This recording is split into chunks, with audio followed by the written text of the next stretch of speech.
Under this circumstance, it is the most appropriate thing for an authority in physics to come out and comment on this theory. So everyone is paying attention to this show, paying attention to today's interview. The studio was set up to look like a living room, and now the host is sitting on a sofa with George Walker for this talk show. Now, we will officially start this program to bring you the views of the physics community on this event. The host of this show is very experienced, constantly mobilizing the emotions of the audience during the show so that everyone can maintain the greatest sense of expectation for the next show. The host saw that the atmosphere at the scene was almost mobilized, so he started the formal content of the show. I saw him starting to ask the old man next to Ruo, "Mr. George Walker, you can say that you are the person with the most say in the microscopic field. I don't know what you think about Jiang Cheng's new theory this time." After George Walker heard the host's inquiry, his face showed disdain and said, "My opinion, I think it would be an insult to me to let me comment on this theory. Because the theory Jiang Cheng put forward this time does not deserve to be called a real theory. This kind of thing is just some boring dream language. It can't be taken seriously. It can be said that this is a completely wrong theory, violates many existing physics theories, and is completely inconsistent with the current actual situation. In my opinion, this theory is a joke, so I would say that it is an insult to me to let me comment on this theory. Real physicists simply disdain to comment on this kind of thing, because a completely wrong thing is not worthy of our physicists' comment." As soon as he came up, George Walker said very exciting words, which made the host feel very excited. It can be said that George Walker's words are already very rude. Everyone can see that he is quite opposed to Jiang Cheng's view. As soon as the host heard what the other party said, he knew that today's program was very interesting. Maybe this event will have any follow-up effects that will keep this show a high degree of attention. This kind of thing that can attract attention is what they care about most. George Walker's voice became louder and louder, and his emotions became more and more excited. Now he couldn't keep that expression of disdain. His face was full of anger. I don't know what Jiang Cheng thinks. He would come up with this kind of wrong thing. Maybe it was something Jiang Cheng wrote after he was still drunk, so it seemed so deserted. Everywhere in this paper is full of wrong things. I can't find any right place. This thing is totally a pile of rubbish. It should be thrown directly into the trash can, because that's where it should stay, local. I can use my own reputation as a guarantee here. This paper is absolutely wrong, and it is not worthy of everyone's attention. If Jiang Cheng disagrees with my views, then he can come out and debate with me to see who has the more correct view. Today, I am here to challenge Jiang Cheng. If he has the courage, I will meet my challenge. But I am afraid that he will not have the courage to come out, because his point of view is inherently wrong. All the audience became excited after seeing this, and knew that something interesting would happen soon. George Walker, an authoritative physicist, will openly challenge Jiang Cheng on the show. Everyone is very curious about what Jiang Cheng will think after knowing this, and don't know if Jiang Cheng will come out to meet the challenge. This kind of tearing thing is everyone's favorite to watch. It is estimated that everyone's life will not be boring anymore. This kind of thing is quite serious. I didn't see George Walker overwhelming his reputation for many years just to refute Jiang Cheng's theory. If George Walker loses this time, I am afraid he will have no face to mess with the physics world in the future. But George Walker is very confident in himself.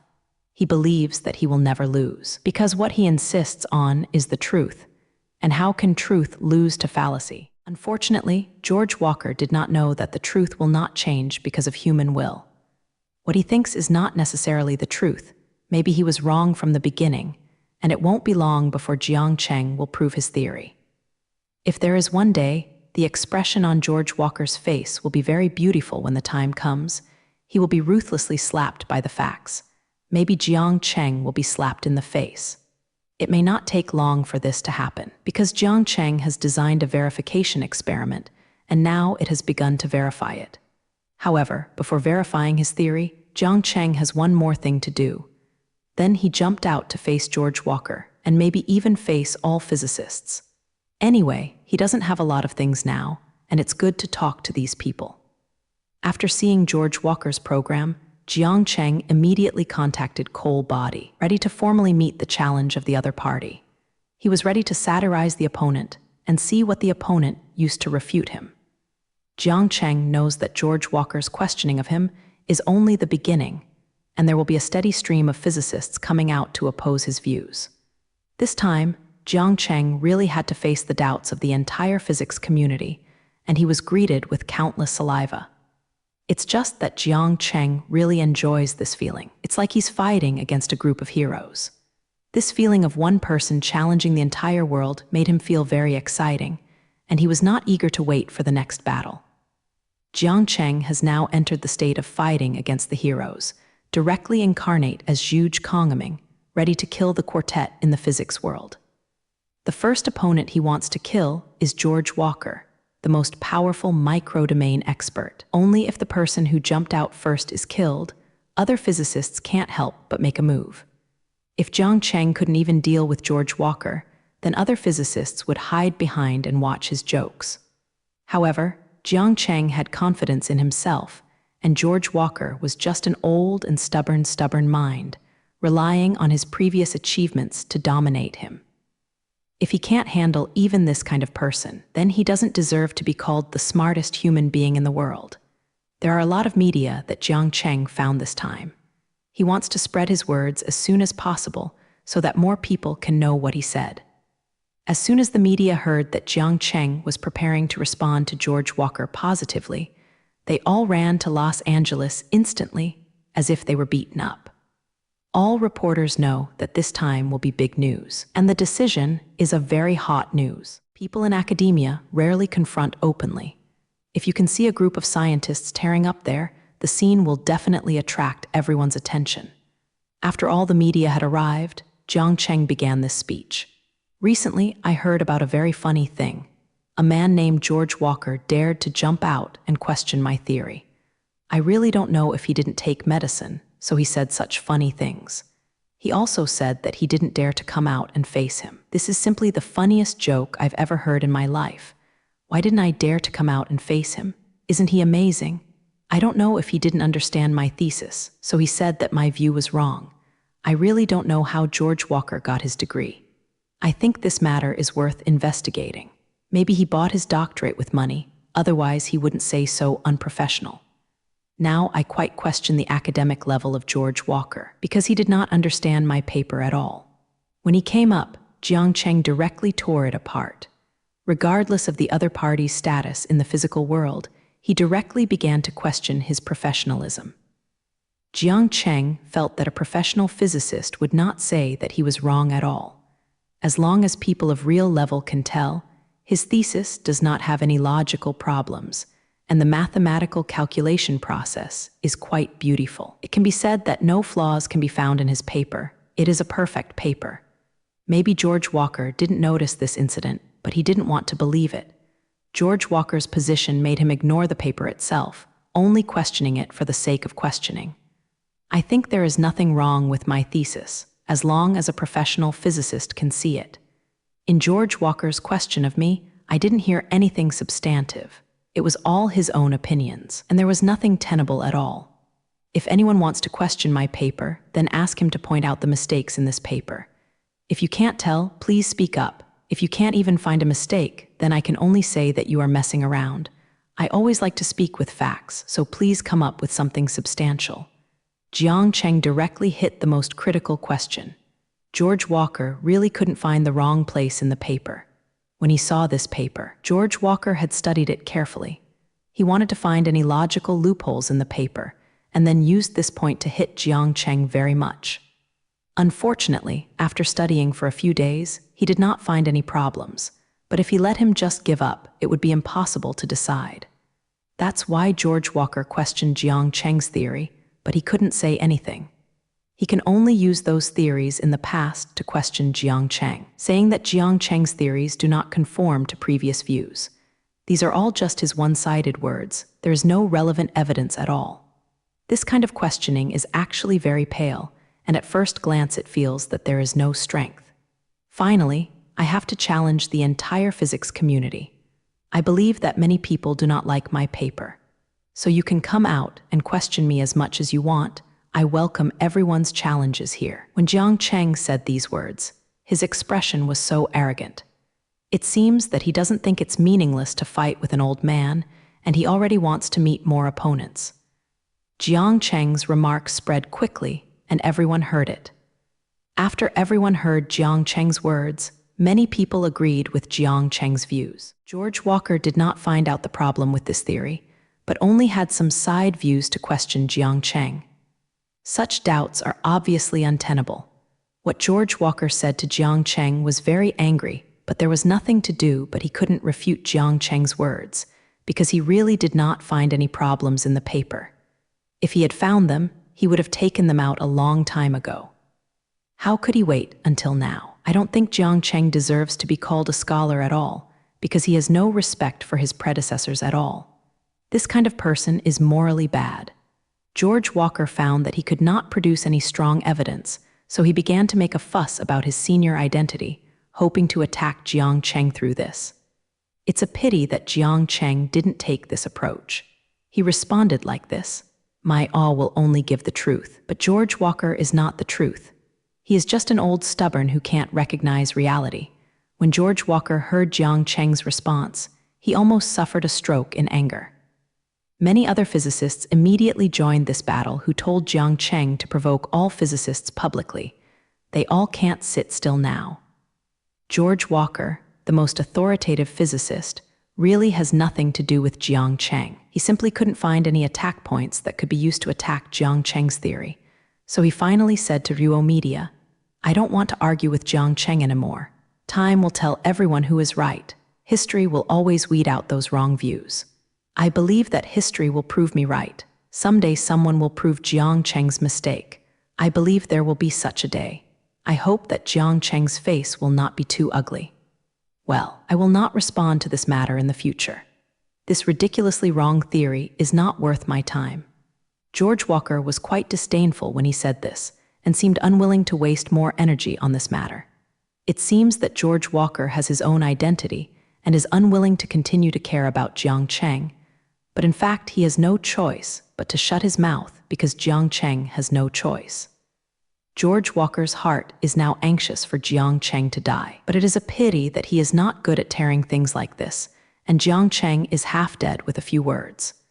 George Walker was unwilling to continue fighting, but Jiang Cheng was unwilling to let him go. Jiang Chengxian was okay and brought in a group of media to express his opinion.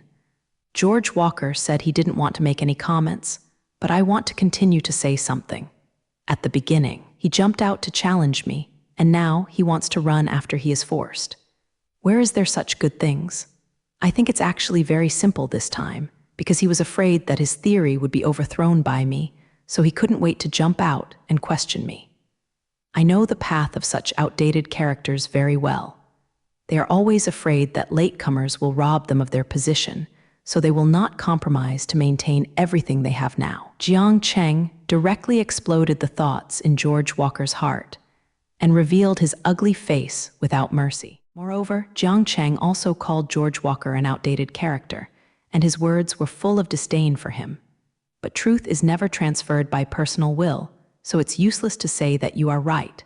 He wants to question my theory, and it's just self-inflicted bullying. Old guys like George Walker should retire immediately. People like them are no longer suitable for scientific research. It is just a waste of resources to stay in their current position. They should give more opportunities to those young people. In the end, Jiang Cheng seemed to kindly advise the other party to retire as soon as possible and don't continue to occupy the pit or shit. After Jiang Cheng's remarks came out, he immediately received the support of many young people. Originally, Jiang Cheng's fans were mostly young people. Now that Jiang Cheng speaks for young people so much, of course they have to support their idols. I don't know if George Walker was angry this time, so he didn't respond to Jiang Cheng's remarks. It is estimated that he didn't want to violate what he said before, so he kept silent and didn't make any sound. It seems that George Walker's plan has completely failed. He originally wanted to jump out and question Jiang Cheng, but he did not expect that he would be killed by Jiang Cheng in 2 or 2. It can be said that Jiang Cheng hasn't put much effort on this side, and his opponent has just been defeated. George Walker, a senior in the physics world, can only curse Jiang Cheng in the dark, hoping that he will encounter some sad end. It's a pity that Jiang Cheng likes to see this situation the most. The feeling that you obviously want to hate me, but you can't help me makes him feel extremely cool. The only pity for Jiang Cheng is that George Walker couldn't help playing too much. He could be fully prepared this time, but he hasn't played enough yet. It may be that God is too boring to see Jiang Cheng, so he soon realized his idea. George Walker withdrew from this incident, but it didn't mean that the physics world had surrendered. It can be said that George Walker was just a leader in this event and played a leading role in everyone. So when George Walker declared that he would not express his views, many physicists jumped out and expressed their views on this matter. Those physicists had already waited if they came out to question Jiang Cheng. Now that they have such a good opportunity, of course they have to jump out and show their sense of existence. A European physicist quickly said to the media, "I don't agree with Jiang Cheng's theoretical model of dark matter. This theory violates many existing systems, so anyone who really understands physics knows that it is wrong." This kind of theory has appeared many times before, but in the end, it was basically proved to be wrong. I believe it must be the same this time. I hope Jiang Cheng will not be too disappointed by that time. The physicist still came up with the old saying that anything that violates the existing system must be wrong. The biggest problem for people like them is that they never go back to consider whether there is a problem with the current system and only question those subversive views. To this kind of Jiang Cheng would only answer this way. Giordano Bruno opposed the geocentric theory back then, was also questioned by those who supported the old ideas, and was finally burned to death on the stake. At that time, many people also came out to question him, saying that the sun revolves around the earth, so your view violated the old system. But the fact is the fact. Whether they burned Bruno to death on the earth or the sun is running, this does not change the real world. Jiang Cheng casually sighed uneasy, and he was speechless. Giordano Bruno was brutally persecuted because he opposed the increasingly geocentric theory. Therefore, people who said that the old system is not necessarily right cannot use this to question Jiang Cheng. The physicist's combat effectiveness does not look very good. It is estimated that only the bronze rank of shame. But soon someone jumped out and began to question Jiang Cheng's theory. The scene soon turned into a situation where Jiang Cheng singled out a group of people, which seemed very spectacular. After seeing that the existing system was used to question Jiang Cheng's failure, the others began their own actions. I came up with a variety of different ideas to question Jiang Cheng's theory, hoping to completely negate this subversive theory. One of them said to Ruo Jiang Cheng in the air, "Although Jiang Cheng's theory does not have any logical problems now, this does not mean that he is correct. There were many such subversive theories in the past, and their encounters were also rigorous, and the mathematical reasoning process was perfect. In the end, none of these theories were pointed out wrong, but they have not yet been proven. So Jiang Cheng's theoretical value is not great, and it has no practical significance for us now." He found that he couldn't question Jiang Cheng's theory from the perspective of correctness, so he began to belittle the value of this theory.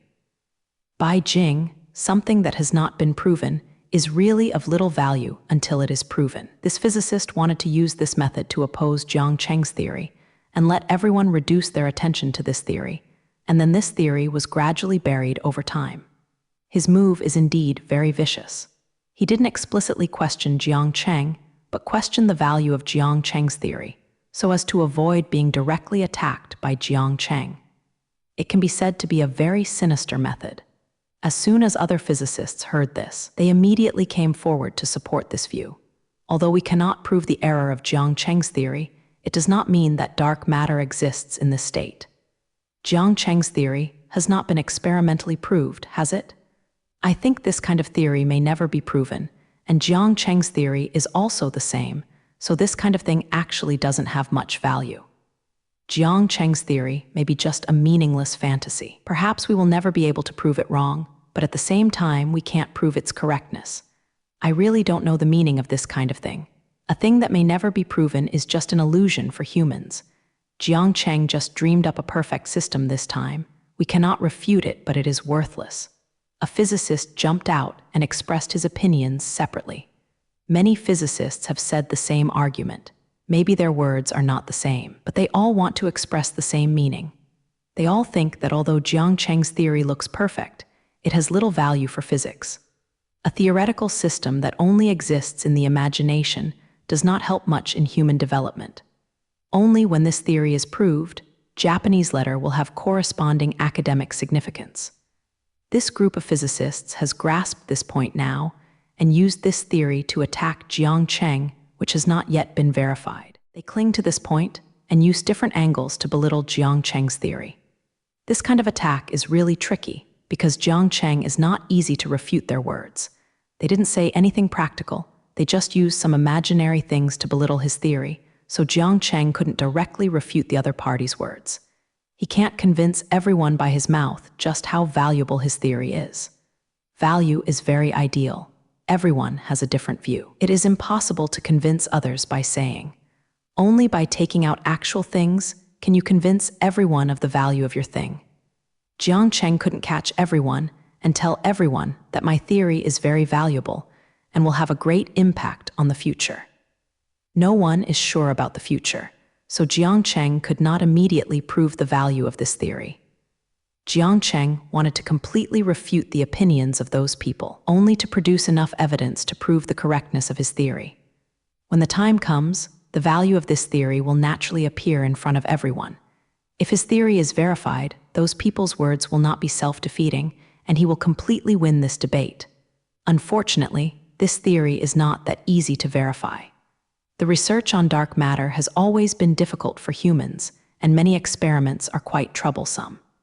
In the field of thorough observation, it has always been difficult for humans to use experiments to thoroughly prove a theory, and dark matter is no exception. Even if Jiang Cheng personally designed some ingenious experiments to prove his theory from the side, it will take some time to complete these experiments. Now Jiang Cheng has left all these experiments to Yang Kaienqian. Even if he wants to be anxious, he can't be anxious. Jiang Cheng will have to wait for a while before he can slap those people's faces fiercely. The reason why those physicists dared to attack Jiang Cheng in this way is because they understand that the theory of dark matter is difficult to prove. They are not afraid of being slapped in the face by Jiang Cheng, so they dare to jump out unscrupulously. If they knew that the experiment had been designed now, I am afraid they would not dare to say those words so blatantly. Although Jiang Cheng can't directly refute their words, he can also tell everyone one thing. History will always prove the value of this kind of thing, but it often takes a long time to wait. Jiang Cheng quickly made a public speech in response to those who questioned him. He wants to convince everyone that those who say this theory has no value are wrong. History will prove him correct, and this day will come soon. I am here to tell a story about mathematics. This story is about a great mathematician. Lobachevsky, a great mathematician, discovered that Rogowski's geometry is also non-Euclidean geometry. Roch's geometry is completely different from the geometric system of the time and even covers the original geometric system. At that time, he was also given the same treatment as me. All mathematicians did not agree with his theory and believed that his theory was of no value to the development of mathematics. Even many mathematicians at the time were vilifying him, saying that he had been dreaming about unrealistic things. History is always surprisingly similar, and today I was again a candidate like him. The Lobachevsky that Jiang Cheng said was a mathematician from the Xian country. He suffered similarly to Jiang Cheng. Lobachevsky discovered at the beginning that the fifth axiom of European geometry is too complicated. It doesn't seem like a complete axiom at all, but rather like a precondition. The fifth axiom of Huon's geometry says that there is only one straight line that passes through a point outside the straight line and is parallel to the known straight line. This is what everyone has learned when I was studying, and it is also called the parallel axiom. Lobachevsky made an assumption at the time that at least two straight lines passing through a point outside the straight line are parallel to the known straight line. Then, based on this assumption, a complete geometric system was deduced, And this geometric system was called Roch geometry. This geometric theory does violate many people's cognitions, because where one can see this kind of imagination, it is nothing more than an imaginary thing. So Lobachevsky was indifferent from the entire mathematics circle at that time, and no one recognized his theory at all. Because European geometry is too deeply rooted in the hearts of the people, Lobachevsky's theory violates the old geometric system. But in the end, Rogowski's geometry was proved that Rogowski's geometry is equivalent to European geometry on the unit circle. This is actually caused by different curvatures, and both of them are actually correct. At the last time, Lobachevsky was given fair treatment, but at this time he had already passed away for many years. Jiang Cheng was questioned by everyone like him, not even a single person who agreed with him. However, his experience was much more crippled than Jiang Cheng. He was directly persecuted by others because of his theory, so he lost his university job, and no one dared to do this to Jiang Cheng in reality. The theory to attack him is already at the limit. Jiang Cheng is better than Lobachevsky, only because his power is too big, and too big to the point where physicists can't help him. In terms of Jiang Cheng's current status, it would be good if he didn't persecute others for academic reasons. Someone else would come and persecute him. If he wants to target those physicists who question him, it is a very easy thing. As long as Jiang Cheng speaks out and says to deal with them, someone will naturally find them trouble soon, and it is a simple matter to let them lose their jobs. It's just that Jiang Cheng didn't want to do this. He believed that academic matters should remain academic, and it would be boring to involve other things. So while he was waiting for the experiment to be completed, he could only use this method to complain for himself. By the way, this is also a grievance to Lobachevsky's past years. I hope that more people will know this great mathematician and how much he has contributed. When Lobachevsky was alive, he did not see a day when his theory was recognized. He passed away with infinite regret, but time proved his greatness and gave him a fair treatment. In the end, history has given him not long enough, proving that he has made great contributions to the development of mathematics. So I want to say here that history will prove it one day, because history is the fairest. Those who question me are just the same as those who opposed Lobachevsky. They will prove to be ignorant fools one day, and I believe that day will come soon. When the time comes, I will use the facts to draw their faces and let them know what the price will be. When Jiang Cheng's speech was published, it was quickly recognized by the public. Many people who didn't know Lobachevsky before learned about this great mathematician through this incident. At the same time, they also found a lot of information about him, knowing how unfair he was treated. When they learned about Lobachevsky's deeds, they found that the current situation is so similar to history, except that it has changed from the mathematical world to the physics world. Of course, the protagonist's treatment this time is completely different from the last time, and he won't endure it in obscurity. It's just that this time the protagonist is Jiang Cheng, a scientist with a great deal of attention. That's why I let everyone know what happened this time. After everyone understood all the relevant things, the whole trend of Yulin was completely tilted towards Jiang Cheng. Everyone began to criticize those physicists who jumped out and began to support Jiang Cheng, hoping that his theory is different from Roch's geometry, and he won't have to wait for his death to be recognized by everyone. They hope that Jiang Cheng can be recognized now that his new theory is of great value to mankind. Those physicists are only sadly reminding them now, and all of a sudden it starts to disadvantage them. Those who came out to question Jiang Cheng don't understand now. Jiang Cheng just made a public speech. How did they become a gang of villains? They don't get any outside support at all now. Only people in the physical world support them. Almost everyone now supports Jiang Cheng, hoping that Jiang Cheng will use the facts to draw their faces. Basically, every ordinary person who knows about this matter hopes that Jiang Cheng will complete his verification as soon as possible, so that the physicists will make a good appearance. What these people don't know is that it is of course impossible to deal with Jiang Cheng with the tricks they used to deal with others.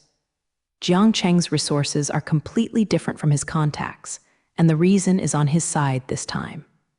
Therefore, It is very simple to change the direction of the discussion, and everyone can start to support him casually.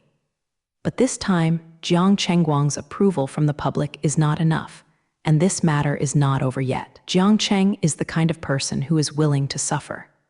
As long as others dare to jump out and question him, he will immediately find a way to kill him. Now, those physicists dare not speak out, but Jiang Cheng won't stop like that. He is now waiting to complete the theoretical verification work, and then he took the experimental data and threw them on their faces very hard to swell their faces, letting them know the fate of offending themselves at will. Jiang Cheng is ready now. He wants to see how wonderful the expressions on the faces of those who question him will be. When those physicists were afraid to jump out because of the theory, Jiang Cheng's physics laboratory continued to conduct experiments. When all the experiments are completed, it is also time to announce those people to death.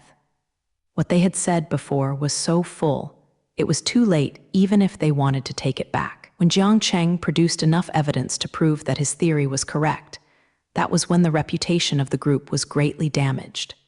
Perhaps because of this incident, they will never risk appearing in academia again. After all, the theories that they had always opposed were proved to be correct in the end, and those who made a little bit more embarrassed were embarrassed. You know, when they question, many people see it, even if they want to not acknowledge it. Now Jiang Cheng has entered the countdown.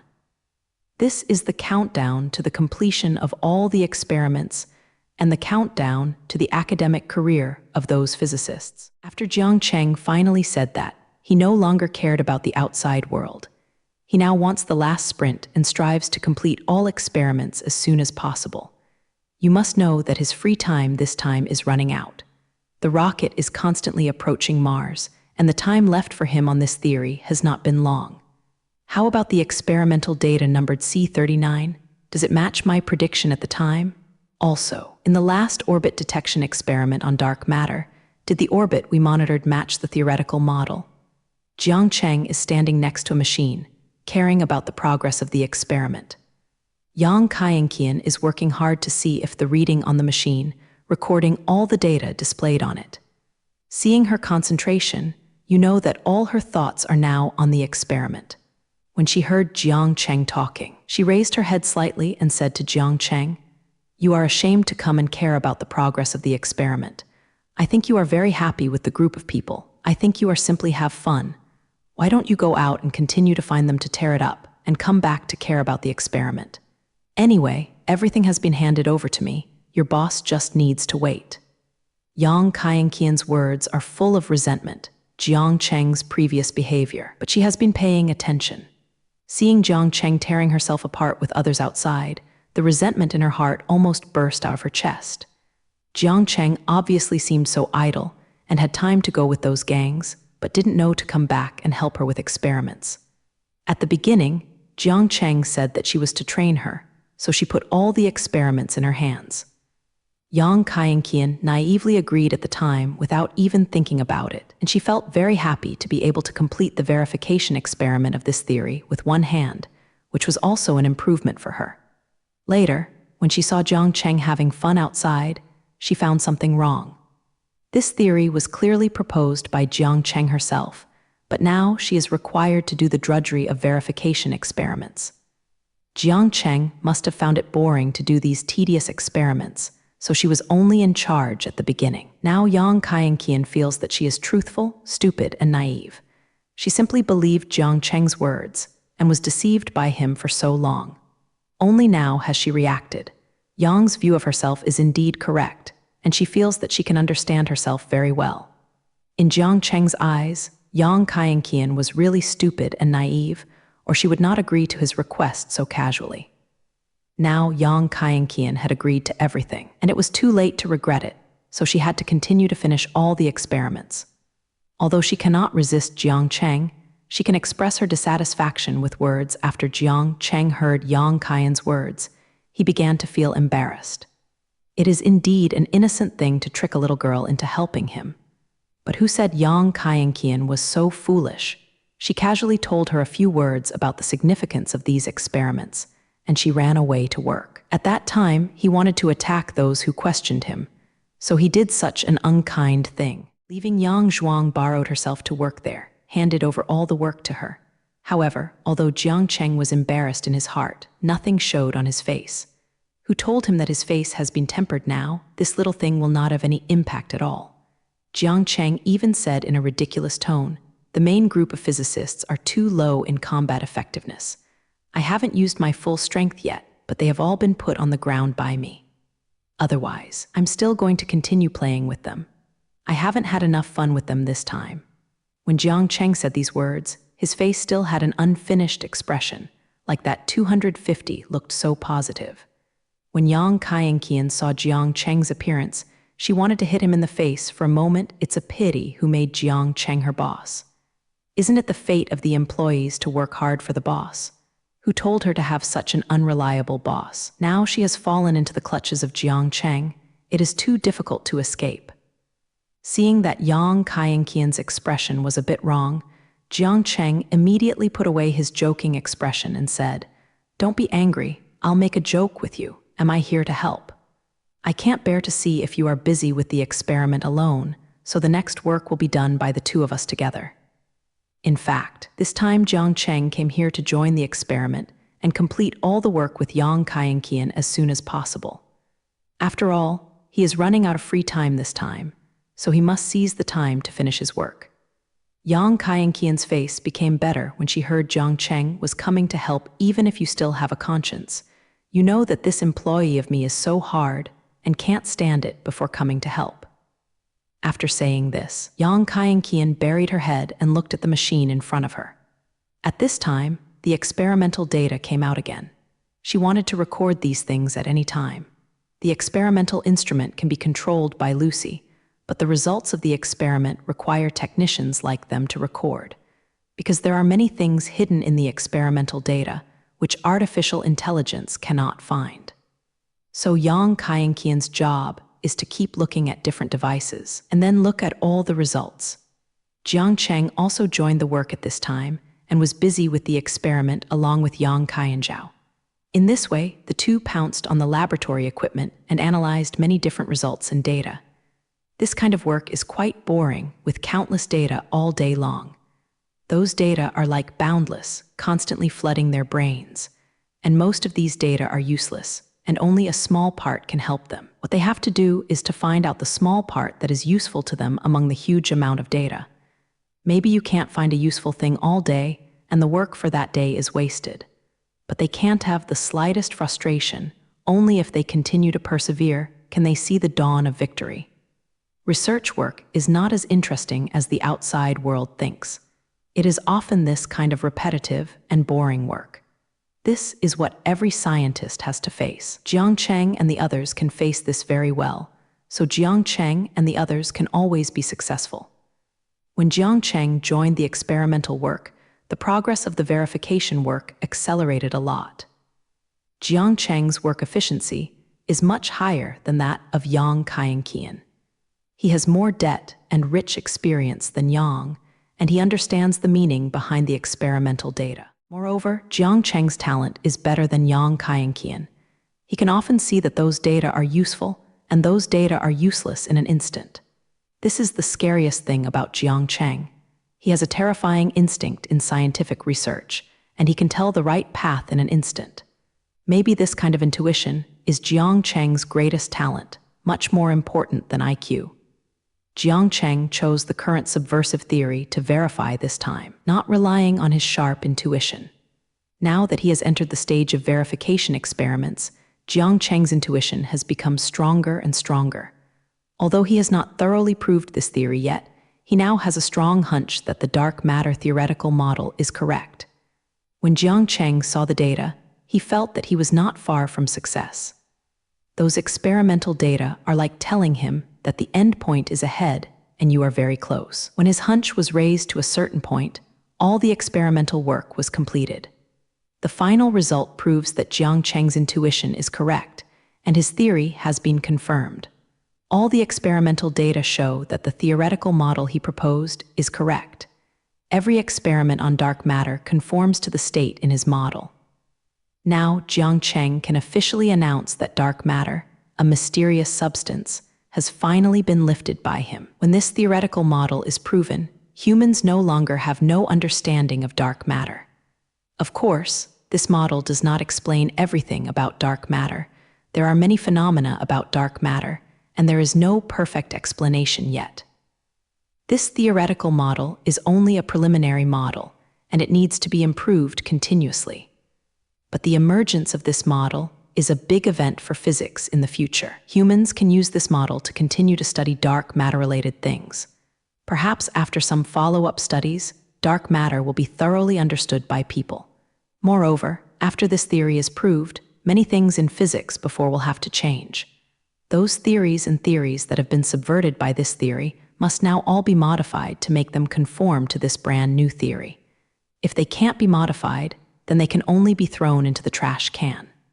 Of course, the verification of this theory has more important significance for Jiang Cheng. He can now take the experimental data and slap those physicists severely. These irrefutable data can leave those who question him speechless. Because the fact is here, no one can fight against the fact.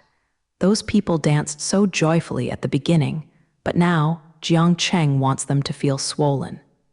Jiang Cheng wanted to see what the group of people said now. He had endured it for a long time, and now it's time for him to take revenge.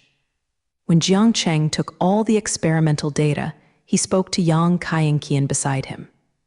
Time is up. Mine can't wait. Yang Jiqian didn't understand what Jiang Cheng was talking about, so she asked, "What are you talking about? When is the time up? What are you waiting for?" Jiang Cheng took all the experimental data and walked out of the physics laboratory at this time. Then, when he was about to walk out of the gate, he said loudly, "The time to draw their faces is up. I can't wait to draw their faces." Jiang Cheng didn't look back when he was in these words. His back figure slowly disappeared into Yang Kaiyanqian's eyes. Yang Kaiyanqian looked at Jiang Cheng's back, but felt a trace of coolness. Perhaps this was the killing intent from Jiang Cheng. Jiang Cheng was already preparing to go on a slaughter, causing a storm in the physics world. Soon Jiang Cheng released the experimental data and at the same time announced that he had solved the dark matter problem. Originally, this matter had a high degree of attention, so the news spread throughout the world as soon as it appeared. Many ordinary people are now clapping their hands and cheering, feeling that Jiang Cheng can finally exhale. Everyone is now very curious about the reaction of those physicists to see how ugly the expressions on their faces are. When the news that Jiang Cheng had completed the theoretical proof spread, the whole physics community felt a deep chill. They questioned so thoroughly at the beginning, now there is no turning back. Especially Jiang Cheng is not willing to let them go and is still preparing to give a public speech on this matter. Jiang Cheng is planning to kill them. If they don't kill them completely, Jiang Cheng has convened a lot of media and held a small press conference. This time, Jiang Cheng made the press conference very formal, as if he was about to announce a major event. On the surface, this press conference is to announce Jiang Cheng's new results, which is about the theoretical model of dark matter.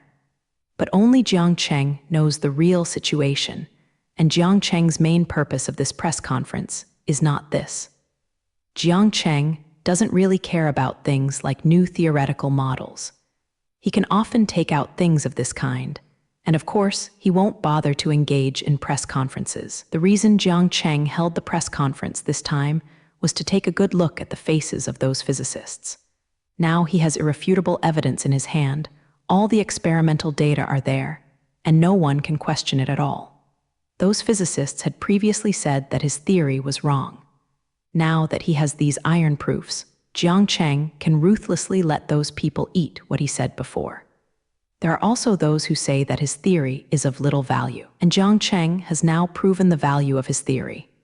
When this dark matter model is verified, it will be of great value to the entire physics community. Now those who questioned him can't find any excuses. Instead, Jiang Cheng is starting to trouble them. Jiang Cheng wanted to hold the experimental data in his hand so that all the physicists would feel complacent. He was going to mock those people at this press conference so that everyone could see their ugly faces. Jiang Cheng wanted to kill them all this time, not giving them any chance to stand up. Who told that group of physicists had to jump out and question him at the time, trying to show his sense of existence in this way. Now it's time for Jiang Cheng to calculate the general ledger. He has endured them for a long time, and this time he can finally hit them happily. There is a new hall in the headquarters building of the Umbrella Group. This is the place where the company usually holds press conferences. Generally, if the group has any news to announce, it will receive the media here. Today, the Xinjiang Hall of the Universe Umbrella Group has been opened again, and a special conference will be held here today. This time, there were so many people in the lobby of the new room, and it was about to fill the lobby. It can be said that the more famous media from all over the world have basically come, and none of the media has been pulled down. These media all came to participate in the press conference. After hearing the news, many media ran by themselves without being invited. Regarding the Xinjiang media that he ran over, Jiang Cheng certainly did not refuse to come. Since someone took the initiative to increase his exposure, he would certainly not shut them out before he was too late. That's why it caused the current situation, making the originally large Xinjiang lobby become crowded. The reason why the media came so proactively was also because they knew that something interesting would definitely happen today. When Jiang Cheng and the physicists tore each other before, they and the media were watching the whole process. Moreover, the media not only watched them, but many media participated in this event. The words between Jiang Cheng and those physicists were all conveyed by these media. So the grievances between Jiang Cheng and those physicists are clearest from these media. They understand very well that there has been a very deep contradiction between Jiang Cheng and the physicists. At that time, the people on both sides were already red-faced in the quarrel, and they almost had to roll up their sleeves and fight. Now that Jiang Cheng has decisive evidence here, he can already prove the correctness of his theory. The previous argument has now come to a result, and the result is, of course, Jiang Cheng's complete victory. What all the media is curious about now is how Jiang Cheng, as the winner, will treat those physicists. They are very clear about Jiang Cheng's character, that is, a character whose flaws must be reported. Whoever offends Jiang Cheng remembers in his heart. He will definitely retaliate severely. They all guessed that Jiang Cheng would definitely say something amazing this time, making a mockery of those who questioned him. Everyone feels that Jiang Cheng will definitely get some big news at this press conference, so Japanese letter will appear so positive that he is ready to come over and make a new room. Now the press conference has not officially started, and Jiang Cheng, today's protagonist, has not yet arrived. But the reporters were all here, and they came here early to wait. Although the press conference has not yet started, the reporters are already excited now and are looking forward to the good things that will happen next. Do you think Jiang Cheng will say something mocking for a while? Will he just let the physicists go? A young reporter said to a colleague next to him he was guessing what Jiang Cheng would take. He might be a person with Jiang Cheng's identity in the party. He should appear very generous and shouldn't hold on to the other party. But his idea is definitely wrong. It's because he didn't just enter this business and didn't know Jiang Cheng's character very well, so he would say such inexperienced words. The colleague next to the young reporter quickly entangled his wrong place. His colleague was a middle-aged journalist, and he knew it was an old driver. The middle-aged reporter smiled and said, "That's because you don't know enough about Jiang Cheng, so Japanese letter thinks he might let the physicists go. I have been with Ryuo since the moment Jiang Cheng became famous. I know his character too well. He will never let his opponent go easily, as you said. If Jiang Cheng didn't kill those people this time, I would write my name upside down." The middle-aged reporter used a very positive tone to judge Jiang Cheng's next actions. It seems that the old driver is different. His understanding of Jiang Cheng is really comprehensive, and he knows how Jiang Cheng will react to such things. But Jiang Cheng's identity shouldn't be so stingy. What's the point of arguing with those people? It would be a loss of his identity to hold a special press conference. After the young reporter heard what his colleague said, he still couldn't believe Jiang Cheng would do such a stingy thing. In his mind, a big figure like Jiang Cheng should appear to be very generous to fit their identity. It's a pity that he really doesn't understand Jiang Cheng. For Jiang Cheng, it's a gentleman's revenge from morning till night. Jiang Cheng has always been a person who has hatred and never stayed overnight. It has been many nights this time, and he has already been tempted to retaliate. You are still young, so you don't understand what's inside. You will understand after working for a while.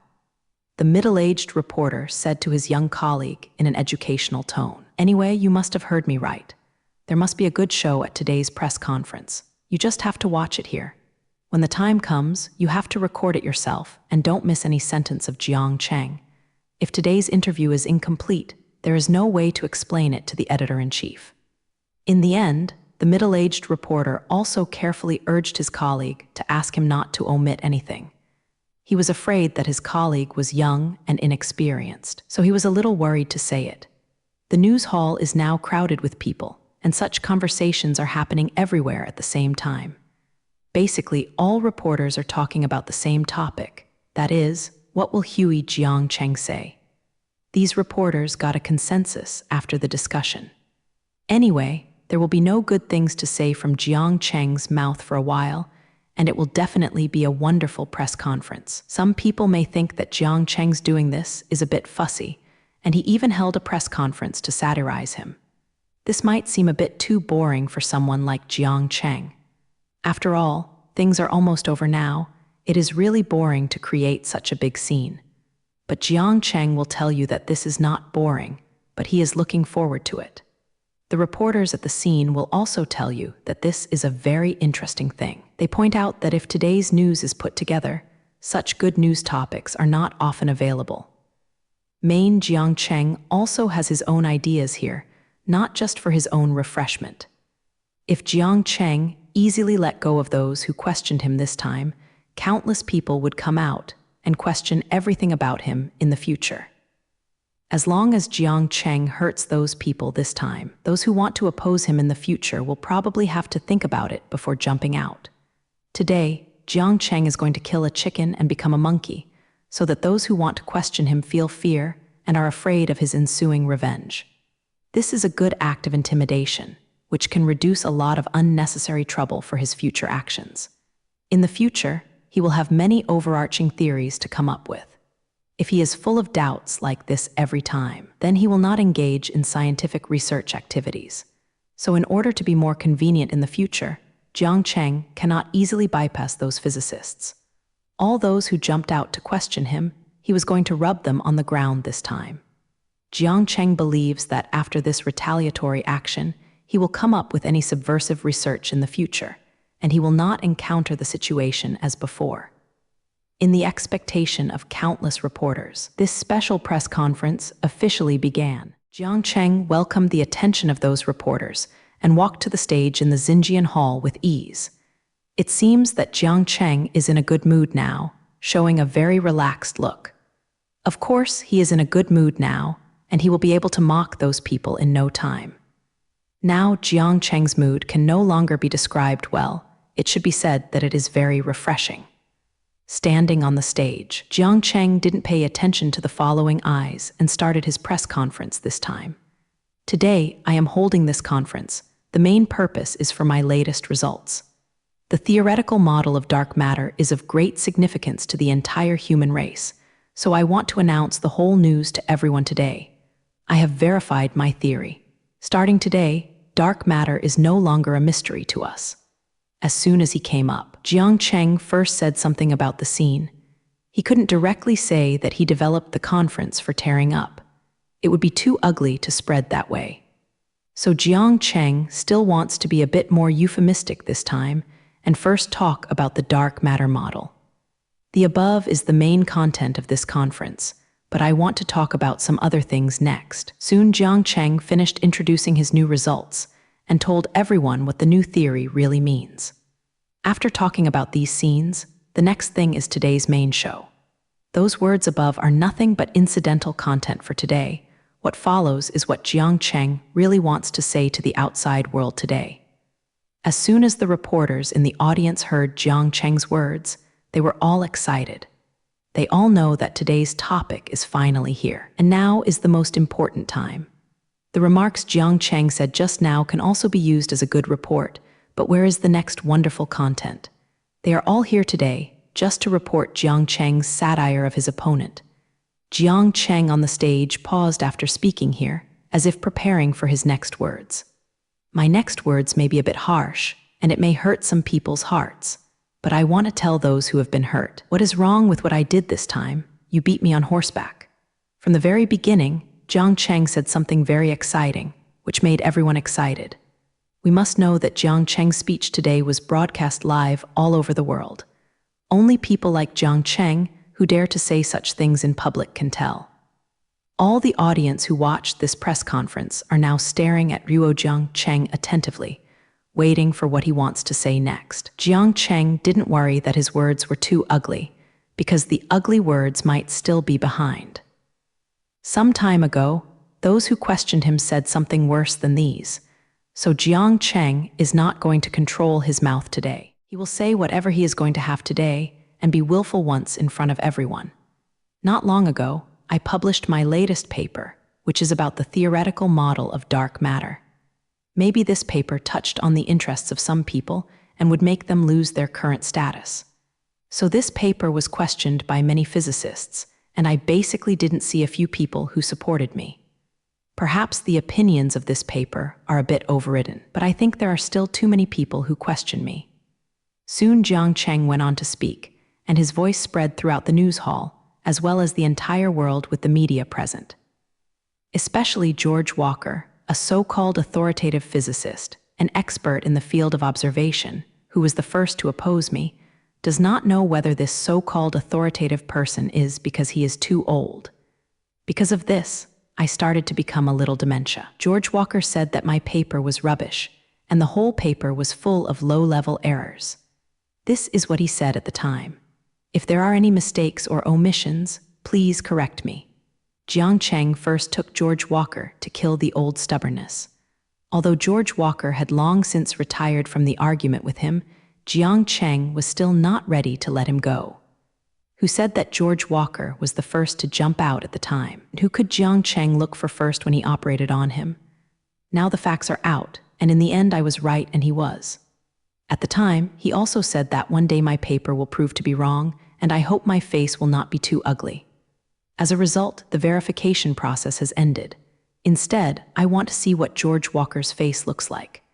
But I don't think George Walker would have any reaction, because his face is so thick that he can tell lies. Jiang Cheng immediately strengthened his firepower, ready to ridicule George Walker fiercely. This time he had to retire what George Walker said, even if Jiang Cheng lost today. Jiang Cheng felt that allowing people like George Walker to stay in their current position would be detrimental to the development of physics. That's why Jiang Cheng is going to say nothing this time, so that the old stubborn dare not continue to mix in the physics world. They can free up positions for those young people, so that young physicists have many development opportunities. In this debate, these old-school physicists question the most vigorously. On the contrary, those relatively young physicists were able to reluctantly accept his theory and did not follow Jiang Cheng in opposition. It is for this reason that Jiang Cheng plans to target the old and stubborn people today and let them lose all their academic status. I'm here to give George Walker a suggestion. I think he should see a doctor. Is his brain confused now? That's why he said those faint words. The theory I presented this time is clearly correct in all respects, but he just says it is wrong. So I think people like George Walker shouldn't stay where they are now. Today he can question my correct theories, and tomorrow he can also question those new ideas. In this way, how can our science develop? Remaining such old stubbornness in academia is detrimental to the development of the entire natural sciences. I suggest that Cambridge University abolish his position. This kind of well-known university keeps this kind of person in it. It is simply an insult to this university. If Cambridge University continues to keep him, then wait for this and let him not give the next generation to him. The teaching is broken. Jiang Cheng finally said the most damning words and began to suggest that the old stubborn give up their positions. This was the deadliest blow to those old stubborns, and it cut off their last hope. Originally, their reputation plummeted because of this incident. If their position were cancelled again, they would lose everything they had now. Their old and stubborn status is all in the academic world. If they withdrew from academia, what awaited them would only slowly decay, and no one would care about them at all. This kind of treatment may be the most terrifying punishment for these old stubborns. There are also those who said my theory was worthless at the time. Those people were basically a group of old stubborn people. They have occupied the most resources for a long time, leaving young people with no chance of getting ahead. These old stubborn thoughts are completely obsolete, and nothing new can be seen. It would be the greatest waste of resources to let these people who are full of stale thoughts continue to stay where they are now. They should be eliminated. The current academic world is no longer suitable for such people. So I suggest that the institutions these people belong to immediately cancel all their positions. If such people continue to dominate there, how can human civilization continue to develop? Jiang Cheng has raised his words to the height of the entire human civilization and used this to persecute the academic institutions behind the old stubbornness. He hopes that what the academic structure can listen to will make the old stubborn get out of it immediately. Because as he said just now, they should indeed be eliminated, and continuing like this will only be detrimental to the development of the entire human race. Jiang Cheng just started his impassioned speech, and when he mentioned the topic of human development, he became very excited. Jiang Cheng explained the harm of old stubbornness to the academic world from all aspects, and he continued to make the most ruthless satire on them. This time, Jiang Cheng wants to kill those stubborn people in academia, not only in the physics world. Basically, every discipline will have this situation, but the situation in physics is more serious. If Jiang Cheng left these people alone, how could he cultivate outstanding scientists in the future? Such old-school scholars exist in many fields, and academic institutions in other fields should also pay attention to this problem. Universities and research institutions in all disciplines should clean up their personnel structure.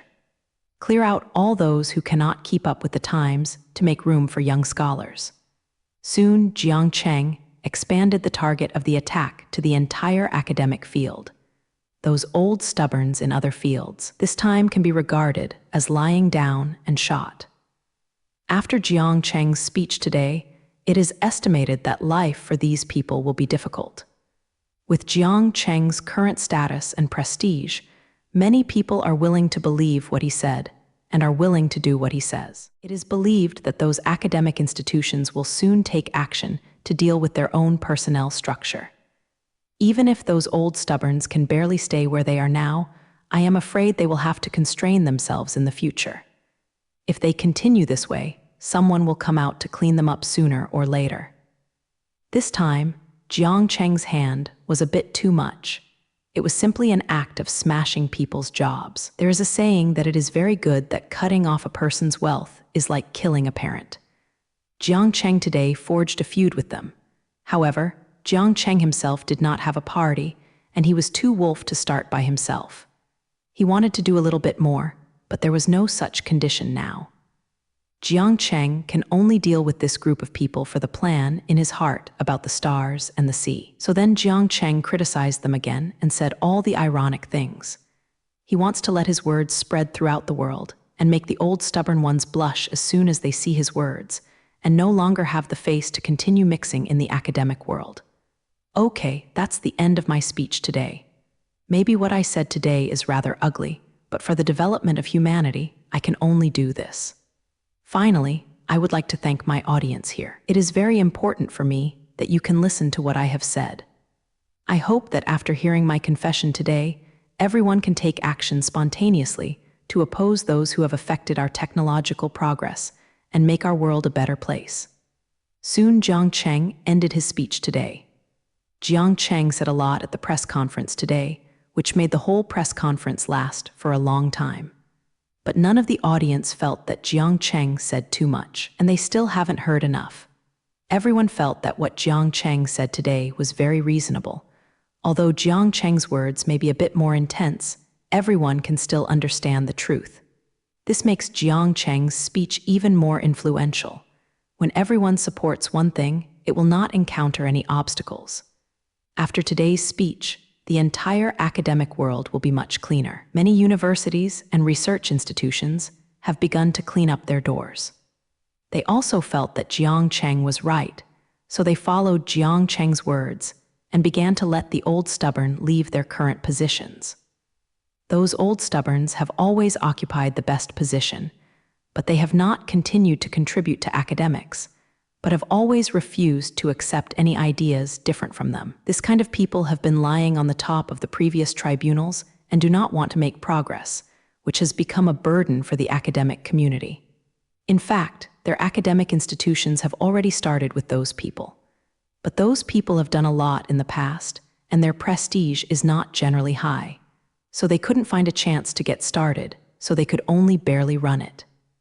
Now, these academic institutions all have the best reason. Jiang Cheng has given them the best mobile phone meeting, and now is the best time for them to clean themselves.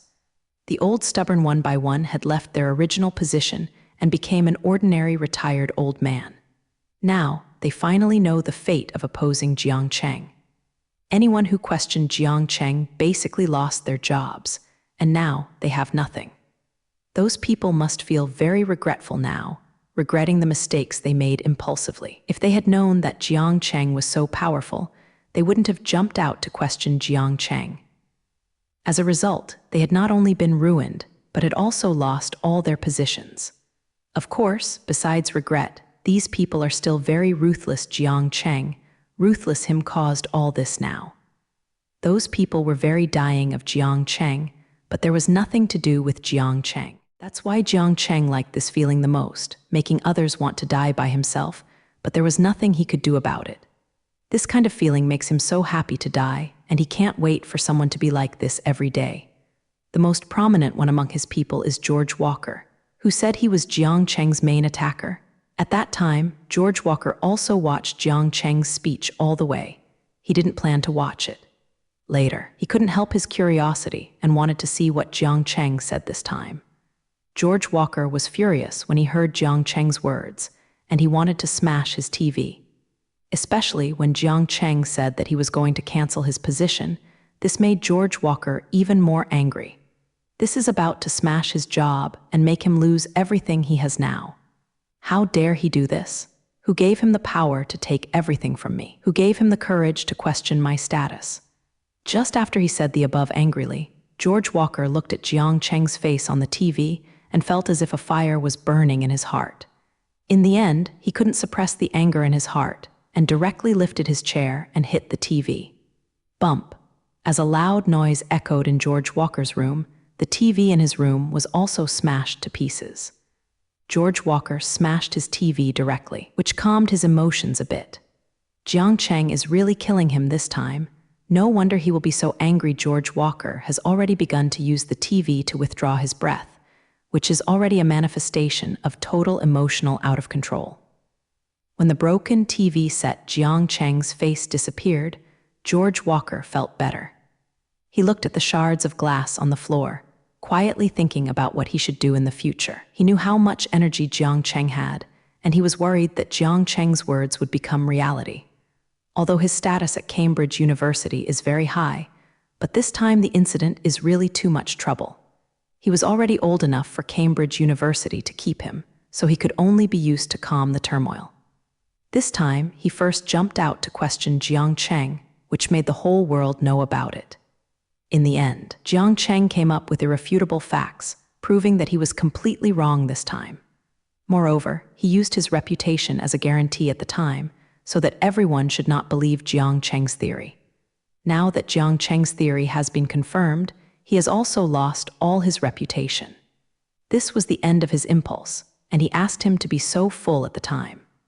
Now he has no room to turn, and George Walker's reputation outside is already stinking. Why are you able to prove that theory? God is too unfair to me. Why does God want him to succeed so quickly?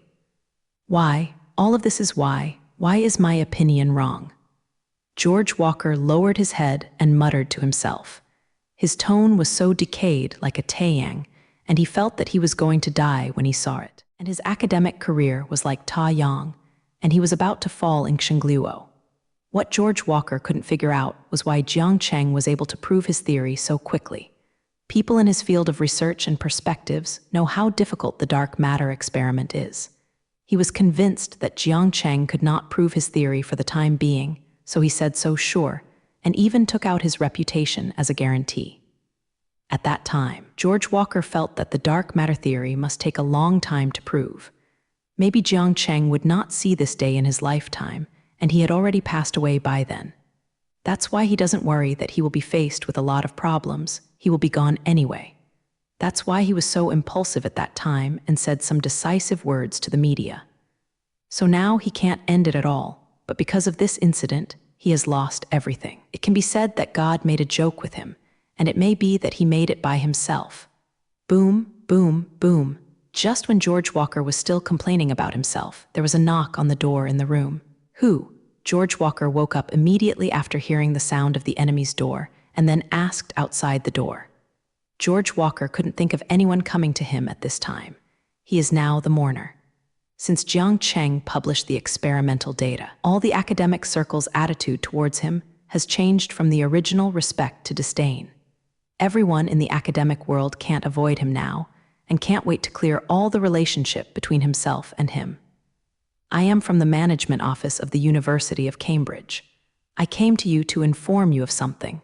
Although the person who came to the door still had honorific words in his speech, he could not hear any respect in his tone. From this point, you can see how unwelcome George Walker is now. Come in, the door is unlocked. George Walker said puzzledly. He couldn't figure out why the people from the university administration office came to him, and the things he didn't want to see were about to happen. When the man from the management office of Cambridge University walked into his room, he saw a mess in the room. The ground was dissatisfied with a lot of fragments of TV sets, and the scene was like a tragedy. The manager didn't care about the situation in the room anymore, as if he had expected it a long time ago. After he came in, he said to George Walker, "I am here to inform you of a personnel change. The school has made some changes to your next arrangements, so let me come over to inform you." The manager's words were cold, without any emotion at all, as if he had come to announce something, completely ignoring how George Walker felt. George Walker had a bad feeling when he heard this, and he could see a lot from the attitude of the people who came over. Sure enough, the manager quickly proved his idea and announced the final death sentence against him. After a research decision by the management office of the University of Cambridge, George Walker was dismissed from all positions in the school. From today onwards, George Walker does not belong to the University of Cambridge. The reason why Cambridge University has acted so ruthlessly is because they have been greatly affected by this incident. This time there was a lot of trouble, and the focus was on George Walker. As a result, 9 Cambridge University had suffered a great loss in reputation due to this incident, so George Walker was relieved of all positions and allowed him to leave the school completely. You can't do this. I have paid so much for this university, and I should not be treated like this. When George Walker heard that he had been relieved of all his duties, he screamed like crazy. The manager ignored George Walker's response and left directly after the notification. George Walker was left alone in the room, feeling some things happening now. George Walker just disappeared in the academic world. No one knows where he has gone. Maybe he is waiting for death in a corner quietly. After George Walker was dismissed from all positions by Cambridge University, the entire academic world began a major cleansing. Those old stubborns who have not made any progress in research for many years and still oppose all new ideas, this time finally came to their future. This cleanup operation initiated by Jiang Cheng was vigorous, not only in the physics world, but also in the entire academic world. After this cleansing, the entire academic world has become completely new and full of vitality everywhere. The current academic atmosphere is quite good, with a feeling of rapid change. Without the old stubbornness who oppose all new things, the academic world looks pretty good. At least now, if young people put forward any new ideas, no one dares to suppress them anymore. If the academia has been able to maintain this atmosphere, the development of human natural science will probably usher in a leap-forward development. This situation is what Jiang Cheng is most happy to see. Jiang Cheng's purpose for spending so much energy is to make the academic world what it is now. After those old stubborns were cleared out of the academic world, a large number of positions were immediately vacated, which gave young people a chance to make their heads. And a lot of extra research funding can be provided to young researchers. Jiang Cheng has already discovered that there have been several promising young people in academia recently who have begun to appear on the stage of scientific research and have all made very good achievements. These young people are full of vigor, and after getting the opportunity, they continue to show their own Japanese letter HU. Jiang Cheng is very optimistic about the future development of these young people. They just didn't have the opportunity to show themselves before. Now that they finally got the opportunity to display their ambitions, their future will be bright. When these young people finally grow up, they will surely become the pillars of human civilization. Jiang Chengdeng knew that he would not be short of helpers in the future. These young people's hope for his future is also the hope of mankind towards the universe. After pushing forward the cleansing work of the academic circle, Jiang Cheng found that he couldn't find anything to do. Now that Jiang Cheng has completed all the work at hand, he can't find anything that interests him at all. Jiang Cheng's research on dark matter is about to end here. Anyway, he has already figured out the dark matter model, and the most important work is now over. In the field of dark matter, the rest is some follow-up research work. These tasks are basically the repair and improvement of existing theories, all of which are tedious tasks that take a long time. Such things without technical content have never been able to raise Jiang Cheng's research interest. Therefore, Jiang Cheng has given all the follow-up research on dark matter to Yang Kaiyan to carry out all the research work.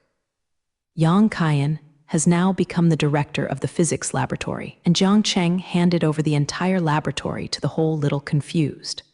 Of course, the entire physics laboratory now has more than the original people, and many new physicists have joined this laboratory. Now the entire physics laboratory looks a little bit like, no longer the same as before. Only Jiang Cheng and Yang Kaiyan are the only two, feeling the party is like a leather bag company. After this incident, Jiang Cheng's physics laboratory has completely gained fame. This laboratory has made such important results, and of course it will become famous in the entire physics community. As this physics laboratory became famous, many physicists came to the door, hoping to join this promising laboratory. This laboratory has only been running for a short time, and it has already produced an amazing result. Even Yang Kaiyan, a fledgling newcomer, has gained a lot of international fame. Those physicists felt that following Jiang Cheng was too promising, and Jiang Cheng gave him such a high salary. Following Jiang Cheng was simply a matter of fame and fortune. After Jiang Cheng completed the expansion of his physics laboratory, he continued to put more energy into it. He threw the laboratory directly to Yang Kaiyan and let her toss herself. Not to mention that Yang Kaiyan did a good job in this little mess, and soon led the group of physicists to make some achievements independently and solved a few small problems about dark matter. After Jiang Cheng saw that this physics experiment was running well, he began to reduce the number of visits there. In physics, Jiang Cheng has finished his current research work. Otherwise, other fields in physics are not worth Jiang Cheng's energy, or they are insufficiently researched and unable to achieve any results. Therefore, Jiang Cheng is ready to temporarily abandon physics research and return his energy to the aerospace technology team. Jiang Cheng has been in physics experiments all this time, and even the aerospace technology companies that he used to go to seldom go to. Now, Jiang Cheng can continue to pay attention to aerospace matters. His focus has always been in the aerospace field. Only when the technology in this field develops, Jiang Cheng can achieve his goals. But now, the aerospace technology team is also working very well. During his absence, he produced many technological inventions. It seems that he has improved a lot with this team, and he can develop on his own without him. The technologies to be used on the Mars base have already been developed, and there is no need for Jiang Cheng to care about anything. So Jiang Cheng once again entered a boring state and couldn't find anything interesting to do at all. Of course, Jiang Cheng couldn't just be idle like this. If he was idle last time, something went wrong. Jiang Cheng decided to find something to get rid of his boring days. Fortunately, something suddenly appeared at this time and saved Jiang Cheng, who was in a bored state. Several universities in China found Jiang Cheng at the same time, hoping that he would help compile new physics textbooks. Since Jiang Cheng verified his new theory last time, the physics world has been brewing a revolution. Jiang Cheng's new and brand new theory really overwhelms too many old systems. It can be said that the entire foundation of physics has to be changed. Many previous theories are no longer applicable. Those theoretical systems that were originally extremely correct are now found to be completely wrong. There are too many places in physics that need to be adjusted, especially in the microscopic field. Therefore, the entire physics needs to make great changes to be able to adapt to these changes brought by Jiang Cheng.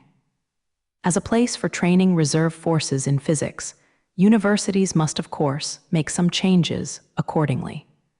Many of the knowledge points in the physics textbooks of those universities have fallen behind, and many things have even been denied by Jiang Cheng's new theory.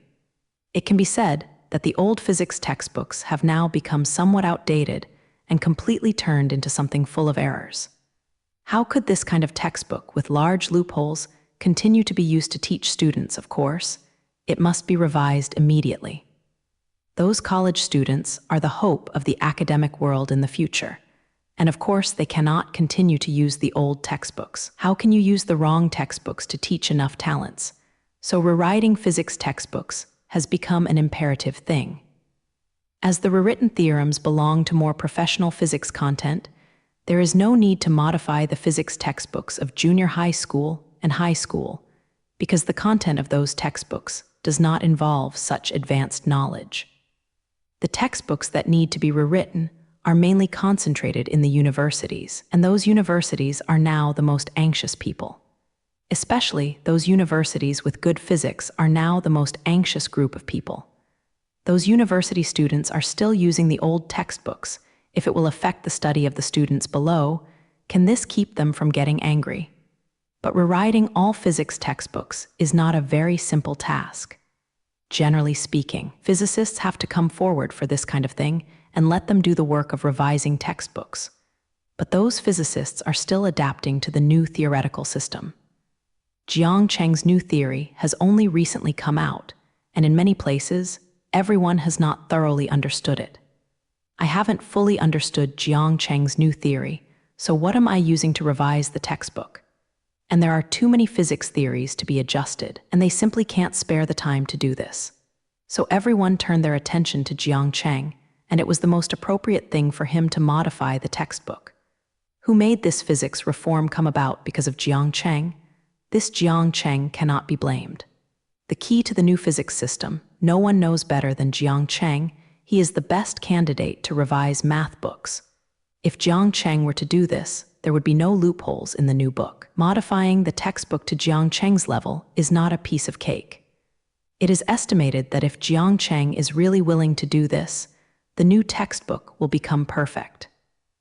Therefore, a group of well-known universities in China joined forces to come to Jiang Cheng, hoping that he can help those college students and revise the physics textbooks they are currently using. Originally, this kind of thing should be brought forward by the Education Bureau in China, but the universities were too anxious, so they rushed to beg Jiang Cheng to come here.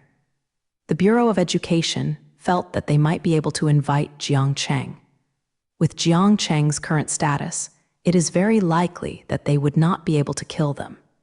People from the Education Bureau cannot reach Jiang Cheng in terms of level. Although Jiang Cheng is not a member of the system, he is already higher than anyone in the Education Bureau in terms of status. Those who have not seen Zhen's party must approach Jiang Cheng through the general Zhen Xiangdong. It all depends on how Jiang Cheng's mood was at the time before he can decide whether the final thing can be done.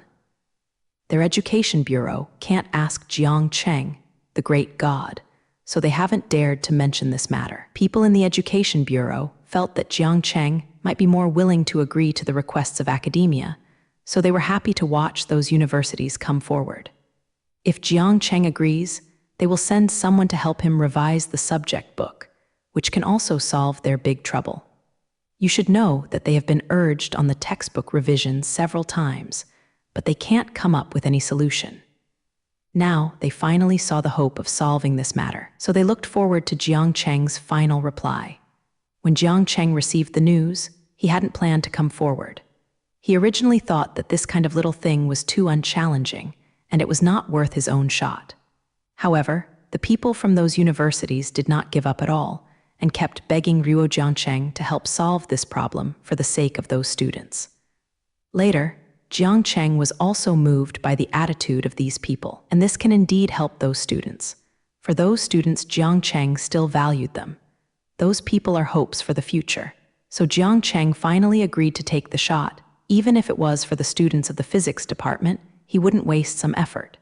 Helping a bunch of students is also a very meaningful thing, and it is not a waste of time. Jiang Cheng felt that he was boring now, so he might as well come forward to revise the textbook. This time, he was also the culprit. Without his new theory, there wouldn't be so many things, and he could be regarded as helping himself to wipe his ass. So Jiang Cheng decided on the next schedule and took the initiative to rewrite the university's physics textbook.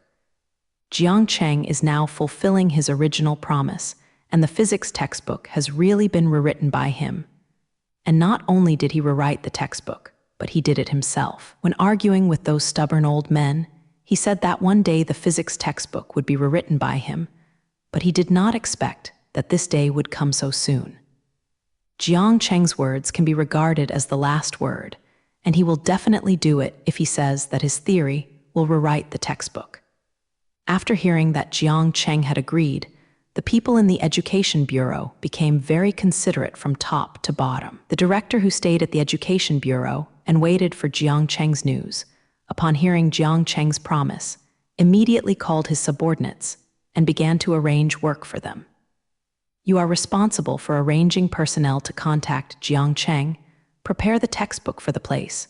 Remember that the place has to ask Jiang Cheng's opinions and see where he wants to do this work. You will be responsible for the personnel arrangement this time. You must arrange for some experienced people to serve as assistants to Jiang Cheng. Find the kind of people who have experience in editing physics textbooks. You must ensure the quality of the final textbooks and arrange printing. The work of typesetting is left to you.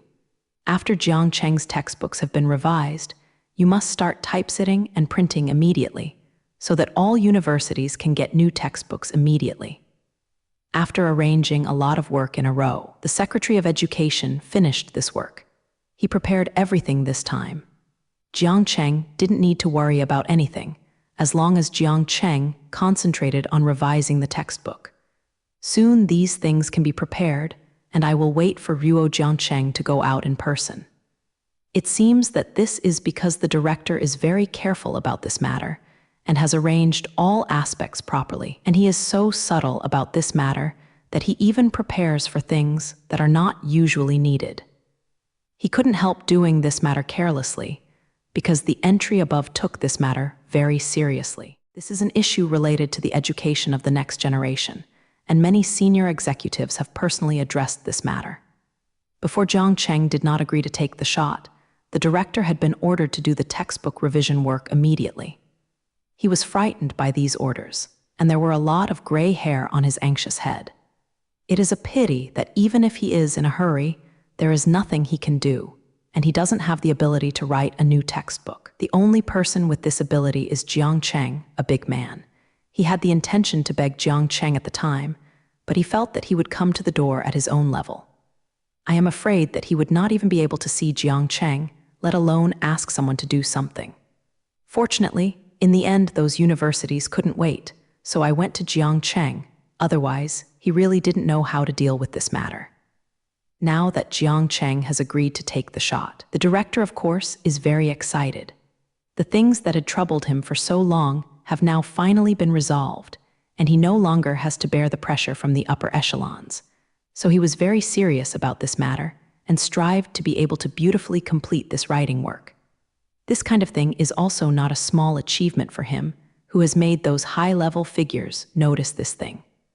The work of compiling physics textbooks soon began to get on track. Jiang Cheng didn't have any special requirements for the location. They just asked them to find a place with a good environment and used it as the office location for the compilation of this material. Had it not been for the help of many professionals to compile textbooks, he would have done it in his own home. After all the personnel and equipment were in place, Jiang Cheng went to the place where the new textbook was written this time. The textbook compilation was put in a resort, and all the places in the resort were contracted by the Education Bureau. The environment of this resort is very good, and it is very close to Los Angeles, and it is very convenient for Jiang Cheng to come. It seems that the people in the Education Bureau still attach great importance to Jiang Cheng's request. Hearing Jiang Cheng said that he wanted a better environment, he found such a beautiful place. After Jiang Cheng arrived at the resort, the work of compiling textbooks officially began. And this new physics textbook Myingxiu office also began to perform other duties. Speaking of which, the director really attached great importance to it, and he had compiled it for this team. Every staff member in this temporary editing office has subsidies. Even Jiang Cheng is no exception. And the logistical treatment is also quite good. The daily food standard is not generally high. In order to make Jiang Cheng work more comfortable, those people also exhausted their thoughts, just to satisfy the Uncle Jiang Cheng. It's not that these staff members haven't participated in this kind of activity, but the general textbook compilation work is to find some scholars to come out. Like this time, the great Jiang Cheng was dispatched. It can be said that this time the editor-in-chief Jiang Cheng is the most famous person among all the textbook editors. Therefore, the staff seemed very careful this time, for fear that they would offend Jiang Cheng. After Jiang Cheng started his work, the other staff around him began to get busy. Jiang Cheng is mainly responsible for theoretical work, guiding in general directions. And those staff, such as editors, need to be responsible for specific editing work. A qualified textbook is very complicated. It must have illustrated experimental data and some extracurricular exercises. Moreover, it is not a simple matter for students to be able to understand the knowledge points on the textbooks. This matter requires certain editing skills. Fortunately, these people have very rich experience and have participated in the editing of textbooks many times, so everything went very smoothly. But in the process of writing, some small problems appeared. The textbooks mainly compiled by Jiang Cheng seemed to be a bit too difficult in terms of difficulty, and they seemed to make learning more difficult for students. Those editors knew the level of college students very well. They found that the textbooks written by Jiang Cheng were beyond the scope of their acceptance. Normally, students learned the textbooks written by Jiang Cheng, fearing that it would take a while to understand them. In particular, the difficulty of the exercises Jiang Cheng left on the textbooks is even more frightening. At first glance, you can tell that the answers are very difficult, and they are simply not something ordinary students can handle. They feel that those extracurricular exercises can't be solved even if some doctoral students come over, let alone the textbooks for undergraduates. Those editors have written a lot of textbooks, so their vision is still very credible. Since these experienced editors feel that the difficulty is a bit high, the textbooks compiled by Jiang Cheng are really a bit difficult.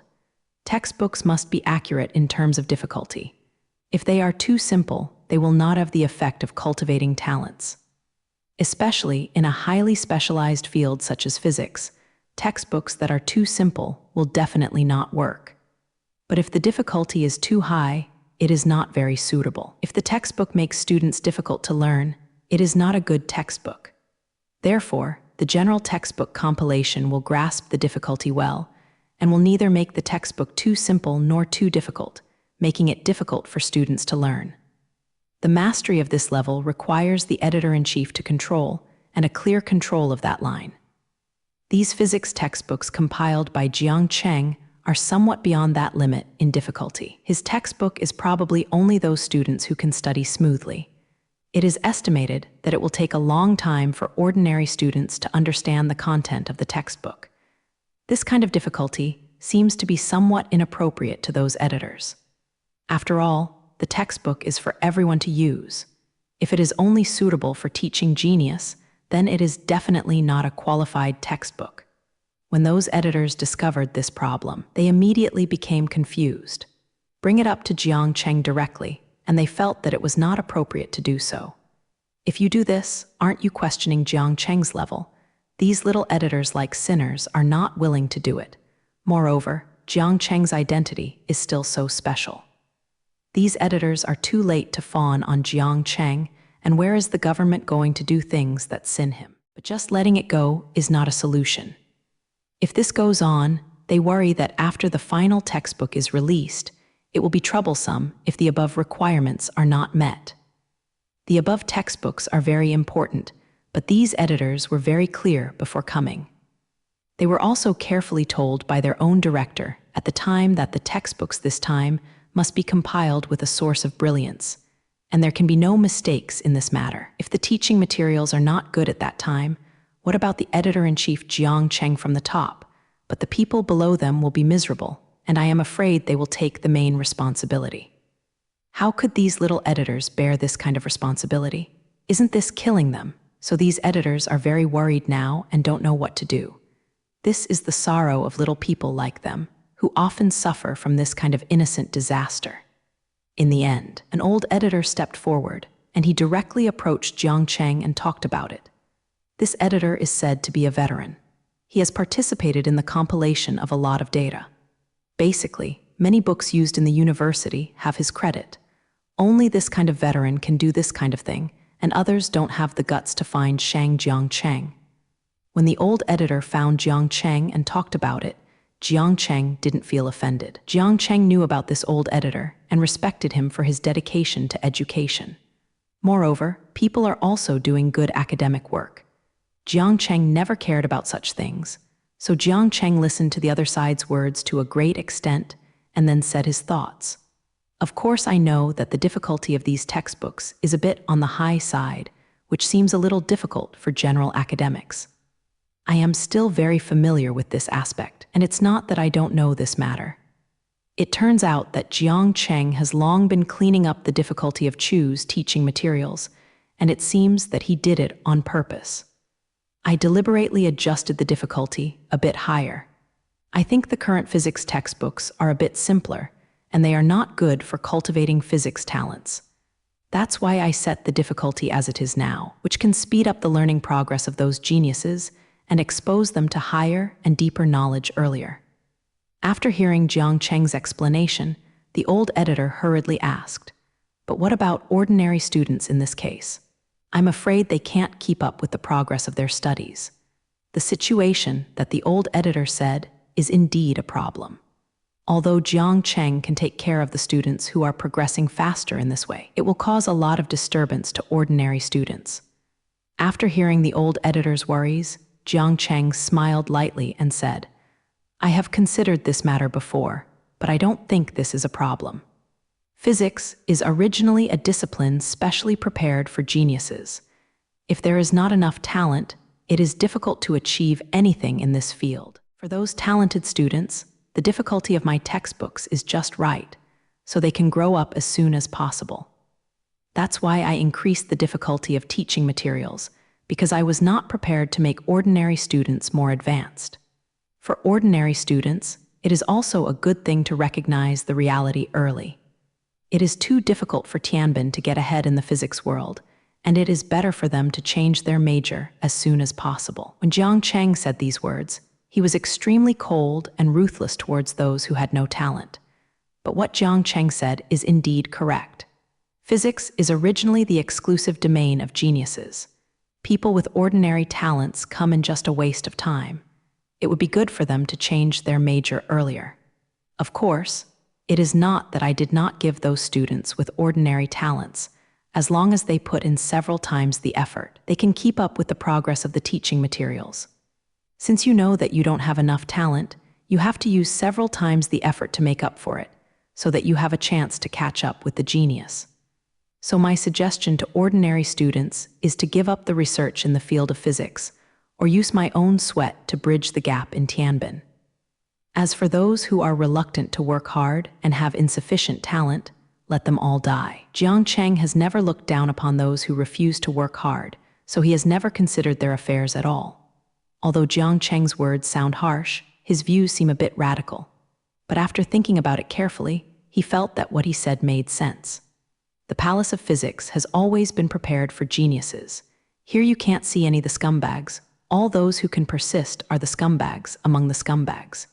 If ordinary people barely enter this subject, they can only do some auxiliary research work. So those physicists who have contributed are all geniuses whose talents are far beyond ordinary people. If we make an IQ statistics for all subjects, physics may be the subject with the highest average IQ value. Maybe only the mathematics world can compare with the physics world, and other subjects don't even have the qualifications for comparison. It is precisely because Jiang Cheng understands this that Japanese letter will make this choice now. He selectively gave up those ordinary students and allowed those geniuses to grow faster. In exchange for a small number of physicists with a group of ordinary physics researchers, Jiang Cheng feels that this transaction is still very cost-effective. Moreover, Jiang Cheng also left opportunities for ordinary people. If they are willing to put in enough effort, they may not be able to catch up with those days. If ordinary students have worked hard to keep up with the progress of these textbooks, it will be a great improvement for them.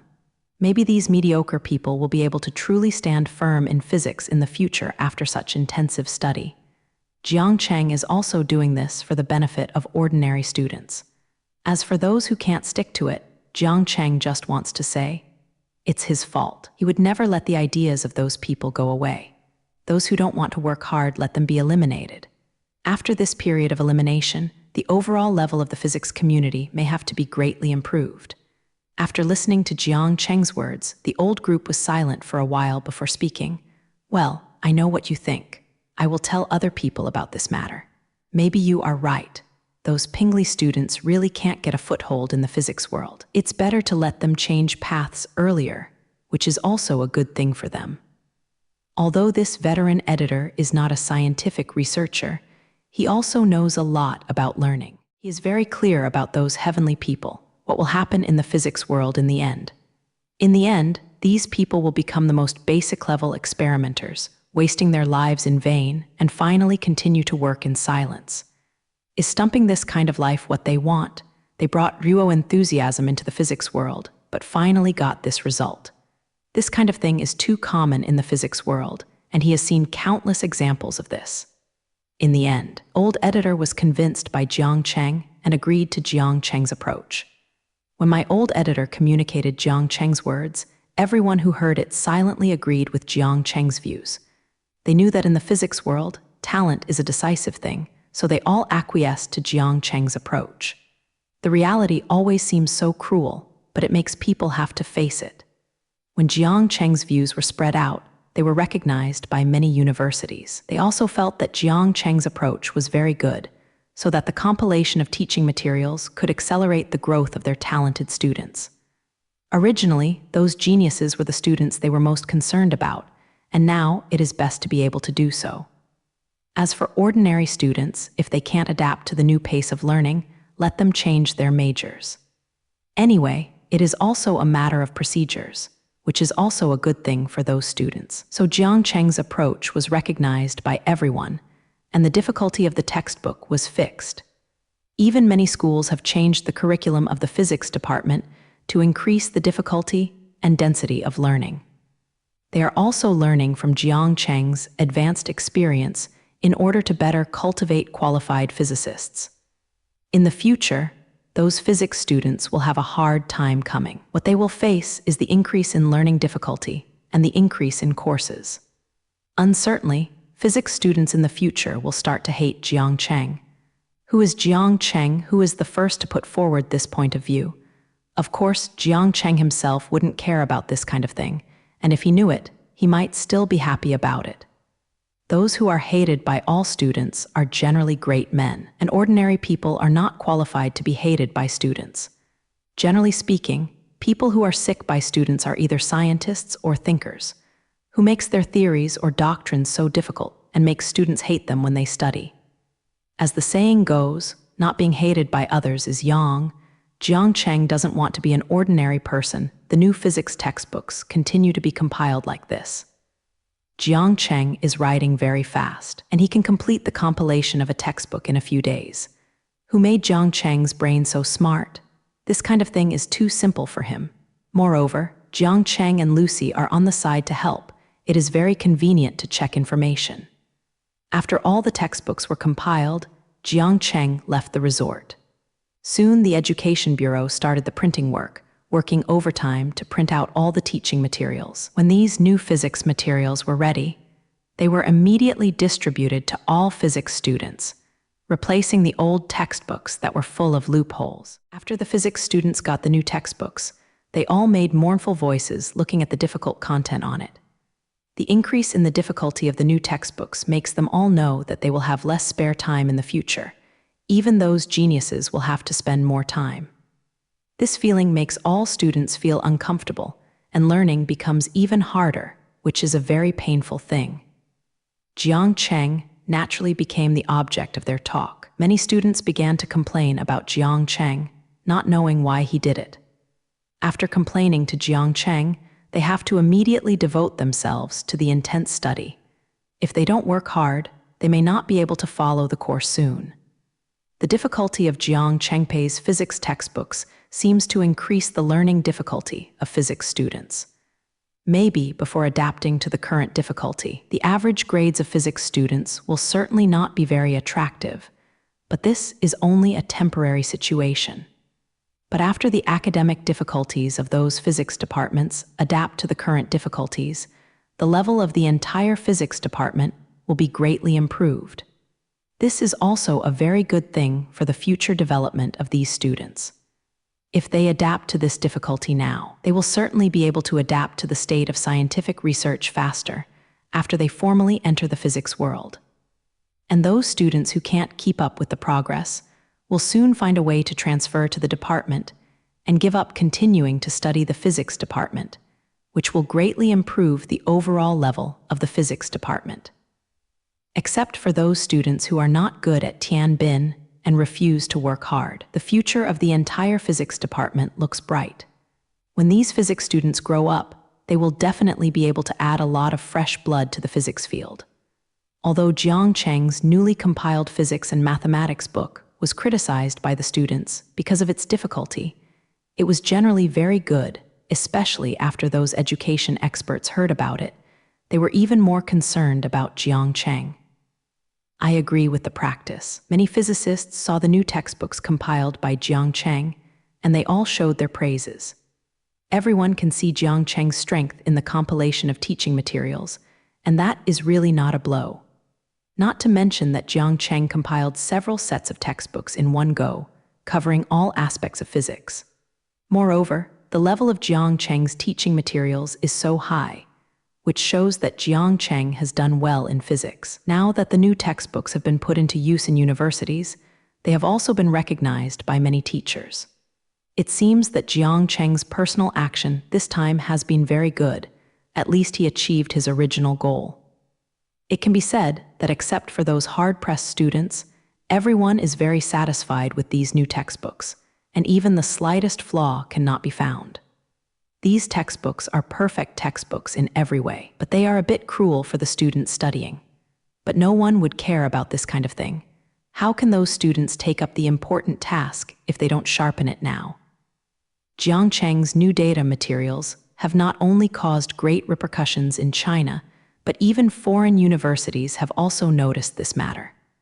Of course, like domestic universities, they are also worrying about new physics textbooks. Jiang Cheng has changed not only the domestic physics world, but foreign universities have also been affected by this incident. Of course, those foreign university textbooks are the same as those in China, and now they are a bit out of date. As early as after Jiang Cheng's new theory was verified, those universities were considering replacing the textbooks of the physics department. Their old textbooks are also full of loopholes, and they can no longer be used to teach their students. It is a pity that they also encountered the same problem as in China. That is, foreign physicists are busy adapting to the new physics system and are also learning about Jiang Cheng's new theories. Of course, they can't find new textbooks. People. For this, the leaders of foreign universities were also anxious, almost the same as the situation in domestic universities at that time. This kind of thing basically knows no borders, and every country attaches great importance to the issue of number education. But there is a great Jiangcheng in China, so there is no need to worry about the problem of new textbooks. Now, the domestic universities have solved this problem. The new textbooks are very happy, but there is no such thing as Jiangcheng in foreign universities. It can be said that Jiangcheng is the only one in the world. Those foreign universities did not want to come over to find Jiangcheng, but the domestic universities have spent the strength of the boss, and finally made Jiangcheng nod and agree to shoot. If this thing is replaced by them, there is no hope of success at all. Jiangcheng is forgiven for helping domestic universities, but those foreign universities have nothing to do with Jiangcheng, so why do you kindly help them? So this matter was dragged down by those foreign universities, and it has not been resolved until today. Until now, they finally found a solution to the problem. Since they can't write their own textbooks, they can just use the ready-made materials. Now, Jiangcheng has compiled several sets of physics textbooks for domestic universities. They only need to use these textbooks. Of course, those textbooks are all in Chinese, and they need to be translated before they can be used. However, translation is much easier than writing a new textbook, and translators in the university's own school can do it. It is not easy to find a few people who understand Chinese this year. No country can find a large group of such talents. Of course, they want to translate the textbooks written by Jiangcheng, and they can't do it when they think about it. Translation must first wait for the consent of authors such as Jiangcheng, otherwise this is an infringement. So they found Jiangcheng now, hoping to authorize them to translate and print. Many different countries cannot find Jiangcheng. I hope he will agree to translate the new textbooks into their national languages. Faced with such a request, Jiangcheng considered it and agreed, and asked them to find someone to translate. The development of foreign mathematics circles is also very helpful to him. Jiangcheng's vision is not so narrow. Of course, these people want to use Jiangcheng's textbooks, but they are not completely free. Domestic universities can get Jiangcheng's authorization to use those textbooks at a fee. These foreign universities can't get such good treatment. They end up paying Jiangcheng a lot of royalties every time they print a textbook. You must know that the prices of foreign textbooks are not cheap. So many countries have to translate. This is an extra income for Jiangcheng. After Jiangcheng has completed the authorization work for all countries, he will write the textbook. Even if it is over, those who have obtained the authorization will go back, and they will be printed out immediately after the translation is completed, so that they can be used by universities in their own countries. The physics students in their university can still use the old textbooks.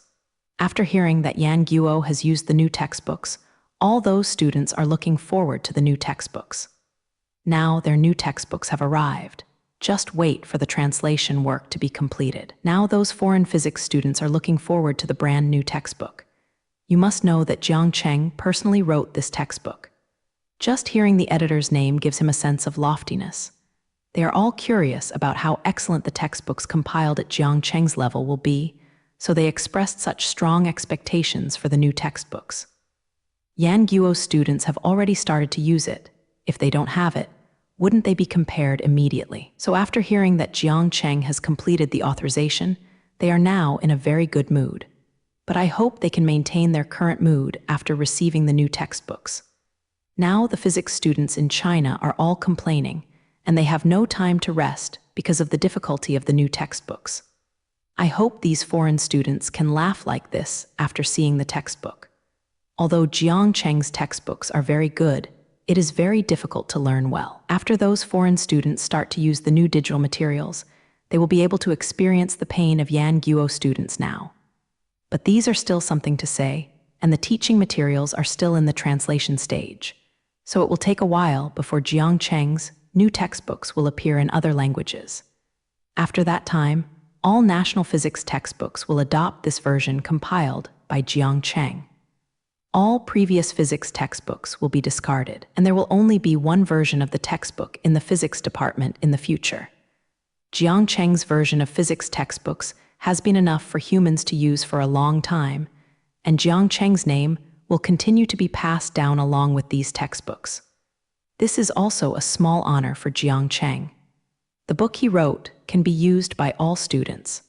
This matter is very good when I hear it. The textbook compiled by oneself can become the only physics textbook for the entire mankind.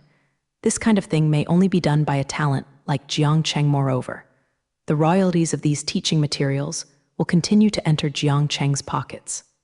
This is simply a good thing for fame and fortune, and it is also blamed for Jiang Cheng to agree so happily when authorizing. In the end, Jiang Cheng authorized countless countries to translate Indian dramas, and his books will be translated into countless languages and finally enter every university in every country. Now Jiang Cheng has been busy with the authorization to write the textbook, but once again has become a state of doing nothing. Originally, writing textbooks was simple for Jiang Cheng, and it didn't cost Jiang Cheng much energy. Jiang Cheng completed the compilation of all physics textbooks in less than a month. At this time, if you say that others don't believe it, it is a very time-consuming work to compile respectable materials, and you need to collect countless data and modify it repeatedly. Even a normal textbook would take more than a year. Jiang Cheng wrote several sets in one go this time, and the total time spent was less than a leap. That's why it is said that Jiang Cheng's speed is so terrifying, reaching an incredible level. In addition to Jiang Cheng's own strength, Lucy's help also played a big role. With Lucy's assistance, Jiang Cheng's efficiency has been improved several times. In the end, Jiang Cheng completed the work that required a long time in a very short time. Jiang Cheng's speed was fast this time, but now he has nothing to do again. Originally, Jiang Cheng was planning to find something to study it casually to pass this boring time. But now the Yingzhuo is about to reach Mars. After 9 months of flying, the rocket is now very close to Mars. Calculated according to the rocket's current speed, after a maximum of 10 days of flight, the rocket will be able to reach Mars with great success. After Mars arrives on Mars, Jiang Cheng will be busy with manned landing on Mars. So this time the free time is not too long. It will only be a little more than a week when it is full. This little time is not enough to study many things, so Jiang Cheng doesn't know what to find to do well. If you are looking for something simple to do, Jiang Cheng feels that there is no challenge. Things that are not challenged cannot be of interest to him, so it is better to just idle. If the task is too difficult to find, it will take 10 days to finish all the work. At that time, he will leave his job and go busy with the landing on Mars. For Jiang Cheng to be forced to stop this kind of thing after work, it is simply a torture for Jiang Cheng, so he is unwilling to choose to do it. In the end, Jiang Cheng found that he could only be idle and had to stay idle until the start of Mars landing. So Jiang Cheng was ready to take a vacation for himself, so as to cultivate enough energy for the Mars landing plan. The matter of landing on Mars can be said to be an important matter for Jiang Cheng. Jiang Cheng can't tolerate any mistakes in this matter, so he must adjust his state and behavior. Moreover, Jiang Cheng doesn't have to be idle all this time. There is one thing that can make him run a little bit. This matter is of great significance to Jiang Cheng, and he can also go out to relax, which can be said to be a thing with 2 birds with 1 stone. Some time ago, someone notified Jiang Cheng and asked him to run to Ruishi to attend the award ceremony. If it was a general award that made him run as far away as Zhao Ruishi, Jiang Cheng would never move. But if the unit that notified him was the Ruidian Academy of Sciences, the situation would be completely different. It turned out that this time, the unit that notified Jiang Cheng that he had received the award was so special that it attracted Jiang Cheng's attention. The Rui Academy of Sciences may say that everyone does not understand very well, but everyone must be very clear about the awards this organization is responsible for. The organizer of the Nobel Prize is the Ruidian Academy of Sciences, and the Nobel Prize is selected by this institution every year. The Ruidian Academy of Sciences found Jiang Cheng and asked him to go to Zhao Ruishi. Of course, he was preparing to award the Nobel Prize to him.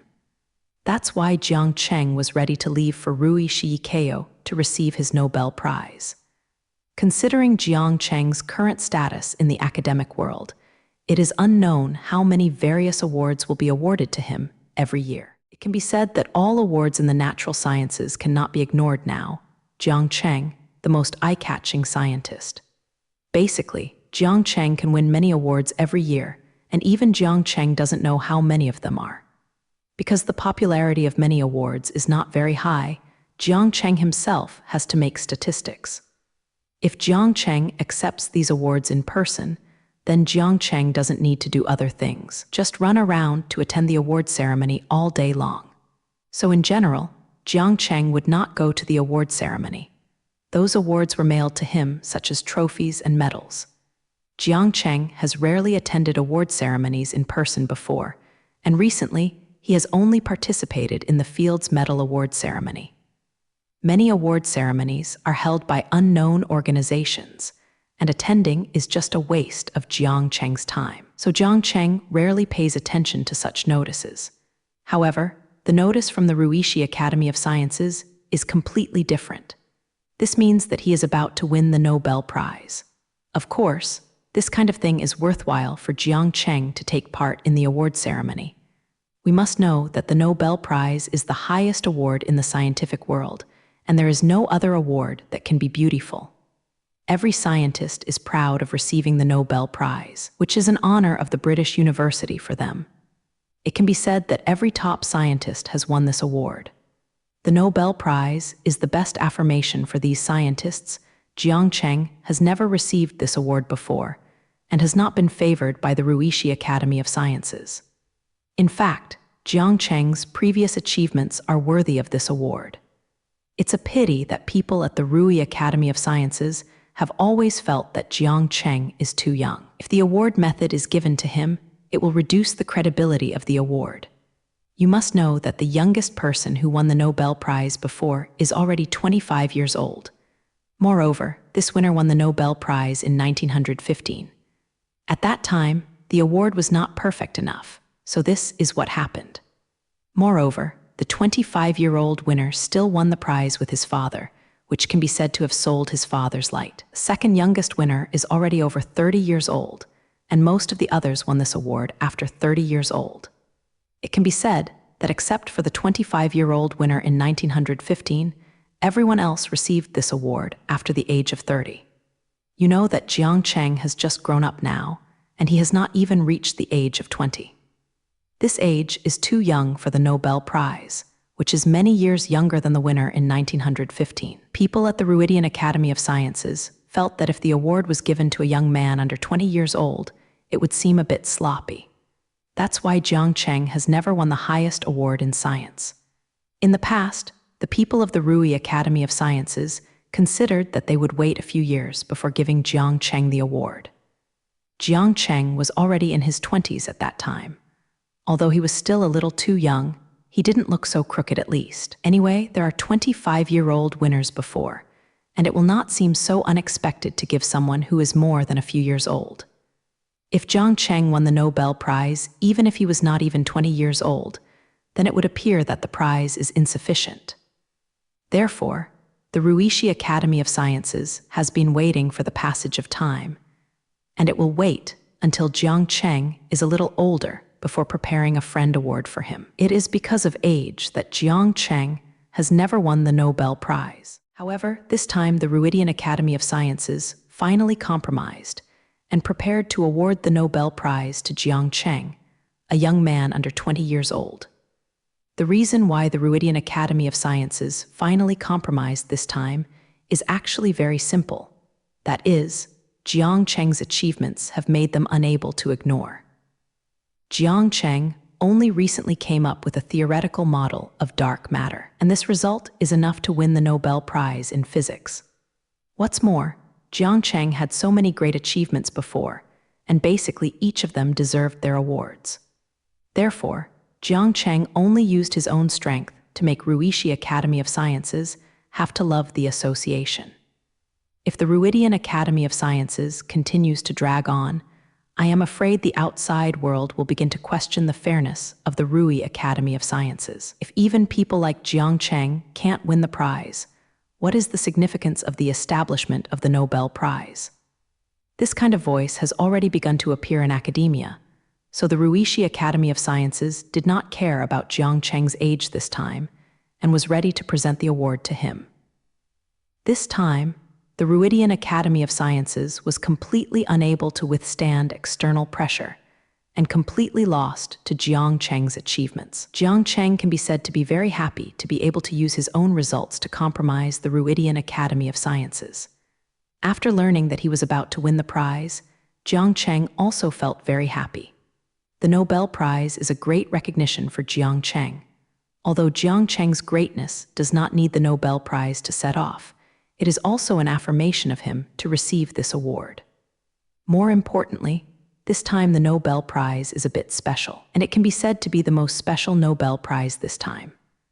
At this time, the Nobel Prize ceremony, there will be a situation where a scientist has won several awards at the same time, so it will look very special. That's right, what the Ruidian Academy of Sciences is going to give to Jiang Cheng this time is not just an award.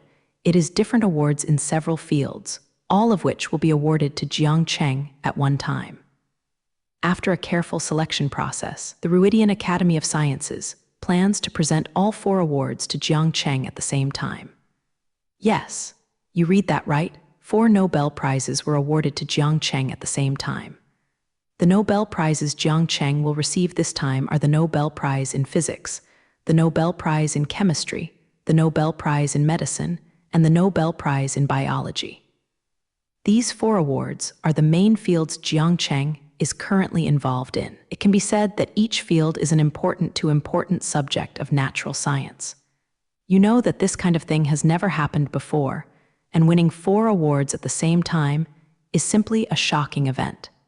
It would be very difficult for a scientist to win Nobel Prizes in 2 different fields. This situation has happened a few times before, but it took a long time for the scientists to receive the second award. Jiang Cheng has won different awards in the same field, and there are as many as 4, completely surpassing any previous winners. It can be said that after winning these 4 awards at the same time, Jiang Cheng's position in the academic world can no longer be shaken. If Jiang Cheng had already won these 4 Nobel Prizes when arguing with the physics community last time, then the situation might be completely different. It is estimated that even if someone did not believe in Jiang Cheng's theory, they could only be alone in their hearts and would not dare to discuss them. With 4 Nobel Prizes in different fields, who would dare to stand up and question this kind of scientist? It is so difficult for others to win a Nobel Prize. There are only so many awards each year, but there are many more qualified people. Many scientists who were eligible for the prize waited until they died and did not see the day of the prize. It can be said that the competition for the Nobel Prize is fierce every year, and there are countless candidates waiting eagerly for the award. This kind of thing that other people desire so much. It seems so easy on Jiang Cheng's side. It is as easy as eating and drinking. The Nobel Prize, which is regarded as the highest honor by others, is so simple for Jiang Cheng to get one. This time, he easily won 4 awards in different fields, just like the Nobel Prize is worthless. Moreover, Jiang Cheng is now less than 20 years old. If he develops according to the current situation, I am afraid that Jiang Cheng will vomit when he wins the Nobel Prize. To be able to get the Nobel Prize and get vomiting, only Jiang Cheng's demon can do it. Others will be envious of this kind of thing. If the incident this time spreads out, I don't know how much disturbance it will cause outside. Now this news has not been announced. After everyone knows and the whole news, Jiang Cheng's fame is probably going to rise again. To be able to win 4 Nobel Prizes in different fields at the same time, this kind of thing sounds scary. It's as if the Nobel Prize was awarded by Jiang Cheng's family. It's just something that you can get if you want to. It can be said that the Ruidian Academy of Sciences made a very controversial move this time. The 4 awards given to Jiang Cheng this time are too exaggerated. You must know that there are not a few Nobel Prizes. Jiang Cheng took 4 at a time and already accounted for more than half, which also prevented other scientists from living. The reason why the Ruidian Academy of Sciences was so generous this time to give Jiang Cheng the award without money is actually a helpless move by those people. Now that it is ready to give the Nobel Prize to Jiang Cheng, the Ruidian Academy of Sciences does not consider other factors and considers all awards solely from the size of the results. Therefore, this time the Nobel Prize selection is very serious, and there is no test of loyalty to other factors at all. It is unusually fair to round the heroes based on the results. If the selection is really based on the results, then it is normal for Jiang Cheng to receive 4 awards. In fact, the Ruidian Academy of Sciences is not willing to give Jiang Cheng 4 awards at once, but when they started a fair selection, they found that the people who made the most recent contributions to these disciplines are Jiang Cheng and this one who is less than 20 years old. Young people. After discovering this situation, the Ruidian Academy of Sciences became very entangled. If you really gave Jiang Cheng 4 awards, it would seem too shocking. However, if Jiang Cheng is not given these awards, then it appears that they are not fair enough and lose the greatest significance of this award. Since Jiang Cheng has made the greatest contribution to these disciplines in recent years, these awards should be given to Jiang Cheng. In the end, in order to ensure the credibility of the Nobel Prize, the Ruidian Academy of Sciences compromised again and decided to award 4 different awards to Jiang Cheng at the same time. That's why this led to the current situation, where one person won all 4 prizes. When the news went out, it really caused a great response. Being able to win all 4 of the Nobel Prizes has such a great impact on everyone. That was the Nobel Prize, and you knew it was a very tall award. Jiang Cheng Jingren was able to win 4 at a time, which was beyond everyone's imagination. It's not that everyone thinks that Jiang Cheng is not eligible for the Nobel Prize. In terms of qualifications, Jiang Cheng would have been eligible for the prize. It has been a bit too much to delay. It's just that the 4 awards won this kind of situation, and it really has never appeared, so Japanese letter will make everyone unacceptable for a while. While the outside world was talking about the Nobel Prize, Jiang Cheng came to the country of Ruidian by plane alone. He came here this time to prepare to participate in the Nobel Prize award ceremony. People have all awarded him 4 awards at the same time. It would be too much if he didn't come here in person. Jiang Cheng himself attaches great importance to this award, so he traveled all the way to the country of Ruidian. And Ruidian is also a well-known holiday destination, and you can relax here with just one question. This does not conflict with his plan to relax before. Being able to go to Ruishi to have a good time and take away 4 Nobel Prizes at will, Jiang Cheng can be said to be very safe this time. After a long flight, Jiang Cheng finally arrived in Stockholm, the capital of Ruidian, and the Nobel Prize ceremony will be held in this city. Stockholm is the capital of Ruidian. It can be said to be a more famous city. Of course, this fame is not because of the city itself, but because of things like Stockholm Syndrome. It can be said that Ruidian has no sense of existence in this country and is rarely known by people except for the Nobel Prize. Moreover, people often confuse Ruidian with Ruishi. In fact, these are completely different countries. Ruidian is located in the northernmost part of Europe and belongs to one of the 5 Nordic countries. This country declared neutrality during both World Wars. It can be said to be a permanent neutral country. The Nobel Prize can be recognized as the highest award in the scientific community, and there are certain factors in the country it is in. An award selected by a permanently neutral country will always seem fairer, which is more than the award granted by a certain country. Although everyone says that science knows no borders, scientists do have borders.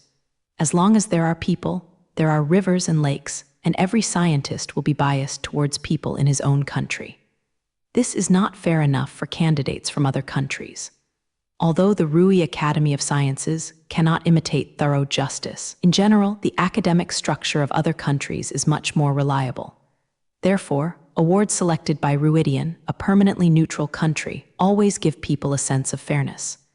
After Jiang Cheng arrived in Ruidian, he discovered something completely different in this country. This Nordic country certainly has the common feature of all Nordic countries, that is, it is very cold. It is in the Nordic countries, so the temperature can hardly be too high. What's more, it's almost winter now, and the temperature in Ruidian already makes people feel bitingly cold. Fortunately, Jiang Cheng's physical fitness is strong enough, and this little cold can't hold him back. When Jiang Cheng stepped off the plane and faced Ruo Rui Dian's cold wind, he opened his arms and felt it well. To be able to experience this icy sensation is a completely different experience for Jiang Cheng. Jiang Cheng has never been in such a cold place, and today can be said to be the lowest temperature Jiang Cheng has experienced. However, Jiang Cheng was very comfortable with the feeling of low temperature and even fell in love with it for a while. The icy chill penetrated his clothes deeply, spread throughout his body, and slowly spread to his brain. This icy feeling of the whole body made his mind sober abnormally, and his thinking became much faster because of the cold. Jiang Cheng's already smart brain became more active after the cold stimulus. Every second, countless thoughts turned and kept running at a high speed. Jiang Cheng likes this feeling that can make thinking more active. In this way, his whole person became calm, as if the robot was sour and calm. After walking outside the airport, Jiang Cheng took a deep breath of the cold air outside, so that his brain was sober. Jiang Cheng fell in love with this feeling all at once, which allowed him to think about some things better. It seems that the first image given to him by Rui Dian is very good, and I feel the unique charm here when I get off the plane. Although Rui Dian had a good impression on Jiang Cheng, he could resolutely quit if he stayed in such a cold place for a long time. Although he is not afraid of the cold here, it is good to experience this climate. If he lives in such a place for a long time, Jiang Cheng is afraid that one day he will be crazy. The most important thing is places like Ruidian. It is estimated that going to the streets is the least interesting. This place is cold even in summer, so people have to wear a little thicker to avoid the cold. The beauties walking on the Ruidian street are all packed tightly, and there is not much beauty to appreciate. If you can't even see the most important white thighs in summer, places like Ruidian are really meaningless. After thinking about it for a while, Jiang Cheng found the person who had come to receive him at the airport. A staff member of the Ruidian Academy of Sciences held up a big sign with the words Jiang Cheng written in Chinese. It seems that this is the person who came to receive Jiang Cheng today. Judging from the pickup card held in his hand, the Ruidian Academy of Sciences really attaches great importance to Jiang Cheng and has specially produced a Chinese sign.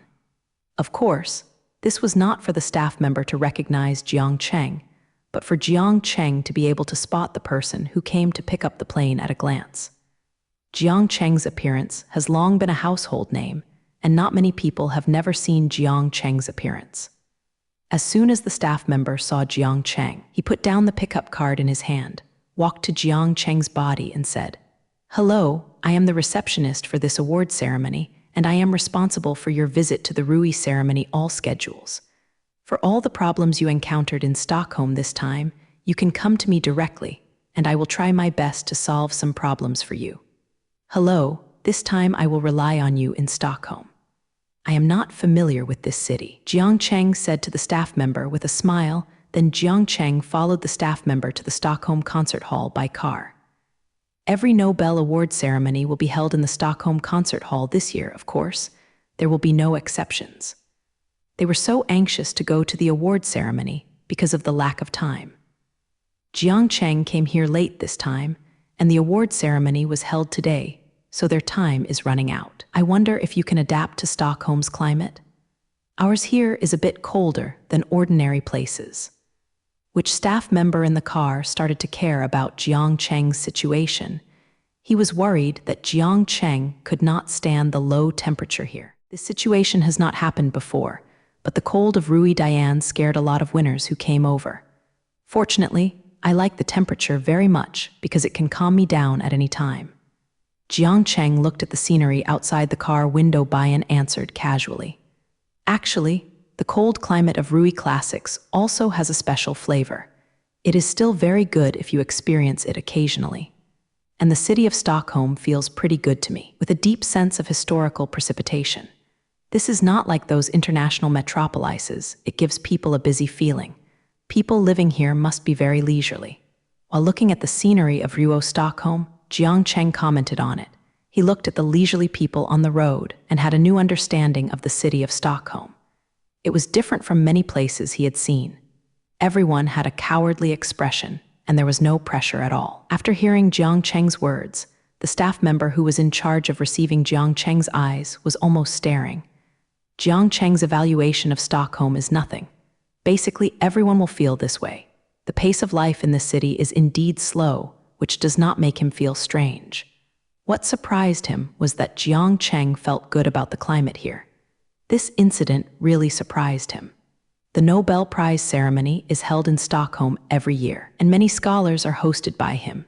He has never seen someone like Jiang Cheng, and most people will be disgusted with the climate here after they first come to Stockholm. Basically, none of the foreigners can withstand the cold here. Of course, except for Russian scientists, there is not much better than Rui Diane.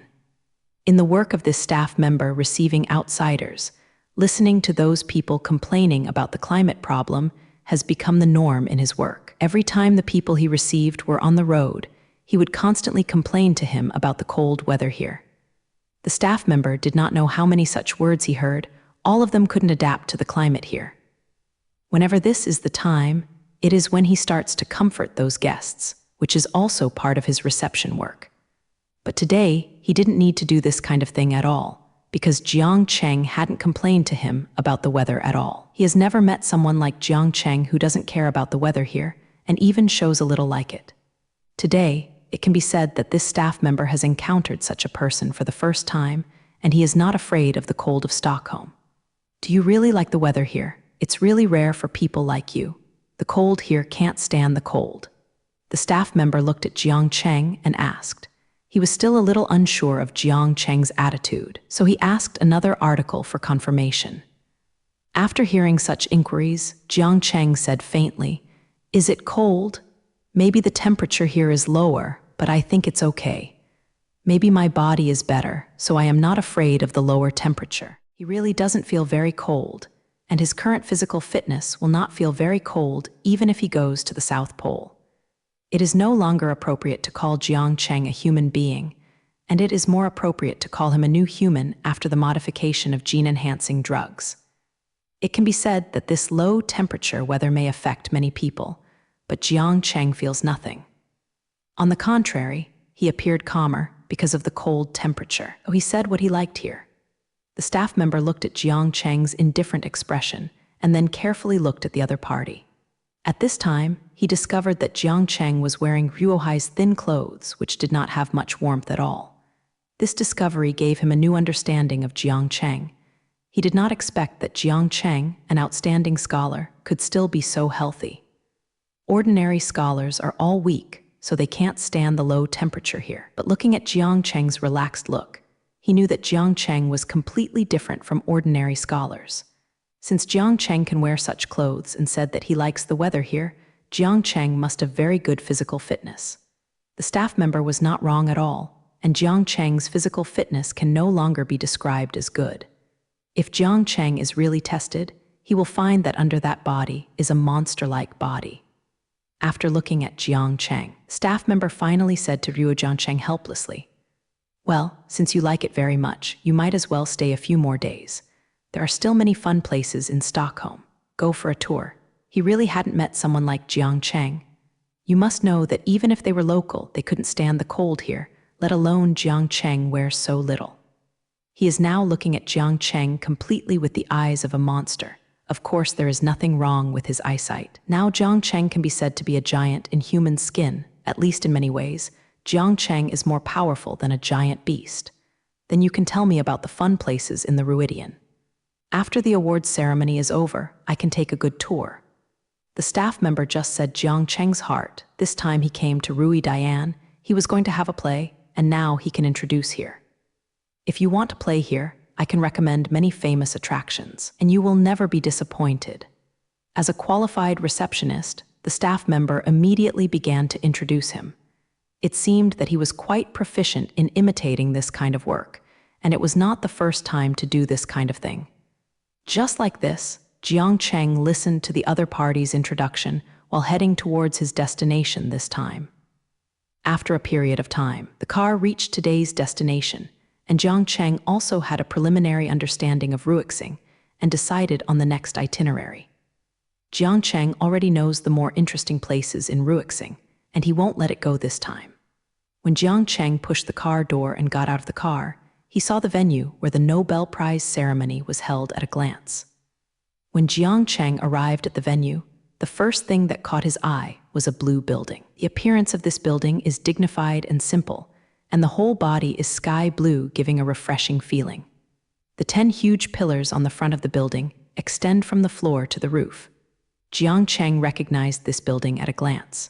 This is the Stockholm Concert Hall, and the place where the Nobel Prize award ceremony will be held today.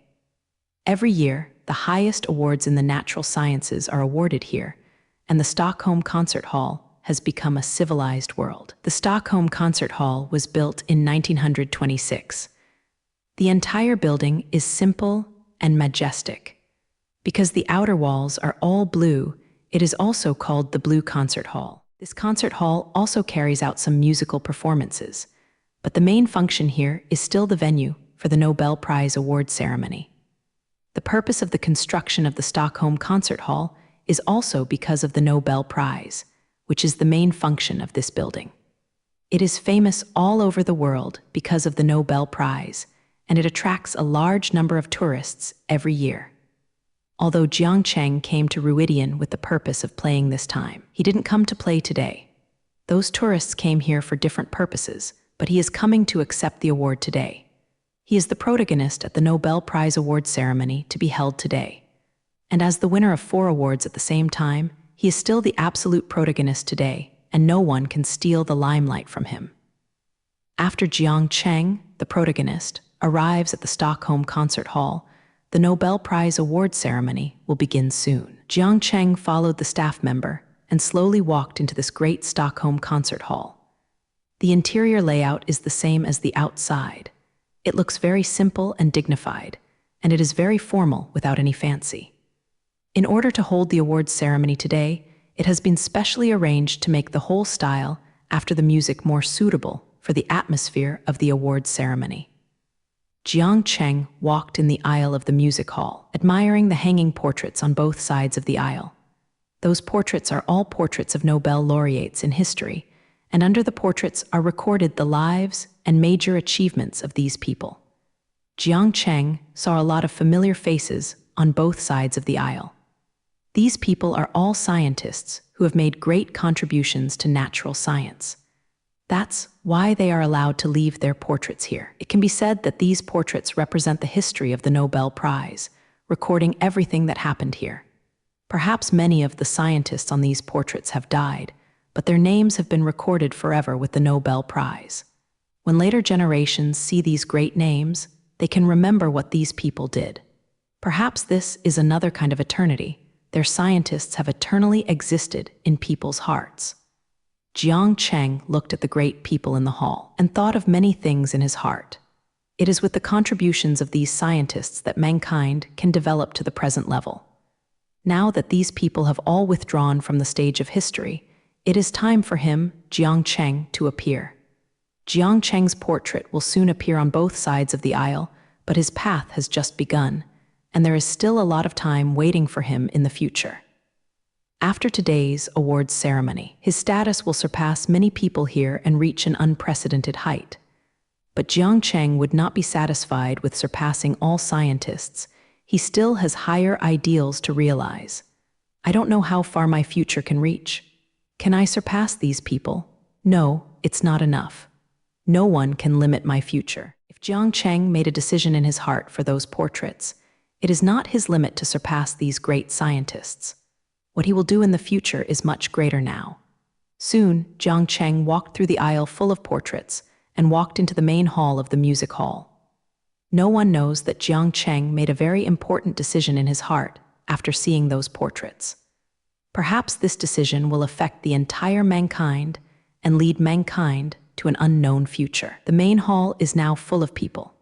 These people are all celebrities from all walks of life. They felt this concert hall from a long distance and came to join today's awards ceremony. They are all here today to witness this great moment as an audience. When they saw Jiang Cheng walk in, they all turned their attention to him. Those viewers saw Jiang Cheng's young and handsome face, and a strange feeling rose in their hearts. The protagonist of the Nobel Prize award ceremony is Jiang Cheng, who is too young to be too young. Here today, he will receive the highest honor in academia, and today this is all prepared for Jiang Cheng. It is this young scholar who is about to win 4 Nobel Prizes today. At this great moment today, Jiang Cheng will be crowned the crown of the scientific world and officially become a minister at the top of the academic world. This is a glorious moment for Jiang Cheng, and all the dishes will go to Jiang Cheng. Now is when this Kai Yao moment begins, and everyone looks at Jiang Cheng, who walks in with reverence. Everyone knows Jiang Cheng's achievements, and everyone is convinced that he won the 4 awards today. It's just that everyone can't figure out why, at such a young age, such a young man, Jiang Cheng, accomplished many things that many people could not accomplish. It can be said that Jiang Cheng's short age has surpassed most great people. After he has officially won 4 awards today, he will surpass all scholars and become the greatest scientist, and there is not one of the greatest. This is not an exaggeration.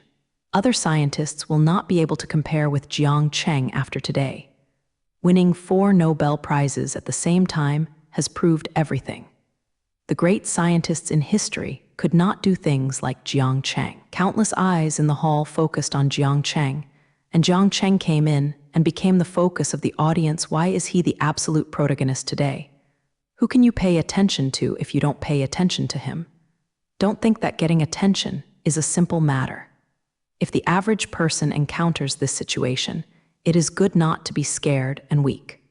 But Jiang Cheng seemed very calm now, as if he didn't feel the eyes of other people. Jiang Cheng is very familiar with this situation now, and will adapt to it after more experience, so Jiang Cheng can be regarded as an old driver in this situation. How could a veteran driver be afraid of driving? So Jiang Cheng is quite relaxed now, completely unaffected by the atmosphere in the lobby.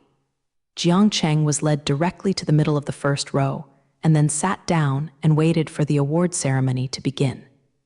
This position is the center of the audience, and Zhu Guoquan is a big man from all walks of life. Just being able to sit here is an affirmation of Jiang Cheng and also represents the respect of the Ruidian Academy of Sciences. As the protagonist today, of course, he has to sit in the best position. This is the advantage of being the protagonist. No one is more suitable to sit here than him. After Jiang Cheng sat in his seat, many people around him began to talk to him. These people are all outstanding in their respective fields, and they are here to witness Jiang Cheng's award. Now that they can get in touch with Jiang Cheng up close, of course these people will not miss such a good opportunity. You must know that Jiang Cheng's current status is different. Behind him represents many forces and also represents the interests of many people. It's hard to meet this kind of character usually, at least they can't see it. Jiang Cheng seldom appeared in Dujiao occasions, and he would not usually go to those places for ordinary reception ceremonies. In fact, Jiang Cheng is just an otaku in life, and he never goes out for nothing. It's just that he looks a little high-end, which makes people feel special. Only today, as the winner, Jiang Chengyu will run a special Zhao Rui Dian. Otherwise, he might not come to such a place once. If it weren't for such a good opportunity, people like Zhu Guo would want to meet Jiang Cheng, then it would be even more difficult. Now they finally have the opportunity to contact Jiang Cheng, so they appear very enthusiastic. Many people hope to have a little relationship with Jiang Cheng. Whether it is doing business or other things, it can be of great help to these people's careers. Anything left out of Jiang Cheng's hands is enough for these people to gain mercilessly. Soon, the place near Jiang Cheng in the hall became a small social occasion, and the most special social gathering began. In the face of Ryuju's Qiutan, Jiang Cheng showed that he was very well trained, and he did not appear emotionally impatient at all. In fact, he was very annoyed with these Kang ropes in his heart, but he didn't show it at all on his face. People like Zhu Guo came to join him today after all, and they will witness their glory moments later. People came here to attend his awards ceremony. Of course, he couldn't be too cold, so Jiang Cheng had to endure the boredom in his heart and constantly deal with the ropes of Zhu Guo. What Jiang Cheng hopes most now is that the award ceremony will begin immediately, so that he can ask these nasty kangs. Maybe God heard Jiang Cheng's request and soon realized his wish. Soon a master of ceremonies appeared on the stage, and the award ceremony officially began. As soon as Jiang Cheng Zhaoguo's people saw the ceremony began, they stopped their approach to Jiang Cheng. On such a formal occasion, they didn't do anything about it, and soon Jiang Cheng and Zhu were cleaned up. Now this feeling makes Jiang Cheng feel very good. Without those pesky dad ropes, the whole world has become better. The Nobel Prize award ceremony has a set of fixed procedures. This set of procedures is a set of special ceremonies formed over the years, and it has now become the tradition of the Nobel Prize. The sound of music soon sounded in the hall, which was also the beginning of the award ceremony. Then there is a speech by the chairman of the Nobel Foundation. This session will last a few minutes. The chairman of the Nobel Foundation will be on the stage to talk about the history of the Nobel Prize and the life deeds of the founder of the Nobel Prize. Then the chairman of the Nobel Foundation will talk about the significance of the Nobel Prize and its impact on the natural sciences. Basically, what this session said was some scenes, so you don't need to listen to know what to say. But these scenes are indispensable. Everyone has to listen to it every year before they can enter the award ceremony. Soon, the chairman of the Nobel Foundation stepped onto the stage and began his speech today. Sure enough, his speech was quite boring, basically no different from the previous sessions. Jiang Cheng estimates that his speech does not need to be changed, just change the time and still have characters.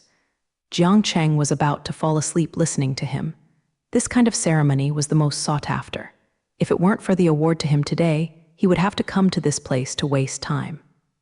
After a while, the chairman of the Nobel Foundation finally gave his speech, and the ceremony began the next step. The music in the hall changed its style, and an old man walked to the middle of the stage. He is the one who gave Jiang Cheng the prize today, and Jiang Cheng will get that dish reputation from him in a while. The old man in charge of awarding the awards is not small. His name is Karl Roman 16 Gustav. Once you hear this name of How Many Lives, you can know that this kind of entry is unusual. Karl Roman 16 Gustav is the current king of Rui Dian, and he is also the person who presented Jiang Cheng the award today. If the Bell Prize is awarded by the King Rui Dian himself, this is also the tradition of the Nobel Prize. Perhaps the king's award of awards seems to be relatively high, so this tradition has continued. After the king of Ruidian walked to the middle of the stage, the award ceremony proceeded to the second stage. Of course, King Dian didn't directly award the prize when he came up. He first started his own speech. The chairman of the Nobel Foundation has just finished speaking, and now it is his turn to be the king. A king ran over to give you a prize. If you still let someone say something, it would be too unreasonable.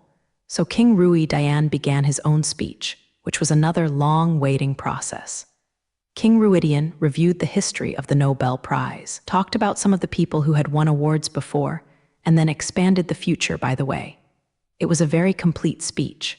Of course, the Ruidian king said some nonsense, but these words are an indispensable part of this occasion. Just like every time a school starts and celebrates, someone will always come out and say a big dimension, this kind of ceremonial nonsense can always appear. Jiang Cheng is really about to fall asleep sitting in the audience. The hypnotic effect of this kind of nonsense is so good that people can't help but sleep with eyelids if they are not careful.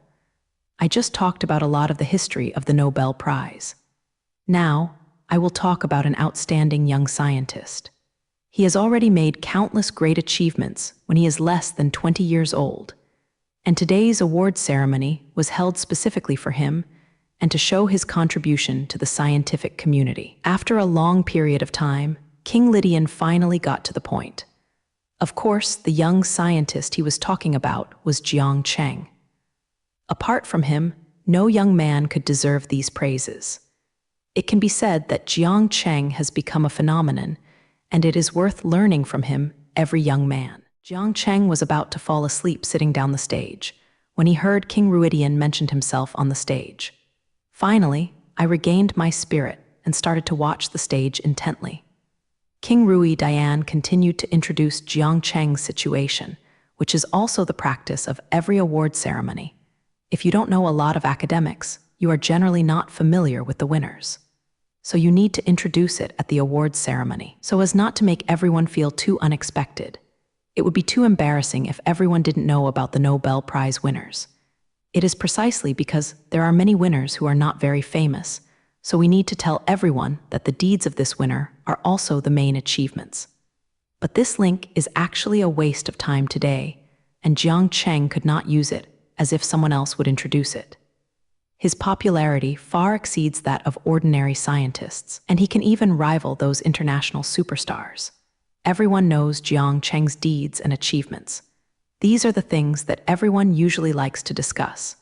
It can be said that the name Jiang Cheng itself means that if it is so well known, there is no need to introduce anything from King Rui Dian. Everyone knows Jiang Cheng quite well.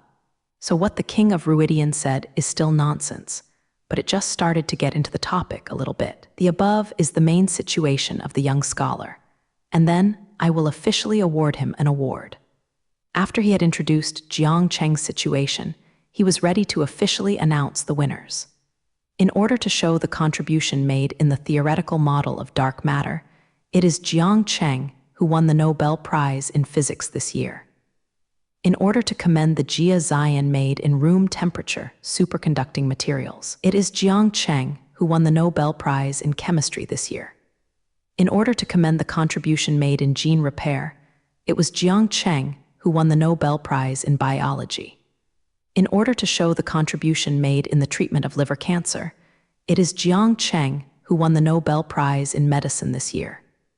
King Ruixing handed out 4 awards in one fell swoop, and Jiang Cheng's name was mentioned 4 times. King Rui Dian's speech just now represents that Makoto Ryuojiang won the Physics Award because of the theoretical model of dark matter, and the Chemistry Award was due to the normal temperature superconducting material.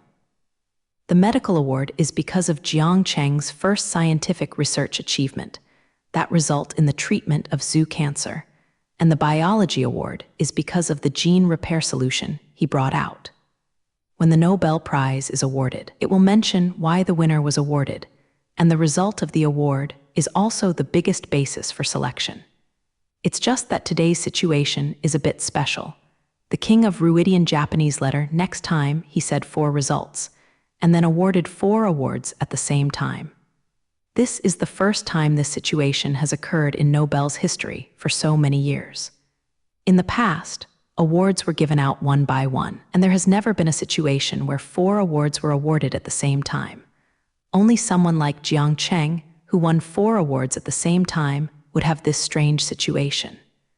Jiang Cheng won 4 Nobel Prizes in one go this time, so the award ceremony was put together. This caused the current situation, and the King of Ruidian issued 4 awards in one go. In fact, the Ruixing Academy of Sciences originally prepared one by one slowly method for Jiang Cheng to take the lead 4 times. This is more in line with the tradition of the Nobel Prize and looks more formal. But Jiang Cheng didn't have time to play with them.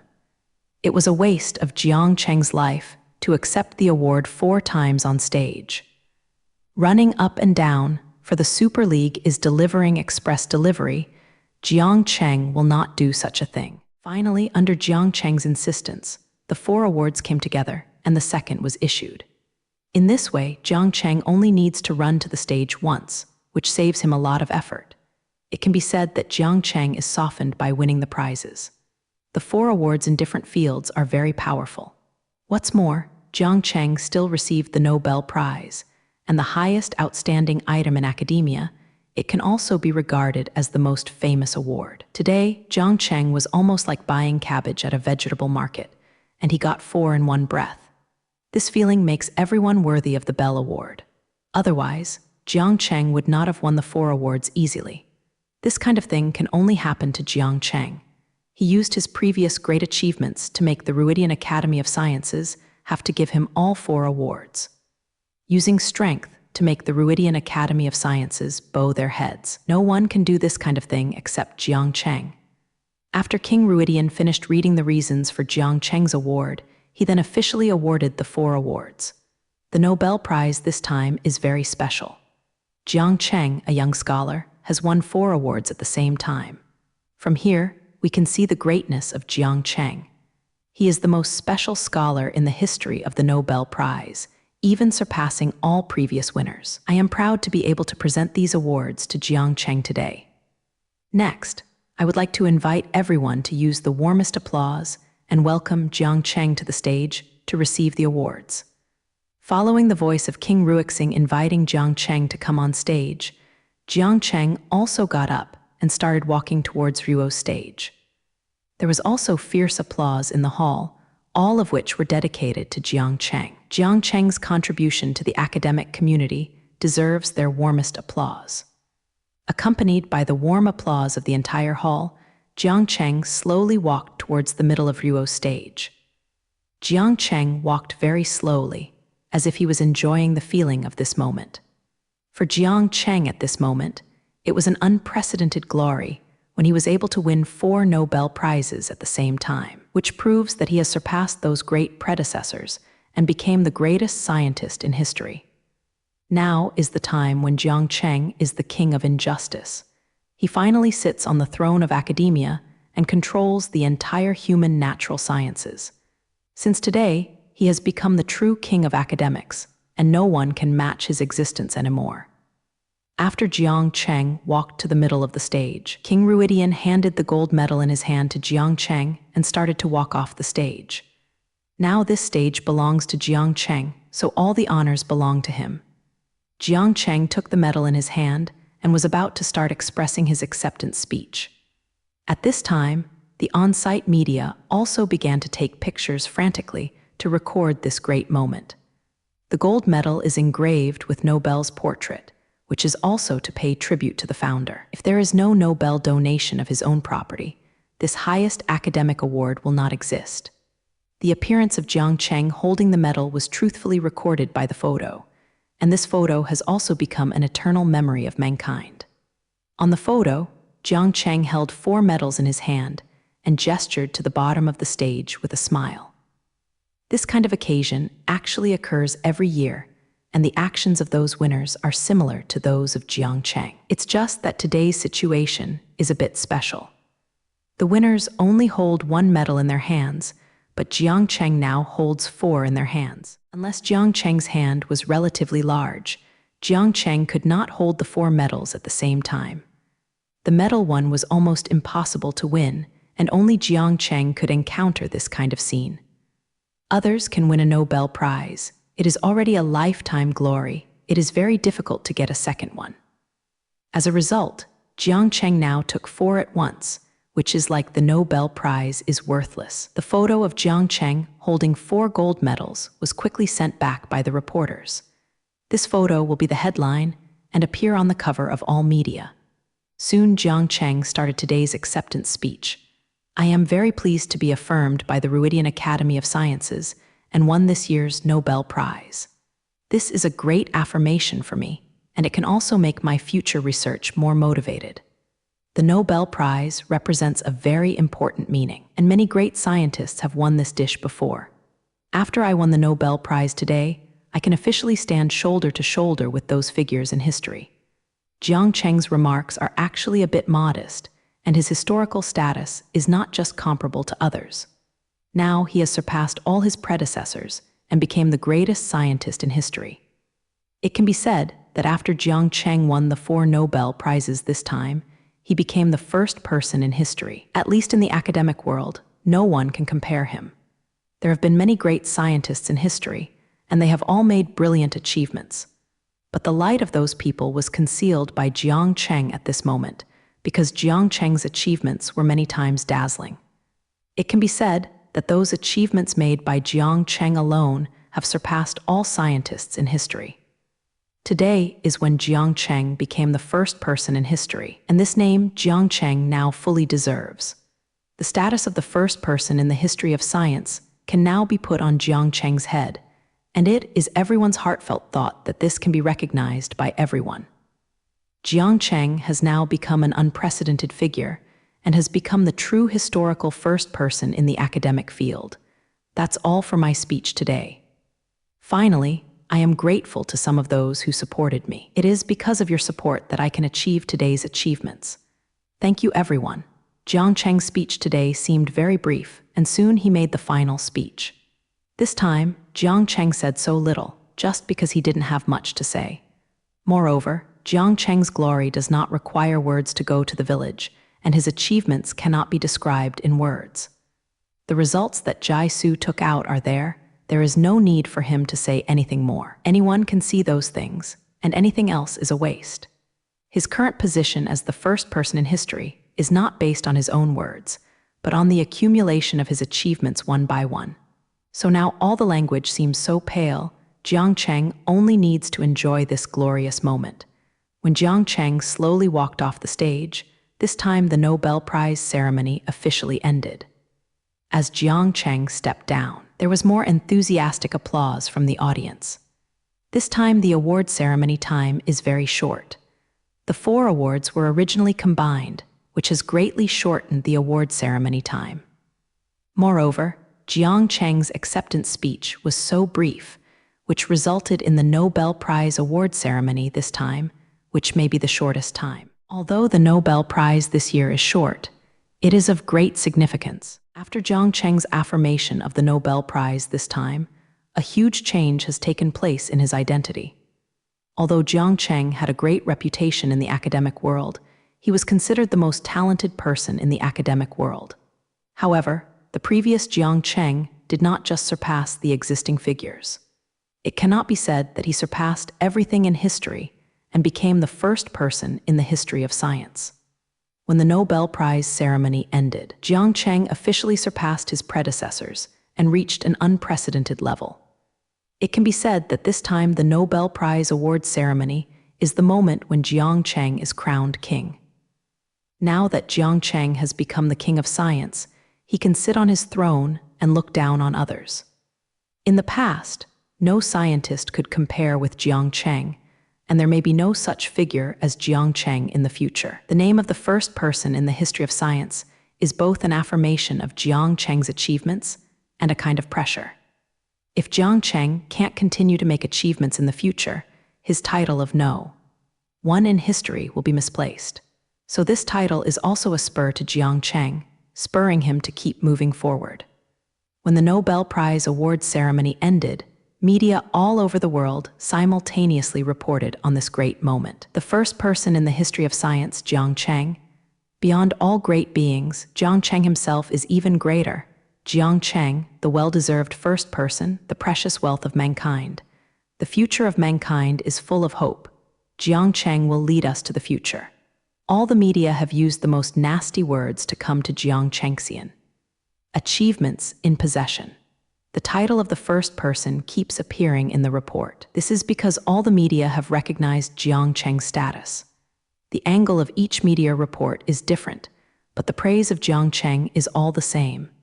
It can be said that these media have lifted Jiang Cheng to the sky, becoming the first person in the past and present. I am afraid that even Jiang Cheng himself will feel a little blush after seeing these reports. However, these reports about Jiang Cheng were not questioned by everyone after they were disseminated. Seeing those reports, everyone nodded silently. They didn't think Jiang Cheng was worthy of these titles. Everyone agrees with what the media said and has no other ideas about those words. It seems that everyone thinks that the media is right. Jiang Cheng is exactly such a character. This time the public has so accepted the media's statement, which means that Jiang Cheng's current status has been deeply rooted in the hearts of the people. Anyone who knows Jiang Cheng has the party that Jiang Cheng is the first person in history. There is no controversy about this matter. This acquiescence behavior itself is a recognition of Jiang Cheng. It can be said that Jiang Cheng is already the first person in history. Now that everyone agreed to this matter, it would be impossible for Jiang Cheng not to want this title. After Jiang Cheng's award-winning news spread slowly, there was another upsurge in the society to discuss Jiang Cheng. Everywhere you can see people talking about Jiang Cheng and the changes he has brought to everyone. Jiang Cheng has become a cultural symbol and is called a sage by everyone. If you randomly find someone on the street now and ask him what he thinks of Jiang Cheng, The result will be extremely respected, and there will be no other answers. Jiang Cheng's talent, Jiang Cheng's strength, and everything else about him have all been recognized. It seems that Jiang Cheng did not do so many things in vain. Everyone saw it in their eyes and remembered them in their hearts. Now, everyone is surrounded by products of the Universe Umbrella Group. These things make everyone's life more convenient. These changes have taken place slowly, and a qualitative change has occurred after accumulation. Jiang Cheng has now fulfilled his original promise and successfully transformed the whole world, making the whole world more in line with his wishes. The hot discussion about Jiang Cheng from the outside world did not affect him. He is now concentrating on playing in the Ruidian, but he has no time to care about those things. Besides, Jiang Cheng did so many things, but it was not for others to praise him. Everything he did was for his goals. Even if there was no one to support him, he had to go on unswervingly. After Jiang Cheng left at the awards ceremony, he began his tour of Ruidian. He went to many well-known attractions in Ruidian and saw very different scenery. Jiang Cheng witnessed the traces of history in Stockholm's old town and saw streets full of art and all kinds of century-old shops. The old town of Stockholm is full of historical sites. The historical features here are kept intact, allowing Jiang Cheng to appreciate the cultural flavor of the Ruidian. Jiang Cheng also went to the Royal Palace in Stockholm to see a completely different architectural style from Yan country and experience the historical atmosphere of a country different from that in China.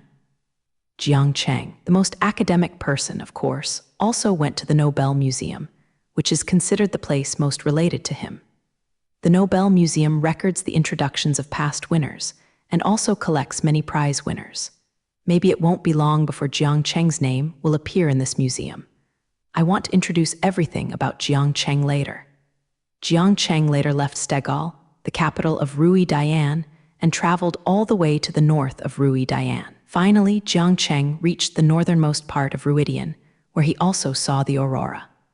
The aurora can be seen in the Ruidian, so the low temperature of the Ruidian is also understandable. That magnificent aurora gave Jiang Cheng a lot, and it really deserves to be the most beautiful scenery in the world. The colorful appearance of the aurora can make people intoxicated at first glance.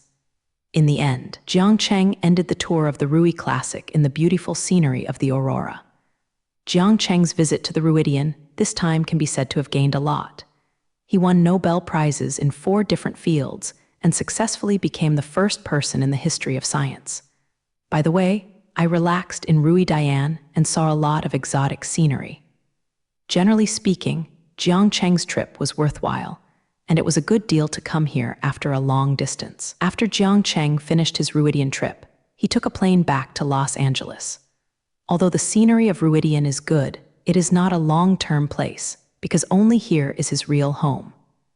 After returning home, Jiang Cheng made some preparations, and he was going to get busy in the next time, and the leisurely days before it could be regarded as an end. Because the rocket carrying the astronauts is now close to the orbit of Mars, the next step is to implement the Mars landing plan. This plan is very important to Jiang Cheng, and he must put all his energy into it. The Mars landing plan is his first step in the development of Mars. Only after Gu Lai takes this step, all the following plans can proceed smoothly. Therefore, the success of landing on Mars this time is related to many things afterwards. Later, Jiang Cheng is planning to establish a preliminary base on Mars to conduct preliminary development work on Mars. Zhizhai Jiangcheng also has a Mars colonization plan to establish a permanent settlement on Mars. Of course, this is a relatively long-term plan, and there are no conditions for implementation. Whether these plans can be carried out smoothly depends on whether they can succeed this time. If this landing plan fails, then what about the Mars base will be discussed. Even people can't be sent to Mars.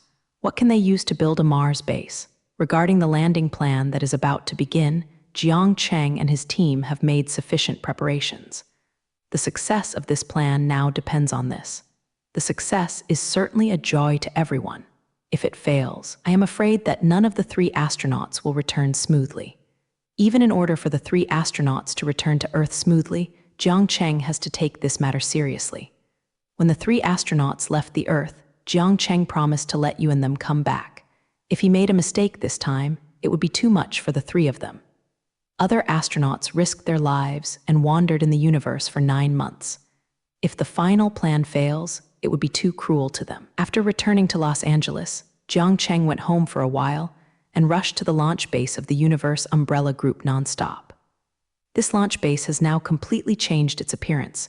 The original few buildings have been increased a lot, and the area has been expanded many times. Even the rocket launcher, which originally had only 1, has now become as many as 3.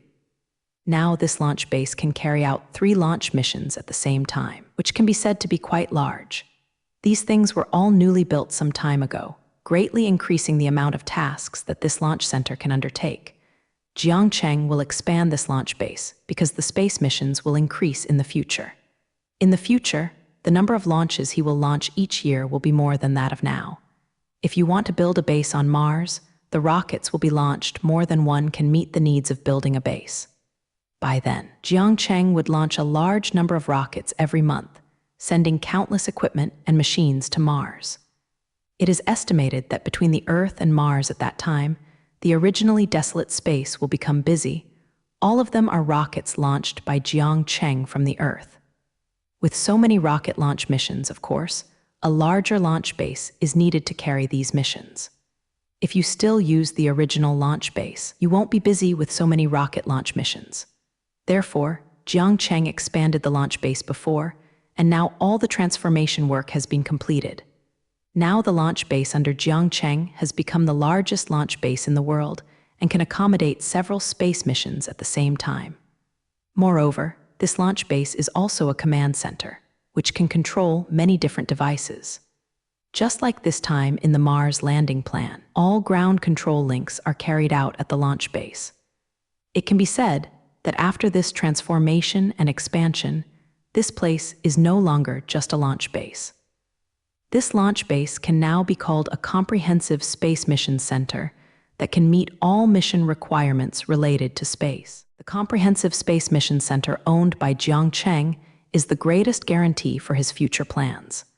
Many great plans will be carried out here, carrying human dreams about space.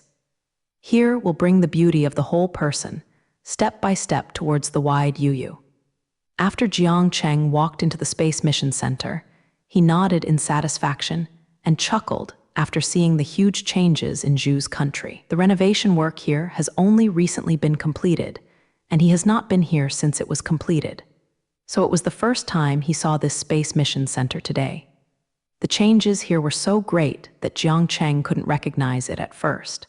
These changes made Jiang Cheng very satisfied.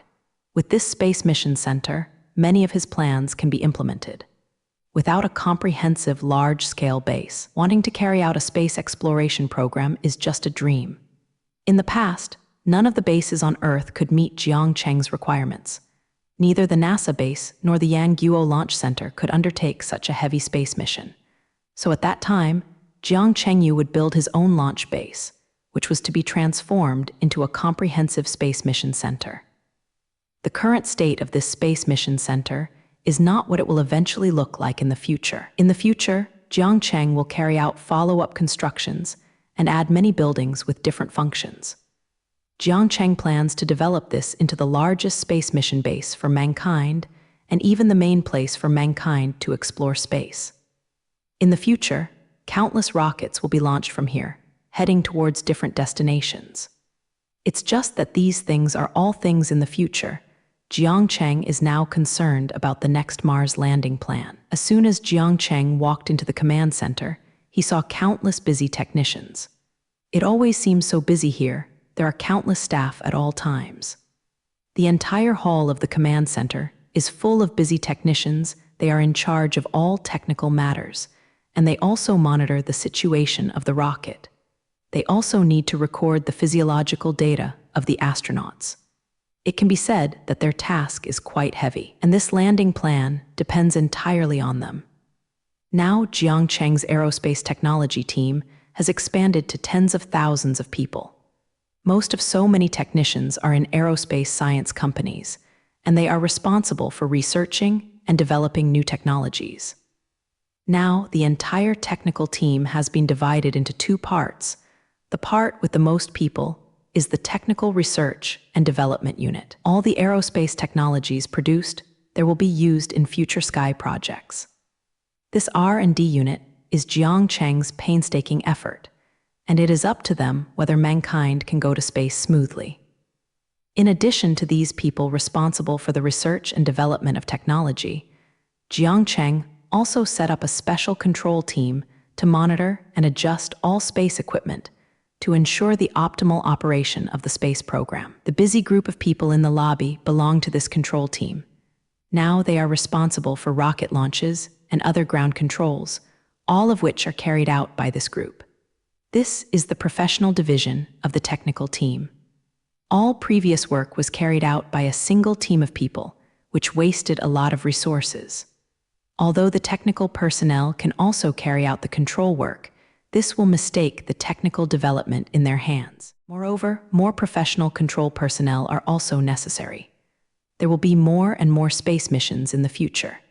If there is no specialized personnel to manage, it will be impossible to take care of them.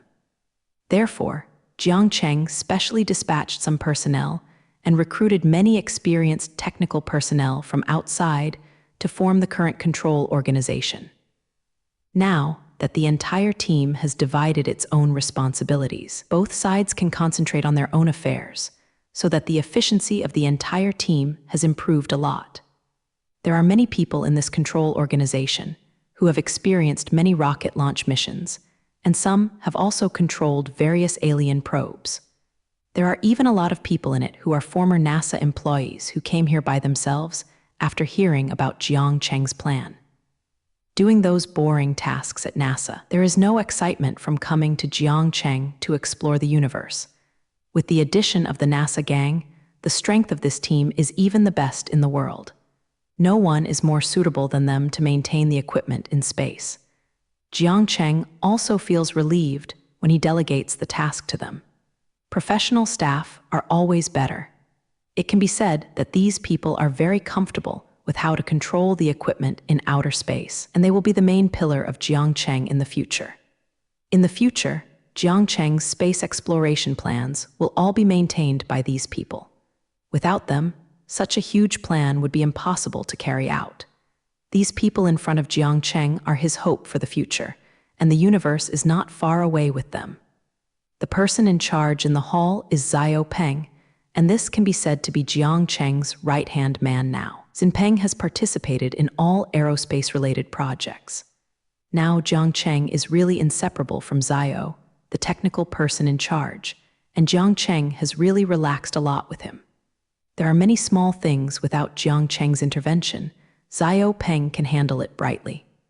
Ever since Xiao Lu started following Jiang Cheng obviously felt that he was a lot more relaxed, and the time he had idle for the first time also became more.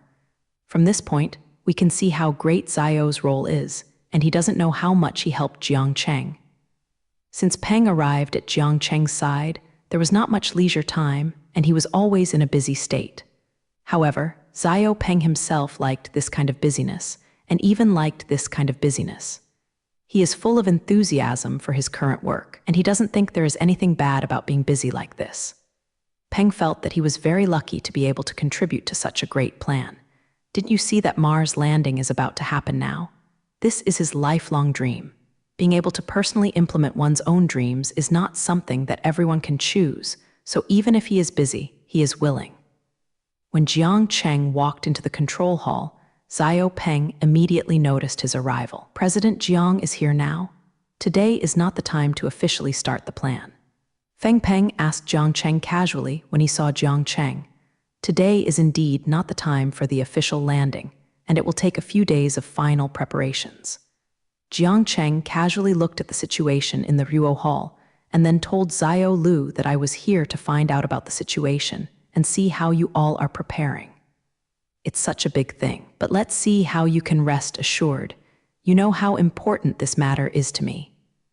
Jiang Cheng's words also contained a trace of worry, which was caused by not being comfortable with the landing plan. With his worried tone, you can see how important this matter is to Jiang Cheng. He also heard Jiang Cheng's worried tone, so an N said, "President Jiang, please put your heart in your stomach. I have always been here and nothing will happen at all. As long as I am watching here, there will be no accidents. I promise to complete the landing plan successfully and send the 3 astronauts to Mars safely." Zhao Baiyanduabao assured Jiang Cheng. It seemed that he was full of confidence in the next plan. This person in charge of technology has participated in the whole plan throughout the whole process, and there is a reason for being able to say this.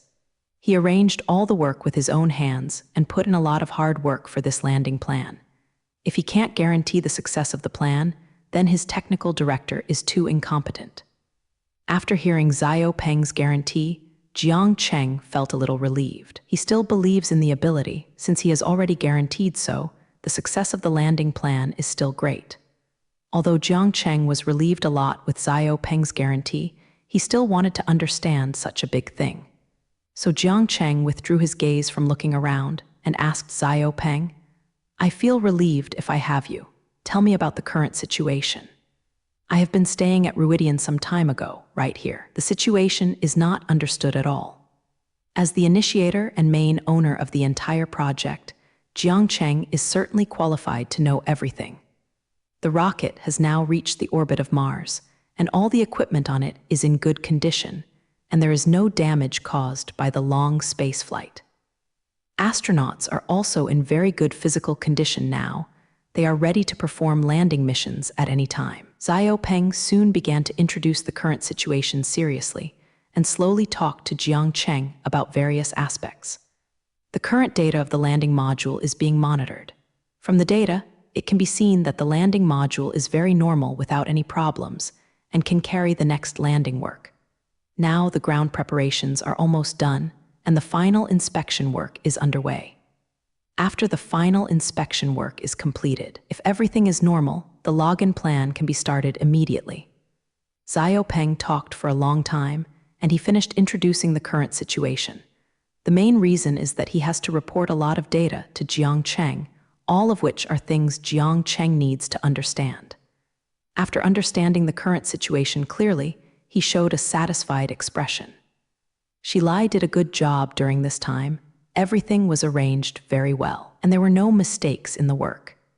Jiang Cheng complimented Zhao with satisfaction.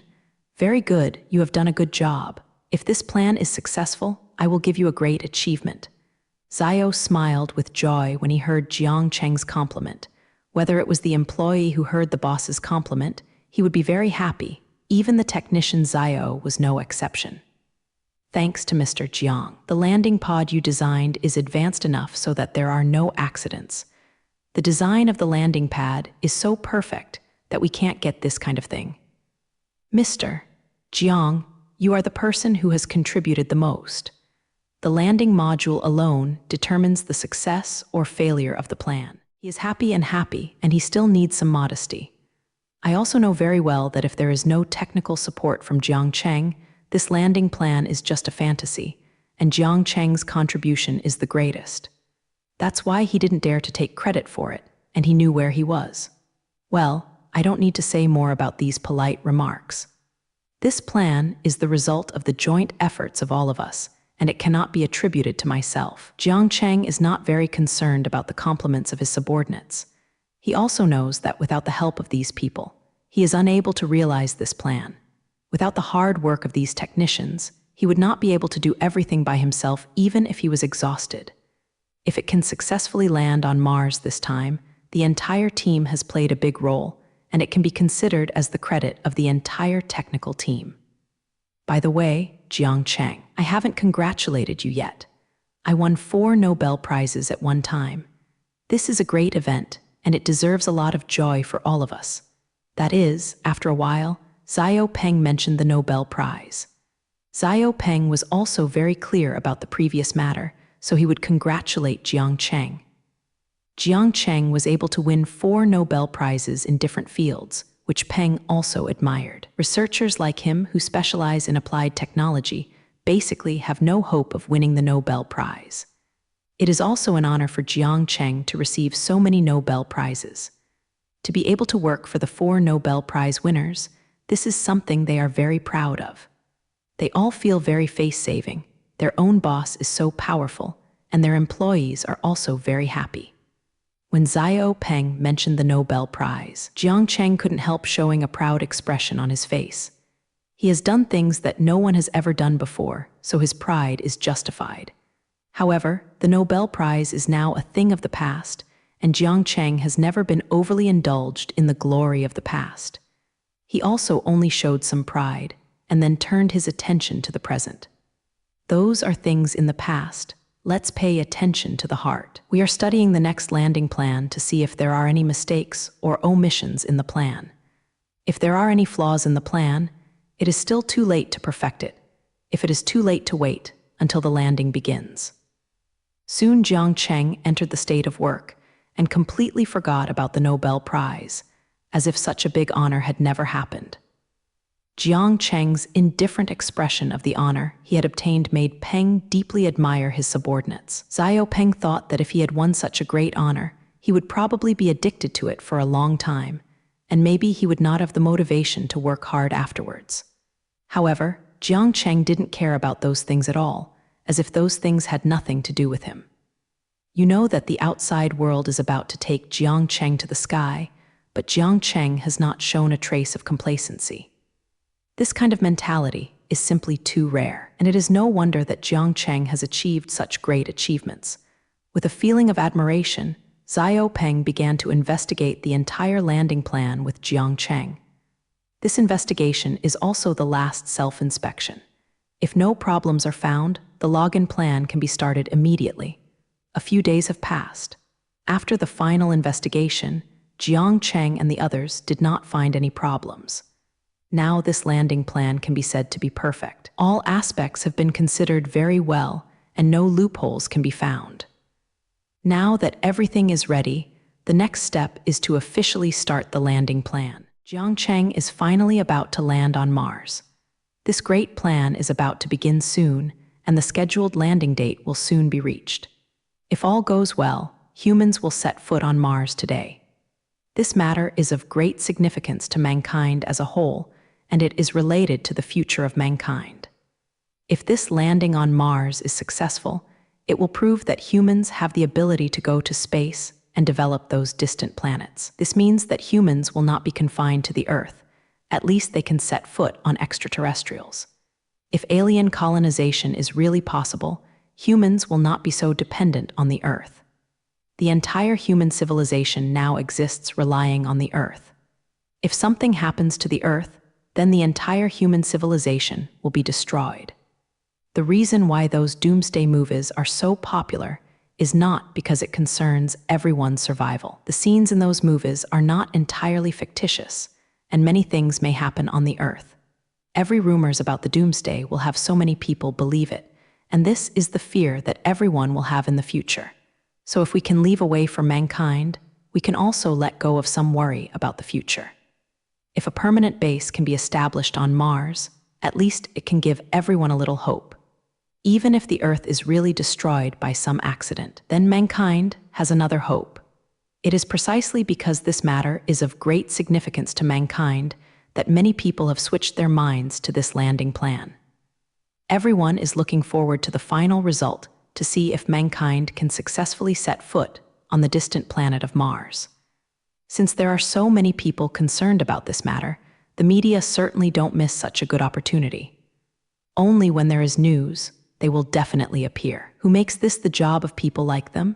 Soon, countless media contacted Jiang Cheng, hoping to broadcast the entire landing operation. Jiang Cheng is not very opposed to this matter. Since everyone wants to see it so much, let's show it generously. This matter can also enhance everyone's curiosity about space, and it can also help him to plan ahead. It's just that the reporters can go directly to the command center to conduct interviews. There is too much confidential information in it, and that information alone cannot be published. So Jiang Cheng asked several staff members to take charge of shooting the control center's images, and then transmit the images to the media, so that they could use these images for live broadcast. In this way, Jiang Cheng doesn't have to worry about leaks. If they let themselves shoot, they know what can be shot and what needs to be kept secret.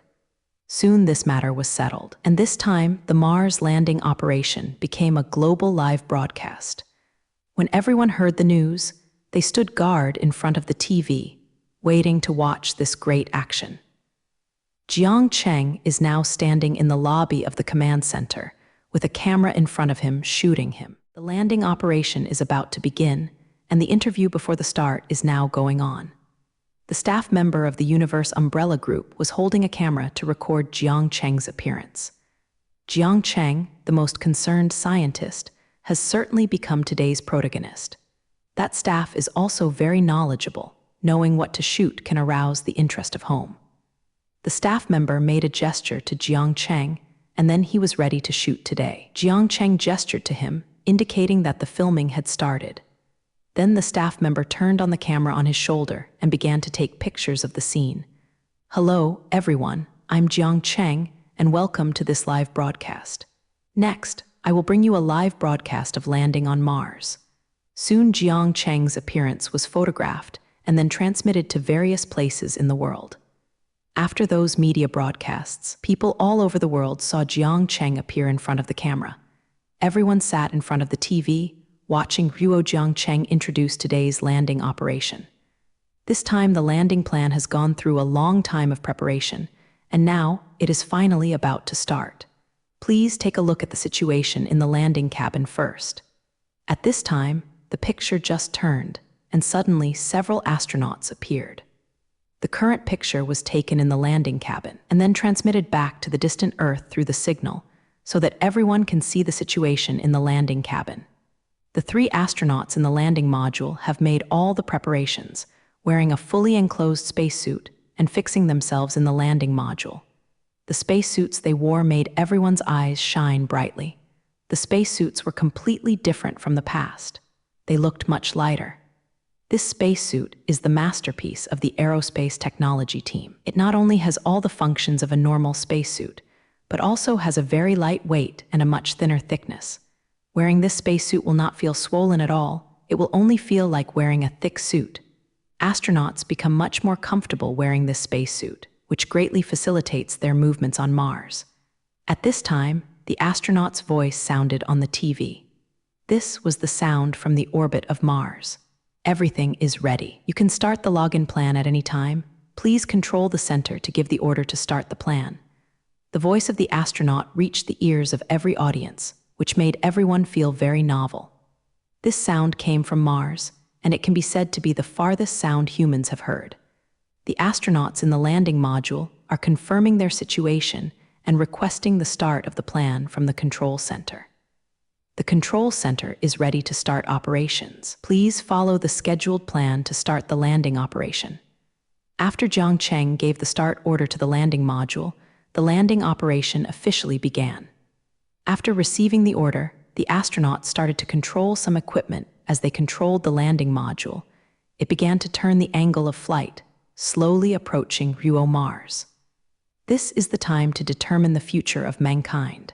Whether it succeeds depends on the next. The Yingzhuo Mars landing module began to fly slowly towards the surface of Mars, and Jiang Cheng's heart began to lift. Jiang Cheng stood in front of the big screen in the middle of the command hall, keeping his eyes on the screen.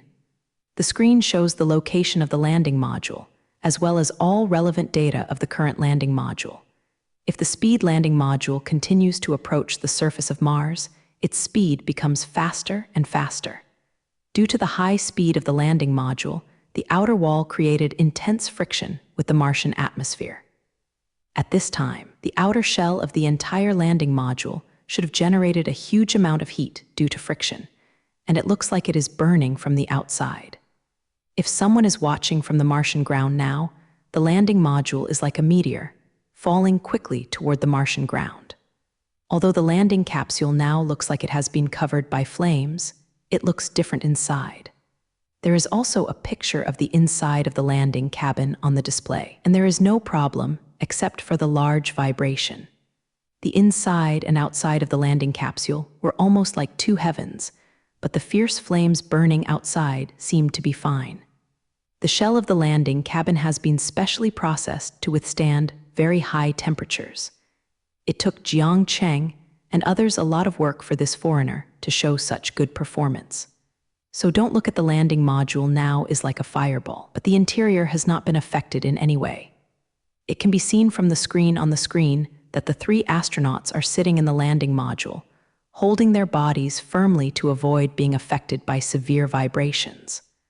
The landing module is now falling at high speed and will reach the surface of Mars in a few minutes.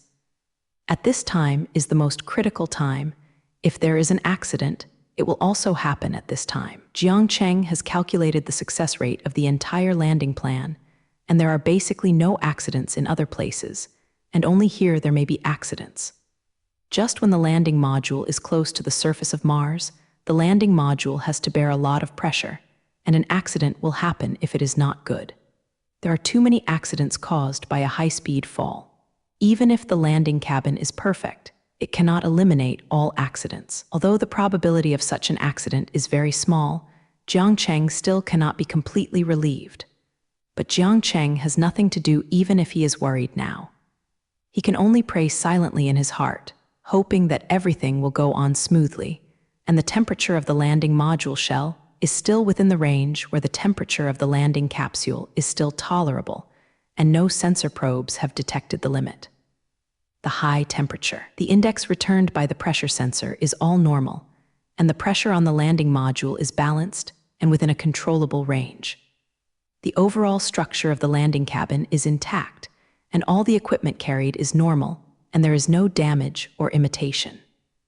The physical characteristics of the astronauts are normal, all body data has not fluctuated, and the life support system is functioning well to ensure the normal requirements of the astronauts. Just when Jiang Cheng was still worried about the landing module, the lobby of the command center kept ringing the technical staff. Sound. They are constantly reporting various data about the landing module so that everyone can understand the current status of the landing module. Jiang Cheng heard the voices coming from his ears, and these voices finally made Jiang Cheng's heart a little lowered. Judging from these reports, the current situation of the landing module is very good, and there is nothing beyond control. Jiang Cheng's most worried thing is that there is an accident in the landing cabin during the landing process, so Japanese letter will be very worried.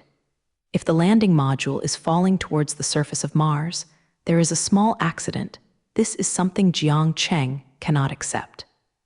Now the landing cabin is in a state of high-speed movement, even if only Zioing screws are loosened. The entire landing cabin will be damaged. The landing module is very sophisticated and can't bear any accident. Although the entire landing and release has been simulated, there should be no surprises. But simulation is just simulation after all. As long as it is not put into actual use, everything is still uncertain. What makes Jiang Cheng very gratified is that there have not been any accidents, which means that if the landing pod he designed is perfect, the reality is as satisfied as the simulated situation. Jiang Cheng picked up the microphone and gave orders to all the technicians in the hall. Continue to check all the data in the landing cabin and can't miss any situation. If there is any situation, report to me immediately. Although there are no problems in the landing cabin, they still cannot relax their vigilance. It is still far from the time to succeed, and the work that should be done must be done carefully. At this time, people all over the world were watching the live broadcast of Ryuo's Mars landing operation.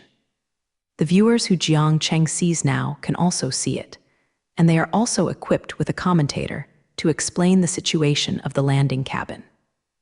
Although those viewers could not understand the data on the screen, they could still understand all the conditions of the landing cabin in real time from the voice of the commentary. After hearing the news that everything was normal in the landing module, the audience also let go of their concerns.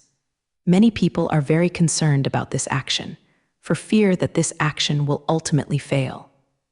Now it seems that the success rate of the plan is very high, so everyone is relieved a lot. Everyone's hearts are now flying to Mars and are closely related to the landing grab. It can be said that this Mars landing operation has already affected the hearts of all human beings. After all, the success or failure of this action is directly related to everyone's future, Whether human beings can go to space smoothly depends on whether they can land on Mars this time. It can be said that landing on Mars is the first step for mankind to go to space, and it has extremely important significance. Now many people on Earth are staring at the landing module, like Jiang Cheng, waiting for the final result. The landing is about to be close to the surface of Mars, and the success or failure of the entire operation is in one fell swoop. The landing module is now falling very fast, and it didn't take long for it to cover most of the distance. Now the landing module is very close to the surface of Mars, and even the surface of Mars can be seen from the camera outside the landing module. The surface of Mars is still empty, and the red land seems so desolate. The messy rocks on the surface and the dust on the scene, as if welcoming the arrival of human beings, silently sent out a silent welcome there. Jiang Cheng stood in front of the screen, watching if the surface of Mars is getting closer and closer in the picture. The nerves will continue to collapse and tighten as the distance gets closer. Based on the current speed of the landing module will land on the surface of Mars in at most 2 minutes. The more this was about to succeed, Jiang Cheng became more nervous. Jiang Cheng cared about the current situation of Ryuo's landing capsule while praying loudly in his heart. This plan cost him so much effort. If it fails now, he can't accept this kind of thing. Jiang Cheng's hands clenched unconsciously, and his fingernails were deeply embedded in the flesh.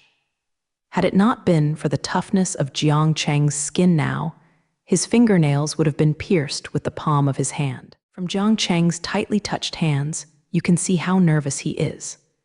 Xiao Peng, who was also standing in front of the display screen, saw that if his boss looked nervous now, he didn't know how to comfort him.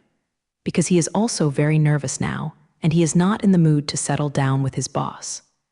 Xiao also paid a lot for this plan.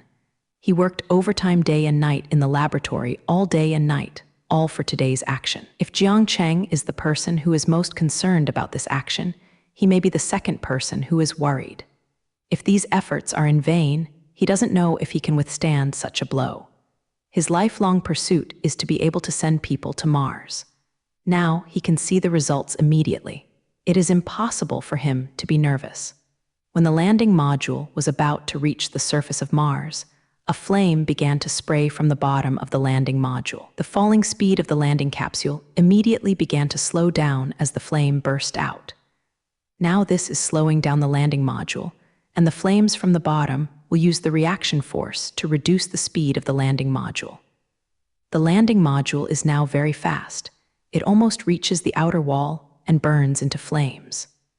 If the landing module is not decelerated and it hits Mars directly, it is estimated that all the astronauts in it will die. Landing at the current speed is definitely not possible, so it is necessary to slow down before approaching the surface. If the invasion speed is reduced from now on, when the landing module is officially landed, the speed can be reduced to within an acceptable range. Now it can be said that the most critical time before success, the landing module will soon touch the surface of Mars. If the landing module can land smoothly, then this action can be said to be a success. Landing on the surface of Mars is also very prone to problems. Although the speed has been reduced a lot by then, it is still a relatively high speed. At this speed, the impact generated by the collision with the surface of Mars is very large. Of course, the landing cabin also has corresponding anti-collision processing and has a good shock absorption system that can eliminate a large part of the impact. If all goes well, the astronauts inside will not be affected much. But there is one thing for everything. The most fearful thing now is that the impact force exceeds the limit of the buffer system, which will make the astronauts inside suffer a lot of imitation. It is detected that the distance has reached the limit, and the landing module will land in 50 seconds. Everyone is ready for the impact, ready for the possible shock, and 40 seconds before the landing, ready to release the impact. At this time, the astronaut in the landing module made some movements, and the female astronaut Wang Lai gave instructions to the other two. Although in theory the shock should not be too great, they still have to be fully prepared. At this time, people on the Earth also heard Wang Lai's voice, knowing that the most critical moment was coming soon. The final result of this action depends on the next tens of seconds. If 30 seconds before landing, finally confirm the status of the landing cabin. Everything is normal to welcome Lu. Sound from the landing module traveled back to Earth from Mars, and then to all parts of the world. As the astronaut Ruo Wang Lai kept counting down, everyone became nervous. I saw the astronauts in the landing module, all of them firmly grasped the railing at hand, trying to keep themselves in their original posture. As soon as the astronauts were ready to prevent impact, the landing module was already very close to the surface of Mars. 20 seconds, 10 seconds. As soon as the countdown to the last 10 seconds started, Wang Lai stopped talking, but began to concentrate on waiting for the arrival of the last moment. At this time, the vibration of the landing module reached its maximum, and the pictures taken began to be a little unclear. Landing to grab the external image head, you can already see the details of the surface of Mars. 10 seconds later, the landing module drew a curve in the air and directly hit the surface of Mars. This time, the impact was not small, and the landing module raised a lot of dust on Mars. The camera that landed outside can see nothing now, only dust flying around. Now, everyone only knows that the landing is over, and the specific situation will have to wait for the specific data to be transmitted back before you can know the status of the astronauts and equipment in the landing module.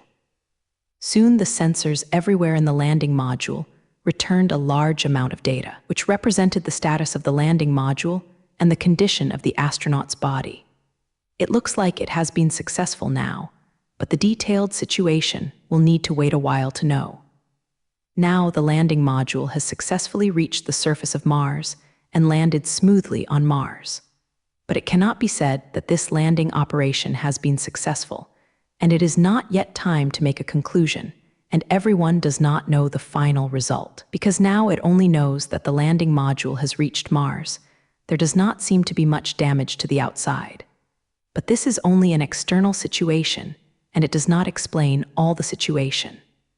Now everyone does not know what is going on inside the landing cabin, so it is impossible to make a final judgment.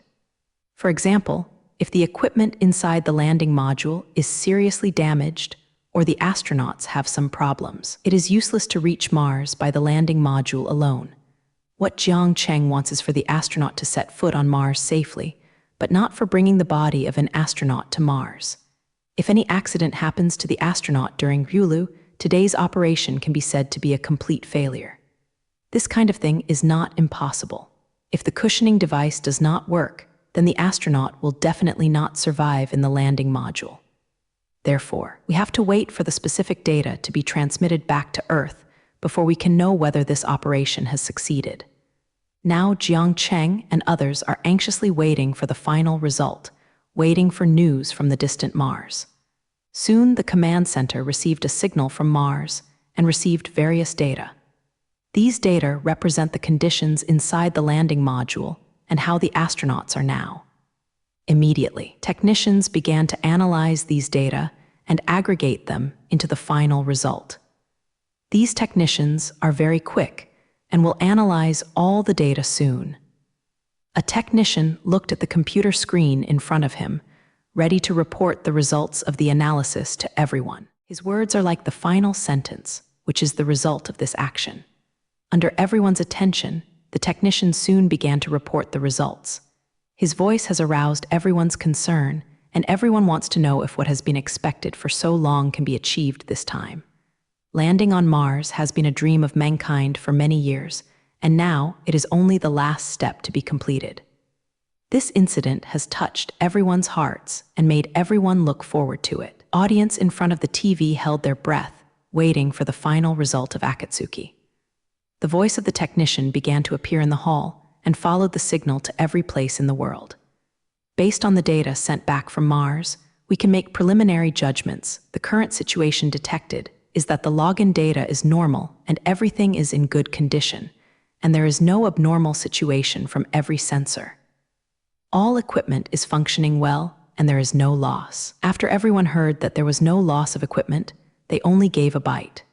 Since the interior of the landing module is still intact and there is no accident, there should be no problem with the astronauts staying in it. But in the end, it depends on the physical condition of the astronaut to be able to judge the final result. Soon it was detected that if the astronaut's equipment also sent back relevant data, each astronaut was attached to a thorough sensor. This can detect data such as the astronaut's heartbeat, blood pressure, and brain waves. From these data, we can know how the astronaut is now. The technician immediately reported the astronaut's situation and answered everyone's final questions. The astronaut's current physical condition is very good. Except for a slightly faster heartbeat, all indicators are outside the healthy range. What he meant was that the astronauts were in good condition and were not copied during the landing. It's normal to have a faster heartbeat. It would be strange if the heartbeat is not fast when you are so excited. Whoever goes to that scene must have a faster heartbeat, which is completely within the scope of normal. When Jiang Cheng heard the news of the astronaut's health, he finally let out a long breath. Now the stone in Jiang Cheng's heart has finally landed. As long as the equipment is normal and the astronaut is healthy, the landing operation will have been successful. As long as those astronauts are more careful, they won't encounter any accidents. It can be said that the hardest part of the whole plan has passed, and the rest is some simple work. He planned the action for so long, and now it has finally succeeded. Now he finally succeeded in sending people to Mars, the mysterious land of Mars, and he finally lifted the veil on his face. Jiang Cheng now feels that the whole person is a lot easier, as if he has completed a big goal. Haha, it worked. It finally succeeded. We succeeded. At this time, cheers rang out in the hall. This is everyone celebrating the success. Landing on Mars is not only Jiang Cheng's success alone, they also have a lot of credit in it. This time it can be said that Jiang Cheng led them and completed this great work together. At this time, not only the people in the hall are celebrating, but the whole world has become an ocean of joy. Everyone knows by now that mankind has successfully reached Mars this time. If the meaning behind this is huge, it is not just Jiang Cheng's Kai Yao alone. Landing on Mars is only the first step. Later, we will build bases on Mars and develop the resources available on Mars. Those plans Jiang Cheng has told everyone. Everyone now knows Jiang Cheng's goals. As humans slowly conquered Mars, the entire solar system began to become less distant. The huge solar system has now completely released its embrace to mankind. Mankind does not need to be confined to a small Earth, and the vast universe has officially appeared in front of people. Although landing on Mars is only Jiang Cheng's very small plan, today it is only a small step out of his action. But this small step by Jiang Cheng is a big step for human beings. Human beings have reached planets outside the Earth, which proves that human beings have the ability to conquer the entire space. So this is a small step for Jiang Cheng, but it is also a big step for mankind. People all over the world who care about this matter are now happy to celebrate if it succeeded. The successful landing of mankind on Mars is not only the success of Jiang Cheng and his team. This incident is a success for appraising people, so everyone is very happy now. Everyone now seems to have participated in this plan, celebrating the victory with Jiang Cheng and the others. When the whole world was celebrating with Jiang Cheng and the others, hall slowly began to quiet down. These technicians are all kind of calm characters. A little celebration is enough for them, so they quickly returned to a calm state. Those ordinary people can always keep celebrating, but these technicians can't. Next, they have a lot of work to do, which requires them to immediately return to a calm state. These people did a good job in this matter and immediately started to get busy, completely forgetting the happy moment just now. Every technician is busy with his own business, preparing for the next thing. Their work doesn't end here, it's just a successful login, and there are many plans waiting for them. After the successful landing, the astronauts will have to carry out some activities on Mars to prepare for the construction of a base in the future. This time the astronauts will spend a month on Mars and do a lot of work on Mars. After the astronauts stay on Mars for a month, they need to return to Earth. Those astronauts are not buying single tickets to go to Mars this time, they have to return to Earth. This is not a very easy thing, and the successful return to Earth is considered the complete success of the whole plan. The follow-up plan will take a long time, and a lot of work to be completed. These jobs are all inseparable from these technicians, and they will have to be busy for a while before they can rest. So these technicians cannot relax for the time being, and now is not the time for them to relax. Soon they are about to carry out an important job, which requires their full attention. The astronauts are still in the landing module. Although they have been on Mars, they have not yet set foot on the landing. After the astronauts officially set foot on the land of Mars, this is the real landing on Mars. So the next thing is for the astronauts to get out of the cabin, which requires their assistance. But now we still need to contact the astronauts, saying that these things are still a bit early. Now it is only through the sensors on the astronauts that they know that they are in good health. Other things are still unknown on the Earth side. Whether it can be released immediately or not is up to the astronauts to decide. All you have to do now is to contact the astronauts before you can make the next decision. But this thing is fast to do. The landing module is full of cameras, and wanting to contact the astronaut is also an operation instruction. Soon the screen of landing on the inside was transmitted back to the Earth. It can be seen from the screen that the condition inside the landing module was very good. Basically, there was no damage, and even the location of the equipment did not change. It seems that those sensors are still very accurate, but the landing module is kept intact. The astronauts did not seem to have any problems. All of them looked very energetic, and they could even see the excitement on their faces. After the exciting landing, they now all have a feeling of aftermath. Especially thinking that they are about to set foot on Mars, these astronauts are even more excited. To be the first human beings to set foot on Mars, they will be remembered by history. The 3 astronauts were unfastening their bodies. In order to avoid the impact of the impact, they tied themselves to the wall. Now that the landing module has landed smoothly, they have to put themselves down. The 3 astronauts on the screen looked relaxed, chatting and working. They also have a lot of things to do, and many devices need to be manually confirmed by them to ensure that they are running well. There are many things that cannot be seen from the data, so they have to confirm it personally. The command center has never actively contacted those astronauts, just waiting for them to finish these things and first ensure their own safety before discussing other things. After the 3 astronauts checked the entire landing module, they took the initiative to contact the command center. This is Yingdu, and now he will report to the command center. The equipment is normal, manual inspection did not find any abnormalities. The physical characteristics of the 3 astronauts were normal, and no fluctuations were detected. It was Xing Jai, an astronaut, who contacted the command center. His madness was now calm, and he was reporting the detailed situation carefully. Now everything on Yingen is in good condition, and we can proceed with the next step.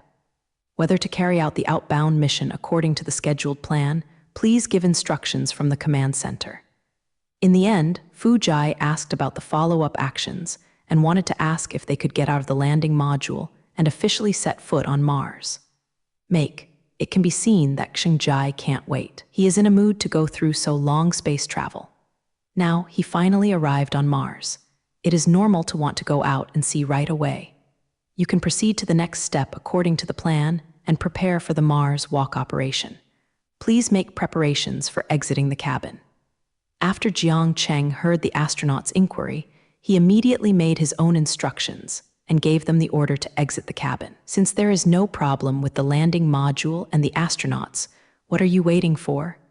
Everyone is waiting for the moment when they set foot on Mars. For this moment, everyone has been waiting for a long time. After the astronauts are fully prepared, they can officially set foot on Mars. After receiving Jiang Cheng's instructions, the astronauts in the landing module began intense preparations. It is not a simple thing to leave the landing module smoothly, and they need to be fully prepared. On the unfamiliar land of Mars, the landing module is like a safe home, which can protect the astronauts from injury. But when the astronauts left the protection of the landing module, everything was left to them. Once they stepped out of the landing module, they had to rely on their spacesuits to protect themselves. But compared to the sturdy landing module, the protection of the spacesuit appears so thin. Therefore, it is not so easy to get out of the landing module and set foot on Mars. An astronaut needs to be fully prepared in advance and can deal with all emergencies before they can officially leave the landing module. We are now ready to go out of the cabin at any time. After a lot of busy work, the 3 astronauts are ready and began to request the command center for the next step. The request is approved, allowing you to act according to the plan. After hearing the astronauts' request, Jiang Cheng gave an order to allow movement on the distant Mars. Then Jiang Cheng said half-jokingly, "Be careful. I wish you a good time on Mars. Remember to take more photos and come back. There are not many opportunities to take pictures on Mars. You should cherish this good opportunity." Jiang Cheng's order passed the far distance and reached Mars. After hearing Jiang Cheng's voice, the 3 astronauts all showed knowing smiles. "The order has been received. Start acting immediately. President Jiang, we will take the photos, and you just need to wait for our good news on the Earth." As the astronauts' answer sounded in the landing module, they finally set foot on the mysterious land of Mars. Now the 3 astronauts are wearing special spacesuits, standing next to the hatch, ready to set off. Wang Lai opened the door control button, and as a burst of gas rose from around the cabin door, the landing outer door officially opened. There was Mars outside Nomen, and they saw the surface of Mars outside. Crushed stones and dust are everywhere on the surface of Mars, and the whole surface of Mars appears to be talking red. An astronaut looked at the scenery outside the cabin door with an expression of yearning and expectation on his face. Although the astronauts in the whole picture have been seen from the photo before, they are still fascinated by the scenery in front of them. The astronauts were dumbfounded for a while before continuing to move. The crazy-looking astronaut Jai stretched his feet out of the cabin door and grabbed the handrail by the door and slowly moved his body out of the door. The door of the landing module is designed to be higher than the ground, so he needs to go down a short flight of stairs to be able to reach the ground of Mars. Xingjai climbed down the orange ladder step by step, acting very carefully. When he climbed to the last level of the ladder, he paused for a while, as if he wanted to remember this moment. Then he stretched his foot firmly to the ground and stepped heavily on the Martian ground. When Xingjai completely set foot on the land of Mars, it means that humans have finally come to Mars. From today onwards, mankind has officially set foot on Mars, a place where humans have never set foot before. Mars, a planet that is very close to the Earth, has many similarities with the Earth, which makes people always think that there is life on Mars. It is a pity that the results of many surveys indicate that there is no sign of life on Mars. Even so, it is still unable to organize human curiosity about Mars. This planet, which is very similar to the Earth, is always full of great attraction, making people always want to understand it. Landing on Mars has been a dream of mankind for many years, and this dream has been chased by countless people. But landing on Mars is so difficult. Technical conditions have been unable to pass this matter, making this dream so far away. Finally, Jiang Cheng's appearance changed this matter, and he made the impossible dream into reality. Today, mankind finally realized this distant dream, and Jiang Cheng completed this dream personally. The moment the astronaut set foot on Mars was photographed by the camera on the landing module and recorded this great moment forever. This photo quickly became a classic, because it represents the first step taken by human beings to space. When mankind has crossed the universe in the future, this picture is still being talked about by everyone. Maybe when humans conquer the entire universe, this picture will still survive, because this photo records the beginning of everything and also carries the dream of mankind for the universe. But these are all things that will happen in the future, and now they are too far away. After the first astronaut successfully set foot on Mars, the next 2 astronauts also slowly walked out and landed and came to the surface of Mars. Now the 3 astronauts are all stepping on the land of Mars, feeling the scenery on Mars that is usually invisible. Although the scenery on Mars looks so desolate, it fascinates these astronauts. Because the current scenery is too difficult to see, it can be said that ordinary people have no chance to see it with their own eyes once in their lives. This time, in order to send the 3 of them to Mars, a total of several billions of funds were spent back and forth. How can ordinary people have this opportunity to come here? After coming here for a long time, they remembered that Jiang Cheng had a special explanation, asking them to take some photos on Mars and take them home. So the 3 astronauts just stood on Mars and took a special selfie with their special cameras.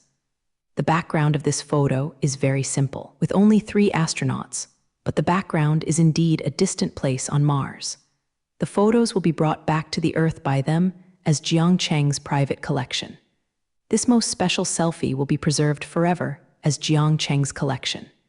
After the 3 astronauts have set foot on the Martian land, Jiang Cheng has now completely let go of his suspended heart. Now that the hardest part of the whole plan has been completed, there will be no surprises for the remaining work. So now Jiang Cheng can finally relax, at least not to worry about those astronauts. In fact, Jiang Cheng's worries are basically of no effect because the astronauts are located on remote Mars, and even if they are in a hurry, they can't help much on Earth. If the astronauts really have any accidents, they can only rely on themselves therefore. Astronauts must be trained in many projects in order to be able to deal with all emergencies. The working environment of astronauts is in space. If they can't handle all the problems, then waiting for their structure will not be very good. Generally speaking, astronauts need to master a lot of skills, and they need to know everything about technical equipment.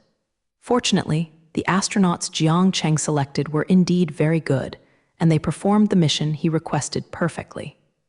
Now Jiang Cheng can finally take a break. His nerves have been in a tight state these days, and he has never had a rest. There are not many places where Jiang Cheng can intervene in the next work. He can't help much with the work of astronauts on Mars anyway, so Jiang Cheng is happy to relax. Jiang Cheng just left the Space Mission Center and can go home and rest for a few days. However, Jiang Cheng's employees are not as lucky as his boss. They can't leave their jobs now, and there are many things waiting for them there. There are still 3 astronauts staying on Mars, and these technicians can't leave them alone. If even these people like them go to rest, the character voyage on Mars will really be a tragedy. After staying on Mars for a while, the 3 astronauts returned directly to the landing module. It can be said that the trip of the 3 of them to Mars, this time, only lasted about half an hour and ended. This time, their Mars walk mission is more symbolic than practical. Today, they are going to the surface of Mars, just to symbolize that humans have finally set foot on the remote land of Mars. They didn't have any other specific missions, they just went to the surface of Mars to behave. The first time it was just a test of the waters, nothing was done at all. The official mission on Mars has not yet started, and the next period of time is when they are busy on Mars. For this short trip to Mars, the astronauts did not feel much regret. They still have many opportunities to see the scenery on Mars in the future, so they are not in a hurry at this time. Astronauts will stay on Mars for another month, enough for them to take a good look at this place. Maybe they will all stay on Mars in the end. If Bai Jing always stays in the same place, everyone will have an aesthetic fatigue. The astronauts began to rest after they returned to the landing energy. Although it was still evening on Mars, it was time for them to rest. Today, after the 3 astronauts entered the exciting landing, they have already endured too much mental pressure, so they need to take a good rest and accumulate enough energy for the next task. In this way, the 3 astronauts fell asleep in the landing module. This was their first night on Mars. The night on Mars is so peaceful, but this time it has welcomed new guests. Today, some people on Mars have finally become a little different. The class spent their day here. The starry sky on Mars is so beautiful, without the atmospheric pollution on the Earth. It makes the starry sky on Mars look so shiny, it's just that no one can enjoy this beauty before. And now humans have finally come to Mars and can share the beauty that no one has seen. The 3 astronauts got up early the next morning. Today, they still have a lot of tasks to imitate, but not much time can be wasted on sleeping. After some morning exercises, the 3 astronauts began to eat breakfast. Their breakfast is packed in a soft package, and it looks like something mushy and tastes very bad. This kind of space food not only has a bad taste, it can only be said to be barely, but it is very nutritious and can meet all the needs of the human body. It is very difficult to eat normal food on Mars, and it is already very good to eat with this kind of food. This kind of space food is specially developed, mainly because it is very convenient to store, and the unit heat is also very high, and the weight is much lighter than ordinary food. This design is mainly considered for space missions, and every kilogram of things transported to Mars will cost a lot of money. So astronauts can only tolerate this kind of food, and there is no alternative. In the future, when mankind begins the space age, this kind of food may become standard. In the future, more and more astronauts can only eat this kind of food. Soon the astronauts finished the not-so-delicious breakfast and officially started the day's activities. Yesterday, they got out of the cabin and came back after just a round, but today it is completely different. After an astronaut dressed the astronaut, he walked out of the door of the landing module. They didn't come out empty-handed this time. They also brought some equipment this time, ready to perform their mission on Mars. After arriving on Mars, the 3 astronauts began their work. The mission to Mars has officially begun, and the first step for humans to develop Mars has also been taken. They are busy around with different devices and do not know what tasks they are performing. Now, the astronauts are doing preliminary preparations. This time, their main mission on Mars is to prepare for the next Mars base establishment. The astronauts began to get busy around a few kilometers around the landing module. Some people seem to be marking landmarks as if they are planning some building. Others are carrying various kinds of simulators and are doing detailed surveys of Ju's geological conditions. Another astronaut is driving a shovel-like thing, clearing the surrounding gravel. The surface of Mars is full of all kinds of rock piles. What he is doing now is cleaning and leveling. It looks like they are preparing to build a house on Mars, each busy with different things. Of course, they can't build anything on Mars this time. At least the materials around them are not enough, and even the smallest building on Mars. But this time it doesn't work, but it doesn't mean it won't work in the future. Someone will come to build a Mars base next time. So now the astronauts are making preliminary preparations for the next establishment of a Mars base. This month, they have to do similar work to clear out the surrounding areas for several kilometers. A few kilometers centered on the landing module is where the Mars base will be in the future. This time, the landing module landed on Mars, but it was carefully selected, and it did not land in any place. The landing module chose to find a landing location, but after a long period of research, the best location was finally selected.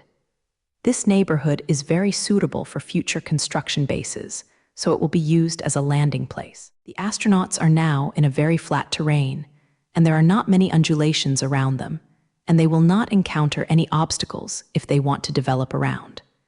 And the geological structure here is also very good, can withstand the construction of various buildings. The most important thing is that there is a high-quality shallow iron ore vein not far from here. This iron ore is basically located on the surface. Mining is very simple, and you can see the veins without digging deep.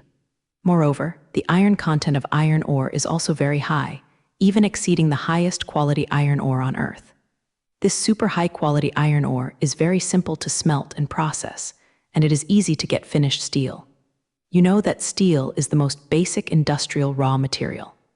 As long as you have steel, many things can be processed on-site on Mars without being transported from the distant Earth. Jiang Cheng finally chose this place as the address of the Mars base because of this high-quality shallow iron ore vein. This iron ore vein is simply too rare. Mining and smelting are so easy. If this reservoir vein is on the Earth, I don't know how many companies will rob it. It is a pity that there are not such good iron ore veins on the Earth, and those companies can only look at it with jealousy. This is the advantage of developing outer space. This is only Mars, the nearest to the Earth, and already has mineral resources that will be good. And there is more than this mineral vein on Mars. There are many excellent minerals waiting to be developed there. Iron ore is just a big demand for the construction of bases, but it is actually valuable, not too high. At the very least, the iron ore mined by Mars cannot be transported back to the Earth to sell for money. Transporting such a worthless thing as iron ore back so far is simply a brain-dead behavior.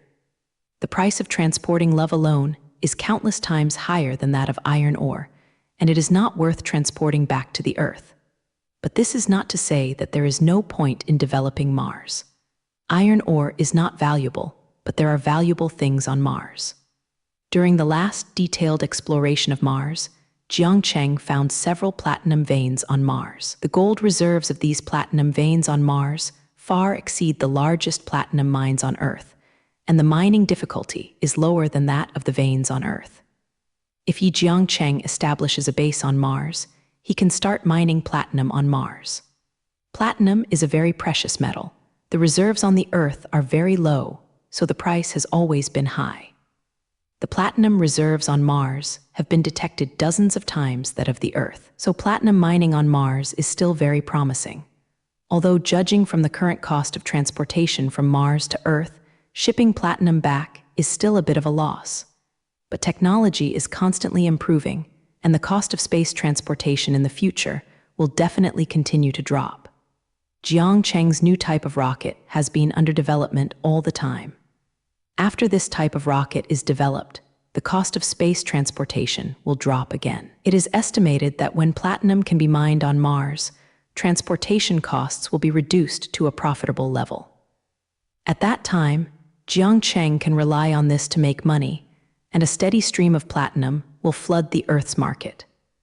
Maybe the price of platinum will drop because of Mars mining, but the significance of shipping platinum back from Mars is still great. Platinum has very high stability and is very suitable for use as an industrial raw material. Therefore, platinum, a precious metal, can not only be used as jewelry, it also has great practical use value. Jiang Cheng knows that many space vehicles in the future will require a large amount of platinum.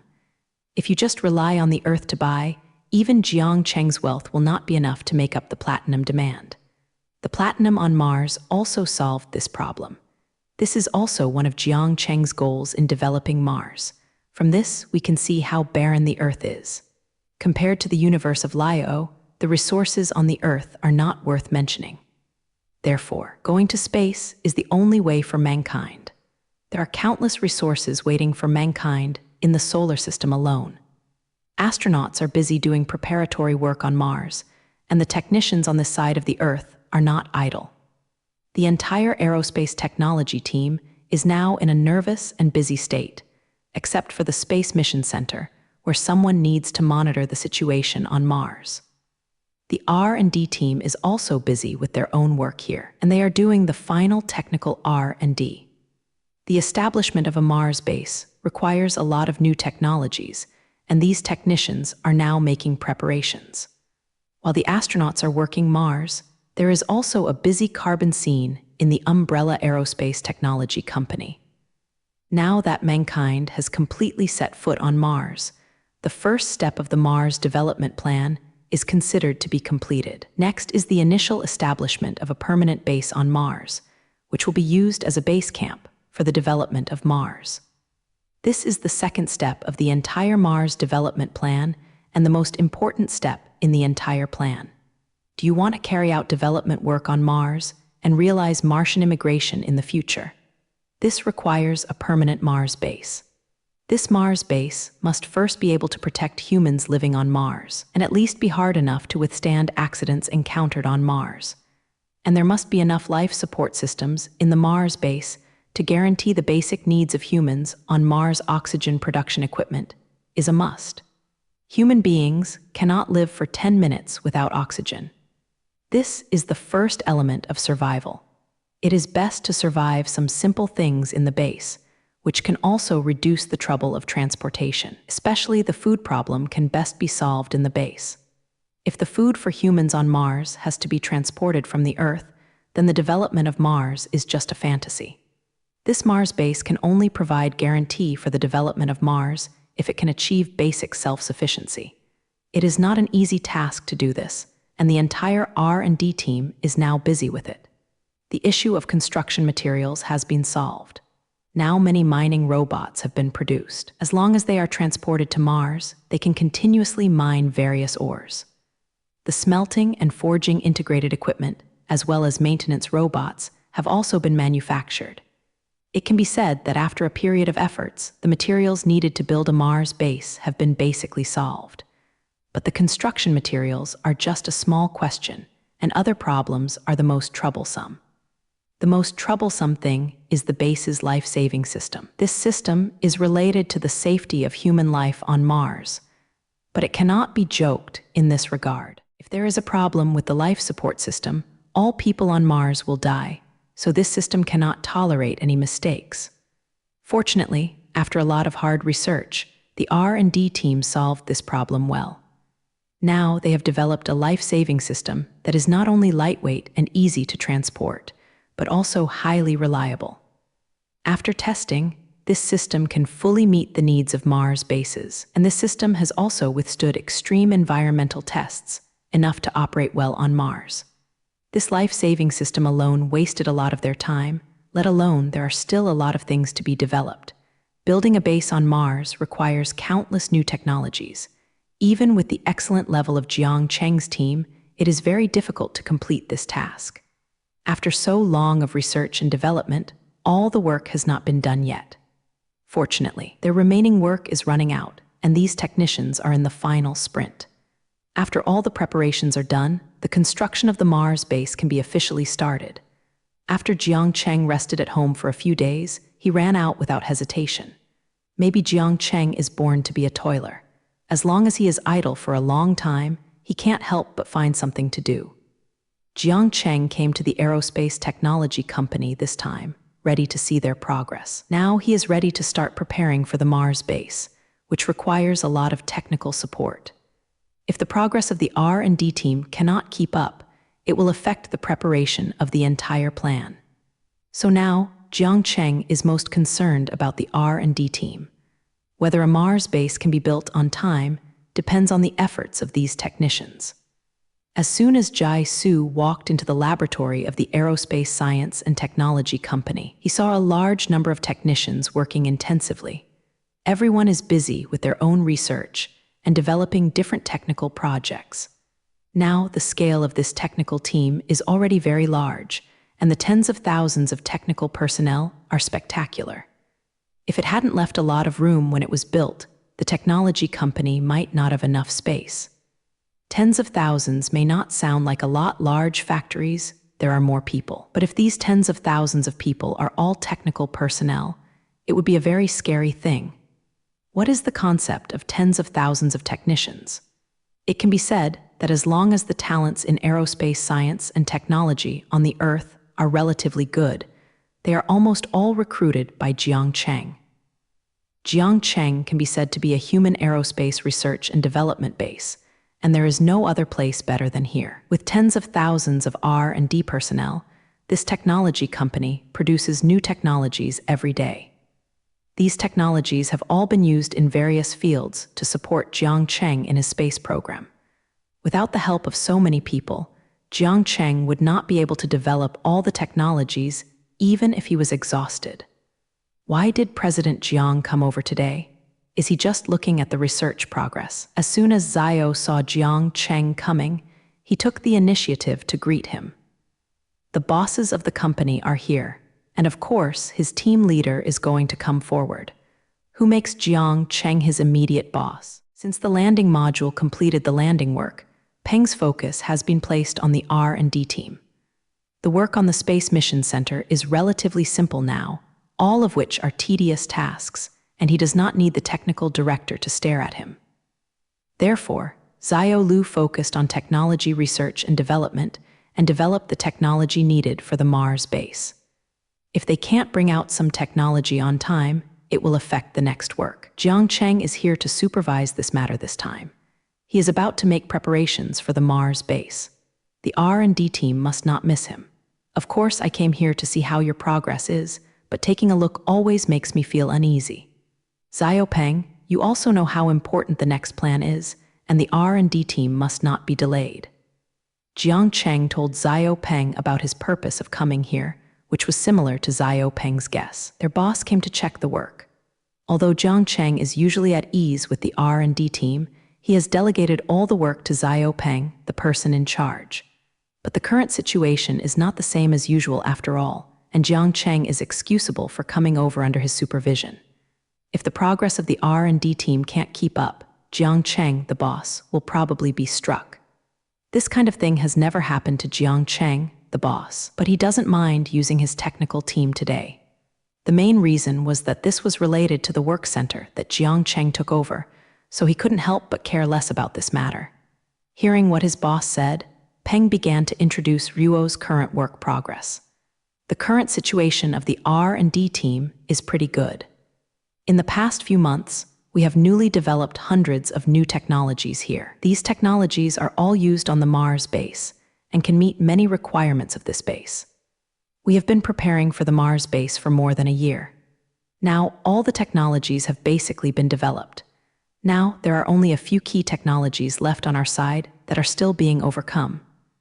It is estimated that it will not take long to finish all the tasks Peng slowly introduced to Jiang Cheng the current situation, which was his job. Reporting to the boss about the situation in the company is also what the person in charge must do.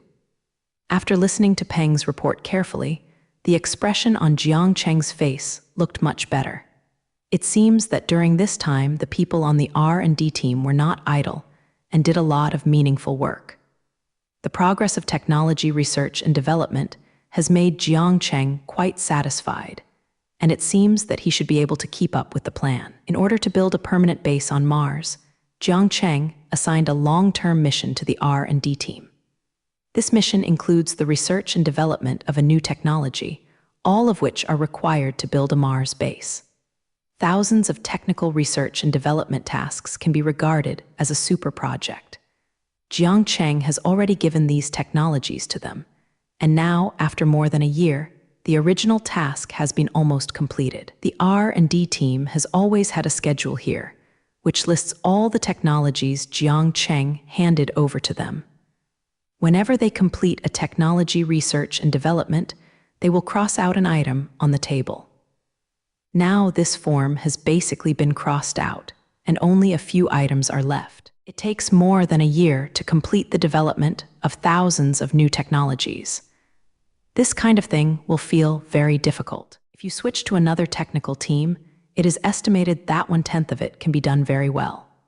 This shows how good this technical team is, and it's no wonder that all the talents in the aerospace industry want to join this team. Follow this technical team to do research and be able to come up with new technologies every day. Who doesn't want such a fulfilling thing? It also increases the strength of the R&D team for those who want to join. This is because Jiang Cheng's R&D team has enough people to keep up with the progress of R&D. After Jiang Cheng listened to Peng's report, he took Peng to transfer you in the company. It's impossible to understand everything just by listening to his reports, so Jiang Cheng decided to look at it in person. At the very least, this simulation can better understand the actual situation, and if the subordinates encounter any problems, he can also solve them in person. You know that the technical team now has tens of thousands of people, but in terms of technology research and development, among these tens of thousands, there is no one better than Jiang Cheng. It can be said that Jiang Cheng, the big boss, is the strongest existence of this technology company.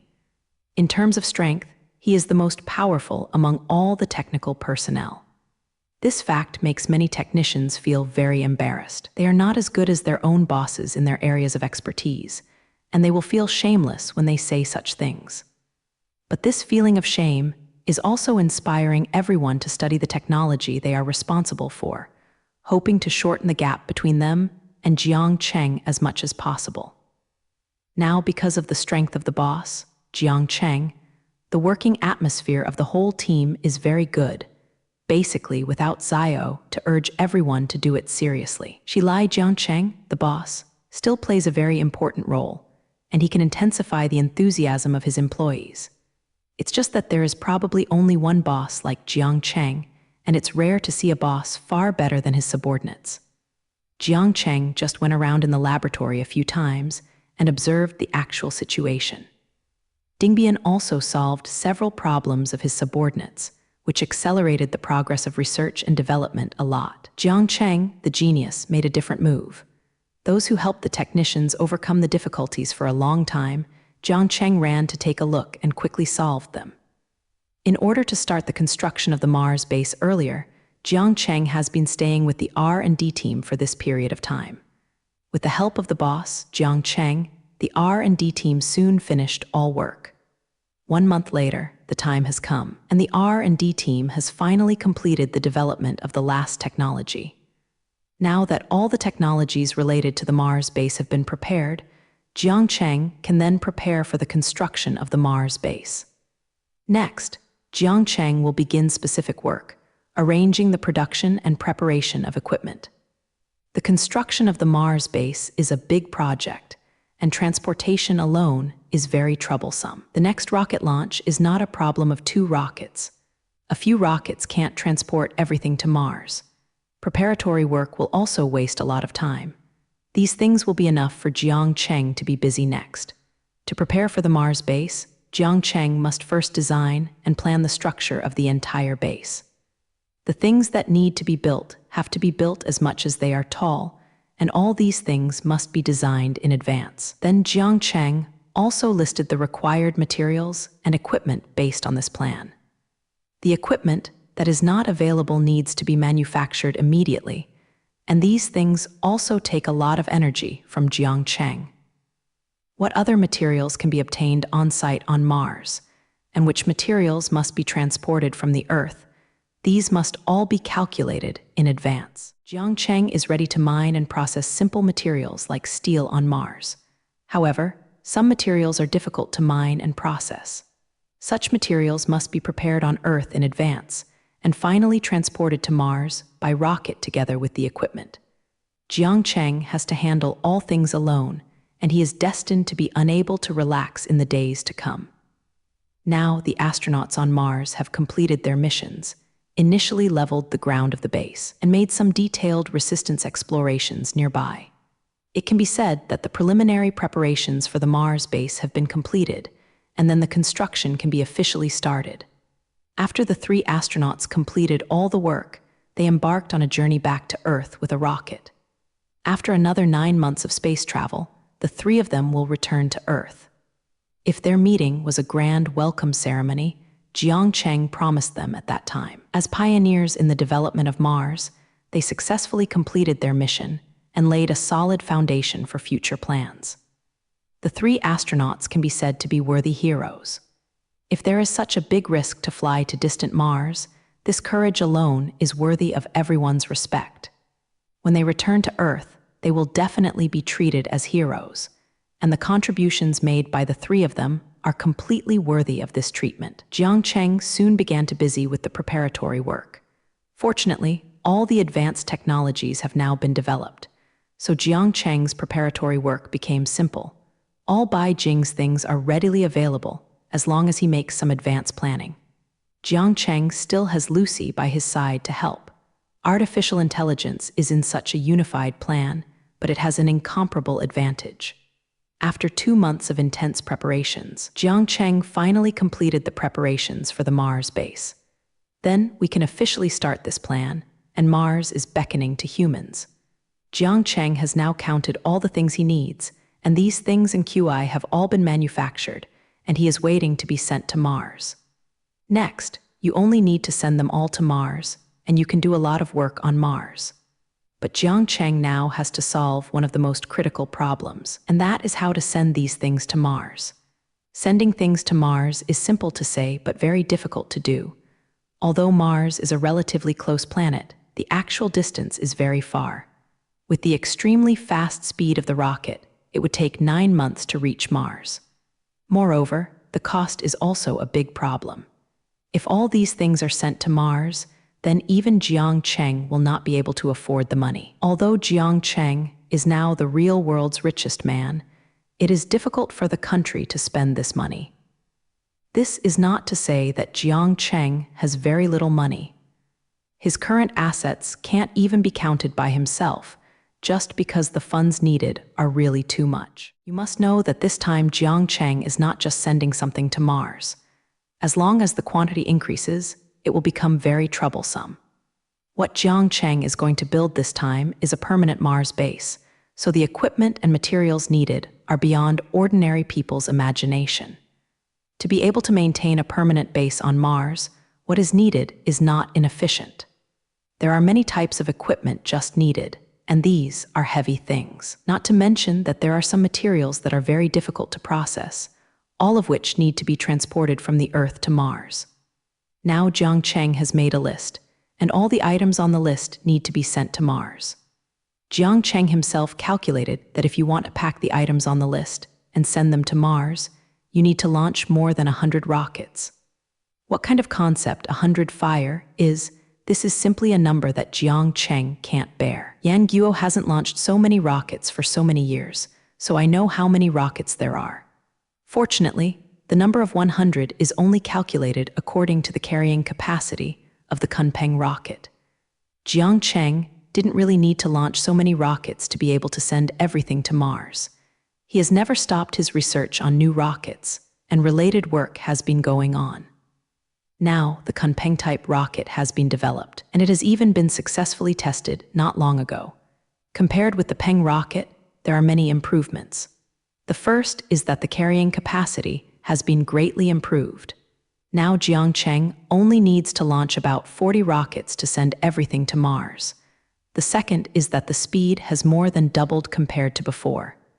This kind of rocket can reach Mars in only 4 months, which saves Jiang Cheng a lot of time. It seems that 40 rockets are still a lot, but the price of this new type of rocket is also much lower. It only costs $5 million to build a Kun-type rocket, which is twice as fast as before.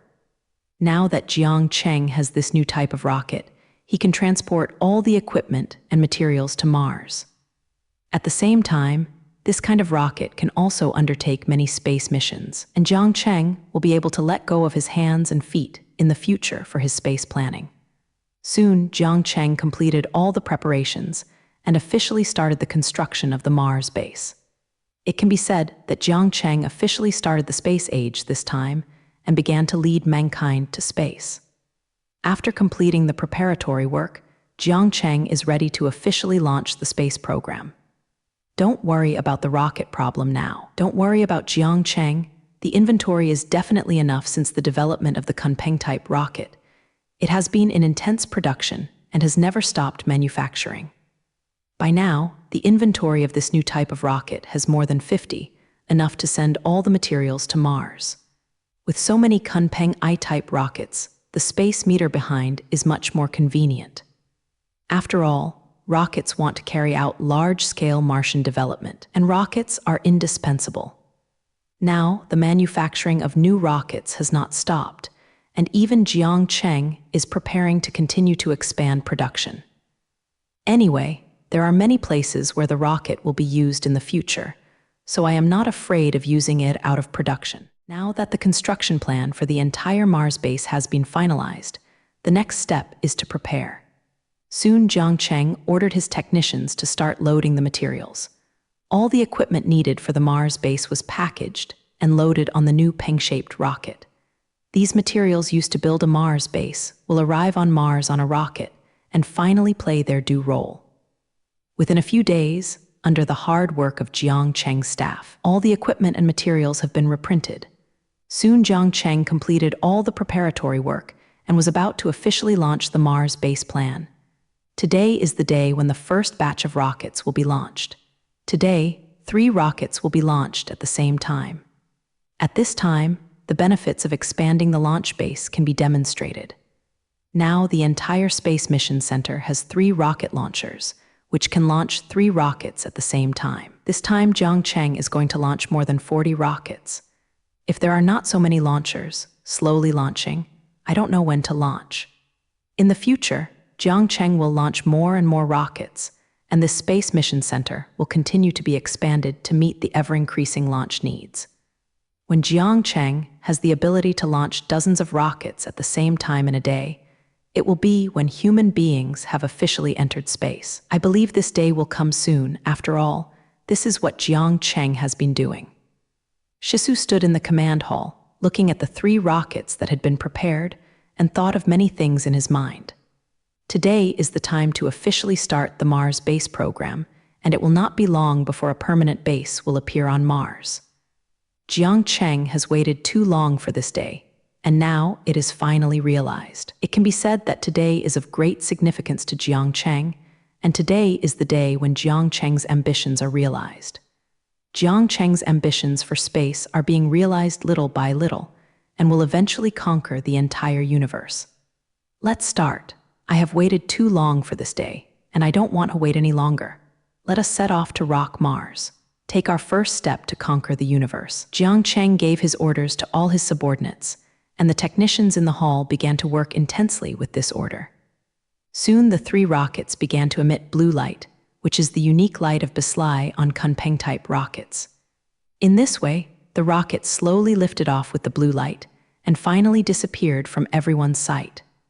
Sure enough, the speed of the model rocket surpassed the old model by a lot, and it left the orbit of the Earth before long. These 3 rockets started heading towards Mars and will reach Mars in 4 months.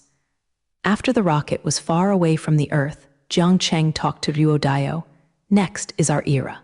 Start the space age with me. Jiang Cheng's words seemed to carry infinite magic power in it, making Peng's heart fly to you and Mars with Jiang Cheng. On the remote and mysterious land of Mars, there is rock and their best future. The official launch of these 3 rockets announced one thing to everyone. Starting today, Jiang Cheng has officially begun the space age. Human activities on aliens have become a reality and are no longer just scenes in science fiction movies. The development of Mars is only the first step for Jiang Cheng, and he will slowly extend his footsteps to the entire solar system. After the solar system falls under Jiang Cheng's control, he will begin to march towards other galaxies, slowly extending his tentacles to the boundless universe. Although Jiang Cheng hasn't been able to conduct long-distance interstellar voyages, the technology in his hands is improving every day. I believe it will not be long before real spaceships will appear. At that time, human beings will be able to fly a spaceship and travel in the vast universe. But first, Jiang Cheng must first develop Mars. The necessary material for making spacecraft is platinum. Without this expensive metal, it is impossible to make a real spacecraft. The platinum on the Earth couldn't satisfy Jiang Cheng's needs at all, so he had to pay attention to Mars. It is precisely because there is something Jiang Cheng wants on Mars that Jiang Cheng will take Mars as the first development target. The first batch of rockets is now on the way to Mars, of course. Only 3 fire tendons are just the first batch. Jiang Cheng will launch 40 rockets later, packing all the supplies and sending them there. Jiang Cheng spent the following days in constant launch missions. He would launch 3 rockets every day. This kind of day lasted more than 10 days. When the news reached the outside world, it caused everyone's surprise others have to be prepared for a long time to launch a rocket, and in the end they are afraid of encountering such things as launch failure. As a result, the rockets on Jiang Cheng's side were like no money, and more than 40 rockets were launched in one go. This huge amount stimulated everyone. How much money does Jiang Cheng have to support his waywardness? 40 school rockets probably just gather the power of the whole world, and they cannot be launched within 10 days. Now Jiang Cheng has done it alone, something the whole world can't do together. Jiang Cheng's recent act of launching a rocket like he didn't need money has shocked everyone. Xinjian was still reporting this incident frantically, blowing Jiang Cheng's immense strength. Many people have guessed that Jiang Cheng's strength has surpassed many small countries, otherwise he would not be able to do such a feat. In fact, part of everyone's guess is correct. The power that Jiang Cheng now controls has indeed surpassed the power that many countries control. But this large-scale launch operation did not cost as much money as everyone thought. The Peng rocket has been improved on the original basis, saving about twice the cost. Compared with the general rockets on the market, this kind of rocket has been used for several blocks in terms of performance, and the price is only about 1/10 of other rockets. Everyone's guess is correct. For Jiang Cheng, the one Peng rocket is really the same as not needing money. 40 rockets add up to only about 200 million US dollars, which is really not big money for Jiang Cheng. Now Jiang Cheng's concept of money has completely changed, and hundreds of millions of funds are now nothing. Jiang Cheng can spend any time he wants to spend. Perhaps the order of magnitude of billions of Japanese letter can make Jiang Cheng think about it, but it is just a test of loyalty. So this incident tells everyone a cruel fact: don't use the money you have earned in your life to challenge the pocket money that the local tyrants took out. Now for Jiang Cheng, hundreds of millions of dollars are just pocket money. This is the gap between Jiang Cheng and ordinary people. Jiang Cheng now doesn't pay much attention to outside speculation. After launching all the rockets, there is not much at hand for the time being. Now Jiang Cheng is waiting for all the rockets to reach Mars and can open the special task on Mars. But now Jiang Cheng is not idle. He is ready to solve an urgent problem. This question is related to his own convenience, so Jiang Cheng is very concerned about this matter. After going to France and Rui Dian last time, Jiang Cheng discovered a very important problem. Jiang Cheng found that it was too inconvenient to travel. He had to take a civil airliner wherever he went. It is very inconvenient to wait when you go abroad to do business. Every time, Jiang Cheng had to run to the airport to catch a plane, for fear that Kai missed the time of the plane's departure. So Jiang Cheng wanted to own a private jet this time, which he would use as a means of transportation. If there is a private jet, it is much more convenient to travel far. There is no need to run to the airport in a hurry. Jiang Cheng can leave whenever he wants, as long as he says hello to his plane. And in terms of comfort, passenger planes are not even worse than private planes. The private jet can make the interior decoration very luxurious, and you can install anything you want. Although Jiang Cheng has always been the first class to take off, but he always does not have the comfort of his own private jet. At this point, passenger planes are completely incomparable with private jets.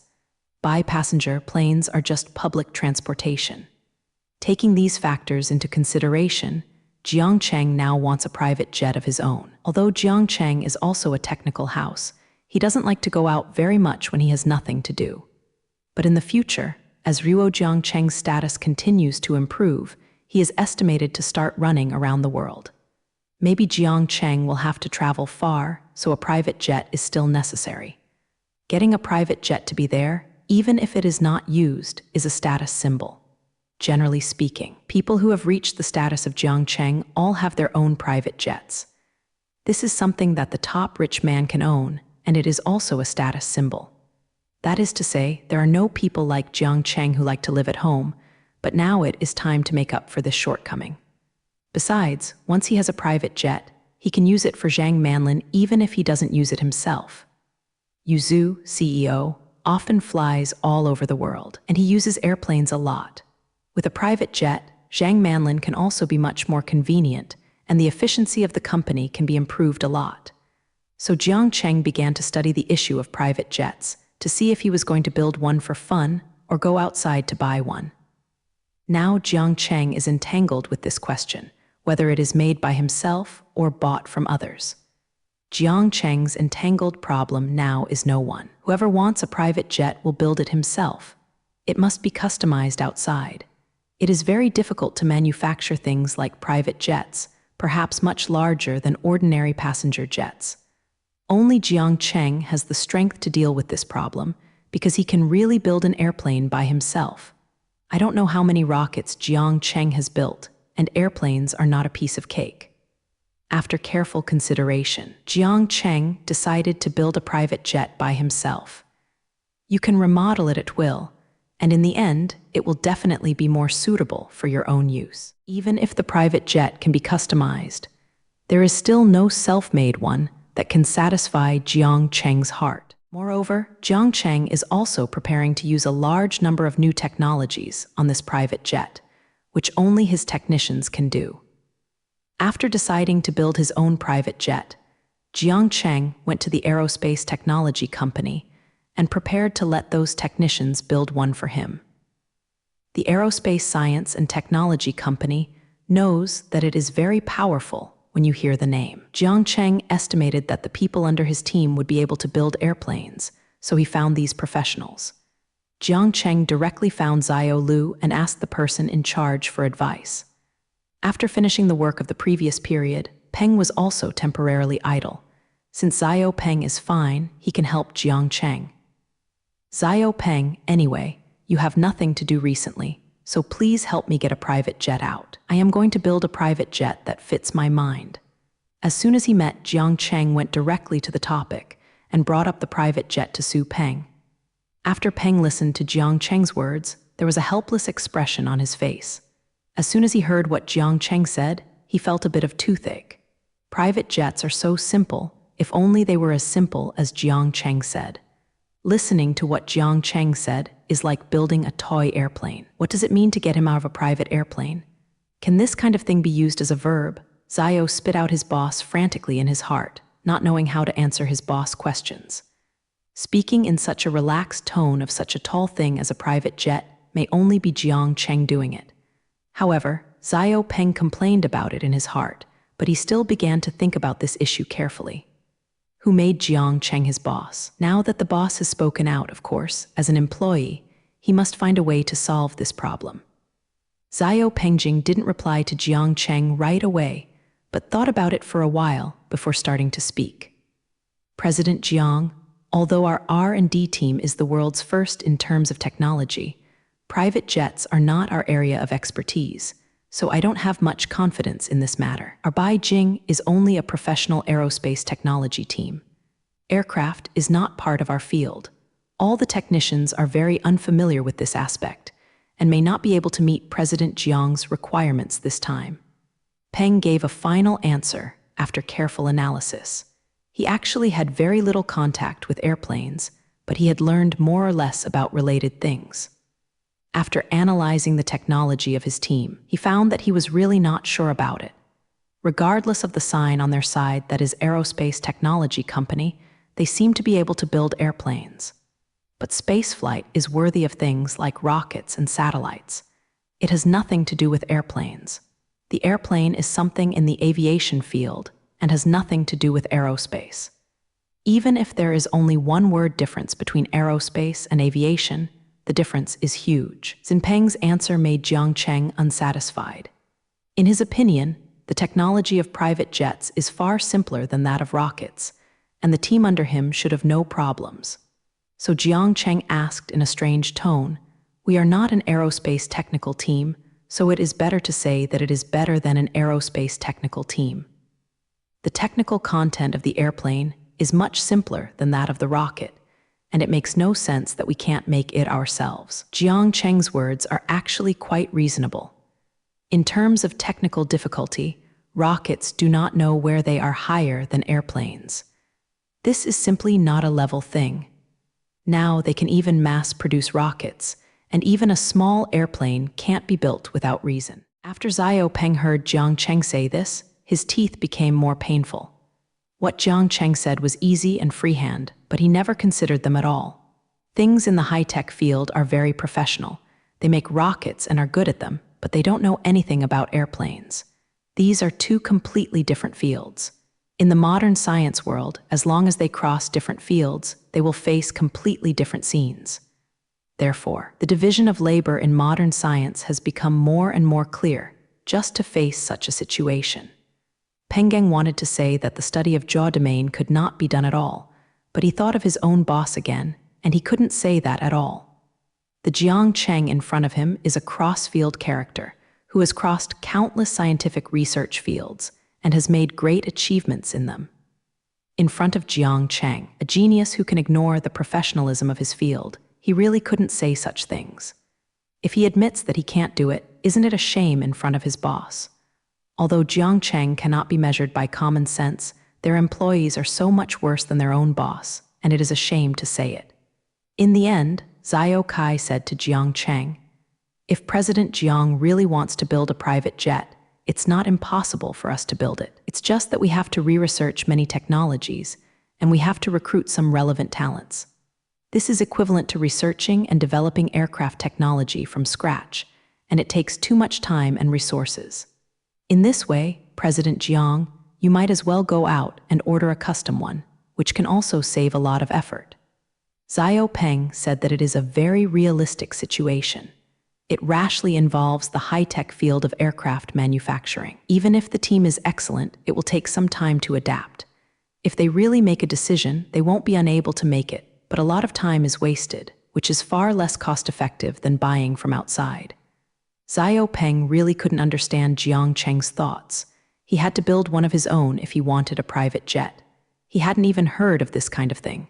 If Jiang Cheng wants a car, doesn't he have to build it himself?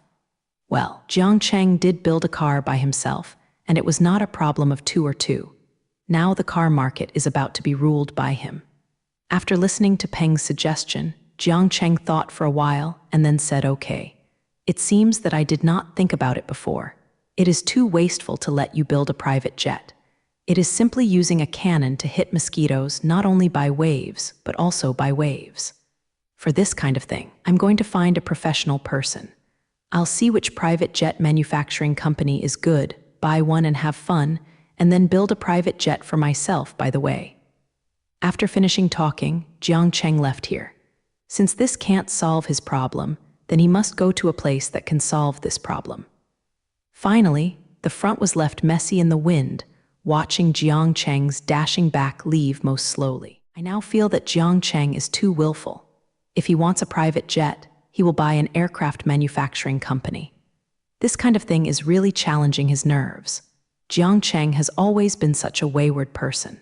Since these people can't build a private jet now, they will find someone who can build it. Recruiting relevant technicians himself and setting up a new aircraft manufacturing company, Jiang Cheng felt that it was too much trouble. So Jiang Cheng decided to buy a ready-made aircraft manufacturing company so that he could solve his problem. Moreover, after the acquisition of this company, it can not only help itself manufacture private jets, but also enrich its industrial structure. The cake in the field of private jet manufacturing is not small, and Jiang Cheng also wants to try this sweet cake. But if Jiang Cheng tasted it this time, he would have swallowed the whole cake. It would be very difficult for others to eat it. Many of Jiang Cheng's new technologies can be applied to airplanes. If Jiang Cheng formally enters the entire field, other companies will probably have no way of survival. After using the new technology provided by Jiang Cheng, this company's private jet will instantly occupy the entire industry, killing all the other competitors. This happened more than once or twice.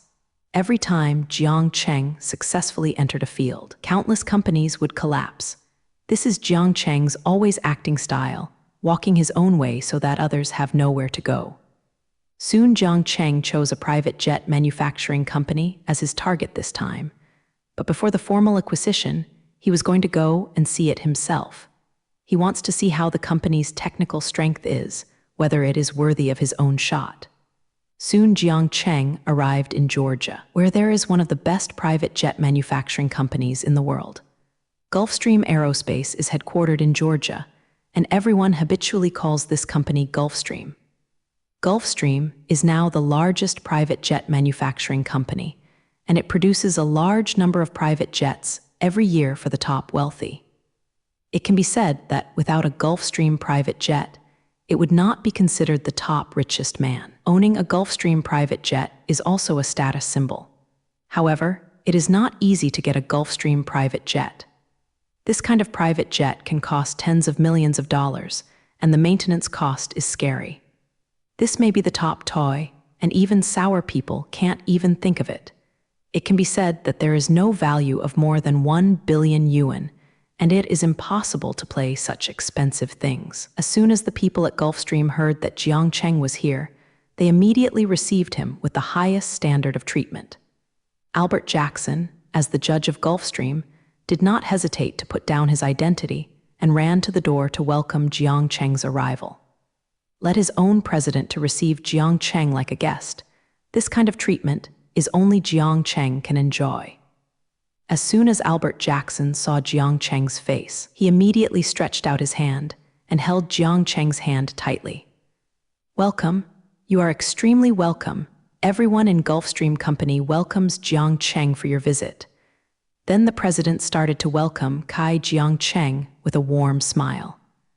Albert Jackson is now like an ordinary salesperson, playing the role of pleasing customers. It seems that this Mr. President has dropped the price a bit, and he has put his identity so low. You must know that Gulfstream is a well-known company, and its annual turnover is not a small number. As the president of this company, Albert Jackson is already very tall, but today's visitor is so special that he has to lower his posture. After I just heard that Jiang Cheng came here in person, Albert and Jackson, regardless of his meeting, hurried to the door of the company and came to welcome this special guest in person. Jiang Cheng, a big-name black figure, and Albert Jack, a decision-maker, dare not slow down a bit. Although the customers that their company usually contacts are all rich and powerful, there have never been small people who can come here to buy airplanes. It can be said that they have met a big scene. But Jiang Cheng's status is not the same as those of the rich, and he is much higher than those of the rich. Although the outsiders don't know the detailed data for the round of assets, Jiang Cheng is definitely the richest person in the world. This alone will compare those riches. What's more, apart from the accidental status of a rich man, Jiang Cheng is the #1 scientist in history. The influence this status brings to him is terrifying. It can be said that a single word of Jiang Cheng can influence countless people and change the foreign policy of some countries. Jiang Cheng's current status is so special, far beyond the imagination of ordinary people. After standing at the door and chatting for a while, Albert Jackson asked Jiang Cheng tentatively, "I don't know what's the matter with you this time. It's difficult for you to customize a private jet." He felt that Jiang Cheng must have come here for the private jet, otherwise the other party would be fine and would not come to their company. When Albert Jackson thought that Jiang Cheng would become his own customer, he was about to jump up with joy. If even Jiang Cheng becomes a user of Gulfstream aircraft, then the grade of their private jet will be upgraded instantly. If even people like Jiang Cheng choose their company, won't others run over right away? If you want to customize a private jet, it is your wisest choice. Our company has always been the best in the industry, but it is recognized by everyone. If you choose our company far away, we will definitely give you the most favorable price, and we can also put your order first, giving priority to manufacturing your aircraft.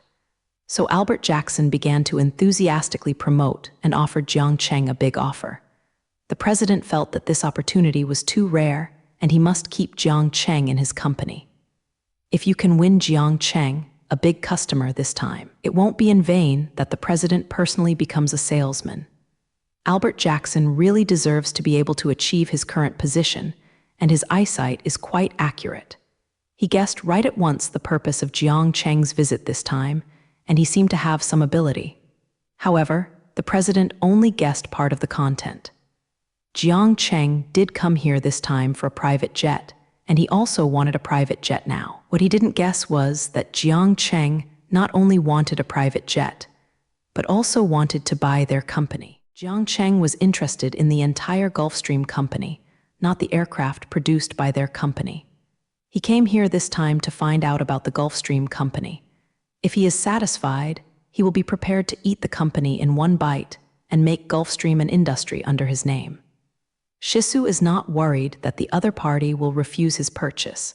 He can offer a price that the other party cannot refuse. Moreover, he still has a lot of technology that the other party needs, which can make Gulfstream to a higher level and completely occupy the private jet manufacturing industry. Jiang Cheng believes that his conditions can impress the other party and successfully win Gulfstream. However, he would like to visit here before taking the shot to see if it is worth so much. I'll talk about airplanes later anyway. It's not just a matter of tens of millions. I want to visit your technical department and production workshop first. You know that I am also a scientific researcher, and I am more interested in this aspect. Jiang Cheng casually talked to Albert Jackson about the visit. Albert Jackson knew what happened today, and if the other party was not interested, he would not request a visit. In this president's opinion, Jiang Cheng definitely has plans to buy a private jet. It's just that Jiang Cheng is going to inspect the goods before purchasing to see how strong their company is. Jiang Cheng himself is the most powerful technical talent, and he must see clearly before starting. Albert Jackson guessed correctly again. Jiang Cheng came to inspect the goods this time, but only the entire company. You can visit as much as you want today. There is no problem wherever you want to see. Our Gulfstream company will not keep you confidential. Albert Jackson generously agreed to Jiang Cheng's visit request and also made an attitude of letting Jiang Cheng look at it casually. After visiting, this kind of treatment is very high, and they are even ready to let Jiang Cheng open their core technology, which has never happened before. Even if people visit their company, they can only see some superficial things, and the core technology inside is not visible at all. After all, the core technology is the foundation of a company. Basically, it will not be seen by outsiders, but Albert Jackson didn't worry about the leak at all, so he planned to show everything to Jiang Cheng. This is the benefit of Jiang Cheng's status as a scholar. The other party is not worried that Jiang Cheng will steal their core technology. What status is Jiang Cheng? He is the greatest scientist in history. Jiang Cheng can develop whatever technology he wants by himself, and there is nothing that can stump him in scientific research. The president also worried that his own technology was too backward, and Jiang Cheng could not see it at all. There is nothing wrong with Albert Jackson thinking this way. As far as Jiang Cheng is concerned, he really looks down on Gulfstream's technology. Jiang Cheng valued Gulfstream's experience in aircraft manufacturing, not their crude technology. Anyway, after Jiang Cheng bought this company back, he would definitely have to upgrade the technology so that the company's technology could meet his requirements. Afterwards, under the leadership of Albert and Jackson, Jiang Cheng began to visit the entire Gulfstream company. The first thing they visited was the technical department, which is responsible for the research and development of new technologies, all of which are to be used on private jets. This is the technical department of our company. Although our technical level cannot be compared with yours, it is the first in the entire private aircraft manufacturing field. Our company's private jets all use the latest technology. These technologies can ensure the safety of customers and provide customers with the most comfortable environment. It can be said that among so many private jet manufacturing companies, our technology far exceeds that of others. Mr. Albert Jackson, the president, is now fully incarnate as a salesperson, and he is now selling his own products. If the president of a large company can be a salesperson, only Jiang Cheng can have this kind of treatment. You see, this kind of inductive and silent technology can minimize the noise produced by the aircraft during flight, so that you will not be disturbed by any noise and enjoy the most perfect flight journey. This kind of shock absorption technology is also newly developed, which can keep the aircraft in a stable state. Even if it is taking off and landing, it will not feel the slightest vibration. Don't look at this Mr. Albert Jackson in a high position, but his business level is not bad at all. Judging from his proficiency in sales, Jiang Cheng said that he was a little excited about the technology of Gulfstream. It is no wonder their business is so good. It can be said that with Gulfstream's private jet, the enjoyment that ordinary jets cannot provide. Albert Jack watched Jiang Chengxian's expression carefully while explaining the benefits of his own plane. He wanted to use this method to see whether Jiang Cheng was satisfied with their plane. It's a pity that Jiang Cheng's face hasn't been fluctuated at all, but he just nodded to deal with his words. To be honest, Jiang Cheng doesn't care about these seemingly advanced technologies. He can easily come up with technologies that are countless times more advanced than these, and he can study them without spending much effort. Let's go to the production workshop. I am more interested in it now. Jiang Cheng said casually to Robert Jackson. What he wants to see most is actually the production workshop. A group of skilled aircraft manufacturing workers is what he needs most now. Albert Jackson discovered that Jiang Cheng didn't have much interest in their technical department. It seems that Jiang Cheng has no interest in these top-level private jet technologies at all, or even the idea of understanding them carefully. The president of Gulfstream Company was very disappointed with what he had discovered. He originally thought that the advanced technology of his own company, even if it was not as good as Jiang Cheng's, would still be able to make Jiang Cheng see it. But the fact is that Jiang Cheng has no regard for the performance of these seemingly advanced technologies, thinking that these are just a pile of rubbish. This shocked the president deeply and made him feel that the whole world has become a little gloomy. The president originally had confidence in the technical department of this company. He felt that even if it was not as good as the technical team under Jiang Cheng, it was still the top R&D department in the industry. He originally hoped that these advanced technologies would impress Jiang Cheng and make Jiang Cheng his own customer. A person like Jiang Cheng must attach great importance to technical aspects. If the Gulfstream Company's technology is enough to satisfy Jiang Cheng, then buying a Gulfstream Company's private jet is a matter of course. It's a pity that the facts are so cruel that all Albert Jackson's plans fell through. In the end, Albert Jackson could only helplessly take Jiang Cheng and start walking towards the production workshop. The technical department just now seems to be unable to satisfy Jiang Cheng and can only rely on the production workshop to regain a city. He can only put his last hope on the production workshop, hoping that Jiang Cheng can be satisfied with their production workshop. Albert Jackson really valued Jiang Cheng's customer too much. If Jiang Cheng could really become a customer of Gulfstream, it would greatly improve their company. Jiang Cheng is simply the best live advertisement. Even people like Jiang Cheng choose Gulfstream. Will others have other choices? That's why the president of Gulfstream is so hard to promote his own company's aircraft today, hoping to attract Jiang Cheng, the most important customer. Soon Liberty Jackson took Jiang Cheng and came to the production workshop next to the headquarters. This is where the Gulfstream Company assembles the aircraft, and it is also the core of the company. This production workshop is a huge workshop, which is much larger than a normal workshop. The internal space is very wide, enough to accommodate several airplanes in it. The production workshop that can assemble airplanes is certainly not too small. The size of the airplane is already very large, and the space for assembling the airplane is small enough. This is where our company assembles aircraft. All Gulfstream's private jets were born here. I dare say this is the best airplane assembly workshop in the world. Even Boeing's assembly workshop is not as good as ours. Albert Jackson began to introduce Jiang Cheng, and he could hear a strong self-confidence in his words.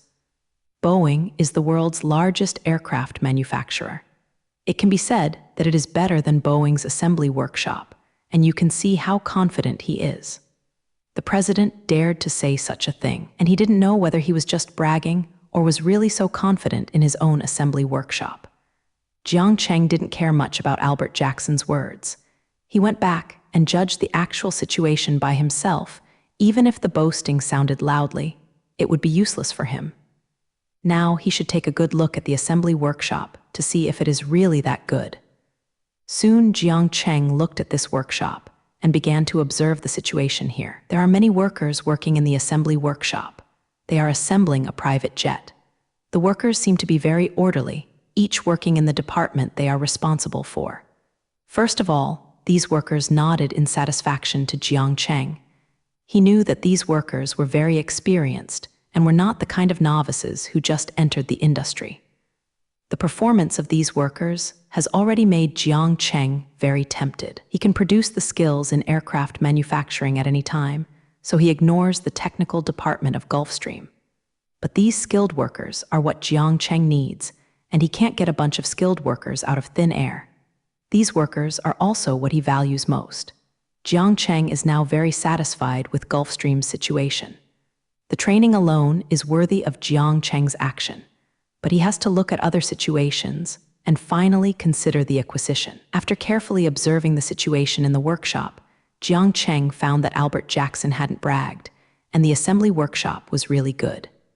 At least from what Jiang Cheng has learned, this assembly shop is really better than Boeing's. First of all, the environment in the workshop is very good. The dust-free workshop looks very clean, and the materials and tools are stacked neatly, and Nuota's workshop has no clutter at all. The management work is also very good. These management talents are also urgently needed by Jiang Cheng. Secondly, the equipment in this assembly workshop is also very advanced.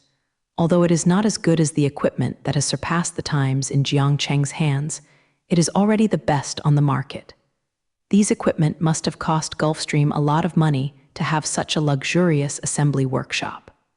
Finally, the assembly work here is very professional and serious, and the requirements for each step of the process are very strict, and the next process will only be carried out after repeated inspections. Jiang Cheng appreciates this attitude, and it is no wonder that Gulfstream has become the best private jet manufacturer. After all, Boeing is a company that mass-produces passenger planes, and these are all customized private planes. Mass-produced items are definitely inferior to limited quantity customized ones, and the requirements are relatively less stringent. So Albert Jack said a lot. This is really the best aircraft assembly workshop in the world. After seeing the entire aircraft assembly workshop, Jiang Cheng made up his mind to get this company. The assembly workshop of Gulfstream is their greatest asset. Jiang Cheng wants to intervene in the field of private jet manufacturing, but what he lacks is a well-run production team. Jiang Cheng is not worried at all about the technology. He has advanced technology beyond this era. What he needs is a complete aircraft manufacturing team, from design to final assembly, all of which require a lot of experience. If Jai Su cultivates talents from scratch or digs into the corner of other companies, it is not impossible to form such a team. But it took too long, and it was a waste of Jiang Cheng's own energy. He just wanted to get his own private jet this time. It was just a matter of passing into the field of private jet manufacturing. If it takes him so much effort, then he might as well just go outside and order a private jet. Therefore, the ready-made team of Gulfstream is what Jiang Cheng must win. Albert Jackson saw Jiang Cheng's satisfied look and finally put down the stone in his heart. He could see that Jiang Cheng was very satisfied with this assembly workshop, and all his emotions were now written on his face. This assembly workshop is his most proud thing. If this doesn't move Jiang Cheng, he doesn't know what to do. The place Jiang Cheng saw now took a lot of hard work from their company, and it took a little bit of it into what it is now. It can be said that Gulfstream can become the best private jet manufacturer relying on this assembly workshop. Do you think this can still satisfy you? Every private jet produced here has been carefully polished, and we don't know how much time it took.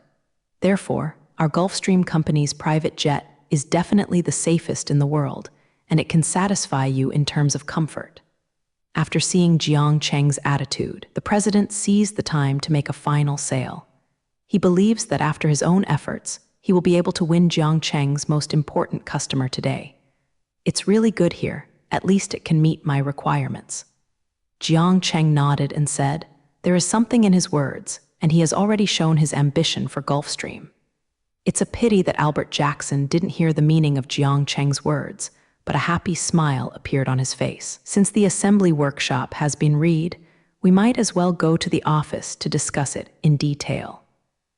I have a few bottles of good wine, which are specially used to entertain valued customers like you. Mr. President of Gulfstream decided that the matter was almost settled, so he was going to talk to Jiang Cheng about customizing the aircraft in detail. The customization of private jets is very troublesome. There are many things that need to be discussed, but they cannot be settled here. That's why he made such an invitation, ready to start the next step of negotiation. Yes, I do have a lot of things to discuss with you. It's not clear if you don't find a quiet place. Of course, Jiang Cheng would not object to this request. He was also ready to talk to the other party, but the things to be discussed were different from what the other party thought. Haha, our imitation business is the least afraid of customers' requirements. Even if you have any requirements, we will be able to meet them all. After Albert Jackson heard Jiang Cheng's words, he thought Jiang Cheng had any special modification requirements for the private jet, so he said this. It's just that he doesn't care much about this, and current customers of private jets will have a lot of requirements. They have long been accustomed to this kind of thing. Even if Jiang Cheng's request is harsh, they will definitely find a way to satisfy it. Being able to meet all the customers' requirements for the aircraft, this is also their company's all the time. That's why Gulfstream's private jets are so popular among rich people, because of their customer-oriented attitude. Soon Albert Jackson took Jiang Cheng to a luxuriously decorated office. This office is where his president usually stays, and it is also where he entertains some important customers. Just by looking at the decoration in this office, you can know how the president's usual style is. However, this is also the strength of Gulfstream, and if a small company cannot afford such additional costs.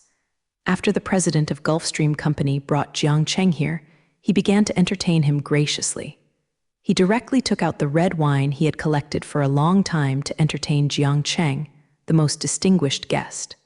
Jiang Cheng knew the value of the wine bottle by looking at the logo on the wine bottle. Lador has always been the top-class red wine, and it is also the most expensive depending on the vintage. This bottle of red wine is not only something you can buy with money. Ladors of this vintage can't be bought with money in the market. Unrelated people can't even see this top-notch red wine. This grade of red wine has always been a symbol of identity and status. If you can take out such red wine to entertain Jiang Cheng, you can know that the energy of this president is not small. Gulfstream is still very influential in the world. It is impossible to achieve the position of president of Gulfstream without any background. How do you taste this bottle of red wine? I don't know if it suits your taste. Albert Jack poured Jiang Cheng a glass of red wine while showing a pleasing smile. He was also very distressed when he took out the bottle of Radu. It was just for Jiang Cheng, the top guest, that he had no choice but to take out his own collection. Jiang Cheng casually took a sip of the red wine in his hand while thinking about his own affairs in his heart. He is thinking about how to speak and talk to the president about the acquisition. People entertained themselves so kindly and even took out the fine wines that they have collected for many years. If they just talk about the purchase, does it seem a bit unkind? He was planning to take away the company from other people, so he said that he didn't know if it would hit them. Jiang Cheng didn't have any special opinions about the precious red wine in his hand. But since the other party was waiting for him to comment, he casually said, "It's not bad, at least it doesn't taste bad." What Jiang Cheng said was so casual, as if he was not drinking Ladder but Great Wall dry red. You are satisfied. Only this kind of red wine can be worthy of your identity. When Albert Jackson heard Jiang Cheng's words, he didn't feel anything strange, but continued to compliment Ruo Jiang Cheng. He thought that Jiang Cheng usually drank red wine of this grade, so he didn't care much about his private collection. The president, Mr. Dang, has the identity of Jiang Cheng, and the top red wines are not yet available at random. Maybe they always drink these top red wines as water. In fact, his idea is not wrong. It is really very simple to get this grade of red wine as Jiang Cheng. As long as he opens his mouth, countless people will collect these things and voluntarily send them in front of him. It doesn't take him much effort at all. It's a pity that Mr. President of Gulfstream was right, but in the end he guessed wrong Jiang Cheng's true thoughts. In fact, Jiang Cheng didn't tell the truth about this red wine. He has never liked things like red wine very much, and it would be embarrassing for him to tell him something. So he just made a casual comment, because he felt that this wine was no different from the Great Wall dry red. Anyway, he can't drink this top-quality red wine. What's the difference from other Honghuo? If this Mr. President knew the real situation, he would not vomit blood immediately. He has treasured the top-quality red wine for so long, but Jiang Cheng believes that it is no different from the Great Wall dry red. Jiang Cheng is simply his most precious thing. It's a pity that he might never know about this matter, and Jiang Cheng would not take the initiative to bring up such trivial matters. The two of them tasted the fine wine in this luxurious office and said to each other if they had no support. Generally, this kind of communication is used in this kind of routine. At the beginning, it will definitely not enter the topic immediately. You must first be polite with each other before you can start to talk about true unfeeling. After a period of boring politeness, Albert Jackson was the first to enter the subject. I don't know what you think about our company's private jet. Do you want to own the best private jet? I think there is only one private jet produced by Gulfstream, which can be worthy of your distinguished status. The president finally brought up the matter of the plane, hoping to settle this matter immediately. Today, he spent so much saliva and kept introducing the advantages of his company to Jiang Cheng, and finally reluctantly took out the fine wine he treasured. After paying so much more, of course he wants to successfully win Jiang Cheng. It is a pity that today he is destined to be unable to take Jiang Cheng, and maybe he will be taken by Jiang Cheng in the end. Jiang Cheng looked at the color that the other party was looking forward to, and also said his true purpose. Your company's private jet is indeed the best, which makes me very satisfied. Today, I really didn't come to find you to customize the aircraft. What I am really interested in is your company. I want to acquire your company wholly owned and build one according to my liking. As soon as Albert Jackson heard Jiang Cheng's words, the flattering smile on his face immediately froze. He couldn't believe his ears and heard Jiang Cheng say such things. It took a long time for him to help, and he was so puzzled to ask Jiang Cheng that you did not come here because of your private jet. Do you want to acquire our company? Originally, the president was very pleased with Jiang Cheng's arrival today. His own plane finally attracted Jiang Cheng's interest. That's why I was so diligent before, and even let go of my identity and became a salesman myself.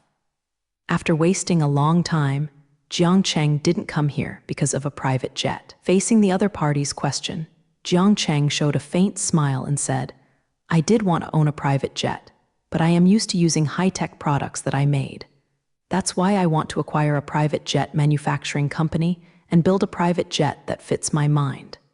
There is no contradiction between these two things, is it? The acquisition of your company and my private jet is actually one thing. After listening to Jiang Cheng's explanation thoroughly, Albert Jack had a new understanding of the other party. He found that Jiang Cheng, a super genius, is still very willful, and he can do the acquisition of their company if he wants a private jet that fits his mind. However, he failed to show his true thoughts and continued to say in a questioning tone, I don't know what kind of conditions you can offer. If the conditions are sufficient, this matter is not impossible to talk about. For his company, this matter of being acquired, the president is actually not that resistant. If anyone comes over and says to buy their company, maybe he will kick that person out soon. But if the person who proposed the acquisition is Jiang Cheng, then things are completely different. He is also very clear about the strength Jiang Cheng has, and he also knows the current status of the Universe Umbrella Group. If their company is acquired by Jiang Cheng, it will definitely be able to get the best development, and it will be a simple matter to completely dominate the entire private jet manufacturing field. Maybe they can still enter the field of passenger aircraft manufacturing and compete with Boeing. This is not just his illusion. It would be a simple matter to surpass Boeing with Jiang Cheng's technical support. Now he has to see what kind of conditions Jiang Cheng can put forward. If something can fascinate him, joining Jiang Cheng's Lu Zia is not unacceptable. This kind of opportunity is very rare. It is unknown how many people want to join Jiang Cheng's men. When Jiang Cheng saw the attitude shown by the other party, he knew that today's things had been settled. It seems that the other party is not in conflict with the acquisition, but only has to look at the terms he puts out. Jiang Cheng is confident in his own conditions, and no one can refuse such good conditions. Soon Jiang Cheng directly stated his terms and formally began the negotiation of the acquisition. I don't need to say much about the purchase price. I believe the amount will satisfy you. Money has never been a problem for me, so I will talk about other terms. When Jiang Cheng said this, he showed extreme self-confidence, just like saying loudly that he is not bad for money. Albert Jackson did not question Jiang Cheng's remarks, but only nodded gently, agreeing with Jiang Cheng's statement. Because what Jiang Cheng said is not wrong, he is indeed a man with no money. The total amount of assets Jiang Cheng owns is already beyond belief. Just the part that is exposed has become the real world's richest man. So the problem of money is really not a problem for Jiang Cheng, because he is really a person who doesn't need money. Albert Jackson is actually not very concerned about the purchase price. He believes that Jiang Cheng will be able to meet the demands of him and other shareholders. What he cares most about is how much support Jiang Cheng can provide and how much development they can get. The ambition of the president of Gulfstream is so great that just being the best private jet manufacturer cannot satisfy his ambitions. He has always wanted to enter the largest famous aviation field in the market and get involved in the manufacturing business of passenger aircraft. Domination in the field of private jet manufacturing can no longer satisfy him. He wants to compete with Boeing. It's a pity that he can only bury it in his heart before, and he can't even say it. Boeing is so powerful that it is simply not something they can deal with. Now, with Jiang Cheng's joining, things have become completely different. He believes that with Jiang Cheng's backing, he can really kill Boeing, the hegemon in aviation. That's why the president was so proactive about Jiang Cheng's idea of acquisition. Soon Jiang Cheng began to say what he was most interested in, about other conditions that Jiangcheng could provide. I can provide Gulfstream with the best development environment. All resources of the umbrella group can be released to you. And in terms of technology, I can also provide the greatest help to make your aircraft the most advanced aircraft in the world. I think with my help, it will not be difficult to completely occupy the field of private aircraft manufacturing. If it develops well in the future, it will not be impossible to set foot in the field of passenger aircraft. Jiangcheng quickly finished talking about his conditions, waiting for Ruo, the other party's final reply. It may be that Jiangcheng's words to get involved in the passenger aircraft field have gone to the heart of the president of Gulfstream. As soon as Albert Jackson heard Jiangcheng's words, he agreed to Jiangcheng's terms without any consideration. I personally agree with this acquisition, but I still have to seek the opinions of the board of directors. I am not alone in this company. The acquisition must be voted by the board of directors. As soon as Jiangcheng heard this, he knew that today's matter had been negotiated. As long as the president nodded, the acquisition of Gulfstream would have been finalized. Jiangcheng would not worry about the approval of the board of directors for the acquisition. The people on the board of directors are not just about money, but Jiangcheng's most important thing is money. I saw Jiangcheng smiled heartily at Ruo Albert Jackson and then said with a confident expression, "Then, I welcome you to join the Universe Umbrella Group. I believe that our future cooperation will be very pleasant." The acquisition of Gulfstream Company was settled in this way. Soon Jiangcheng was convinced with the money that the Gulfstream board of directors was smashed and passed the board's vote smoothly. So far, Gulfstream, the best private jet manufacturing company, is a branch of the Umbrella Group. After acquiring Gulfstream, Jiangcheng first upgraded the company's technology. He took out a lot of the most advanced equipment and replaced what they originally used. As soon as Albert Jackson saw the equipment, he knew that his previous choice was not wrong. The performance of these devices is simply unprecedented, and they are simply not available on the market. He believes that these devices are countless times better than those used by Boeing. After all, Boeing does not have Jiangcheng's support. After the Gulfstream company upgraded its technology, it officially began to design Jiangcheng's private jet. This private jet is the first work of Gulfstream's technology upgrade, and it is also used by their new boss. So the whole company is working hard, trying to produce the best work. In particular, Albert Jackson is very active in his work. The former president is now the general manager of the branch, but now he is very motivated. He believes that with Jiangcheng's support, it is only a matter of time before the current market is ruled. After they have completely defeated their current competitors, it is time to challenge Boeing. The private jet Jiangcheng is going to build is completely different from previous private jets. It can be said that it is a super private jet. First of all, it has changed a lot in terms of power. Jiangcheng plans to use the nuclear fusion reactor as the power of the plane, so that the range of the plane will be greatly enhanced. It can be said that this kind of super private jet can stay in the sky for several years if it does not require maintenance. This super private jet is not only superb endurance, it is also very good in other aspects. Jiangcheng directly took out a new type of aircraft engine, allowing the speed of the aircraft to reach Mach 10. This speed is simply the speed of a fighter jet, and it doesn't take much time to fly around the Earth. The super private jet Jiangcheng is preparing to make, in addition to surpassing the current aircraft in terms of performance, is equally good in terms of comfort. The interior decoration design of this aircraft is quite luxurious, all of which are decorated with the top materials. The size of the entire plane is designed to be very large, so the above facilities are all available. Bars, cinemas, and the like are all available on this private plane. Because there is enough space on the plane, Jiangcheng even designed a small swimming pool. Swimming on an airplane can only be imagined by Jiangcheng.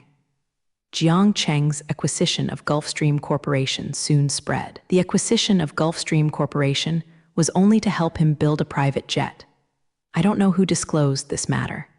This news also caused quite a stir among the public, and everyone was quite envious of Jiangcheng. Being able to acquire such a large company is just to satisfy one's own preferences. Everyone wants to do such a pleasant thing. It's a pity that there are very few people with this ability, and in the end, only Jiang Cheng really implemented it. After Gulfstream saw the repercussions caused by the news, Dow helped himself with an advertisement. They announced that the private jet Jiang Cheng designed for himself would not be open to others for manufacturing in the future. In other words, the richest people can also own the plane that Jiang Cheng owns. This incident has aroused the interest of many super-rich people who owns the same type of aircraft as Jiang Cheng, and I feel very face when I say it. Especially after Gulfstream released the data of this aircraft, many people inquired about the specific situation. The performance of this aircraft and its luxurious decorations really make those rich and powerful. But even if these rich people want to buy, they can't buy it now. This aircraft has only been designed and will be manufactured for a period of time before it can finally appear in front of everyone. Those super-rich want to own Jiang Cheng's same aircraft. I am afraid it will take a while. Jiang Cheng stayed at Hallyu Company for a long time and returned to Los Angeles after the aircraft was designed. The rest of the manufacturing work is not the same as him. Anyway, he has handed over all the technology to Gulfstream. With their rich experience, he will definitely be satisfied. Jiang Cheng came back this time, but there is one thing to do. He went back to the headquarters of the group as soon as he returned to Los Angeles and found Zhang Manlin, the group's CEO. "What brought you here today? You are really a rare visitor." Network, when Zhang Manlin arrived at Jiang Cheng one by one, she said something strange. She was expressing her dissatisfaction because Jiang Cheng hadn't appeared in the company for a long time. Sometimes she would really forget her boss because he is too difficult to show up. It's just that what she said sounds so strange. People who don't know thought she was a mother in a special place, and Jiang Cheng was the visitor who came to play today. Jiang Cheng didn't pay attention to Zhang Manlin's words, completely ignored the other party's attitude of stabs, and directly talked about his thoughts with Zhang Manlin. "I have a project here that I want to tell you about, so I will come here today." He has a formal talk today, so he has no time to laugh with Zhang Manlin. When Zhang Manlin heard that Jiang Cheng had something to say about work, she immediately showed a serious attitude and listened carefully to Ruo Jiang Cheng's next words. At this time, there was no more joking expression on her face. She looked like a cold-faced, strong woman. Zhang Manlin is such a complicated person. She is very open when joking, but when she mentions work, she immediately becomes extremely serious. "I am going to start a new business, which is to provide the outside world with an opportunity to go to space. We can carry out space travel projects so that everyone can realize their dreams of going to space." Soon, Jiang Cheng said his thoughts. It turned out to be about the Sky Brigade project. This project was also recently thought of by Jiang Cheng, so I hurried to discuss with Zhang Manlin. He thinks this project is quite promising, and there must be very many people who want to go to space. To realize many people's dreams of space, Jiang Cheng is very willing to do this kind of thing.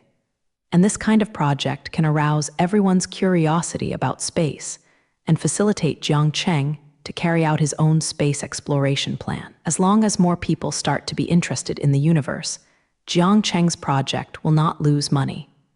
Only by changing the existing thinking of the entire mankind can mankind officially set foot in the universe.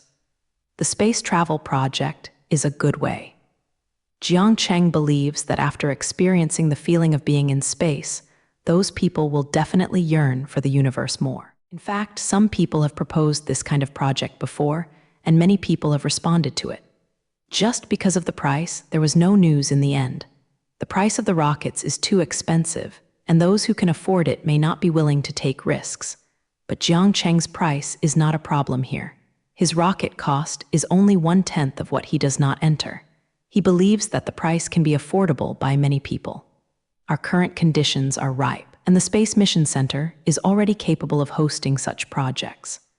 Now that we have the ability to launch 3 fires a day into space, this capacity can already carry out space travel projects to the outside world. If the people carried by the rocket are only passengers, the experimental equipment is not needed, which can free up a lot of space. In terms of the transportation capacity of the Kunpeng rocket, it is not a problem to take 20 passengers into space, so that it can provide 60 places per day, although it can only provide 60 places a day, and there are other launch missions. These places still have a certain degree of reduction. However, this project will be able to expand in the future, and the Space Mission Center is now undergoing expansion work, and the number of places it can provide will only increase. Soon Jiang Cheng finished talking about his complete plan, which made Zhang Manlin think carefully.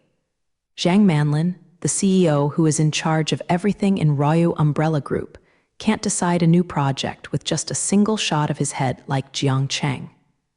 Facing the brand new project of space travel, she still needs to think carefully in her heart before she can give her own opinion.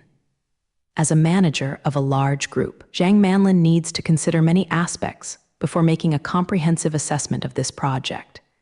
Maybe Jiang Cheng just wants more people to experience the feeling in space, so Japanese Letter will propose such a project.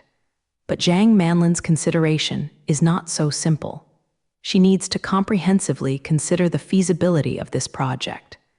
What is the cost of space travel, and what is the final benefit? Will it be welcomed by everyone after launching this project? How many people are willing to go to space to experience it, even if they pay a lot of money for it? The safety performance of this project cannot be guaranteed. How do they ensure that customers can safely return to the Earth? These issues are all Zhang Manlin needs to consider clearly. She is not as willful as Jiang Cheng, she only acts on her own preferences. If she, the CEO, was as willful as Jiang Cheng, the Universe Umbrella Group would have been unable to open it long ago. Zhang Manlin considers issues from a different perspective from Jiang Cheng. Jiang Cheng only wants to achieve his goals, while Zhang Manlin has to consider the development of the entire company. Jiang Cheng saw Zhang Manlin lost in thought and did not fight her out loud. He knows very well that his CEO is a very thoughtful person, and he must consider all aspects before acting.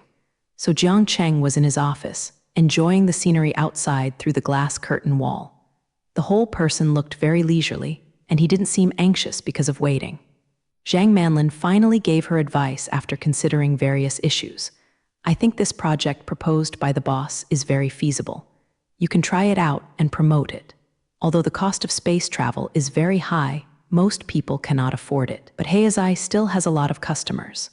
Those rich people like to experience this kind of leftover excitement most, and going to space will surely attract their interest. I think that after we launch the space travel project, it will definitely be sought after by many people, and it will become the most popular travel project in an instant. Although Jiang Cheng's idea seems unbelievable, Zhang Manlin finally agreed with this plan.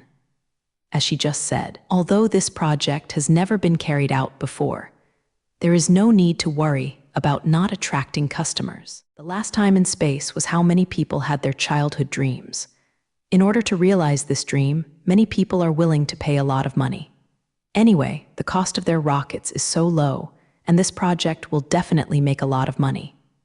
Zhang Manlin is considering the issue of income, which is why she agrees with Jiang Cheng's plan. In her eyes, it was how much money this project could make for the group, not something like the stars and the sea. Although Zhang Manlin's idea is very vulgar, but it is the most realistic consideration.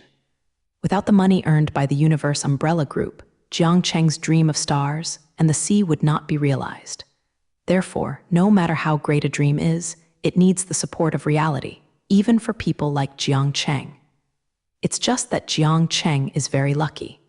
He doesn't have to worry about real problems and can concentrate on realizing his dreams. Because he has a large group of excellent employees, he can get enough money to realize his dream. Seeing that Zhang Manlin had agreed to his plan, Jiang Cheng couldn't wait to say, "That's what the space travel project has to say. I am responsible for the technical aspects. You are responsible for project planning and publicity. This project requires support from two aspects, and Jiang Cheng can solve technical problems. He only needs to modify the space grab to meet the requirements of passengers. But this kind of project just won't be able to get technical support. No one knows your project. Even the best travel project is useless."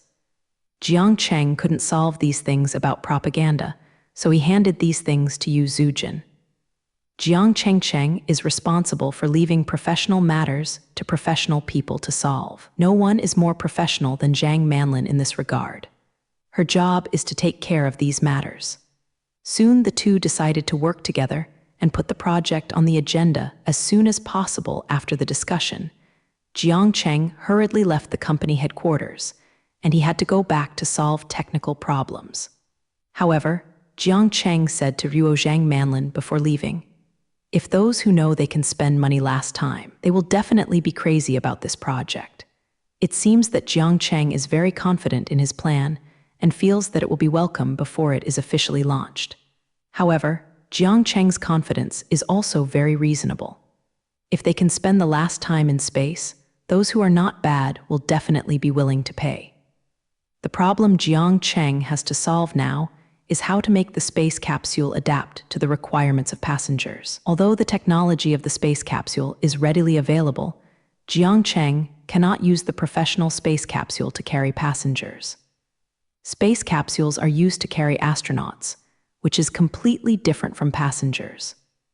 In order to be able to go to space, astronauts don't know how long it takes to undergo arduous training before they can sit in a highly professional space capsule and go into the universe. The complicated operation buttons in the space capsule alone cannot be understood by ordinary passengers. Those passengers will certainly not be able to receive complete training. At most, they will receive short-term basic training and go directly to space. Therefore, a special space capsule specially designed for passengers is what Jiang Cheng needs urgently now. The problem Jiang Cheng needs to solve now is how to design a special space capsule that can take passengers with insufficient training to space. However, technical matters are not a problem for Jiang Cheng. Go back and call the technicians at your hands to study this special space grab together. Jiang Cheng has always solved technical problems very quickly, and it didn't take long to design a new space capsule. The space capsule designed by Jiang Cheng this time has adopted many brand new design schemes, which can be said to perfectly solve all the problems. Because this kind of space capsule is designed to take passengers to space, it does not require specialized equipment for scientific research. Just a carrying device is sufficient. Therefore, Jiang Cheng abandoned many scientific research needs and eliminated many highly specialized equipment in space. Jiang Cheng turned to increase safety considerations, which greatly improved the safety of this space capsule. If the safety of passengers cannot be guaranteed, their space travel plan will be no need to start. Those travelers spend money to go to space to experience life, not to go to space to die. After removing those professional scientific research equipment, the space of the space capsule is saved a lot. In addition, the Kuni-type rocket can carry a lot of weight. So Jiang Cheng designed this special space capsule very large. The space inside the space capsule is huge, allowing passengers to enjoy comfortable space travel. This new type of space capsule can carry 20 passengers at a time between the Earth and space. The most important thing is that this space capsule does not require any operation at all. All operations are automatically completed by artificial intelligence. That's right. Jiang Cheng has loaded an artificial intelligence on the capsule, which can automatically control all the equipment in the capsule. The use of artificial intelligence is also Jiang Cheng's last helpless move. It is simply impossible for passengers who have not received much professional training to control the expensive space capsule. Even if Jiang Cheng adopted the most foolish control method, it would be difficult for those passengers to control things like the space capsule. You must know that there are so many things that a space capsule needs to control, and it cannot be controlled without professional knowledge. Therefore, Jiang Cheng finally did not let the passengers control it, and let them just enjoy the journey with peace of mind, and leave the rest to the work intelligence burden. The living conditions in this new space capsule are also very good. Although they are not as good as those of a 5-star hotel, they are also very good in space. At the very least, passengers don't have to endure the narrow space and can freely enjoy everything in the sky. The work that Jiang Cheng was responsible for was quickly completed, and Zhang Manlin on the other side also arranged the part she was responsible for. The propaganda work is now ready, and the matter can be announced to the outside world soon. Finally, there is the most important question, and that is how to price this kind of space travel. If the price is too cheap, Jiang Cheng will lose money. He has never been willing to make a loss-making business. But if the price is too high, Jiang Cheng's original intention will be lost. Jiang Cheng hopes that more people will experience life in space and ignite their infinite yearning for the universe. If the price exceeds the tolerance limit of too many people, although there will be many rich people to join in without worrying about no business. But if the price can only be enjoyed by the super rich, it will definitely not be able to be fully promoted, and the number of participants will definitely be limited to a very small part. Jiang Cheng wants to vigorously promote this project so that many people can join the space travel project. In order to allow more people to experience the taste of space travel, Jiang Cheng decided that the price would be more affordable. Anyway, as long as they don't lose money here, Jiang Cheng doesn't really care if they make money. Of course, this affordable price is only relative. In the end, Jiang Cheng priced space travel at $400,000 per person. You must know that space travel is only one day. $400,000 can only allow one person to play for one day. This project is countless times more than ordinary travel projects. A day trip costs $400,000 per person, and this price is actually not acceptable to ordinary people.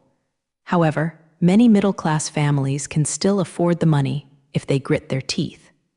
With the addition of those middle class, potential customers will increase countless times. The price of $400,000 sounds very expensive, but Jiang Cheng really doesn't have the original price.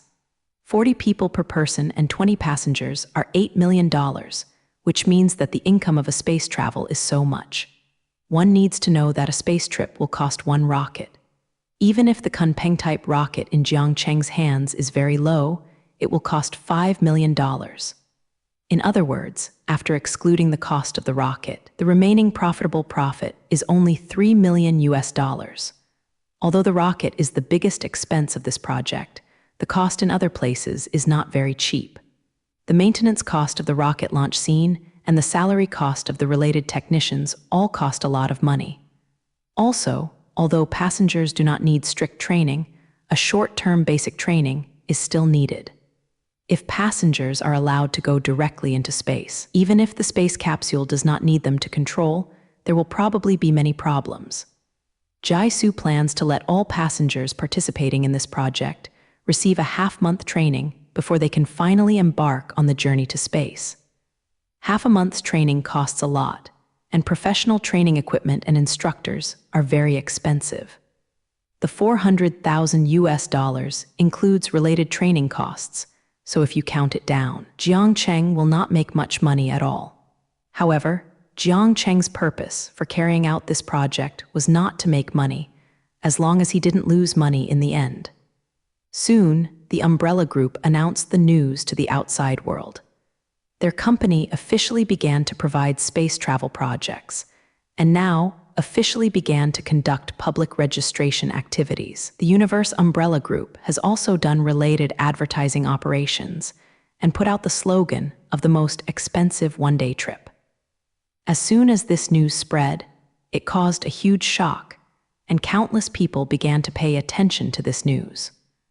$400,000 a day is indeed the most expensive one-day trip, which matches the slogan of the Universe Umbrella Group. It's just that everyone didn't think that this travel project was not worth that much money, but felt that it was simply too cost-effective. Expensive things are relatively speaking. If a thing is of great value, no matter how high the price is, it is also very cheap. It only costs $400,000 to experience the feeling of a space travel. No matter how you look at it, it's a pretty good thing. Things like space travel are expensive, and everyone knows the cost of rockets. It is not that no one has carried out this kind of project before. The expenses all cost tens of millions of dollars. In the end, these items were all compromised because the price was too high. For projects that people need tens of millions of dollars to play, Jiangcheng only needs $400,000. Many people think this comparison is very cost-effective, and even think that Jiangcheng's projects are a bit too cheap. Everything has to be viewed by comparison, so it is said that, without comparison, there is no imitation. After the news was completely spread through the advertisement of the Universe Umbrella Group, it attracted everyone's great interest. Although $400,000 is not a small amount, many families with a little money can get it. As long as these middle-class and above families really want to, it is not impossible to save money to experience space. Space, a place so far away for them, is now within reach. It only needs to pay $400,000 to experience the feeling of being in the sky. Many people feel that the mysterious space has opened the door to their enemies, and you can try this mysterious taste. Compared with the experience of space, $400,000 is so insignificant. This makes those who have a certain ability all start to become crazy. Anyone who is interested in space starts to think about it. See if you have spent the money on your teeth. Go to the Umbrella Group to book a space travel project. The middle class have to carefully test the loyalty to this matter, but the rich are completely different from them. Those rich people who didn't care about the $400,000 of money at all even got through the phone of the Umbrella Group one by one and directly began to inquire about the relevant content. Although US $400,000 is a huge number for many people, it is really nothing to those who are rich.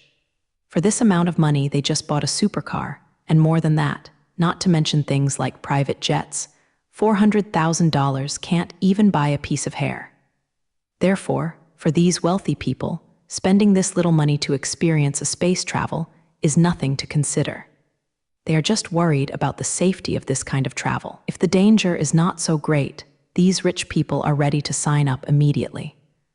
This is the first time that space travel is approaching, and the issue of security is worthy of their consideration.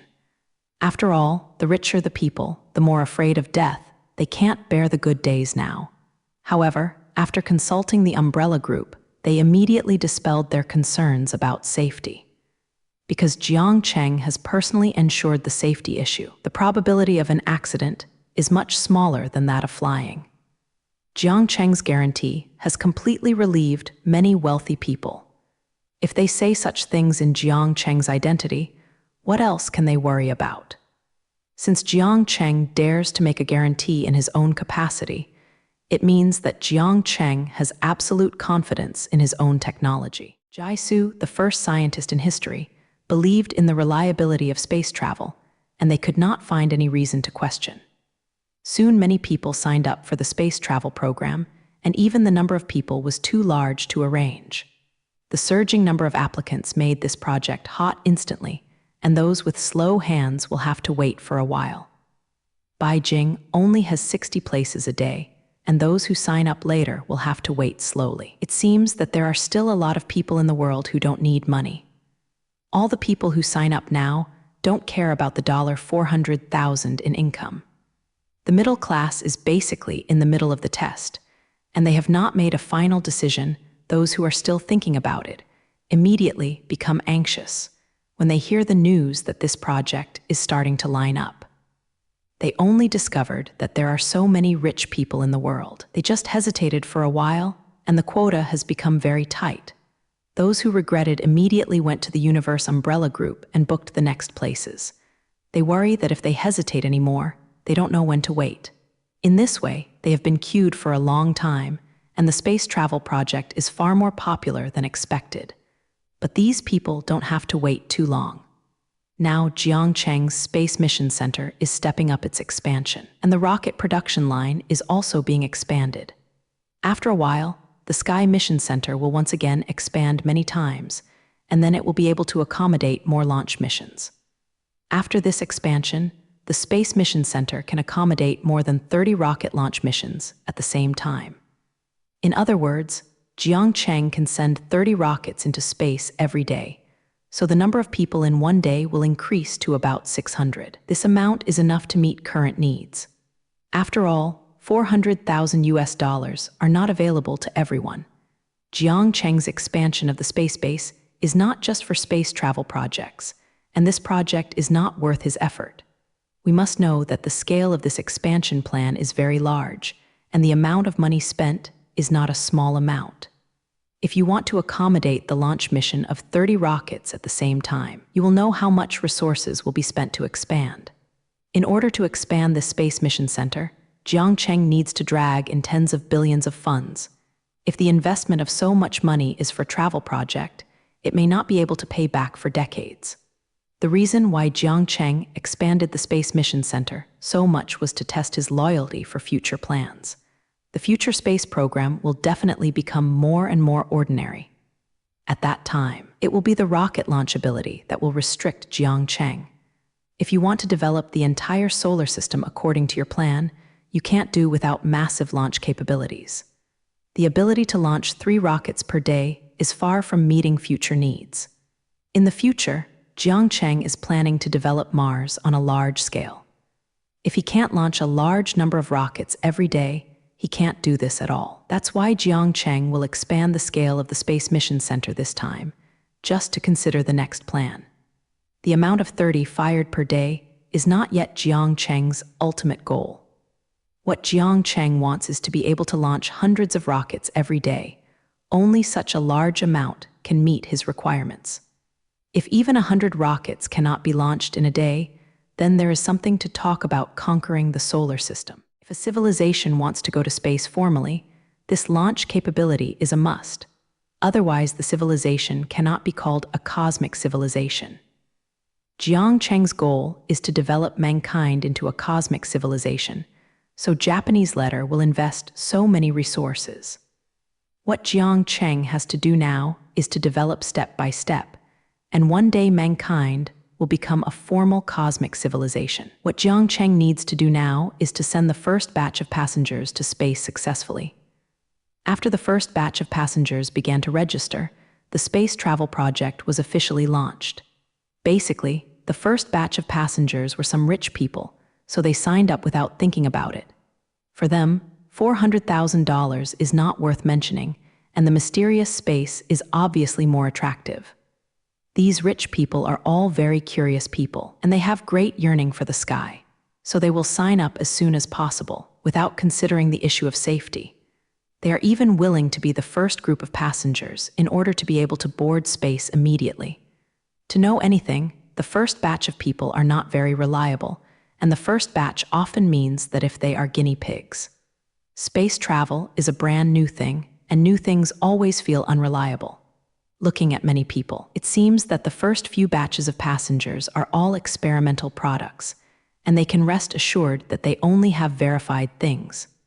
To be the first group of tourists with a certain risk of catching a cold, this group of wealthy people can be said to be very courageous. Only people who yearn for space can do something like them. However, they also have a lucky point. That is, Jiang Cheng's technology is absolutely reliable, and there will be no accidents at all. These people are not experimental products, but the first passengers to visit space. As the first commercial space travelers, they can be proud of their identity. Maybe these people used this thing for a lifetime, but this kind of thing is very memorable. Soon the first batch of passengers formally signed the contract, paid all the money, and began to enter the next process. If you want to go to space, you don't have to have money. First of all, they have to undergo a physical examination. People who are not up to the standard are not eligible to go to space at all. This is a necessary prerequisite. Fortunately, these people are very lucky, and everyone's physical examination results are up to the standard. Then they were taken to a training center, where they conducted professional training for half a month.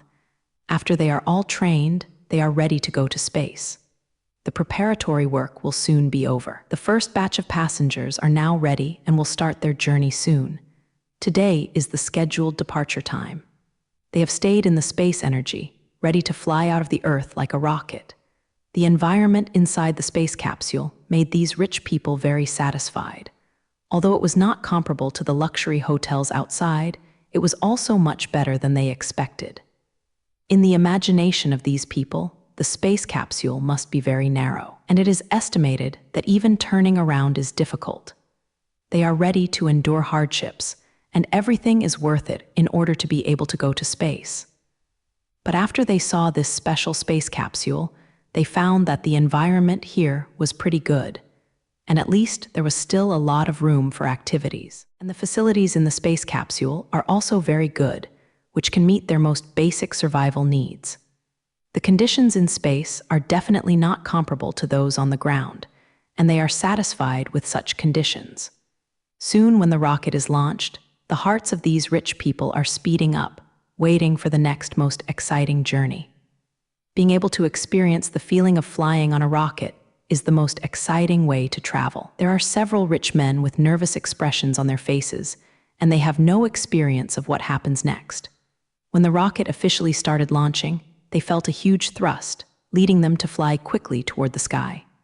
The Kun-type rocket is very fast, but the flight is also very stable. The vibrating well that those wealthy people expected did not arrive, and the rocket flew into the sky very smoothly. When the rocket officially enters the Earth's orbit, the rich will already be in the sky. When the space stops moving, the passengers inside can move freely. When the rocket was launched, for safety reasons, they were all fixed in various positions. Now that the rocket has completed the launch phase, they can also enjoy their own space journey. Many wealthy people rushed to a high-quality glass window with excitement, ready to take a good look at the beauty in space. This special glass window is for visitors to view the scenery, so the size is very large. Through the glass windows, you can see the entire Earth, even the distant universe. Looking at the Earth from the sky is very magnificent. Every passenger made a sound of wonder. These rich people were all stunned by what they saw. They had already imagined the beauty in space, and even imagined it countless times in their brains. But when they were really in the sky, they found that their imagination was so barren. The beauty in space has far exceeded the imagination of these travelers and is countless times better than the most beautiful scenery they imagined. Seeing the Earth from space is completely different. In this way, they felt a wonderful feeling. Looking at the surging clouds above the Earth, it was really a magnificent picture. In addition to the Earth, where they have been living, other scenery is also worth watching. The distant and quiet universe showed a mysterious picture. In that mysterious galaxy, I don't know how many secrets are hidden. This feeling is so desirable that these rich and powerful people are lingering. These billionaires are now like a curious baby, staring at the outside scenery without blinking, as if seeing something amazing. Of course, the scenery they see is really amazing, and most people can't see these things. Apart from real astronauts, they are the first people to see these scenery. They must see enough of this strange thing, or it would be a bit too bad. It's not easy to come to space once if you don't appreciate the beauty of the universe. It is not a waste of this rare opportunity. Although they don't care about the $400,000 of money, it is difficult to have a second chance to go to space. At least they have not had this chance recently. Jiang Cheng strictly limited the registration requirements. Everyone is only allowed to take a space trip. Those who have been there cannot go there for the second time. Even if you have money, it is useless. This is because Jiang Cheng considered the issue of promotion. If this project has been controlled by the rich, it will not be able to fully penetrate the hearts of the people. Therefore, Jiang Cheng Japanese letter will limit the number of times each person and strive to allow more people to experience the feeling of being in space. These rich people are now seizing the opportunity to experience the hard-won good times. After they watched the scenery for a long time, they started to move on to the next project. It would be too monotonous if it costs $400,000 just to look at the scenery. At least Jiang Cheng has his own party, so that visitors can see the scenery of the day is not very good, or they have to increase other activities. Therefore, Jiang Cheng has also developed some entertainment projects so that passengers can truly experience everything in space. Next is when these travelers experience life in space, they will experience life that they can't normally experience in a weightless environment. They will eat, bathe, and play games in a weightless environment and feel the difference in space from the Earth. Even though these activities are all ordinary activities, they don't seem interesting at all. But after putting these ordinary activities into space, it becomes very interesting. Doing everything in a weightless environment is completely different from that on the Earth, which creates a very novel feeling. Just drinking water in space is very interesting. In a weightless environment, water will float in the air, just like a spherical water ball. To be precise, water in space should be draft, and travelers need to eat the water ball floating in the air. This link alone allowed those passengers to play for a long time. It can be seen that everything under the weightlessness link is very interesting. The first batch of space travelers began their wonderful journey, experiencing the extraordinary life in space. When people are doing interesting things, they always feel that time passes so quickly.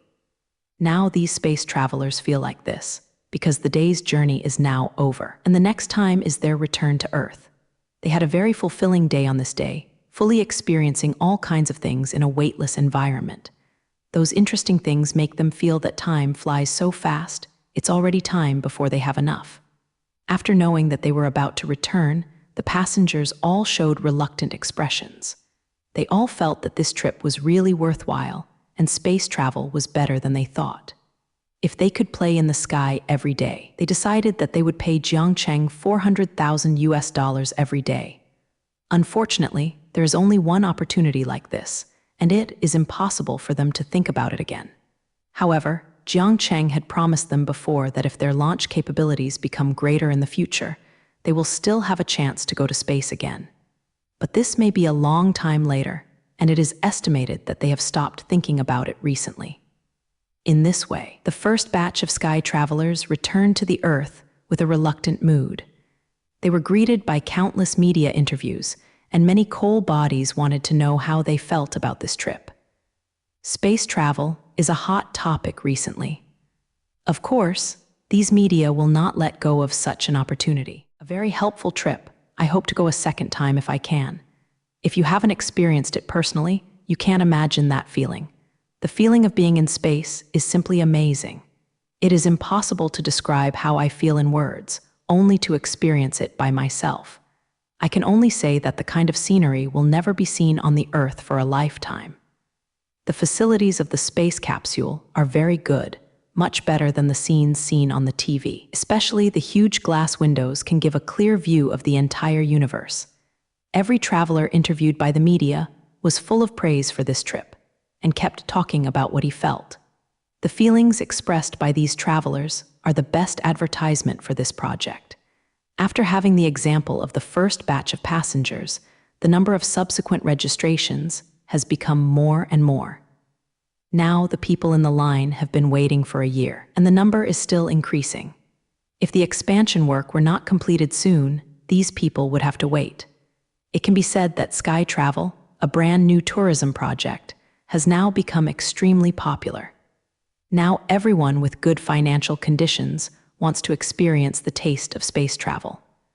As follow-up customers continue to complete the training, the following groups of passengers also began their own space travel. Every traveler who has boarded space feels that this day trip to space is really worthwhile. No traveler said that their money was spent in vain. They all said that they spent $400,000, but they got a great enjoyment. Even some passengers who have come down from space feel that the price is too low. Basically, all the customers of this space travel project are always talking about their travel experience. From their mouths, there is no slight negative comment at all, which is completely praiseworthy. Only when you have really gone into space can you feel the feeling completely different from the ground. Now these people are more interested in space and even want to go to space again if they have the opportunity. It can be said that this space travel has had a profound impact on them. These effects will not only stay on them, but will spread out again until it affects the entire human race. The first few customers who signed up for space travel have a strong interest in the universe. After experiencing the wonderful space journey this time, the interest in the universe has become more intense. They will definitely spontaneously promote the benefits of space exploration and encourage more people to go to space. Don't look at the number of these travelers who have been in space, but their influence is great. These people are all elites in their fields, or they are super rich. The influence caused by this kind of person is very terrifying, basically covering all fields and all countries. These people will slowly exert their immense influence in the future and begin to subtly change the entire mankind. I believe that as time passes slowly, human beings will become more and more interested in space, and the curiosity that comes with it will become more vigorous. Curiosity, Japanese letter, is the greatest driving force of mankind. If mankind is full of curiosity about the universe, Jiang Cheng's plan to carry out will have much less resistance. The source of the development of a civilization is always curiosity, and curiosity drives the entire society forward. This is also Jiang Cheng's goal for this project, and it is also what Jiang Cheng hopes most. However, this matter has not yet seen any obvious effect, and the individual is not to say that changes can be changed. It takes a long period of persistence to see enough changes, which requires Jiang Cheng's persistence to arouse people's curiosity. If the entire human race is full of curiosity about the universe, it will only be a matter of time before the universe is conquered. A science fiction writer said in his own work, this is also a sentence that Jiang Cheng likes very much. When humans look up at the starry sky, they are only one step away from unlocking the mysteries of the universe. That's what the science fiction writer said roughly, and it is also the best explanation for Su's plan. What Jiang Cheng is doing now is to make everyone start looking up at the stars. Human beings are too small for the entire universe. Only by raising their heads to embrace the entire starry sky can they find the highest position. After the first few groups of passengers successfully set foot in space, the one-day space tour project has become even more popular. Those who were worried about security issues have now dispelled their guzheng. Beijing now has enough pioneers to prove the safety of this tourism project. I have never heard of any problems encountered by these travelers, and the space travel project proved to be absolutely safe. As long as the first few batches of people who eat side crabs serve as examples, the people behind will keep up. After all, space is still very attractive to human beings. As long as there is no last guzheng, everyone is willing to try that feeling. As more and more people experience the feeling of being in space, more and more people start to sign up for this project. This has caused more and more difficult queuing and longer waiting times. Fortunately, the expansion of the Space Mission Center was quickly completed. Now the base can launch 30 rockets every day, which means that it can take as many as 600 passengers into space. Increasing the quota to 600 people every day, which relieves the pressure on the personnel very well, so that those passengers do not have to queue for too long. As humans continue to experience the wonders of space travel, time has slowly passed by. 4 months have passed since the launch of the Mars base program. The rockets that were launched have now also reached Mars. All relevant preparations are in place, and then it is time to officially start construction. All the materials and equipment needed to build a Mars base have all landed on Mars smoothly, and the rest is the formal start of construction work. Of course, if these materials and equipment go to Mars, there will be a new batch of astronauts. Of course, human help is indispensable to build a Mars base, and astronauts must follow to go to Mars.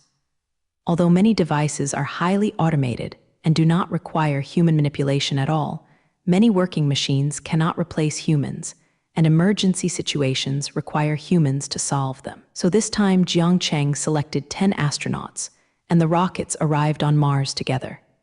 The 3 astronauts who were the first to go to Mars have now returned to Earth smoothly.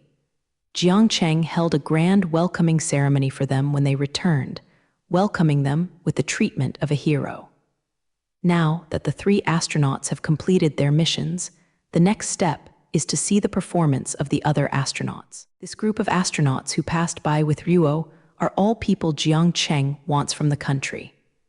This time, a total of 10 astronauts participated in this plan, preparing to build a permanent base on Mars. Now, these 10 astronauts are the builders of the base, and they are about to do a great job on Mars. The Mars base soon began the formal construction, and the 10 astronauts began to busy with their work. The 10 astronauts staying on Mars are very different from the 3 who went to Mars last time. Last time, the 3 of them just made an outpost on Mars, and by the way, did some preliminary work. They are building a permanent base this time, and there is too much work to be done. Those tasks can't be completed in a short time at all. This time they have to stay on Mars for a long time. These 10 astronauts will not come back until the Mars base is built. It can be said that they will spend a long time on Mars. Even a few of these 10 astronauts will not come back temporarily, even after finishing their work. Several astronauts will stay on Mars as resident personnel after they have built a Mars base. A permanent base can't do without staff. There are many things that need to be maintained manually, and the Mars base can't operate without people.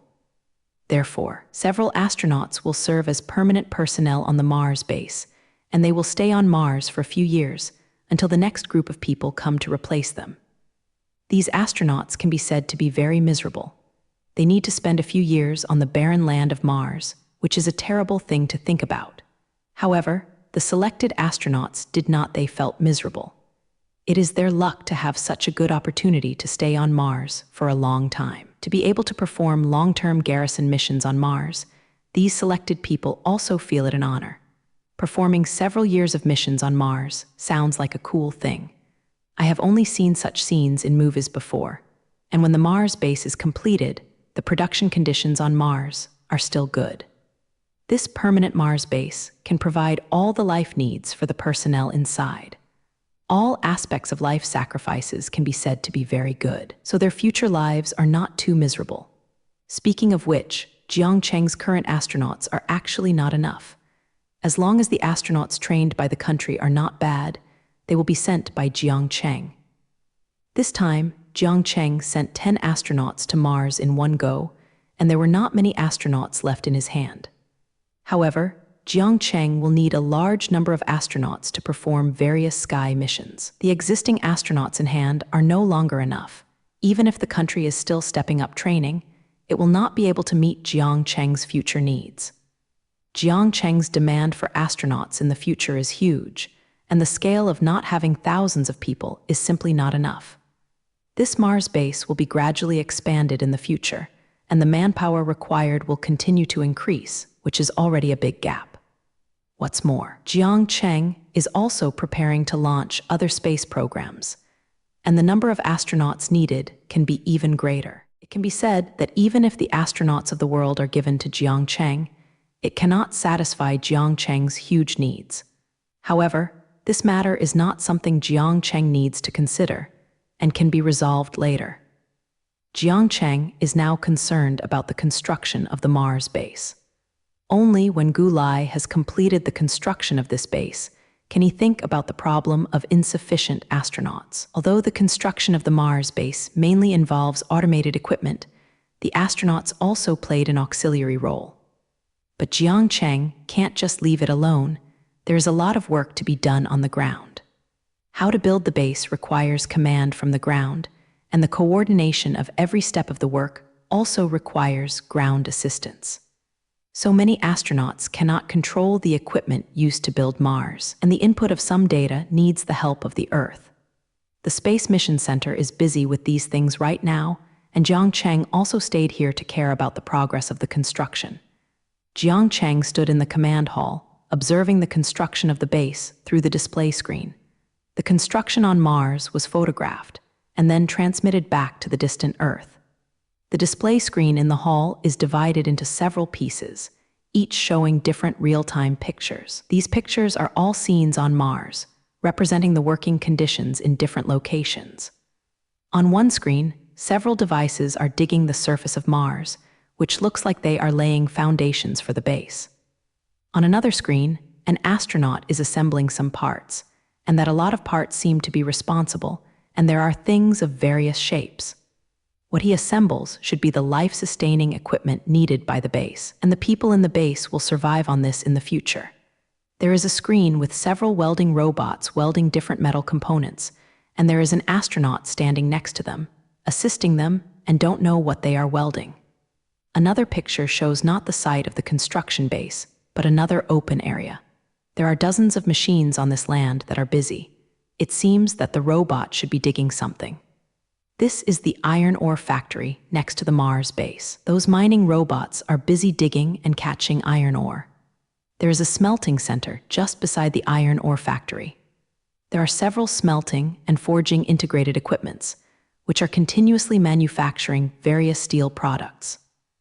Those steel products that were manufactured were quickly transported back to the base construction site not far away by automatic transport vehicles, and became the main materials for the construction base. The Mars base needs a lot of steel, and it seems that this is the place to provide this steel. The outer wall of the Mars base is composed of thick steel plates, and the amount of steel required is very large. So the task here is very heavy, and it needs to supply the material needs of the entire base. The reason why Jiang Cheng used steel as the main construction material for the base was also considering the issue of robustness. To build a building on Mars, it's not strong enough but completely impossible in ordinary houses. Even if the walls are broken, there is nothing, but it is a historical disaster on Mars. In order to ensure the safety of the personnel in the Mars base, Jiang Cheng finally decided to build the base with very thick steel plates. It can be said that this base is made of steel, which is completely a big iron lump. Only this kind of building composed entirely of thick steel plates can resist the harsh environment on Mars. Jiang Cheng feared that any damage to the base building would affect the garrison inside. So in the end, simply build a Mars base with steel so that those problems will never be encountered. It's not that Jiang Cheng can't come up with better materials. Originally, Jiang Cheng planned to use gold and titanium as construction materials so that it won't be damaged for at least a few hundred years. But the Mars base requires so many building materials that it is impossible to transport it from the Earth. And it's not possible to make gold, titanium, or gold on Mars. It's impossible to make this kind of super metal. It's not that there are no raw materials for making gold, titanium, and gold on Mars, just because Mars does not have the conditions for smelting the metal 610. The manufacturing process of gold, titanium, and gold is very complicated, and it is not easy to manufacture it on the Earth, not to mention that there is nothing on Mars, and it is impossible to manufacture such advanced things. That's why Jiang Cheng chose steel as a material in the end, because it is easier to smelt and process steel. From now on, it is possible to obtain materials from Mars and smelt them on a large scale. Maybe in the future, the Mars base will be gradually improved and the relevant conditions will be sufficient. The technology of making gold, titanium, and gold on Mars can be used to build buildings at that time. But this may be a long time in the future, and I don't know that it will be done after several expansions of the Mars base. Now astronauts on Mars still need to use those thick steel plates to slowly build buildings. All things need to be done slowly. Only when a Mars base is initially established can we talk about expansion and development in the future. How is the construction progress of the Mars base now? Did you encounter any problems during the construction? Jiang Cheng asked about the details while watching the situation on the Huo display. There are many things that he can't see with his eyes alone, and many detailed things need to be deeply understood. The construction of the Mars base has been underway for some time now, and the astronauts on Mars will report the situation to the Earth at any time. The content of each report will be recorded in detail and used as the basis for the adjustment plan of the Space Mission Center. The construction plan of the Mars base is not static. Jiang Cheng will follow the progress and adjust the specific construction plan at any time according to the situation on the spot. Today, Jiang Cheng has just arrived at the Space Mission Center and has not yet understood the situation on the scene, so he sent out such an inquiry. After hearing Jiang Cheng ask about the situation on Mars, Xiao Peng next to him immediately stood up and said, "The construction progress is in line with our expected plan. As long as there are no accidents, it should be completed within the construction period. Mars has not encountered any major problems so far, and several minor problems have been solved, and it has not affected the construction of the base." Reporting to Jiang Cheng that this kind of thing is usually done by Xiao Peng, and Xiao, the dignified person of the technical team, has stayed at the Space Mission Center for a while. Peng knew everything about Mars, and it was most appropriate for him to introduce Jiang Cheng. Soon Zhao answered Ruo and said to Jiang Cheng, "The overall construction situation is pretty good now, and basically nothing beyond expectation has happened. The mining robots at the iron ore plant work very efficiently, and the materials needed to build the base can be supplied. Astronauts are in good condition now, and their physical indicators have reached our requirements. Although the living conditions on Mars are not very good now, they are still within the range they can bear. However, this situation will soon be over. When the main structure of the base is completed, the astronauts can live in comfortable houses. The construction of the Mars base has just begun, and everything has to be started from scratch. The astronaut is still living in Jane's landing module, enduring the small space inside. But after the main body of the base is completed, they can live in the base. The living conditions in the Mars base are still very good, at least much better than the landing module. Soon Peng finished introducing the situation at the scene, allowing Jiang Cheng to understand the current situation clearly. After listening to Cayenne Peng's report, Jiang Cheng showed a satisfied smile on his face. The construction of the Mars base is now on track, and there have been no accidents so far. The construction schedule has also met Jiang Cheng's requirements, and all the work can be completed on schedule.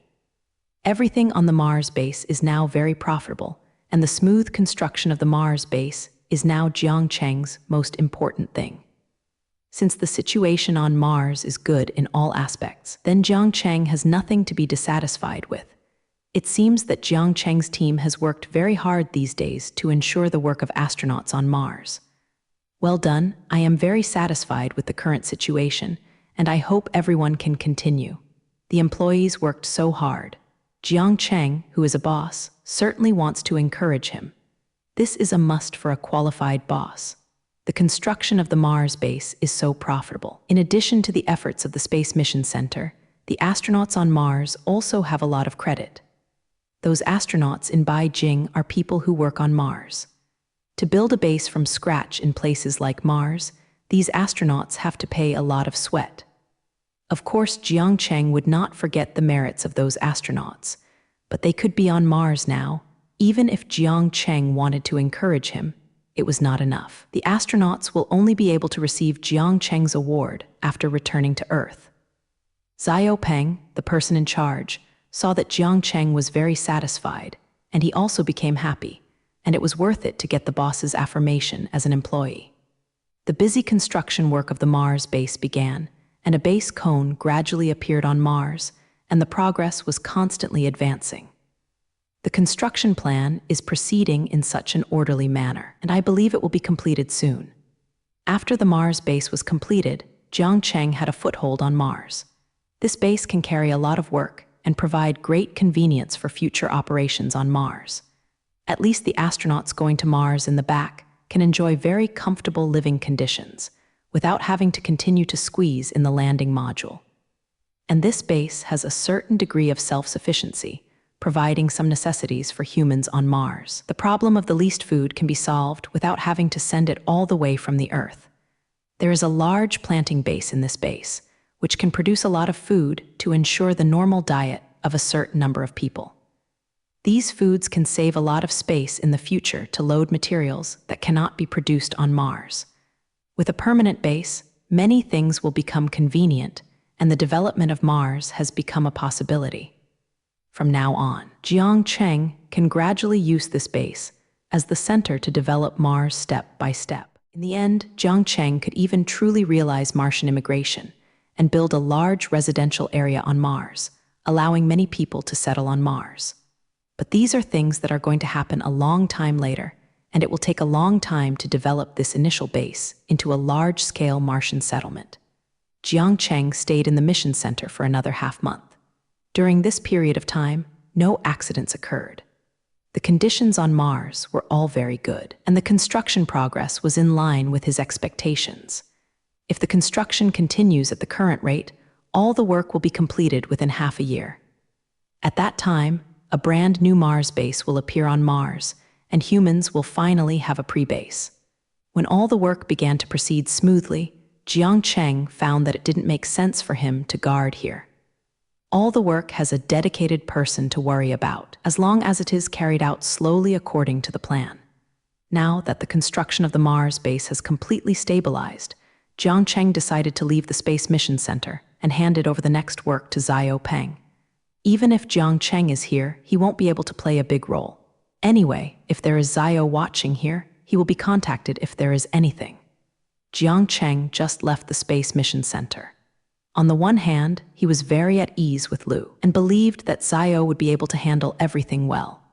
On the other hand, Jiang Cheng has his own affairs, and there is a very important thing waiting for him to go.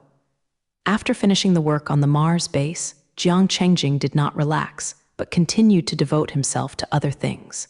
He went straight back to the group headquarters, found his CEO Zhang Manlin, and began to talk about what he was going to do next. I heard the drama correctly. Did you mean that you are planning to build a large training base to train astronauts on a large scale? After Zhang Manlin listened to Jiang Cheng's words, she looked at Ruo Jiang Cheng with an incredible look and said, "That's right, Jiang Cheng came to his CEO this time to talk about training astronauts. Not long ago, Jiang Cheng discovered a serious problem. That is, he did not have enough astronauts. Astronauts are necessary for the space program, and nothing can be done without astronaut Jiang Cheng. The next step is the large-scale development of Mars, and the number of astronauts required is not a small number. Jiang Cheng's astronauts have always been cultivated by the state, and he went directly to the National Aeronautics and Space Administration to come over brazenly. Apart from the 10 astronauts who are coming from the NASA, Jiang Cheng has not many left in his hands. There are still more than 20 astronauts free in Jiang Cheng's hands, and these are the last ones he can use. This spare 20-odd astronauts can still support a period of time, but if time runs out, it will definitely not be enough. Jiang Cheng is now experiencing a shortage of astronauts and needs to find a large number of astronauts as soon as possible. But the National Aeronautics and Space Administration can no longer help him now, and all the outstanding astronauts from the country have been asked to leave by him. Now the rest are all the seedlings who are still training, or they are some not very good candidates. Of course, these people Jiang Cheng didn't want to use them, so they had to think of other ways. But ordinary people like astronauts don't have anything to do and don't train them. Jiang Cheng really can't find them except the country. So Jiang Cheng decided to train himself from scratch and train some astronauts who meet the requirements of the new era according to his ideas. The astronauts he requested must be able to adapt to future development and be able to keep up with the pace of the space age. Training astronauts is not a simple task. The key point is that Jiang Cheng has special requirements, so it is not an easy task. In the future, Jiang Cheng will only need more and more astronauts. If he can't train it, it will definitely be inferior. Jiang Cheng plans to build a large training base this time to train qualified astronauts for himself. Just now Jiang Cheng was talking about this to Zhang Manlin, and he made Zhang Manlin like this. After confirming that she had not misheard, Zhang Manlin couldn't help shouting loudly, "My God, why don't you go to heaven? Are astronauts also available for private training? And you are also preparing for large-scale training?" It's not that Zhang Manlin was making a fuss. It was Jiang Cheng's thoughts that surprised her too much. Astronauts have never heard of private training, and Jiang Cheng is also preparing for large-scale training. No matter how you hear this kind of thing, I feel very unreliable. Facing the violent reaction of his own CEO, Jiang Cheng could only explain, "I can't help it. If I can't find a suitable astronaut, I can only train myself. Anyway, I will use astronauts in the future. There are many places, and it is good to build a new training base. And I have calculated that the astronauts in my hand are still enough for the time being. When the manpower is not enough, the trained astronauts can be put into work, and they can fill the vacancies in the future." After listening to Jiang Cheng's explanation, Zhang Manlin didn't plan to just let her boss go. She said to Jiang Cheng, "The point I said is not the question of enough time. Even if the training of astronauts can keep up with your plan, I think this is too unreliable. How can the training of astronauts be so simple? Where can we get the necessary personnel and equipment?" She now feels that her boss is becoming more and more self-willed. The last time she acquired Gulfstream, she was self-willed.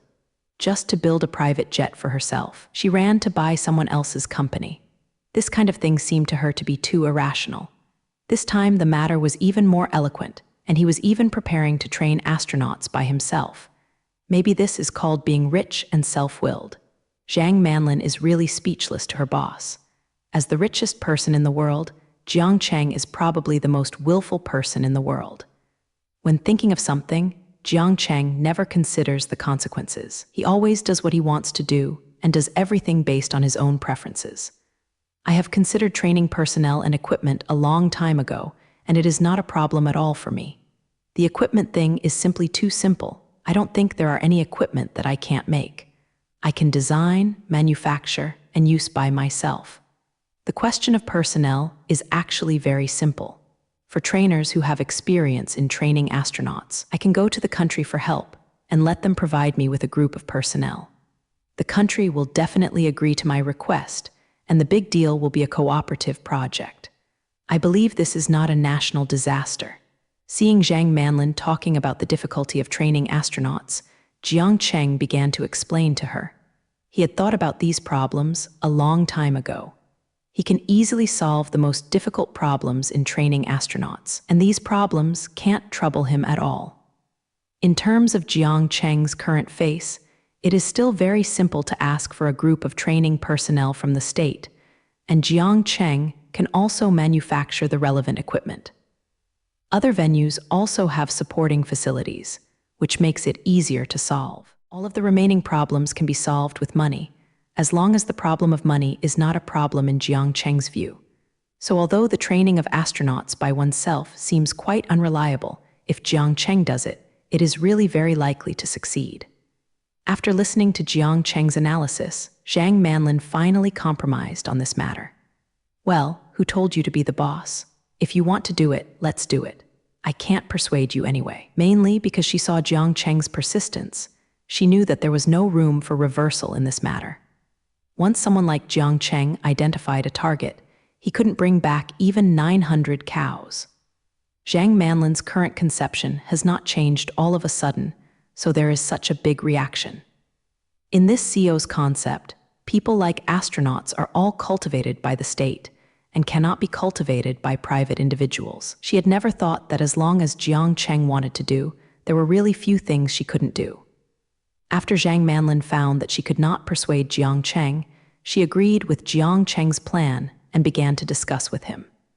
Since you have decided to train astronauts yourself, have you considered the question of trainees? Where do we recruit qualified personnel? First of all, Zhang Manlin asked a very realistic question. Where are they going to find enough talents for training? Not everyone is qualified to become an astronaut. First of all, the physical requirements are very high.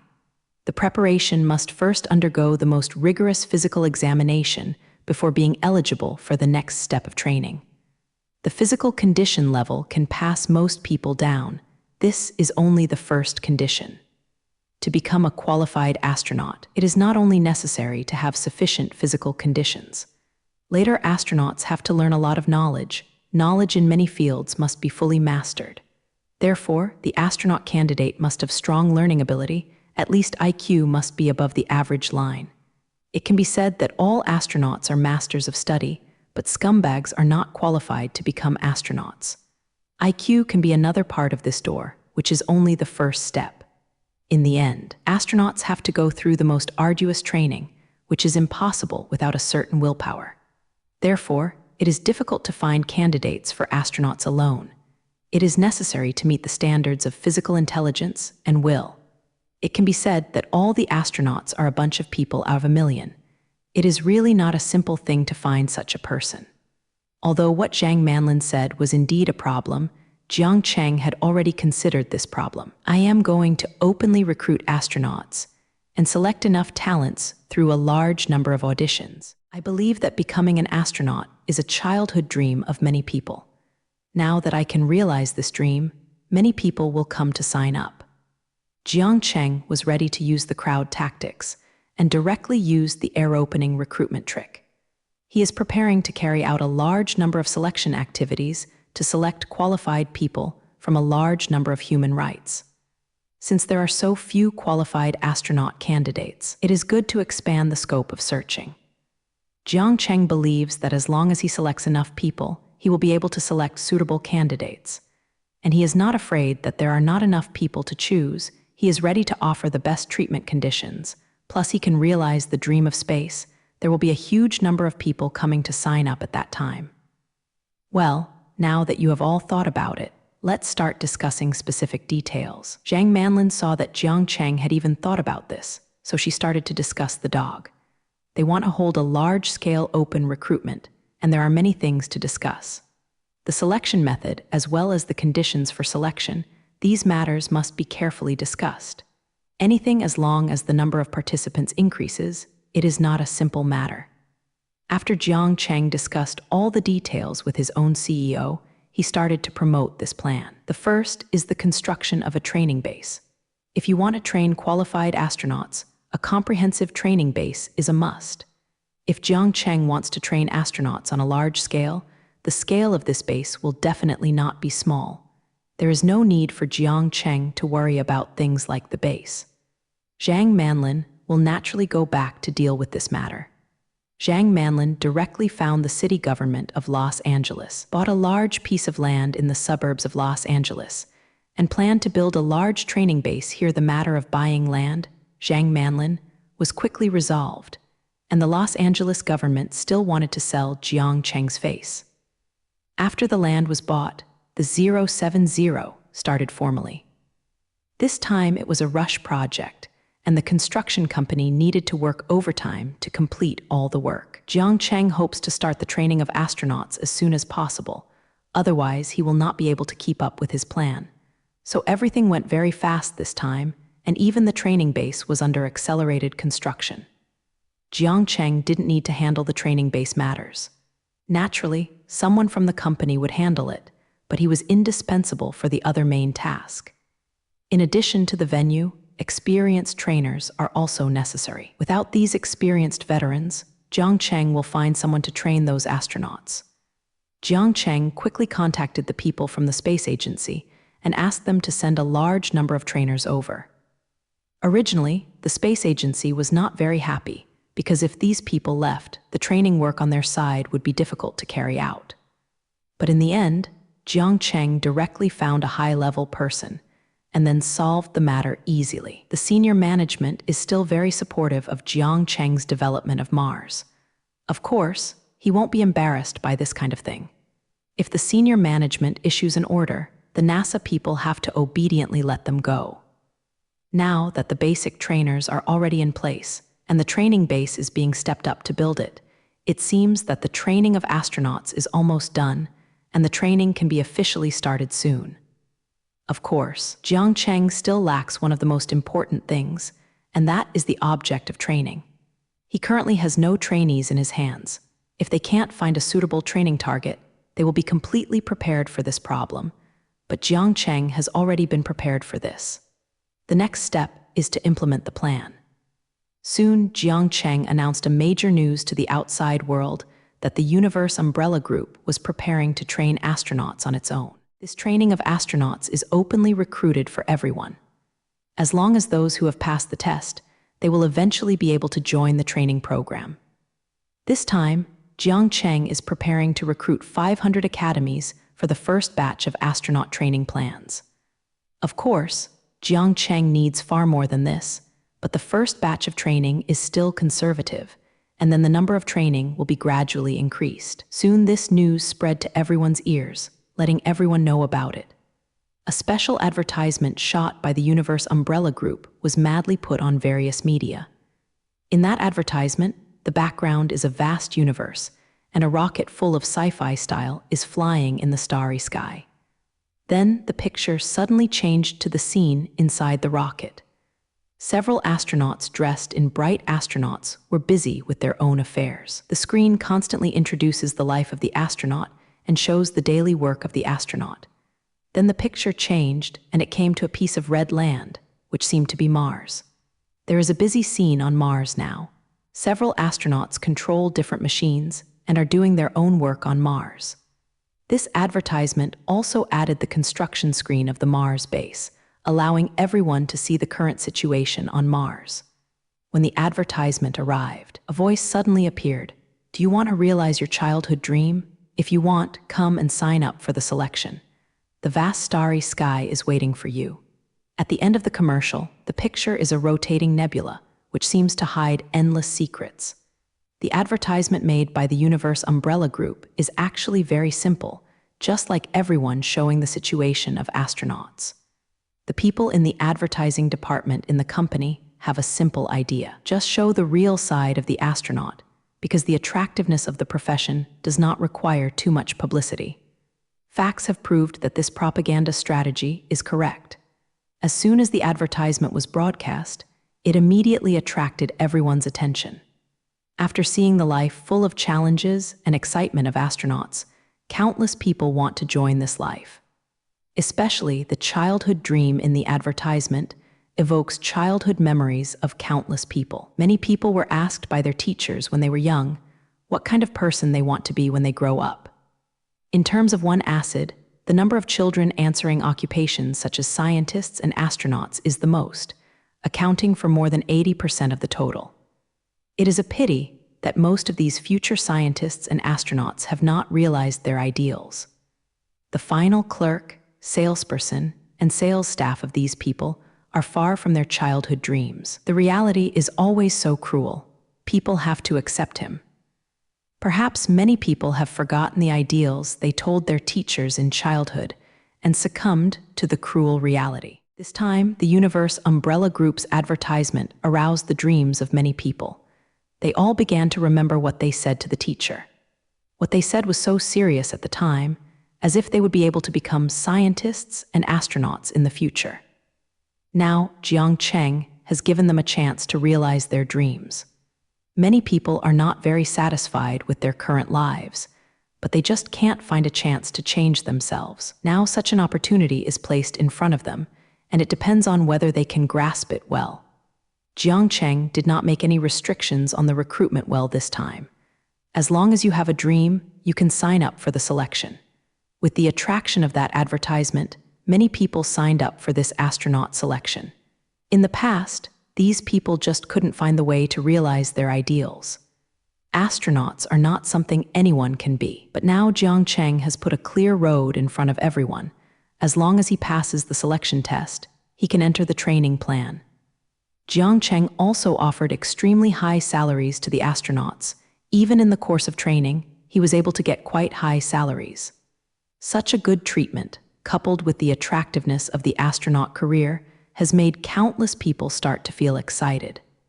Can enjoy such high treatment, can also enter the mysterious space to work, and even have the opportunity to perform missions on Mars. This kind of job is simply the dream job of countless people, and there is no job more desirable than an astronaut.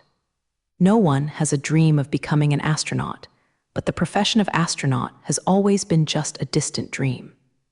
But now Jiang Cheng tells everyone that even in the distant dream, there is a day that can be realized. And now he gives everyone the opportunity to turn the dream into reality. Faced with the opportunity to change their lives, many people started to take action and signed up for this selection event. This kind of opportunity may only be once in a lifetime. Missing it may be a lifetime regret. So countless people have seized this opportunity. At least they will not let themselves regret later. Perhaps these people themselves know that selection is difficult, and they still cannot realize that distant dream in the end, but they still signed up without hesitation. Has the dream come true? Perhaps this is their last fight. Whether they can change their destiny and become an honorable astronaut depends on the next selection test.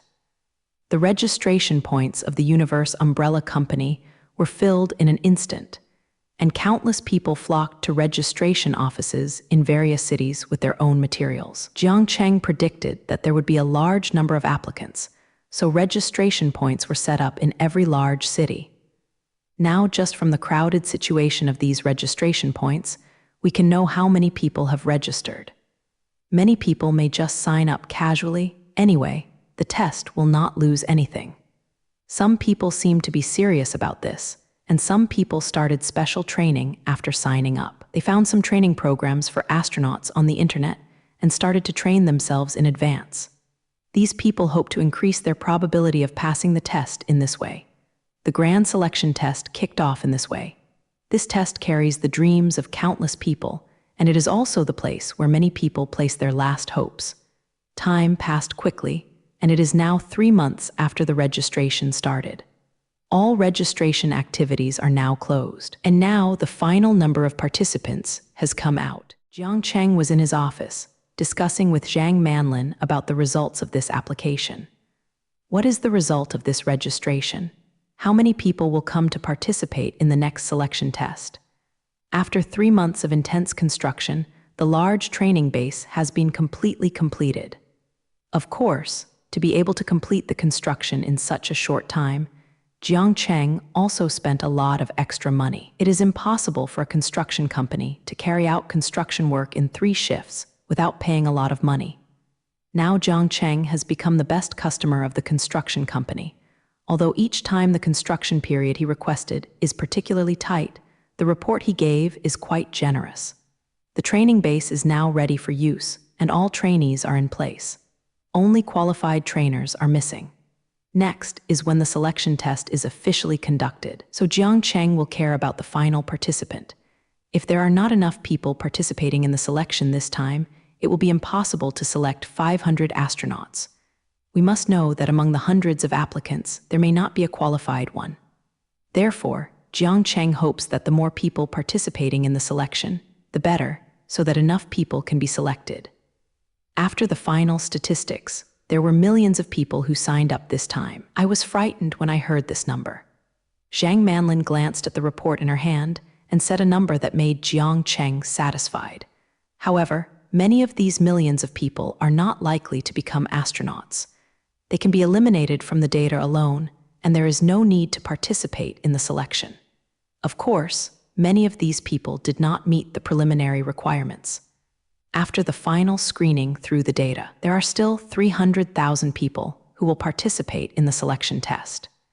Zhang Manlin then said the number of people who participated in the final election, 300,000 people, are the people who will eventually participate in the test.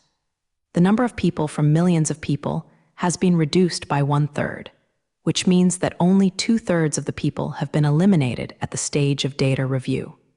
From this, we can see that the selection is strict, and so many people have been eliminated in the primary election. After Jiang Cheng heard the final number of candidates, a satisfied expression appeared on his face. 30,000 plus 10,000 candidates should be enough.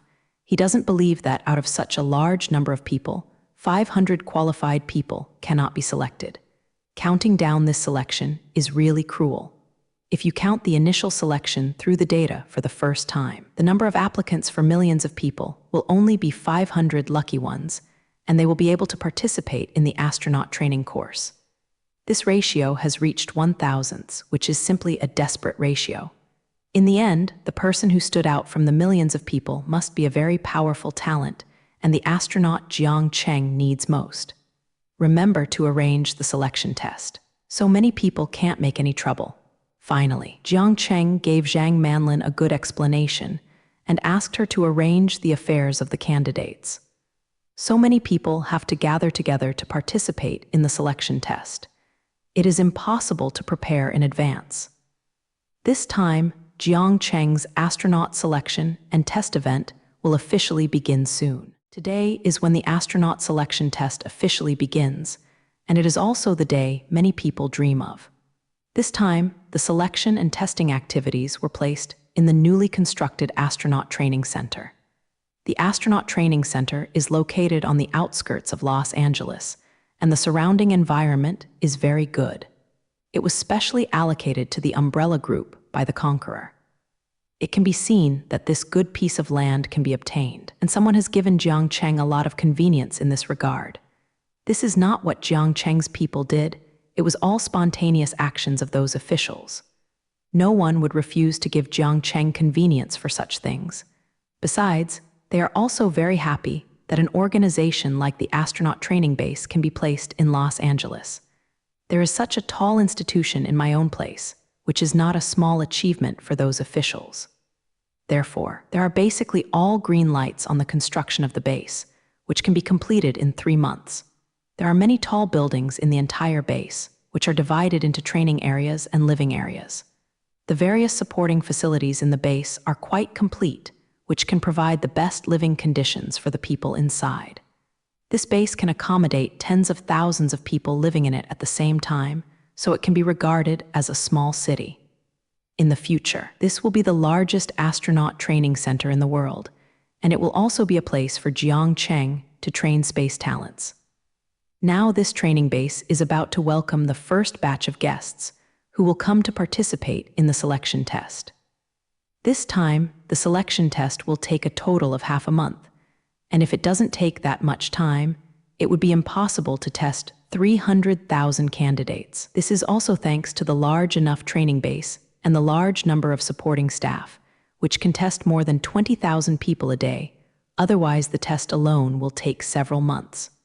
Soon, the first batch of testers walked into the training base, and then it was time to decide their fate. If you can pass this selection test, you can start the training of astronauts. After the training, you can become a formal astronaut. This has simply changed the trajectory of their lives, and since then embarked on a completely different path. Of course, if they fail, they can only leave helplessly and continue their hopeless life. So many people attach great importance to today's test. Whether they can change their own destiny depends on the next one. If you see the admission ratio of 2,000 to 1, you know that many people are destined to be disappointed today. But even if you know that you are doomed to fail, how can you be willing without a fight? Today's test is mainly divided into 3 parts. First of all, these candidates have to undergo a physical test. They have to complete a series of physical tests to see if they can adapt to the environment in space. Of course, the most detailed experience is required, and those who don't have any problems can become the last lucky ones. This step of the test will leave most people off, and many people simply cannot pass the physical test. It is estimated that only a poor percentage of those who can pass this level in the end. After passing the physical test, it does not mean that everything will be fine. There will be IQ and learning ability tests later. This level is to test the software problems of candidates. A person who is too stupid cannot become an astronaut at all, and IQ is also a necessary condition. After passing the physical and intellectual tests, you can enter the final interview. This link is the time to test your mental quality. If you don't have enough willpower, you will be eliminated during the interview. In the end, there are only 500 people who can pass these 3 links. 300,000 people came to participate in the selection this time. Such a cruel elimination rate is simply amazing. It can be said that the people who can finally be killed from these 3 links must be the kind of people who choose 1 in a million. Now is the stage of physical testing, and candidates have to undergo a series of tests. A remote person stood on a strange instrument and followed the instructions to perform some actions. Then someone will record all the data and finally analyze whether he can become an astronaut based on the data. There are many tests like this, because all the body data must be tested from all aspects, so it will be so responsible. Of course, there are also simple tests, and the physical fitness test is just for everyone to run. However, simple running has also been played with new tricks. Those who participated in the test have a lot of sensors attached to their bodies before they can perform the running test. These sensors will record their physical data and monitor their running conditions. Jiang Cheng also came to the training center today, standing aside to observe today's test. He is standing next to a large playground now, watching if those testers are doing running tests in it. This link is mainly to test the physical strength of the candidates, and by the way, you can also see how their willpower is. This run was an extreme long-distance running test, and in the end it would make people exhausted. Therefore, people who can last longer, especially those who have exceeded their physical limits, must have very strong willpower. President Jiang, we have a special situation here, so I hope you can come and take a look. A staff member walked up to Jiang Cheng's side and said this paragraph in his ear. The situation, is it about these candidates? Jiang Cheng turned his head and glanced at the staff member, and asked in a strange tone. He didn't notice any unexpected situation here. Everything seemed to be going well, and he didn't know what went wrong, and he needed to go and solve it himself. The situation of one candidate is very special, and we can't pay attention to it, so we came to solicit the opinion of President Jiang. It is not clear here that you should come with me. After the staff member finished speaking, he took Jiang Cheng into an office not far away. There are various display screens everywhere in this office, and there are many staff members. On the display screen, some are on-site images during the test, while others are showing rows of numbers. The above figures are all physical data of the tester, real-time monitoring of those who are undergoing physical fitness tests. These staff members stared at the screen quickly, monitoring the current test situation. It seems that this is the office that monitors the physical fitness test and is responsible for managing the physical fitness test. Finally, the data of the total owner is also included here as an important indicator for the final selection. It seems that a person who took the physical fitness test had a problem. Otherwise, he would not have brought Jiang Cheng here. The staff member walked to a picture with Jiang Cheng and then introduced him to the specific situation. It is this tester who has the problem. He is currently undergoing a physical fitness test. After speaking, he pointed to the display screen to let Jiang Cheng see the tester clearly. On the screen, there is a man in his 20s who is doing a long-distance running test on a field. If it's just ordinary long-distance running, then there is nothing special. They are doing extreme long-distance running, and they must thoroughly test the physical limits of the candidates. The man who appeared on the screen is not in a very good condition. Just by looking at his current appearance, you know that he is tired. His steps seemed so tired, and every step closer seemed to take a lot of effort. The sweat has completely wetted his clothes and pressed tightly on his skin. The man was really arrogant and looked like he was going to die. He was a little unstable when he ran, and he looked like he would fall to the ground at any time. Jiang Cheng knew that he had reached the limit just by looking at the screen without having to look at specific physical indicators. But isn't this test meant to test the limit? What's weird about such a scene? The staff member may have seen Jiang Cheng's question, so he operated on the computer and displayed a set of data on the screen. President Jiang, these are the physical indicators of this tester now. Based on these indicators, we can see that he has already exceeded his limit. Regardless of the adrenaline content, heartbeat frequency, or blood glucose level, this person has already reached the limit of his body. Although he has reached his limit, he hasn't given up on the test yet and is still running on the test field. It can be said that he is only running with willpower now. I am afraid that there will be accidents if this continues, so I will ask for your opinion. After listening to the introduction of the staff member, Jiang Cheng started to have a good idea about the candidate. Some interest. Being able to use willpower to forcibly exceed the limits of the body. It seems that the willpower of this candidate is very strong. Otherwise, he would not persist until now. Jiang Cheng began to admire this candidate a little, and people with this kind of willpower would not do anything bad. Although Jiang Cheng admired the willpower of the candidate, he did not agree with him very much. He could easily hurt his body if he did this. If his body was damaged, he wouldn't be able to become an astronaut. The reason for monitoring the physical indicators of those candidates in real time is to stop them when they reach their limit. Otherwise, they will be responsible if they run to kill people. So whenever someone reaches their limit, someone should notify the candidate to test the host. This situation is very unusual now, and he should obviously be notified. So Jiang Cheng asked incomprehensibly, "Since he has reached the true limit of his body, why didn't you stop his test? Shouldn't someone stop him in the original process?" There was already a trace of blame in his tone, which was simply an act of negligence. If there is any accident to that candidate, everyone in this office has certain responsibilities. After hearing Jiang Cheng's reproachful question, the staff member hurriedly explained. It's not that we didn't notify him to end the test, but that the candidate insisted on continuing the test. We have sent someone over several times, but that person just didn't listen to our advice and had to continue running there. It's not that we have no choice but to ask you, do you want to take coercive measures and directly terminate his physical fitness test? After listening to the explanation, Jiang Cheng's brows loosened a lot, as long as it wasn't the reason for them. If people have to continue the test, these workers really can't stop them. Although they can take some coercive measures, this will require Jiang Cheng's consent. Jiang Cheng took another look at the young man on the screen at this time, showing a very interested look. The tester is still working hard to move his body, running the place of production. His face showed a strong look, giving people a feeling of not admitting defeat. This stubborn candidate looked like he was trying to prove something. His eyes had the incomparably firm daylight, and he kept running so reluctantly. Shisu carefully observed the strong candidate. His face all looked admiring.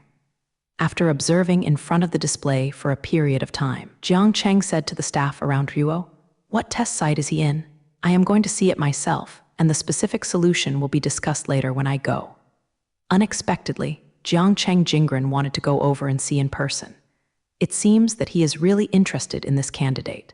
It may be the unyielding spirit of the candidate who moved Jiang Cheng and made him decide to go and see the young man with strong willpower in person. He is on the know. 7 physical fitness test site, I will stay with you. As the staff spoke, he took Ruo Zhu Jiang Cheng to leave the office and started walking towards the venue in the other direction. Soon they walked to the No. 7 test site, and Jiang Cheng finally saw the candidate with his own eyes. The candidate is still struggling, moving his body to the front step by step. Jiang Cheng observes from close range if this stubborn candidate wants to see through the heart of this person. His face has become very pale now, which is a sign that his physical strength has exceeded the limit. Although his state has reached its limit, his eyes are still so firm, revealing a kind of intriguing light. Just seeing these eyes, Jiang Cheng knew that this was a qualified candidate. People with this kind of willpower can make up for their own gap through hard work, even if their innate conditions are a little worse. Jiang Cheng likes this kind of people the most. Working hard and insisting on this is the most precious quality. He believes that as long as the conditions of the candidate are not too bad, he can eventually become an excellent astronaut. What he wants is this spirit of never giving up, which is enough to support the candidate's continuous progress. Bring his information over and show it to me. I want the most detailed information, Jiang Cheng said to the staff around him. Jiang Cheng now wants to know the details of the candidate. It seems that he has found a good seed today. If the candidate's information satisfies him, Jiang Cheng will let the candidate pass the final selection even if the other projects are a bit close. With such a strong willpower as a guarantee, he can definitely overcome Kai's difficulties and complete all astronaut training projects. Soon the information of this candidate was in Jiang Cheng's hands, and there were test reports of his other projects behind. The extreme physical fitness test currently being performed is the last physical test, so his physical condition has been collected. Tests like this must be carried out at the end. If you have gone through such a limit test, I am afraid you will not have the strength to test other projects. Therefore, the examinee has to perform other physical tests first, and then perform the final extreme physical challenge. If the performance in this link is very good, even if it passes the physical test, they can proceed to the next link. Jiang Cheng picked up the information in his hand and looked at it carefully. The name of this remote person is Xiaming, and he is 26 years old this year. This age is already a bit older, and it can be said that he is an older candidate. Many astronauts have been trained since their teens, and the 26th year is relatively late. Most of the people who came to participate in the selection this time were young people under the age of 20. Many candidates are just adults, and there are even many teenagers who are 15 or 16 years old. People of his age come to participate in the selection, but the probability of passing is not very high. Because he has missed the best training time, his future achievements are already limited. Perhaps this is why he is so desperate, wanting to use his willpower to impress the final judges. Now it seems that his efforts have yielded good results. Jiang Cheng has noticed him now. Jiang Cheng didn't care about the issue of age very much. Even if he was a little older, Xiaming was still worth training. He really liked this kind of willpower. The information also contains detailed information about Xiaming. He is a student of Bai Jing from Peking University. It has been 4 years since he graduated to work. Jiang Cheng is very satisfied with his academic qualifications. People who can graduate from Peking University cannot have a low IQ, and those who can't pass the exam cannot get into a school like Peking University. The one thing Jiang Cheng paid most attention to in the information was his previous job. Xiaoming joined a large international company after graduation, and then reached a high position in 4 years, and even became the company's vice president. Becoming the vice president of a large company at the age of 16 is enough to attract attention. What was even more surprising was not this. He actually quit his promising job in order to be able to scream for this selection. This document says that after Xiaoming got the news 3 months ago, he immediately participated in the registration. Then he went back and submitted his resignation report, gave up his enviable job, and devoted himself to intense training. He resigned in order to be able to concentrate on preparing for the selection. He seemed to bet on everything he had just to become an astronaut. In these 3 months, he himself experienced the most rigorous training, all of which were related to astronauts. While Jiang Cheng was looking at the information, Xiaoming was holding on to himself hard. Can't give up, hold on. Xiaoming was thinking loudly in his heart, hoping to lift his spirit through such a variety of styles. He has been interested in space since he was a child and dreamed of becoming an astronaut one day. But later, he knew that this dream could not be realized at all, so he was admitted to Peking University and then entered a large company to work. Later, with his own efforts, he became the vice president of this large enterprise. Everyone envied Ji's work with Xiaoming, thinking that he had a perfect life.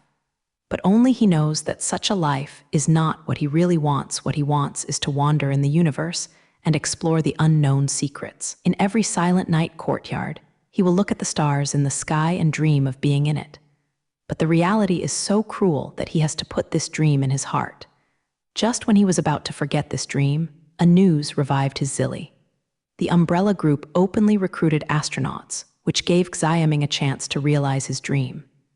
After some struggles, Xiaoming decided to pursue his dream on the road, to pursue the life he wanted most. Then he signed up for the Yuba test and quit the promising job in the eyes of everyone who did not understand. Xiaoming knew that he was already a little older, so he had to carry out the most assiduous special training in the next 3 months. He will use his own efforts to change all of this, hoping that his dreams will eventually be reflected in reality. Jiang Cheng looked through Ruok Xiaoming's information and nodded in approval from time to time. Xiaoming's information is very complete, basically introducing Xiaoming's life in detail. From the information, Xiaoming is quite good. Not only his ability, but also his temperament is Shang-Cheng. Being able to climb to the position of vice president in just 4 years is a manifestation of Xiaoming's strength. The most important thing for Jiang Cheng is not his ability, but his strong heart. To be able to resign the vice president's job resolutely is just his own dreamy dream. This kind of spirit of working hard for the dream is really rare. It can be said that Xiaoming bet everything about himself for today's test. No wonder he is so desperate now. When Xiaoming quit his promising job, he faced the incomprehension of his family and friends. Even his girlfriend had a big fight with him because of this, and it was almost tilted to the edge of breaking up. But Xiaoming didn't waver in the face of those incomprehensible gazes. He put together everything he had for the ideal in his heart. Persevere, you can do it. Xiaoming was still crying in his heart, constantly cheering for himself. Now, Xiaoming is relying on willpower to support Ruo's body, otherwise he would have fallen. At this time, Xiaoming recalled the scene when he was a child. When he was a little boy, he told Ruo, his teacher, in a childish voice to express his lifelong dream. I must become an astronaut in the future. Go and pursue the universe of Lio and see what secrets are hidden in the deepest part of the universe. Xiaoming has been full of interest in the universe since he was a child and set his life goal early. It's a pity that the profession of astronaut is so easy. He doesn't even have the chance to become an astronaut. In the end, Xiaoming had to bow his head suddenly, passed the business management major of Peking University, and finally entered a large multinational group. It can be said that his job is the envy of countless people. Not everyone can enter this kind of company. After 4 years of hard work, he finally achieved the position of vice president. It can be said that he is the original home of his life. But only when he looked at the stars in the middle of the night did Xiaming know that this was not the life he wanted. Every time at this kind of time, he would constantly ask himself what kind of life he wanted to live. What he really yearns for is the mysterious and Liao Circle universe, not the vice president of a multinational group at all. He himself knew that this dream was too far away. There was no possibility of realization at all. That's why he hid this dream deeply and never mentioned it to others. But he has never forgotten the original dream in his heart, the dream that he had already set as a child. In the end, God gave him a chance, and Jiang Cheng began to openly recruit astronauts. When Xiaming heard the news, his heartbeat speeded up a lot. The deepest dream in my heart surfaced once again, but this time it could not be suppressed anymore. When he heard the sentence in the advertisement, "Do you want to realize your childhood dream?" At that time, a crazy decision was made. He wants to become a real astronaut at a somewhat older age, like 26. When he made this decision, he thought if this was his last fight, so Japanese letter would quit his job and concentrate on preparing for the selection. Xiaming knew that this was his last chance, so he would use it up. All the strength. If he still fails this time, then he may really bow his head to reality, and the dream in his heart will be completely forgotten, and he will be an ordinary person with peace of mind. This last stroke spirit gave him infinite strength, allowing him to complete a difficult training, and finally stood on the test field. His physical tests are all very good, really because of the results of those months of devil training. And now, his efforts have finally paid off, and his efforts have not been wasted. After reading his information, Jiang Cheng finally made a decision. I decided to admit this candidate named Xiaming in advance, so he doesn't need to participate in the subsequent tests. Jiang Cheng was finally moved by Xiaming's spirit and directly let him pass the final selection. But he hasn't passed the subsequent tests. What if he finds out that he can't work after formal training? Besides, this will cause dissatisfaction among other candidates. After hearing Jiang Cheng's words, a staff member next to him couldn't help but say Jiang Cheng felt a bit abusing his private power in doing so, but it affected the fairness of this selection. The latter test is nothing more than a psychological quality and IQ test. Do you think he will not pass the psychological test with his willpower? After hearing the subordinate's questioning, Jiang Cheng asked the staff member back. It is enough to have his spirit, and the learning ability is definitely not an issue. Jiang Cheng looked at Xiaming, who was still persisting, and commented on him in a positive tone. Or do you think my words are not counted? Other people are dissatisfied. If anyone is dissatisfied, let him come to me. I'll see who dares to be dissatisfied. Remember one thing, what I say is the truth here. All those who questioned are heretics. You just need to follow my orders. After saying this, Jiang Cheng's tone became more serious, and the employee's legs began to weaken in fright. The employee regrets now and is dying, and doesn't know what happened to him just now, but Jingren will say something that thinks. Okay, Mr. Jiang, I remember. I will register him immediately and put him on the final list. After speaking, the staff member looked at Jiang Cheng carefully, for fear that Jiang Cheng would anger him because of this. But Jiang Cheng didn't seem to care about the matter just now, and talked to him and told him to stop. If this continues, he might really have a problem. Of course, Jiang Cheng wouldn't really care about anything. It was just a trivial matter, and it wasn't worthy of his heart. After the staff member could hear Jiang Cheng's order, he immediately ran to the test field, ready to call Xiaming down. After the lesson just now, he dare not have the slightest opinion. Xiaming's situation is really bad now. His whole body has already begun to shake thoroughly. This is the performance that he can't control his body. Xiaming's physical indicators are above the dangerous line, and maybe he will completely collapse in the next moment.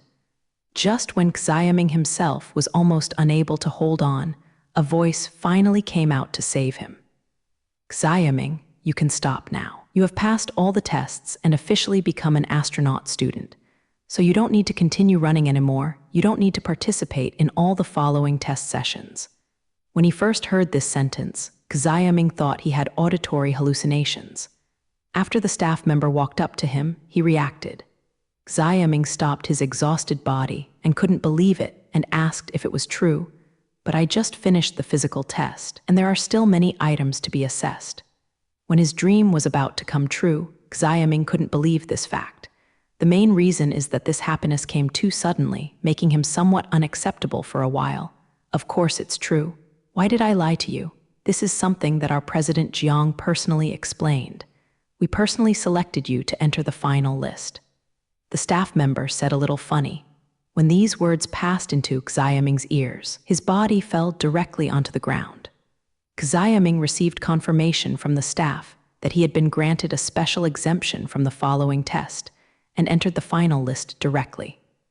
This means that my dream for so many years has finally come true, and this last fight that overwhelms everything has finally succeeded. The reason why he was able to continue to hold on just now was all supported by the obsession in his heart, and he should have fallen long ago with his body alone. Now the belief that supported him was gone, so he couldn't stand up immediately. Fortunately, the staff around him responded very quickly and stepped forward to help him. Medical staff, come here to see his condition. After supporting Xiaming, the staff member shouted to the sidelines. Each test site is equipped with several medical staff, just to prevent the current situation from happening. Extreme physical fitness test is very dangerous. If there is no doctor watching him, Jiang Cheng would not dare to perform such a dangerous test. After the two medical staff heard the call, they immediately rushed into the testing field with the medical kit, ran to Xiaming, and started to examine him. Fortunately, Xiaming was just overdrawing, and there were no major problems in other aspects. After the medical staff poured him a tube of physical recovery fluid, Xiaming recovered after a short rest. The physical recovery liquid he had just drunk was the latest achievement of sisters Su Kaiyanqian and Guan Xiaofai. But the two sisters studied things for a long time, and the effect is of course very good. The stamina recovery liquid can restore stamina in an instant. Even if the stamina is exhausted, it can quickly recover, and the effect is dozens of times stronger than any functional drink. The most important thing is that this kind of physical recovery liquid has no side effects. It only has the effect of restoring physical fitness, and it will not cause any choice to the body. After conducting independent research, the two sisters finally came up with something that can be used on the table. This kind of physical recovery liquid, even Jiang Cheng saw it and thought it was a pretty good result. After Xiaming applied the physical recovery liquid, he felt a constant flow of heat in his body. After the heat flow ceased, he magically recovered most of his physical strength. You must know that he was able to completely overdraw his physical strength just now, and he would not be able to recover within a few days under normal circumstances. But just a small tube of physical recovery liquid allowed him to recover to the level he is now. This is something he can't believe. After recovering, Xiaming stood up and moved to confirm his current state. After feeling the magic of the physical recovery liquid, Xiaming had a deeper understanding of Jiang Cheng's strength. Jiang Cheng is really worthy of his current status if he can easily create such a magical thing. When Jiang Cheng saw that Xiaming had recovered, he followed him. Hello, President Jiang. Thank you so much. You have realized my dream for many years, and it can be said that you have changed the destiny of my life. Xiaming hurriedly greeted Jiang Cheng after seeing Jiang Cheng coming over. Today, Jiang Cheng allowed him to pass the test directly. He would like to thank Jiang Cheng well. Looking at Xiaming, who was thanking him in front of him, Jiang Cheng smiled a little without thanking me. This is what you deserve. If it wasn't for you to show your willpower, I wouldn't make you an interview in the final list. If you really want to thank you, you might as well thank you for the dream in your heart. If you don't have that dream, you will definitely not be able to stick to it now. Xiaming was wary as soon as he heard Jiang Cheng's words. He didn't expect Jiang Cheng to say such things. However, what Jiang Cheng said was not wrong. He really didn't have to thank Jiang Cheng because it was all what he deserved. Maybe he should really thank himself for still insisting on dreaming. If there is no dream, there will be no today. Jiang Cheng continued to say to Xiaming, hold on to your own dream. This will be your greatest strength in the future. If in the future, when you encounter misery, just think about the original dream creek in your heart. This will help you overcome all difficulties. The original dream is the most precious thing. You must remember it firmly." After speaking, Jiang Cheng left directly, leaving behind Xiaming, who was still thinking. Jiang Cheng's words just gave him a big shock, and he had to digest it for a while. Perhaps because of what Jiang Cheng said today, it changed the trajectory of Xiaming's life. Jiang Cheng's words will surely inspire him to keep moving forward and finally realize his original dream completely. Now that he has successfully passed the test, whether he can become an astronaut depends on the results of subsequent training. If Xiaming can persevere in training, then he can really realize his dream and successfully set foot on space, a place he has longed for countless years. However, Jiang Cheng feels that he has a high probability of passing the training. If such a person cannot complete the training, it is simply unreasonable. Xiaming's physical fitness fully meets the requirements of astronauts, and his IQ is also at a superior level, and his willpower is even more terrifying. He is only slightly older, but Jiang Cheng is not very worried about this problem. Jiang Cheng believed that as long as Xiaming showed his energy today, there would be no problems that he could not overcome. Now, Jiang Cheng is quite optimistic about Xiaming and even thinks that he can become the best astronaut, far surpassing the other 500 candidates to become one of the best astronauts. As long as Xiaming never forgets the original dream in his heart, nothing can't be done. Jiang Cheng was very optimistic about Xiaming's future, so he finally said the words of encouragement to him. If it is an ordinary person, it is not worth his wasting his tongue. Only those who are of great help to him are worthy of Jiang Cheng's effort to cultivate. If Xiaming's future develops well, he can even become the captain of a spaceship. In Jiang Cheng's future plans, not only astronauts but also many other space positions are needed. The spaceship is something in Jiang Cheng's plan, and it must be built in the future. After the spacecraft is built, the personnel needed on it will be a big problem. There are many people needed for a spaceship, but Makoto has no such people.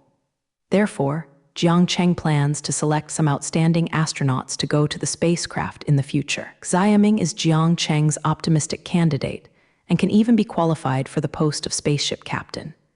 To become a captain in charge of the Ryuo spaceship, in Jiang Cheng's view, the skills and command capabilities are not the key. The most important thing is to have a strong mind. Without a strong heart, you can't do this job. Xiaming perfectly met the requirements of a captain, so he became his key training object. As for the problem of being older, Jiang Cheng does not seem to be a problem at all. At that time, a tube of genetic evolution medicine will be poured into him, let alone 26 years old. Even 56 years old is not a problem. These astronauts, Jiang Cheng, are preparing to strengthen their bodies. Only a strong body that surpasses ordinary people can adapt to the critical space missions in the future. Just like the spacecraft in the future will accelerate too fast, so a sour person cannot bear it at all. Only those who have been modified by genetically enhanced drugs can stay on the spacecraft and sail. In the future, whether Jiang Cheng can drive the spacecraft to travel to space depends on the development of the future astronauts. If there is a shortage of manpower in the relevant territories, no matter how advanced the spacecraft is, it is just a squat. So Jiang Cheng pays so much attention to the training of talents. It can be said that these astronauts are Jiang Cheng's hope for the future, and they will rely on them to advance to the universe. After Jiang Cheng left the No. 7 test site, he began to wander around other places again, observing the situation of those candidates. Soon one day passed, and the first batch of candidates also completed their own tests. The situation on the first day was fairly satisfactory to Jiang Cheng, and the last 30 people met all the requirements and entered the final list. This ratio is quite satisfactory to Jiang Cheng. If the situation continues today, he will surely be able to make up the quota of 500 people in the end. The situation Jiang Cheng was most worried about at the beginning was that 300,000 people could not find 500 qualified people. Fortunately, the level of these candidates exceeded his expectations. Now it seems that the personnel aspect is no longer a problem. The subsequent tests proceeded in an unfamiliar way. Some people successfully passed all the tests, and finally, they could start training for astronauts. It can be said that nearly half of these people have stepped into space, and there is basically no problem with training. Those who passed are all very excited now, and they will officially start training after the test is completed. If someone is happy, someone will be sad. Those who are eliminated will have no choice but to leave and say goodbye to the profession of astronaut. In terms of the elimination rate of this test, the people who are lost will probably account for the majority. Perhaps these people will recognize the reality after they fail and will not continue to dream again. But life will continue no matter what. Even if you can't become an astronaut, it's no big deal. After more than 10 days of intense testing, the shortlist has finally been finalized. In the end, there are 500 lucky people on this list, and they can receive the training that will start soon. But it's not that everything will be fine after passing the test, waiting for them to be extremely strict training. Even the subjects studied can make people dizzy, and the physical training is indispensable for a day.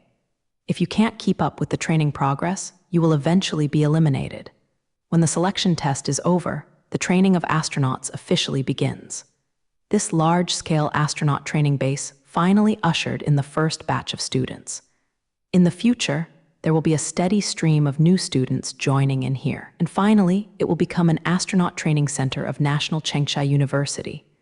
Maybe the astronauts going out here will fly to various places in the universe to perform their respective missions. In Jiang Cheng's view, this is the cradle of astronauts, and the future astronauts of mankind will depend on this place. When the first batch of astronauts started training, Jiang Cheng left the training base. Although the spacecraft needs a lot of manpower, other developments cannot be let go.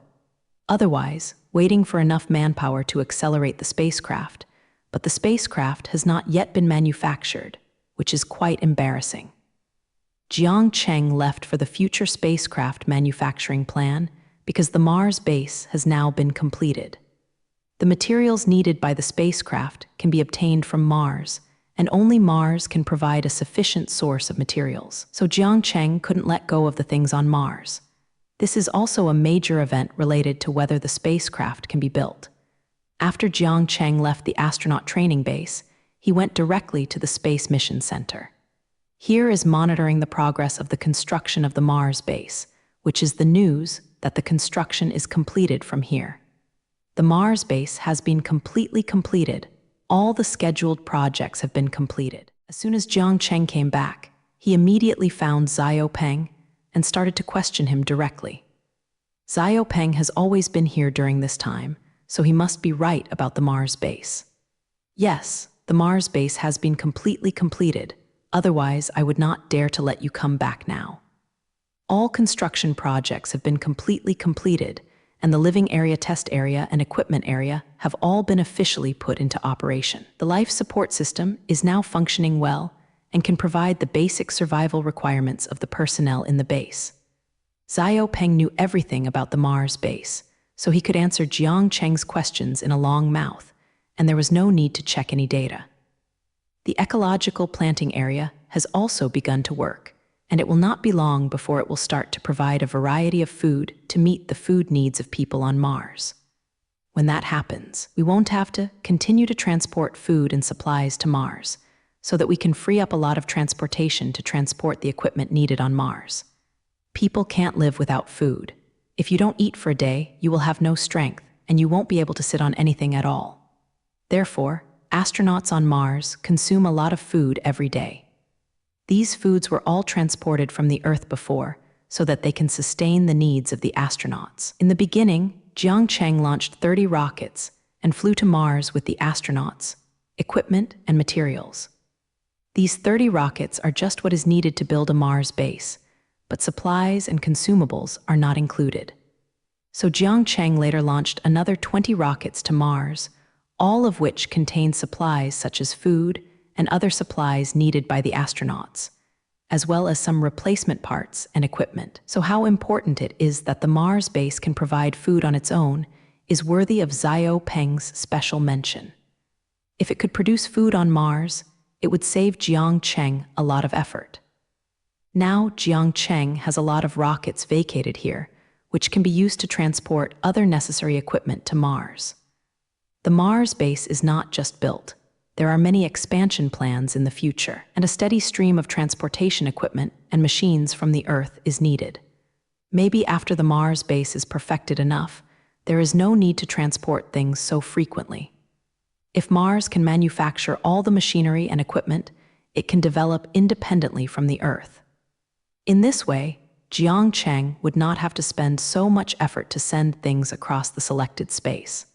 But this may be a long time later, and now Jiang Cheng still needs to maintain the route from the Earth to Mars. Basically, Jiang Cheng launches more than 10 rockets every month, bringing what he needs to Mars.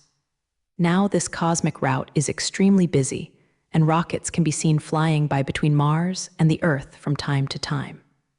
These rockets also added some vitality to the silent solar system, and it also means that if humans can finally move in the solar system, although there is only one spaceflight from Earth to Mars, it will definitely increase gradually in the future. After Jiang Cheng starts to develop other planets, there will be rockets everywhere in the solar system, and the entire solar system will become hot. However, it is not time for other planets to be developed. The nearest Mars has just begun to develop, and other more distant planets are still behind. Now that the Mars base has been completed, the astronauts on Mars can return partly. After they return to rest for a period of time, they will continue to go to Mars to replace those stationed in the base. Since the construction work has been completed, Jiang Cheng is ready to scatter the astronauts back. Of course, there are still a few astronauts who can't come back this time, because there is no manpower to come to the Mars base. Now that the number of astronauts is insufficient, those who have returned may not be resting for long and will set foot on Mars again. The remaining 20 astronauts Jiang Cheng in his hand have other purposes, so they cannot be transferred to Mars. Jiang Cheng plans to divide the 10 astronauts on Mars into 2 groups, and the 5-person group will take turns to station on Mars. During this period of time, these astronauts can only work hard. They have to travel back and forth between Mars and the Earth, and they will not get a good rest at all. In such a situation, the training of the first astronauts will be completed before someone can take over for them to perform missions on Mars. But now, those astronauts have just started training, and these 10 astronauts are afraid it will take a long time. But being able to stay on Mars for a long time is too late for those astronauts to be happy, and they won't feel how hard it is at all. I'm going to arrange the astronauts to return home, and the remaining astronauts' missions on Mars will also be carried out at the same time. We are also ready to do a big fight on Mars, and then it is time to officially develop Mars. After Xiao Peng heard Jiang Cheng's order, he responded and went to work soon. He still has a lot of things to do, as he said they are about to do a big job. Half of the astronauts on Mars will be ready to return soon. They will return to Earth after a 4-month space journey on a rocket. After they have rested on the Earth, they will continue to set foot on the rocket to Mars to replace the companions who are still on Mars. Of course, the astronauts staying on Mars are not just idle, they have a lot of work to do. The next step is the official development of Mars. After such a long preparation, it is finally time to start. The construction of the Mars base is for the purpose of developing Mars. Otherwise, Jiang Cheng has spent so much effort on Mars. Jiang Cheng plans to develop Mars in 3 steps. The first step is to conduct preliminary mining operations on Mars, and then smelt the minerals and transport them back to Earth. Of course, all that Jiang Cheng plans to mine are expensive precious metals, or else he won't even be able to earn the cost of transporting it back to the Earth. The second step is to expand the scale of the Mars base and increase the number of willful missions on Mars. Slowly wait until the scale of the Mars base is large enough. It is the time for the last step of reality. Finally, Jiang Cheng hopes to build a large human settlement on Mars, larger than a city-scale settlement, and arrange a lot of human work on it. If this step can be achieved, then it can be said that humans have begun to migrate to Mars. Jiang Cheng has great ambitions in his heart, and developing Mars alone cannot satisfy him. He is planning to migrate to Mars on a large scale and build Mars into a second Earth. But now that these are still too far away, what Jiang Cheng has to do is to do the first step of the development work.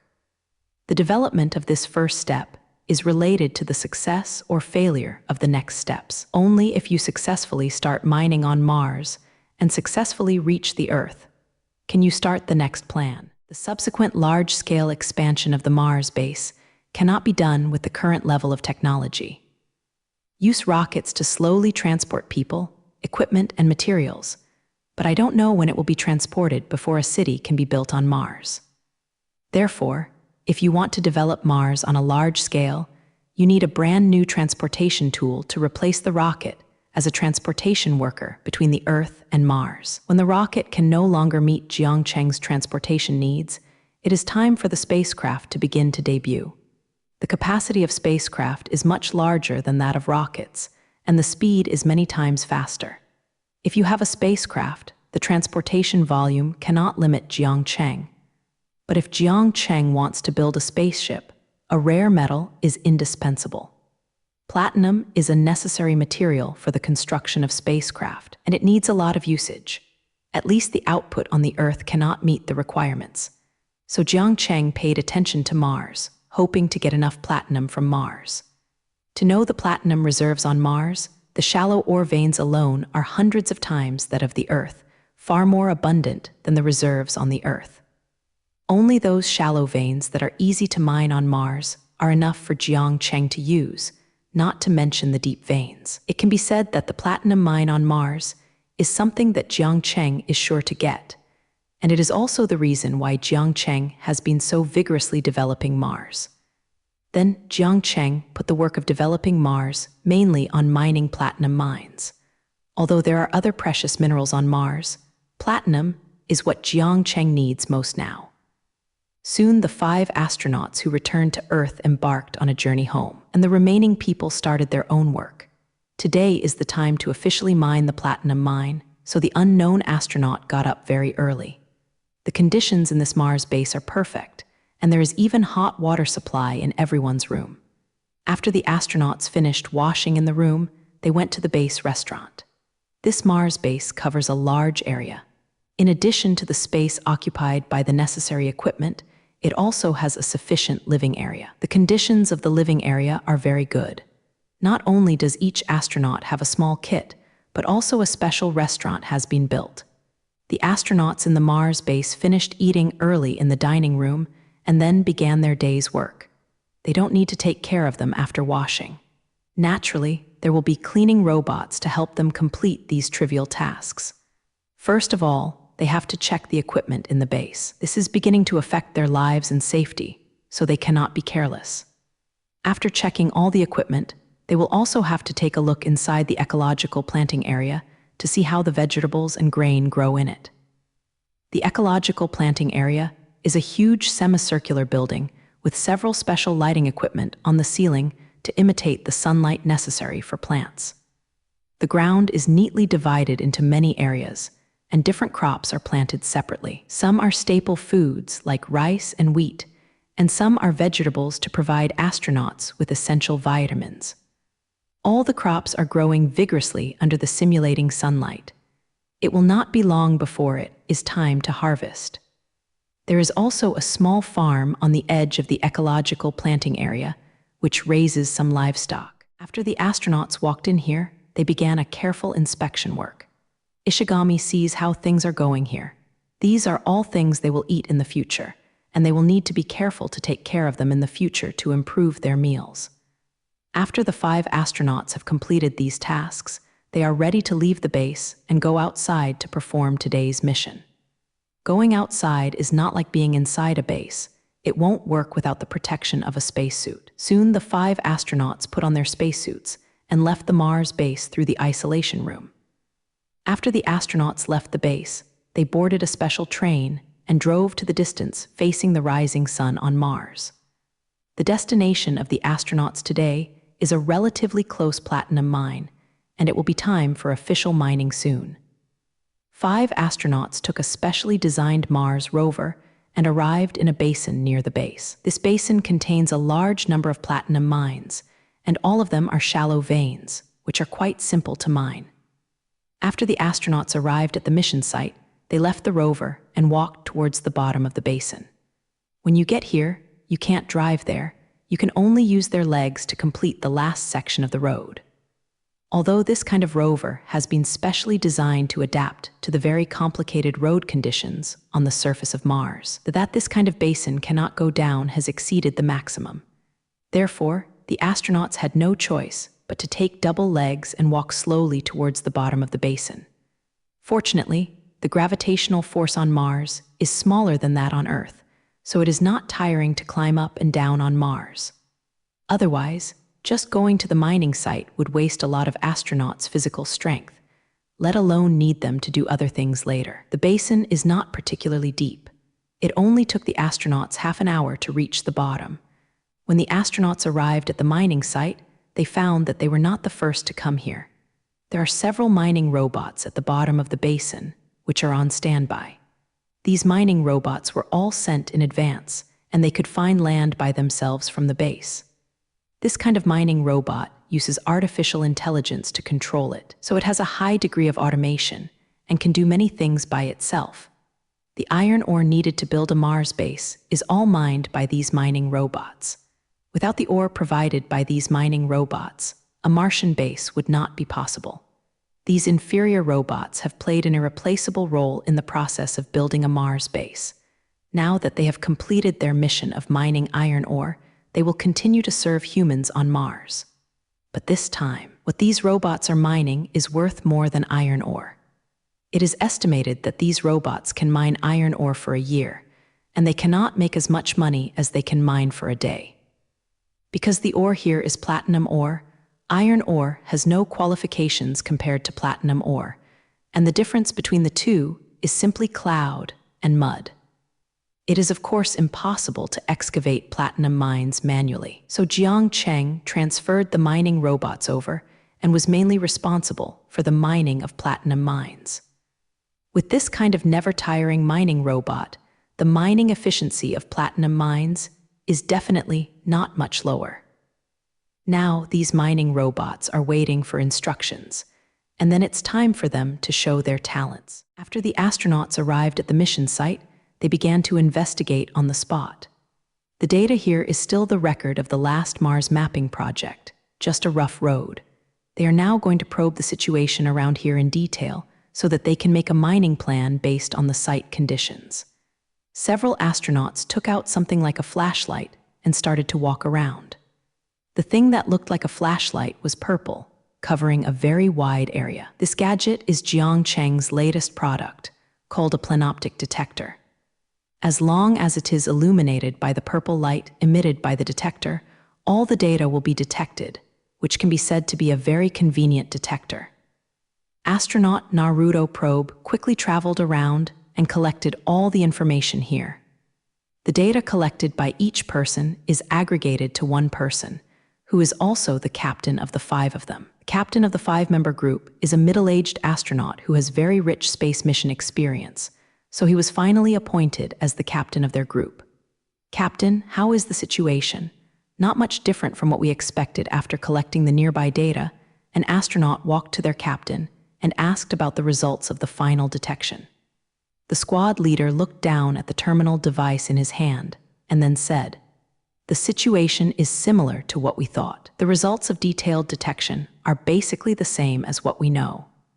The distribution of platinum mines are all within 50 meters of the surface, and the reserves are similar to those originally predicted. It seems that it is indeed very valuable for mining, and the conditions in all aspects are very good. They were just testing the details of the vein. If this platinum vein is really worth mining, they will continue with the following work. If the depth of the veins is too large and the reserves are insufficient, it is not worth their labor. In this case, they will have to change to another goal. But fortunately, their super is not in vain. The mining value here is still very large, and there is not much difference from the preliminary detection results. Since this can be used as the first platinum mine on Mars, the team leader did not hesitate and directly gave orders to the astronaut under him. Get ready to get started. Arrange mining robots to perform preliminary operations, clear out enough work sites, and then slowly start ore mining. After his order was given, they officially began today's task. They are going to start mining here and dig out all the platinum under their feet. Of course, they are not asked to dig by themselves. The main work is naturally done by robots. What they have to do is plan and coordinate the work. Soon this small basin, which was originally peaceful, was filled with noisy sounds. The working efficiency of the mining robot is very fast, and a flat area was dug out in a short while as the working area of this mining site. On this fast leveling ground, several smelting and forging equipment will be placed in the future. The mining plan that Jiang Cheng has prepared is to complete the smelting and forging work on the side of the mine, which can save a lot of unnecessary trouble. At the very least, the astronauts do not need to transport a large amount of ore back, and then carry out the work of smelting and purification. The smelting and forging integrated equipment can complete all the work, and the platinum ore is put into the platinum key with high purity. When the time comes, the astronauts only need to bring back the finished platinum ingots. It is extremely convenient. The astronauts' preparation work was done very quickly, and it was done in half a day. The afternoon was when the platinum mine was officially mined, and soon the astronauts could see the finished platinum. They are planning to conduct a small-scale mining next year and strive to smelt a piece of finished platinum, among them the souvenirs they officially mined on the first day. This represents the official start of this mine, and a large amount of platinum will be mined far and wide. Even Jiang Cheng stayed in the command hall, watching the platinum mine mining process. The small-scale mining operation this afternoon has very special significance for Jiang Cheng. If platinum is successfully mined next, it proves that Mars can bring benefits to Jiang Cheng. This is the first time that the development of Mars has brought benefits to Jiang Cheng, but it has a memorable significance. So far, Jiang Cheng has invested tens of billions of funds in the Mars project. But the money is basically invisible, and it is all pure investment with no return at all. It can be said that all the money was thrown into the water, and it was a completely loss-making business. But when platinum starts to be produced on Mars, this situation will slowly start to get better. Although Jiang Cheng can't make a lot of money by mining on Mars, it is a good start. At least this time Jiang Cheng saw the money back. Even if it wasn't much, it was pretty good. Jiang Cheng believes that as Mars becomes more developed, the more benefits he can get from it. The Mars project is still in the investment stage, and it is far from the time to reap the fruits. However, when Mars is fully developed, Jiang Cheng may be rewarded with hundreds of times success. Because in the future, Jiang Cheng is very likely to control everything on Mars and make Mars his private property. Having a planet of his own, Jiang Cheng felt very excited when he thought about this kind of thing. Now, only Jiang Cheng can travel between the Earth and Mars, and the only base on Mars is also Jiang Cheng. It can be said that Jiang Cheng has taken control of the most important thing on Mars is transportation, which is the base. When this Mars base slowly expands into a city, Jiang Cheng's influence will not drop in the slightest. When the time comes, Mars will probably be Jiang Cheng's final decision, and other people will not be able to restrain him at all. It can be said that Mars is now Jiang Cheng's own territory, and Jiang Cheng's control over Mars will only become stronger in the future, and no one can compete with him in the future. Until now, only Jiang Cheng had the ability to send people to Mars, and people from other countries could only watch Jiang Cheng develop Mars with eagerness, but he could not do anything. If one day humans officially begin to emigrate to Mars, then Jiang Cheng will be the supreme leader of Mars, and he will have absolute control over everything on Mars. Every time Jiang Cheng thinks that he might be able to control Mars in the future, I feel that paying so much is not a waste. Now the Mars project only cost him tens of billions, which is nothing compared to Mars ownership. Even if Jiang Cheng paid hundreds of billions of funds for this project, it would be worthwhile. Bai Jing's money was all spent on building Mars, and the future Mars belongs to Jiang Cheng.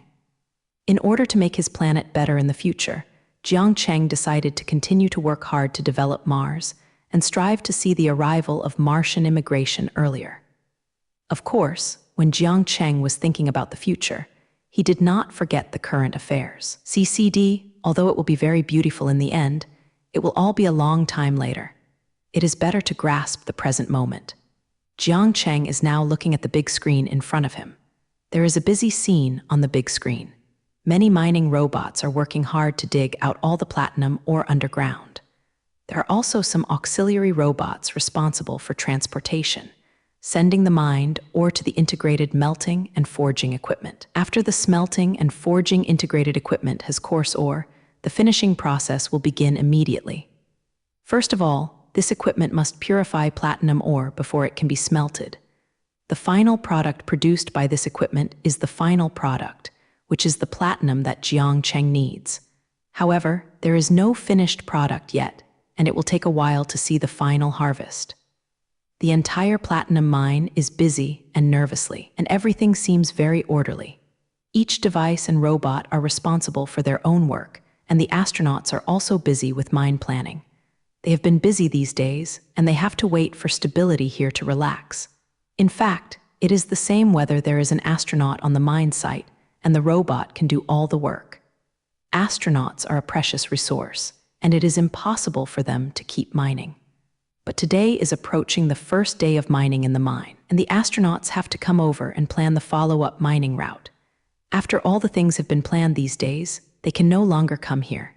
At that time, the robots and fully automatic equipment will complete all the work, and they only need to stay in the base to receive the goods.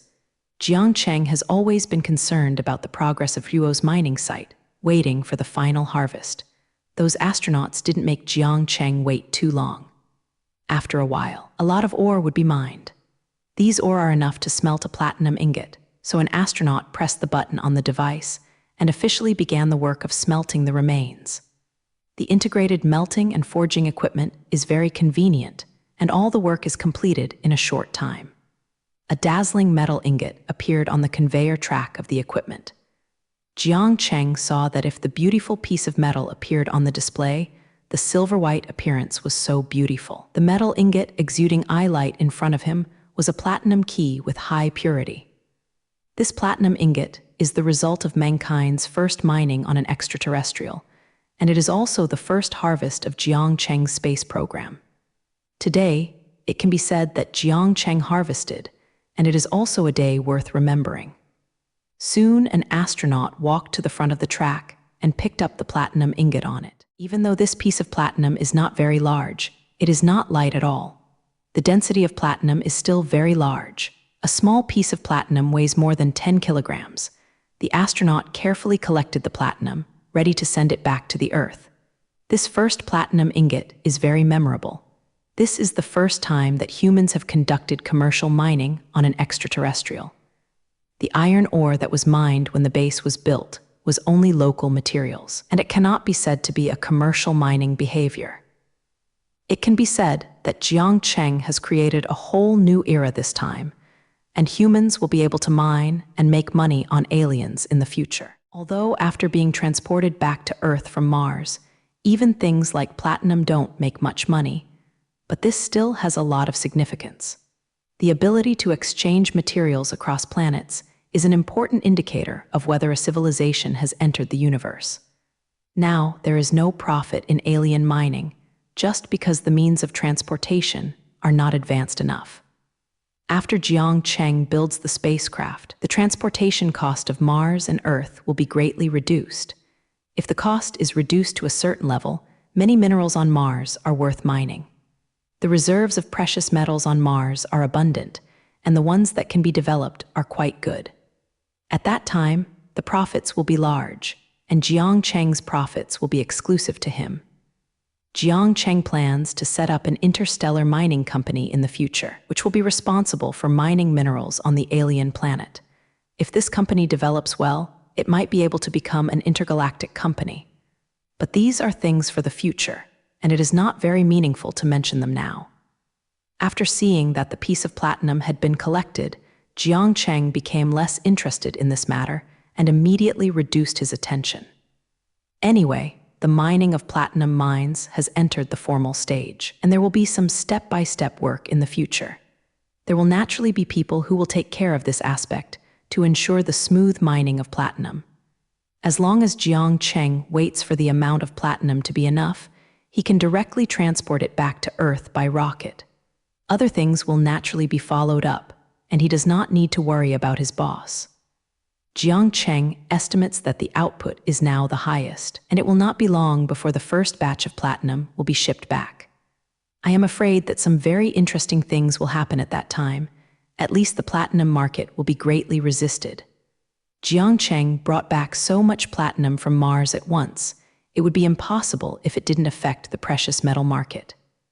At the time, under the impact of a large amount of platinum, maybe the price of gold and silver will fluctuate greatly. Jiang Cheng wanted to see how the faces of those in the platinum business hoped that they would not go up to the rooftop immediately. You don't have to think about it to know that the price of platinum will plunge. Jiang Cheng will be unable to maintain the current price after returning so much platinum. At present, Jiang Cheng's mining of platinum mines has been kept secret, and he has not disclosed the matter to the outside world. If this news goes out, the price of platinum may soon fall. Jiang Cheng imagined wickedly in his mind what would happen when he returned with a rocket of platinum. But Jiang Cheng will have to wait for a while before he can do such a nasty and interesting thing. It takes some time to mine to fill the payload of a rocket. The Mars side is finally stable now, and it will be a slow development process from now on. After having a stable source of platinum, Jiang Cheng finally relaxed a lot. Jiang Cheng has been focusing on Mars during this period, and now he can finally stop staring. Anyway, all the plans have a dedicated person in charge. Jiang Cheng only needs to check the situation regularly. After Jiang Cheng stopped paying attention to Mars, he began to focus elsewhere. He can't let go of research in other fields either. In addition to spaceflight, he still has many things to do. Just like the physics laboratory established before, it is also very important to Jiang Cheng. Not to mention that this laboratory was in good condition after Jiang Cheng left. Recently, it has made several good results. The entire physics laboratory has recently developed several results, some of which are based on top physics results. Yang Kaienkian, the person in charge of the laboratory, seems to be doing a good job, and the entire physics laboratory is running very well. Don't look at Yang Kaienkian's unreliable appearance, but she has her own way in the management laboratory. She managed the entire physics experiment in an orderly manner. The physicists below did not despise her because she was young. All the technicians listened to Yang Kaienkian's words. In order to reward Yang Kaienkian for her performance during this period, Jiang Cheng decided to give this little fan a little reward, and today is the time to honor the whole reward. What reward is coming to the airport? Did you take me to the wrong place? Yang Kaienkian asked with a straight face. At that time, Jiang Cheng said that he would give her a reward, but he didn't say the specific content, just let her follow Huo. In the end, Jiang Cheng brought Yang Kaienkian to Luoyou Airport, and he didn't know what the reward was. It's hard to get this reward by flying to other places. This is too much trouble. Just follow me, and you will understand everything later. Are you afraid that I will sell you? Jiang Cheng didn't want to reveal the answer now. It seemed that he was ready to surprise Yang Kaian. However, Yang Kaienkian's question did not last long, and soon she knew why she had come to the airport. An airport staff member greeted Jiang Cheng directly after seeing Jiang Cheng coming. Mr. Jiang, your private plane is ready, and the rising sun can take off at any time. It turned out that Jiang Cheng and Yang Kaienkian came here for the private jet. The Rising Sun is the name of the private jet Jiang Cheng built for himself. It seems that Jiang Cheng is going to take Yang Kaienkian to experience the feeling of a private jet. This is indeed not bad as a reward. It has been a while since Jiang Cheng acquired Gulfstream. During this time, no one at Gulfstream was idle. They have been building private jets for Jiang Cheng all the time, and they dare not neglect the things their bosses use. After this period of manufacturing, Jiang Cheng's private jet was finally completed. Jiang Cheng named the private jet Rising Sun, and today is also the first time Jiang Cheng has used this jet. It can be said that Jiang Cheng took out the experience of using the Rising Sun for the first time and shared it with Yang Kaienkian. Taking a private jet is completely a kind of enjoyment, and Jiang Cheng is not losing a share of it as a reward. As soon as Yang Kaienqian heard the words private jet, she immediately became unable to walk. Private jets are the most lethal to young girls. Yang Kaienqian is at the age of her favorite fantasy, and she has no resistance to such things. When Jiang Cheng saw Yang Kaienqian's appearance, he knew that he was right to bring her here today.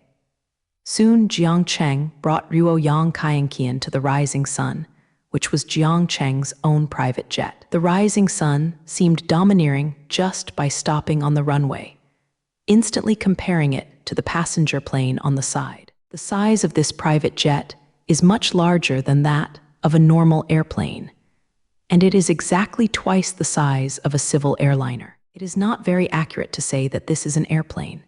This thing should be called an air castle.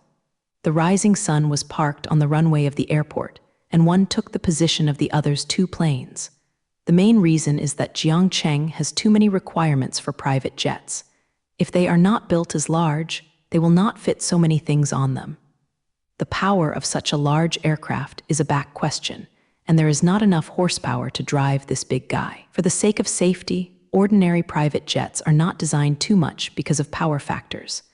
However, Jiang Cheng solved this problem perfectly. He directly took out a very advanced aircraft that can provide enough power for this aerial fortress. When Yang Kaienqian saw the Rising Sun, her eyes could no longer leave the plane. Although the Rising Sun is very large, it does not look bloated at all, but has a streamlined beauty. Such a big private jet, boss. You really enjoy it. Yang Kaian said to Jiang Cheng enviously, while looking at the plane in front of you. She already likes this airplane just by looking at it. If it were hers, it would be great. Yang Kaian kept imagining in her heart that if she traveled around the world in this plane, she felt that she would drool just thinking about it. It's a pity that Yang Kaienqian can only imagine in her mind. This kind of thing is not something she can have. Of course, if there is a breakthrough in her relationship with Jiang Cheng, then things will be completely different. If Jiang Cheng couldn't help eating her someday, Jiang Cheng's things would not belong to her. But Jiang Cheng hasn't done that kind of thing yet, so Yang Xingqian is destined to only have a fantasy. Let's go. The outside of the plane is almost the same. Let's take a look inside the plane. Jiang Cheng took Yang Kaienqian directly into the Rising Sun and entered the interior of the Sky Castle. This plane looks great from the outside. At least it looks very beautiful. Of course, the head of this private jet is still inside, and the outside is just a little bit of fur. The famous hall inside the Rising Sun was bigger, and Jai couldn't tell what was inside from the outside. If someone told you that there was a swimming pool on a private jet, would you believe it? If you don't believe it, Jiang Cheng will tell you that you can believe it starting today. Because Jiang Cheng does have a small swimming pool on this private plane. When Jiang Cheng proposed to build a swimming pool on the plane, the designers of the Gulfstream company all looked at him with crazy eyes. They have designed airplanes for so many years and have never heard of such a thing. Putting a swimming pool on top of a private jet is something that only Jiang Cheng can think of. He has provided many new technologies to Midjiang. Otherwise, Gulfstream would not be able to do this. In the end, the size of the aircraft was so large because of the addition of many extras. The swimming pool is just one of them, and it's not the best. When Yang Kaienqian walked into the cabin, her first impression was that there was a lot of space in the plane. Compared with the small space in a civil airliner, the plane is extremely wide. Such a large volume is not only good-looking, but the interior is naturally very loose when the volume is large. If Yang Kaienqian had a big impact on the aircraft, the second impression would be comfort. The cabin is covered with soft carpets. Stepping on it is like stepping on cotton. These carpets are all handmade wool carpets. Most people keep them in their homes, and only Jiang Cheng uses them as ordinary carpets. From this point alone, we can see how luxurious the interior decoration of this private jet is. Yang Kaienqian walked in the cabin like Grandma Liu entered the Grand View Garden, very curious about everything. But she was curious, but now she is no longer dreaming. Yang Kaienqian knew very well that these decorations alone were expensive, not to mention the manufacturing price of the airplane itself. This kind of thing is really not accessible to people of her level. Today she was fortunate to be able to visit Ruo Jiangcheng to take a look, which is pretty good for her. Most people can't visit on this kind of private jet, let alone Yang Kaienqian can still enjoy everything on the plane. Looking at it this way, Yang Kaienqian would be considered lucky, and meeting Jiangcheng can make her experience a lot of different life. Jiangcheng took Yang Jiji to visit the rising sun. This plane really opened Yang Kaienqian's vision. This private jet is not just Hua. Technically, it can crush all aircraft. The rising sun that Jiangcheng built for himself can be said to be a super private jet. Yang Kaienqian is now very satisfied with her rewards. She feels that all the hard work before is worth all the hard work before being able to take such a super private plane once. After Jiangcheng took Yang Kaienqian to visit, the rising sun was about to take off. Experience a private jet on the ground is definitely not a thorough experience, so Jiangcheng is going to take Yang Kaienqian to a place far away and feel this private jet. The rising sun flew away from the Los Angeles airport at high speed and started flying towards Ruoyuan. This plane flies quite fast in the air, even faster than some fighter jets. But in this private jet, I can't feel the impact of acceleration. We must know that if the speed is too fast, humans cannot withstand this acceleration at all, and the body will have various problems under pressure. However, the rising sun did not have this problem at all. No matter how fast the plane was driven, the people inside would not feel the slightest. In order to achieve the most comfortable effect, Jiangcheng has developed a brand new technology that can shield all vibrations and pressure generated by acceleration. It can be said that sitting on the rising sun, you don't even feel that the plane is flying, you think it is parked on the ground. Passengers on the rising sun are blessed because they don't have to endure the turbulence of the flight, just like staying in their own home and enjoying their flying journey. Now it is Jiangcheng and Yang Kaienqian who enjoy this kind of comfort. Yang Kaienqian is nesting herself in the soft sofa, watching the picture on the opposite TV. Just now Yang Kaienqian had a dinner on the plane, and the teacher was brought to the plane by Jiangcheng. Yang Kaienqian now feels like she is dreaming. Everything around her is so unreal. But Jiangcheng will take her to see one thing soon, and this illusory feeling will probably deepen a lot by then. Jiangcheng checked his watch and found that it was almost time to use the function on the plane. It's almost time now, let's go, I'll show you a good thing. Jiangcheng took Yang Kaian to the top of the plane in this way. The decoration here is very simple, and the surrounding walls all appear very empty. The top floor of the rising sun is just like a table and a few benches, which looks extremely monotonous. What's the good thing here? Why don't I find it interesting? What's so good about these tables, chairs, and benches? Yang Kaienqian asked in confusion. She really couldn't figure out what was special about this place. It was just an ordinary machine offline. Don't worry, it will be the moment to witness the miracle soon. After speaking, Jiangcheng stretched his hand to the switch on the wall and pressed one of the buttons on the switch. As Ruo Jiangcheng pressed the button, the walls around them immediately changed. The walls of the original white cabin suddenly became transparent, and the scenery outside could even be seen. After the walls on the top of the cabin became transparent, Yang Kaienqian finally understood what Jiangcheng meant.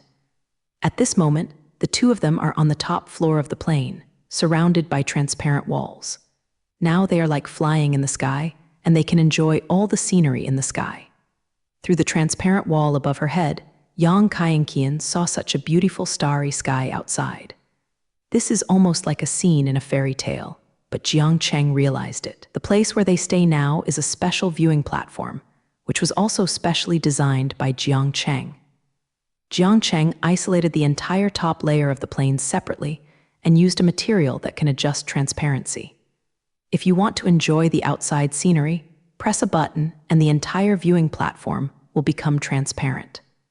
Yang Kaienqian raised her head to look at the stars outside, and she looked a little silly without knowing it. Although she usually sees a lot of stars, the stars she sees today are completely different. Now the plane is still flying as it tells, standing in a transparent place around and watching the starry sky, just like flying above the clouds. This special viewing platform can be said to be the finishing touch of the rising sun. Being here at night is simply a kind of enjoyment. Looking at the clouds flying around and looking up at the stars in the sky. It would be perfect if you have a little wine. The people at Gulfstream are also full of praise for Jiang Cheng's idea. Others really can't come up with such an idea. But being able to think about it is one thing, and whether it can be done is another matter, and only Jiang Cheng can realize his crazy ideas. The news of the official launch of the Jiangcheng Rising Sun was spread on the same day, so it is difficult for a large aircraft to not attract attention. Soon everyone knew that Jiang Cheng owned a private jet, but it was a special one. The detailed data of the rising sun and the internal layout were quickly spread, and everyone was amazed at the luxury of the sun. This is what Gulfstream has done, and this is part of the publicity. They don't plan to build only one rising sun, Jiangcheng. They want to turn the rising sun into a template. They plan to sell this type of aircraft in large quantities. If you want to sell airplanes, you have to advertise, but there is nothing more useful than Jiangcheng. Since this kind of aircraft was specially made by Jiang Cheng for himself, there will definitely be many rich people interested. When the special viewing platform was exposed, the super-rich could no longer sit still, and they wanted to enjoy that feeling. So the super-rich people called Gulfstream to inquire about the details of this aircraft, and even the impatient people directly booked one. These super-rich people are almost crazy now, just because of a plane. The emergence of the rising sun touched the nerves of all the rich, because the appearance of this super private jet changed everyone's views. Everyone knows now that it turns out that everyone can have this kind of enjoyment only by owning a rising sun. In an instant, the rising sun became synonymous with enjoyment, making those super-rich people crazy to pursue it. The Gulfstream company's phone number was blown up all at once, and countless rich people began to ask them for information, all about Jiang Cheng's rising sun. It seems that Jiang Cheng's super private jet is really attractive to these rich people. You should know that the people who call to ask are not small characters. They are basically all super rich. Jiang Cheng's super private jet knew at a glance that it was expensive, and ordinary rich people simply couldn't afford it. So the people who are consulting Gulfstream are all big people who can afford to buy this kind of aircraft. The people at Gulfstream are very happy about this situation. All of these consulting people may develop into future customers. Since these people are so eager to inquire about the rising sun, they must have thoughts about this type of private jet, or else they would not specifically consult this matter. As long as they follow up properly, signing a large number of orders is a simple matter. Gulfstream soon took advantage of the current heat and announced the upcoming launch of a new type of private jet. This kind of private jet is based on Jiang Cheng's rising sun, which was manufactured in batches. In terms of appearance and interior decoration, this aircraft is no different from Jiang Cheng's rising sun. But in fact, it just looks the same. The actual performance is much different. Of course, the planes that were sold publicly cannot be built according to Jiang Cheng's own intervention in the field of passenger planes, and some of the technology will definitely be cut off. In some of the most advanced technologies, this type of private jet has been cut with some advanced technologies. But outsiders don't know about these things. The super-rich only know this kind of private jet, which looks exactly like Jiang Cheng's rising sun. Gulfstream has just announced the news and has already received many orders. It seems that Jiang Cheng's rising sun is really very popular, making those rich people so excited. The main reason is that Jiang Cheng's personal advertising effect was so good that this caused this kind of aircraft to be chased by people. Being able to own a private jet like Jiang Cheng really couldn't help the super-rich. Since people like Jiang Cheng use this kind of aircraft, they must have one too. Soon Gulfstream will stop flooding with orders. Those orders make Albert Jackson both excited and worried now. Mr. President of Gulfstream, he was excited about the company's good business and worried about whether he could complete all the assembly tasks. Albert Jackson did not expect that this new type of private jet would be so popular.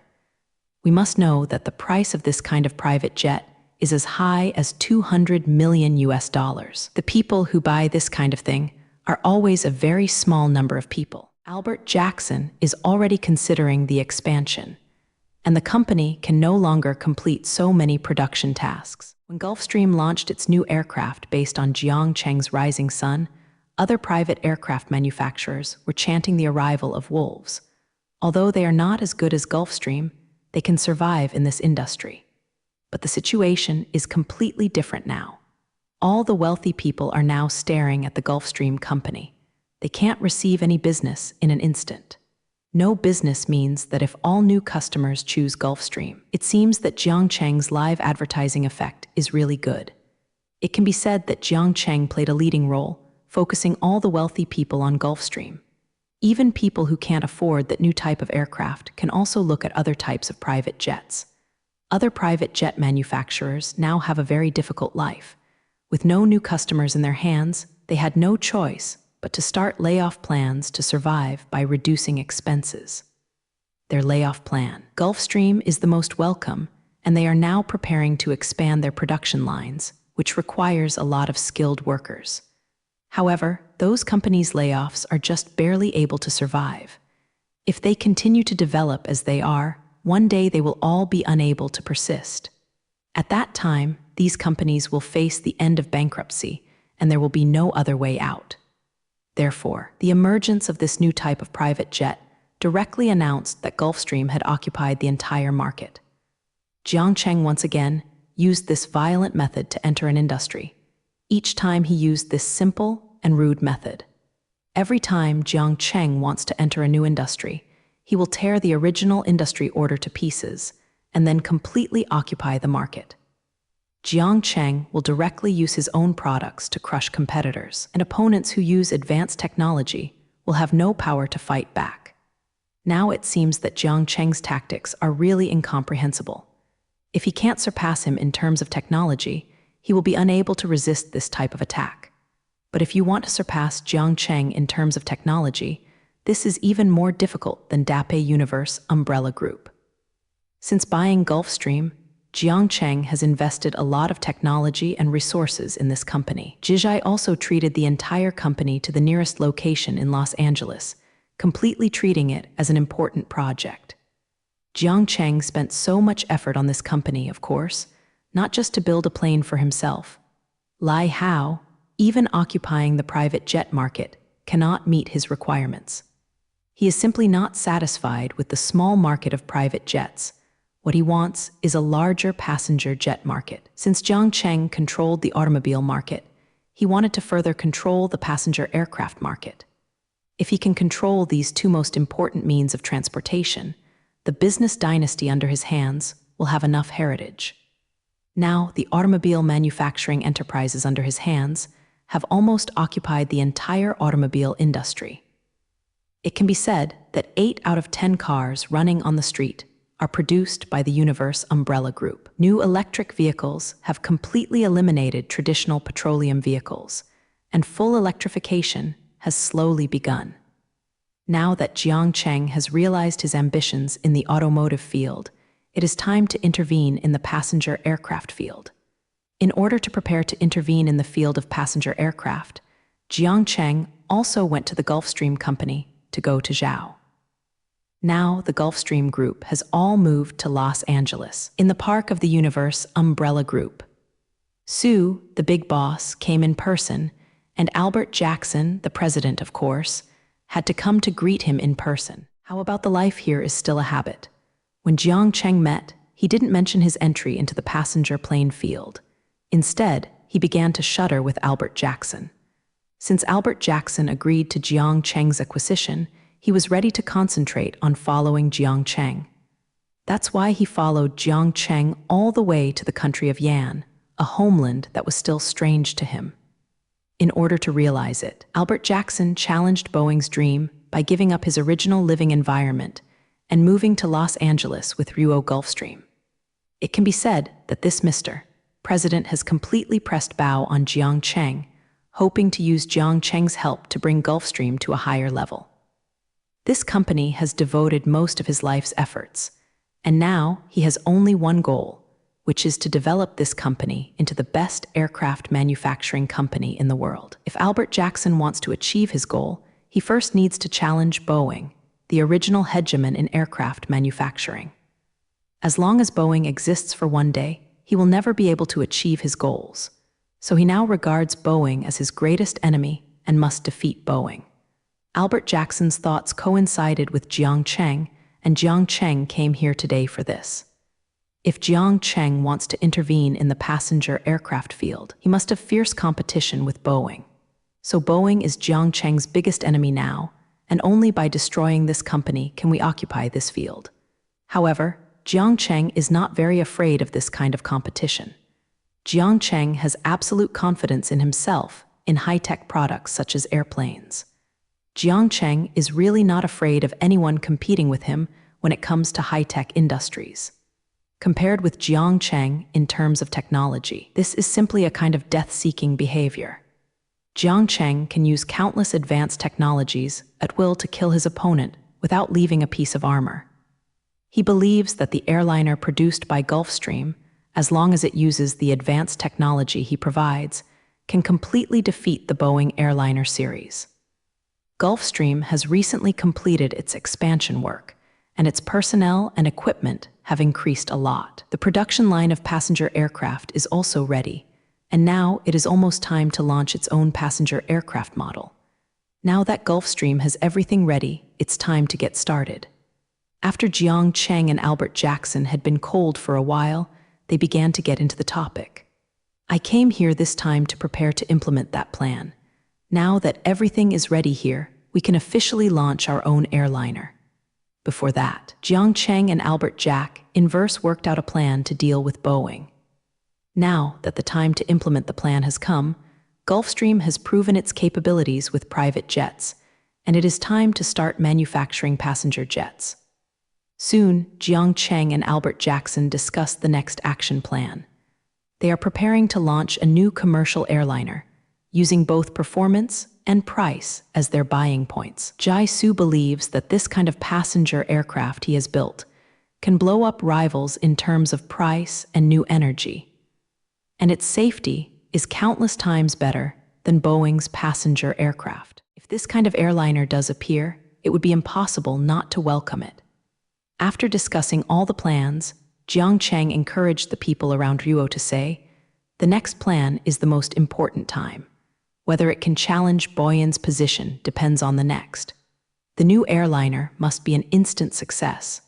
We must appear in front of our opponents in an invincible posture, so that the opponents cannot have the courage to confront us." Albert Jackson was infected by Jiang Cheng's emotions and said together, "Our plane must be the best in the world.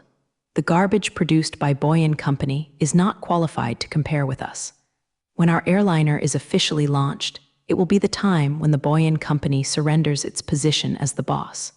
It seems that the president is very confident in his own products. This has not been officially sold yet, so he has already said this. However, Albert Jackson's confidence is not baseless. His confidence comes from the new products of Gulfstream.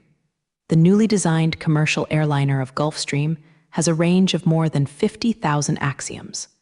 This distance can already orbit the Earth on the equator and even has a very long part.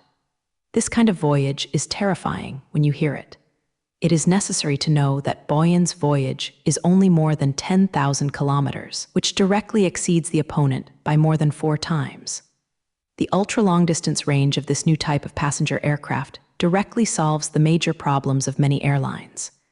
You have to know that to go to the most remote places, if you take a plane but you need to make a transfer, or you will have to land and refuel in the middle, it's just because the plane's range is not enough, which is too troublesome.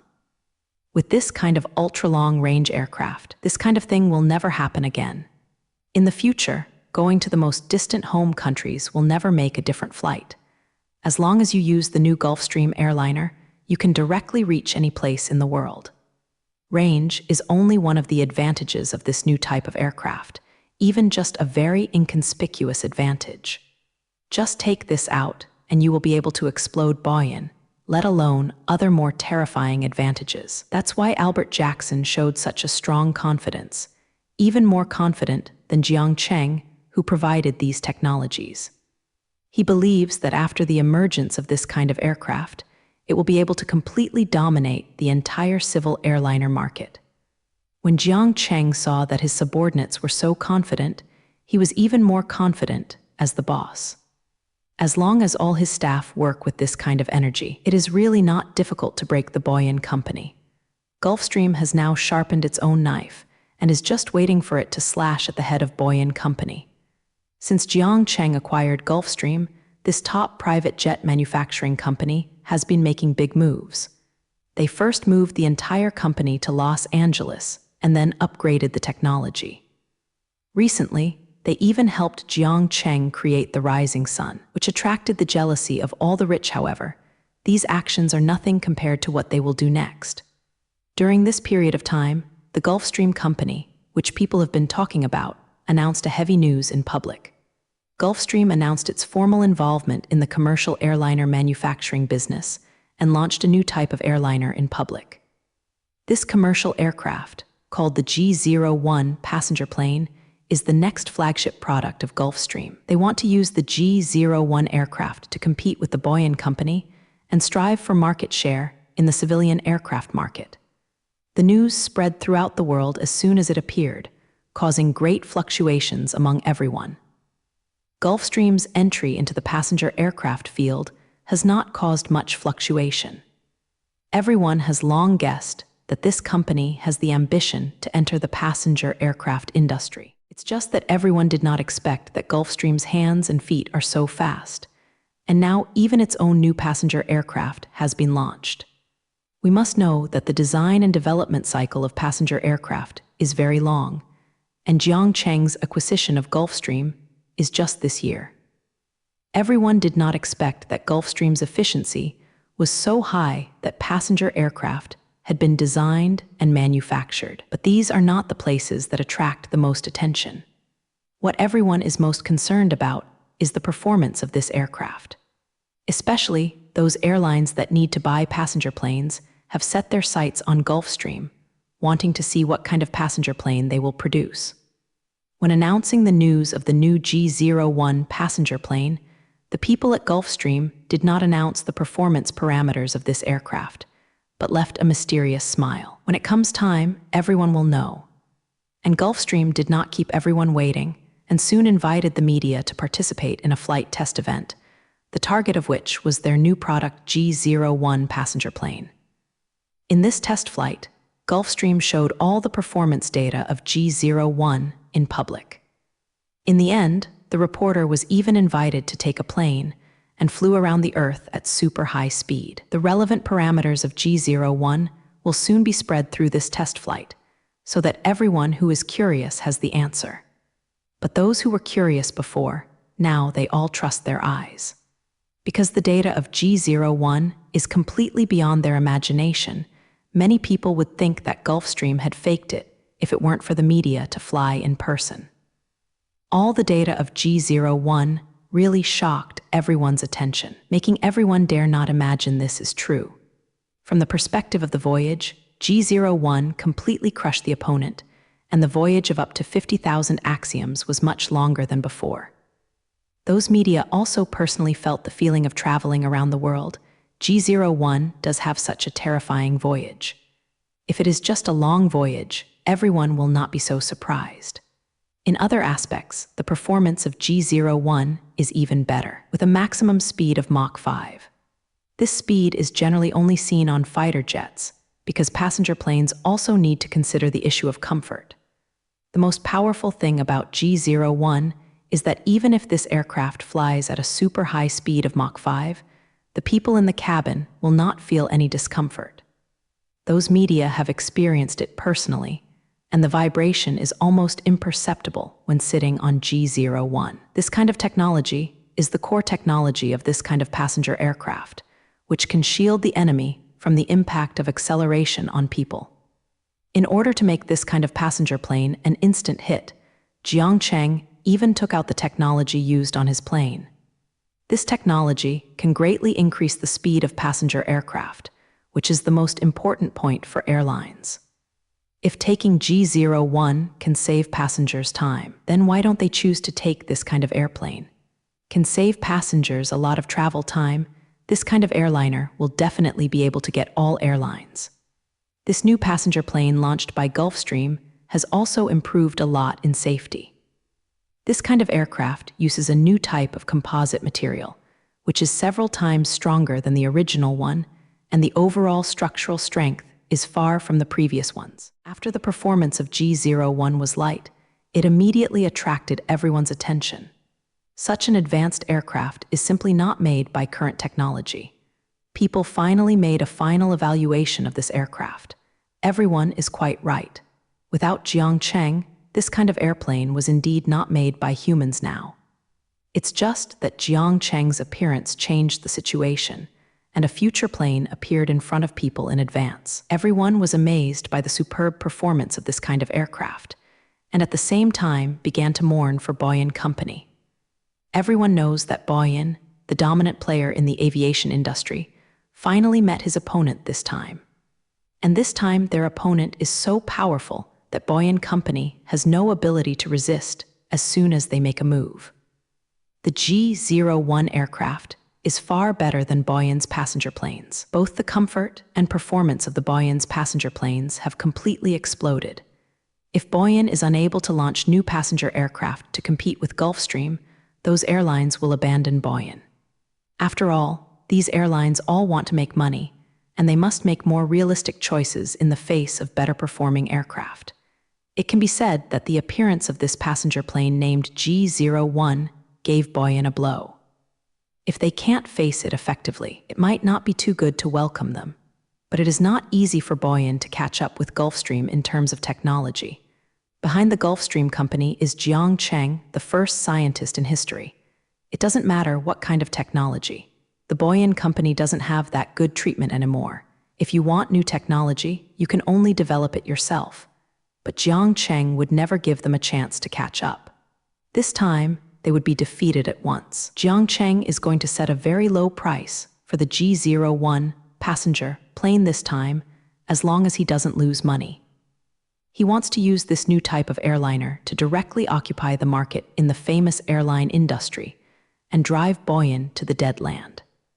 If his airliner is much more advanced than the others, but the price is not much more expensive, then the airline's choice of which kind of aircraft is obvious. Soon Gulfstream announced that the G01 passenger jet was officially sold and airlines could place orders with them. As soon as those airlines heard the news, they immediately revised their original aircraft purchase plans. Many companies are planning to purchase a few passenger aircraft from Boeing in the future. Sudden changes have taken place in their current plans.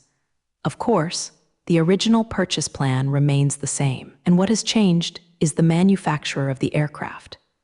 Many airlines that want to increase the number of passenger planes are all preparing to purchase G01 passenger planes instead of similar products from Boeing. The reasons why these airlines choose Gulfstream aircraft are on the one hand because of performance reasons, and on the other hand because of price issues. The G01, a passenger aircraft that has surpassed the times, is sold at a price similar to that of the Boeing company. Boeing's passenger planes were completely uncompetitive at this time. The performance was blown to by others, and the price did not have much advantage. Of course, they will choose better at the same price. This is a choice that fools will make. As a result, the aircraft orders received by Boeing began to show a cut-off reduction. After Gulfstream launched the G01 passenger plane, almost no new orders have been received. Now the senior management of Boeing Company is anxious like ants on a hot pot. Seeing that the opponent has already killed them, they cannot find any way to deal with the enemy. The main reason is that they are too far behind in technology. They want to reach the level of the G01 airliner, which now seems impossible.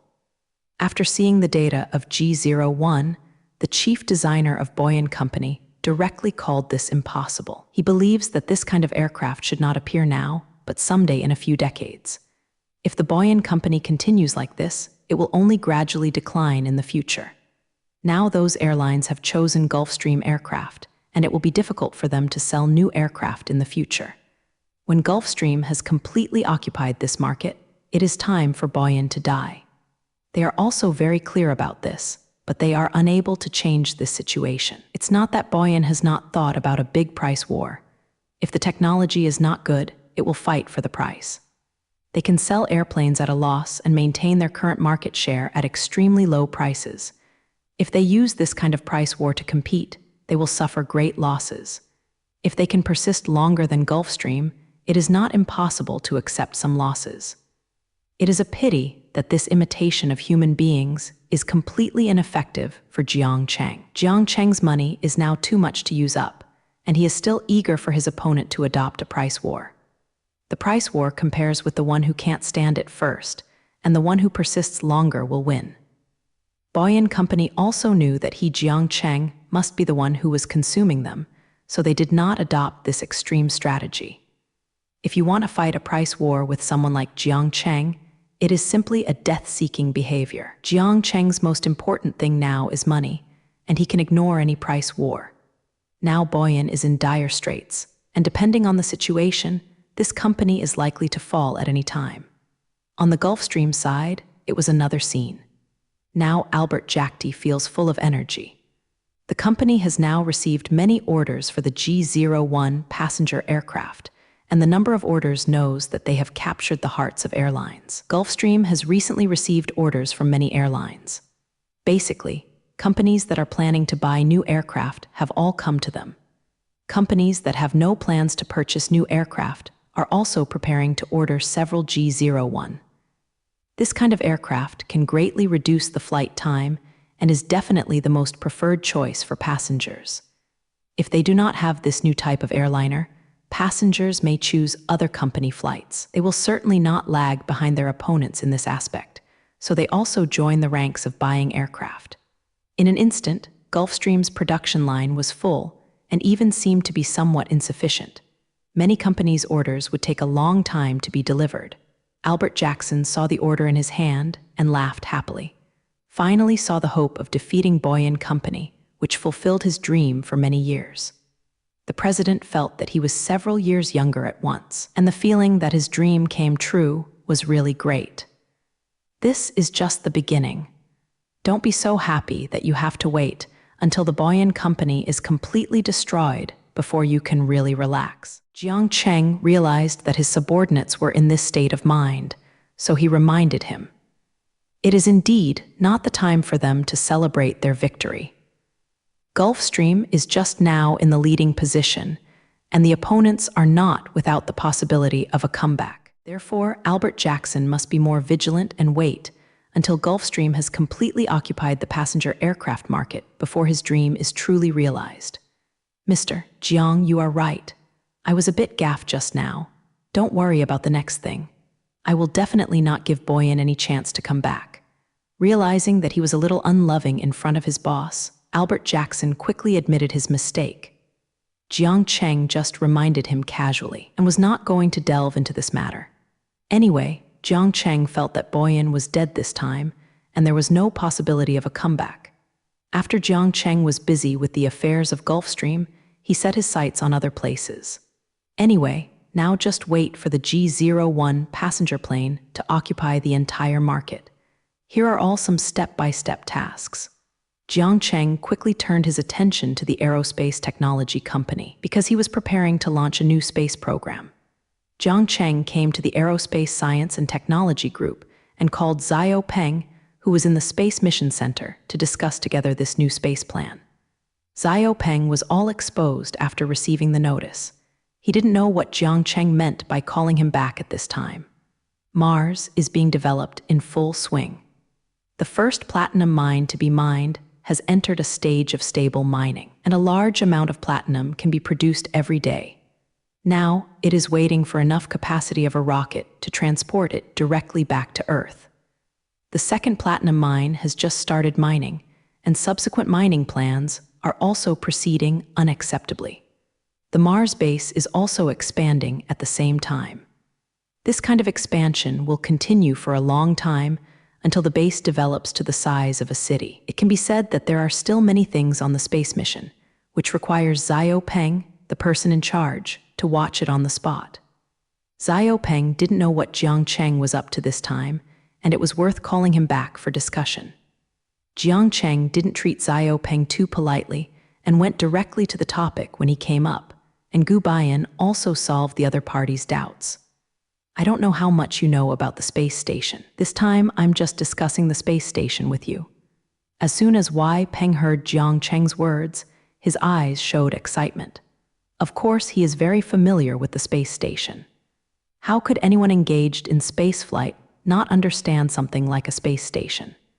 Before Jiang Cheng established a Mars base, the space station was the largest extraterrestrial base for mankind. It can be said that the space station is a small research base that can provide an environment for astronauts to stay in space for a long time.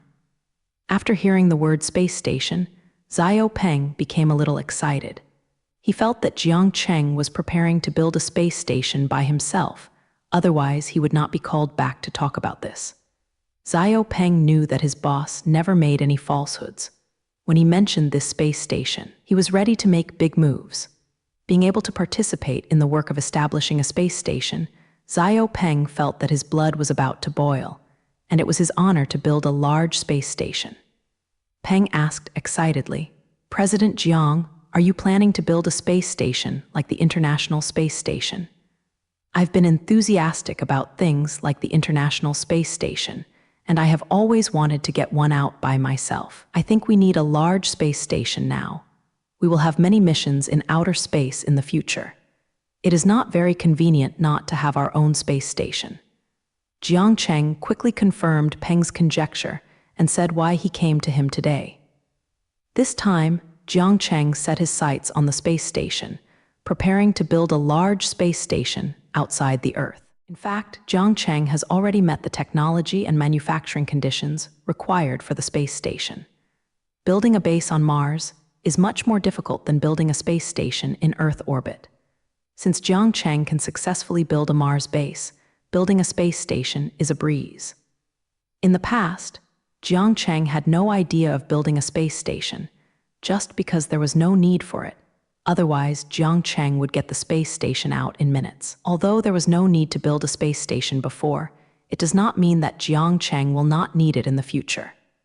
In the future, transportation between the Earth and Mars will definitely become busier, and there will be more and more missions in space. At that time, a space station is also a necessary thing. This space station can become a technical secondary station, regulating transportation to and from the Earth. Now that there is a demand for this, Jiang Cheng is ready to build a private space station by himself. The space station Jiang Cheng plans to build this time has no scientific research requirements, and he plans to build this space station into a space transit center. This time, I am going to build a large space station, which must be many times larger than the International Space Station, so that I will have enough expansion potential in the future. So you can temporarily put aside the matter of Mars and focus on the space station. After the construction of our space station is completed, we can do other things. Jiang Cheng explained the work to Xiaopeng in a very relaxed tone, but the content of the explanation was not easy at all. Building a private space station has never been an easy task, and Jiang Cheng is also preparing to build a super large-scale space station, which is even more remarkable. Only Jiang Cheng could handle this kind of thing so easily, and he didn't show any seriousness at all. Jiang Cheng is now like preparing to build a small house on the side of the road, not building a cutting-edge equipment in outer space at all. But for Jiang Cheng now, building a large space station is really simple. After a period of research and development in technology, building a space station is simply a pediatrics. The transportation capacity is even more not a problem. They can launch a lot of rockets now, and it is easy to build a space station with some of them. Jiang Cheng is able to meet the needs of the space station without any difficulty at all, so it is really not a big deal. Let's discuss a specific plan today. Since we are going to build a space station this time, let's start related work quickly. It's not too difficult anyway, but one thing is done quickly. Jiang Cheng casually ordered Xiaopeng, as if he was arranging a little thing, talking about the space station. With his status to the point where Jiang Cheng is now, Things like the space station are no longer in his eyes. If it were not for the need for a large transit center in the future, Jiang Cheng really didn't want to care about this matter. So Xiao Peng temporarily put aside his work on Mars and started planning the space station. Although Jiang Cheng said lightly, there are still many problems to be solved. The main reason is that the space station they are going to build this time is really too big, which brings a lot of trouble to the design. The key point is that Jiang Cheng also wants this space station to have the potential for expansion in the future, which requires some special design treatment. Jiang Cheng took Xiao Peng and discussed the space station together. This time, he was ready to make a big move, to build a large space station by himself. Only Jiang Cheng could do this kind of thing. However, if a space station is to be built, the specifications must be determined first. Only after determining these general things can we make a specific design of the space. Xiao Peng first raised this question. What kind of space station, President Jiang, are you planning to build this time? What is the design specification and carrying capacity? And what is the main purpose of this space? It is for the purpose of scientific research like the International Space Station. Or do you have any other ideas, President Jiang? In an instant, Xiao Peng turned into 100,000 Y and asked Ruo Jiangcheng a series of questions. Problem. It's not that Xiao Peng's curiosity is really that heavy, but these issues are all he must know now. If he doesn't even know these specific things, how can he participate in the design of the space station? At least Xiao Peng must know Jiang Cheng's specific ideas before he can start the following work. Xiao Peng also had to ask Jiang Cheng these questions for the smooth progress of future work. Jiang Cheng was immediately given a lot of questions to Bao Guo, but he was not at all bored, but patiently explained to Xiao Dio the specifications of the space station to be built this time. Of course, the bigger the better, to be precise. The scale of the space station should be increased as much as possible within the range that the current technology can withstand until it is technically impossible. Don't worry about the scale. Anyway, I have the ability to build a large enough space station. As long as the technical requirements can be met, I want it can be of any size. When Jiang Cheng said these words, he looked like a nouveau rich and didn't care about the cost of space construction. You must know that the cost of a space station is very expensive, and the larger the scale, the price will rise exponentially. Because the components of the space station need to be transported in batches. After all the parts are transported to the executive lane by rocket, later assembly work is carried out. If the scale of the space station exceeds a certain limit, the workload of transportation and assembly will be too great. These additional workloads are all huge expenses, and I don't know how many billions of additional investment will be needed if we don't increase 1 cubic meter. Perhaps only Jiang Cheng dared to say this, because he did not have the problem of insufficient funds. He has a big company like the Universe Umbrella Group, and now he is happy with whatever he wants to spend. This is the real wealth and willfulness. Hearing Jiang Cheng's words, he could only respond with speechlessness. What else could he say? Does he still have to blame his boss for being too generous? No employee has such a silly idea, and Xiao Peng certainly doesn't think so. Well, since you want to build a big guy this time, I don't have any opinion. We can build as much as we can. Since his own boss didn't bother about the money issue, Xiao Peng also took a bold step. In fact, Xiao Peng also hopes that the bigger the space station is, the better the space station is. The larger the space station, the more he will feel as a participant. Every employee in the world wants to participate in big projects by himself, and even people like Xiao Peng will not be surprised. If the scale of the space station they were to build this time reached an unimaginable level, this matter would also have a great reputation for Xiao Peng. However, Jiang Cheng still has not explained the purpose of building the space station, which makes Xiao Peng very puzzled. He didn't know what his boss was going crazy this time. He suddenly had to invest massive amounts of money to build a large space station.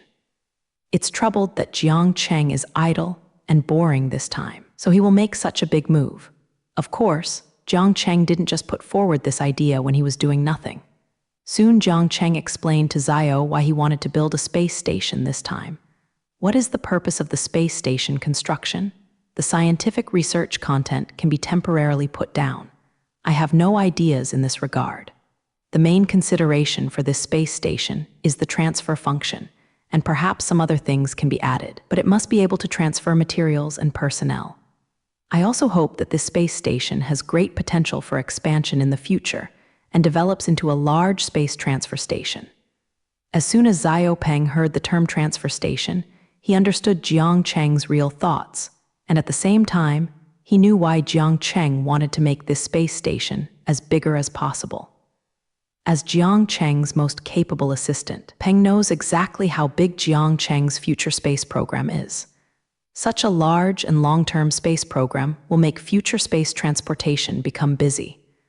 At that time, if there is no transit station in the Earth's orbit, many things will become troublesome. They may not need this kind of thing now, but they will definitely need it in the future. Jiang Cheng is now imitating things that are planned for the rainy day, taking into consideration what he needs in the future in advance. Since Jiang Cheng explained clearly to him in this way, Xiao Peng also fully understood Jiang Cheng's thoughts and knew how to do the next work. In this way, the two began the design work of the space station and temporarily left the matter on Mars aside. Astronauts on Mars have other staff to worry about. They just need to concentrate on designing this space. Jiang Cheng wanted to build a space by himself, but he didn't know who revealed it.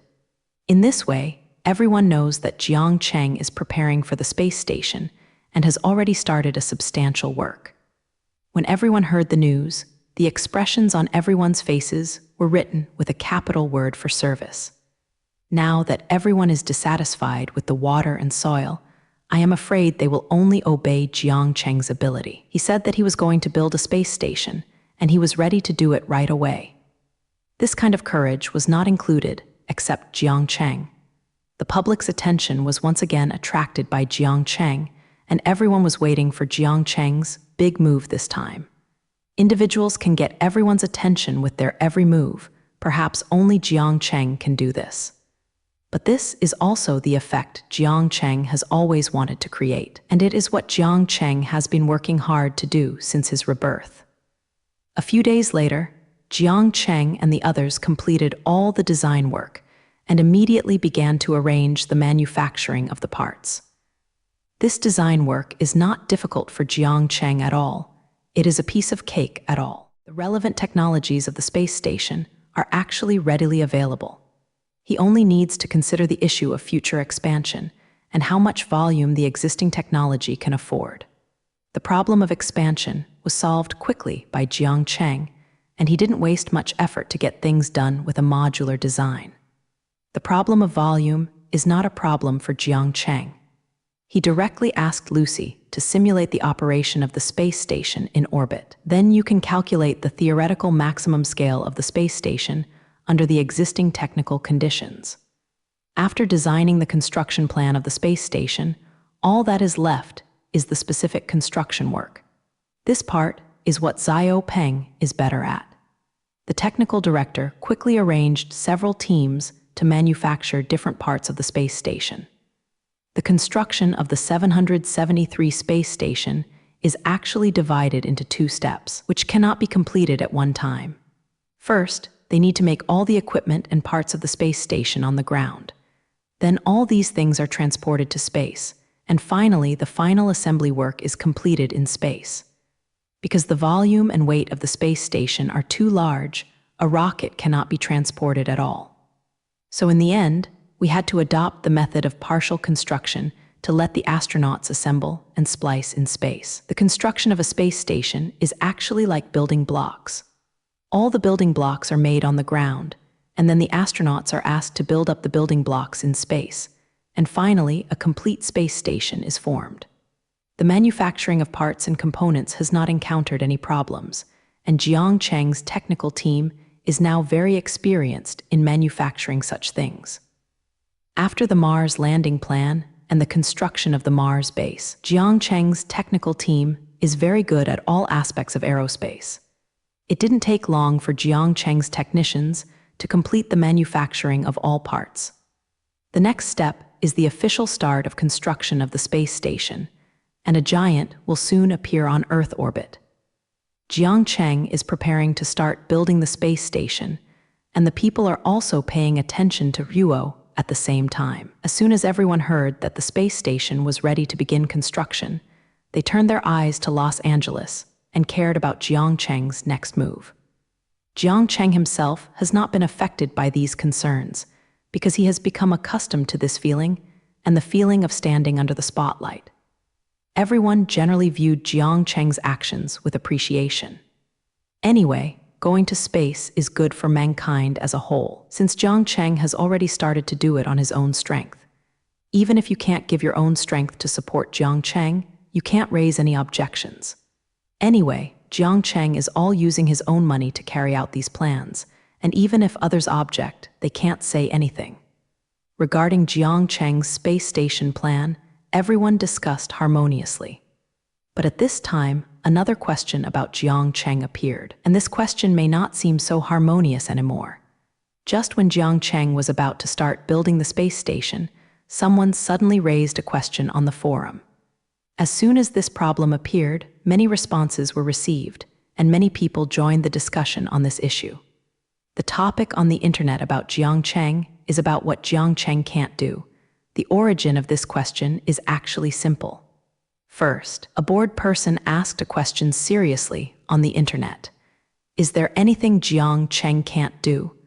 Those who want to know can remind me. Someone on the second floor immediately replied wisely.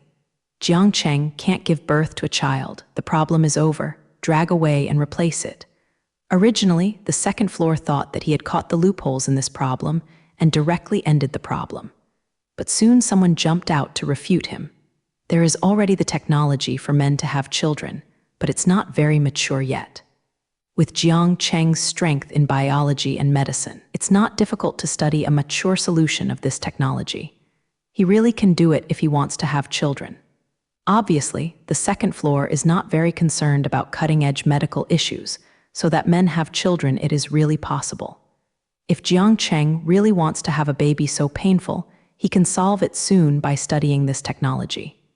So this answer is not correct. Jiangcheng can really have children. Behind it, countless people began to laugh at the ignorance on the second floor and gave their own answers. But the answers they said were quickly refuted, and Jiangcheng could do all these things. Some people say that Jiangcheng cannot live forever, and this person must not know about the genetic evolution medicine. Many ordinary people know this medicine now, and the secret cannot always be kept forever. Since the genetic evolution drug Jiangcheng invented can prolong life, it is very possible to achieve immortality even further in the future. It is true that the current primary to intermediate genetic medicines cannot do this, but the future advanced or super genetic evolution medicines may make people really immortal.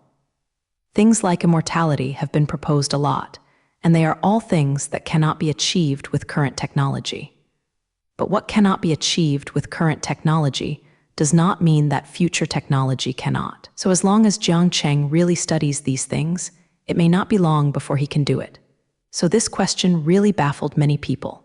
Everyone couldn't think of a thing that Jiangcheng would never have. The difficulty of this problem lies in the uncertainty of the future.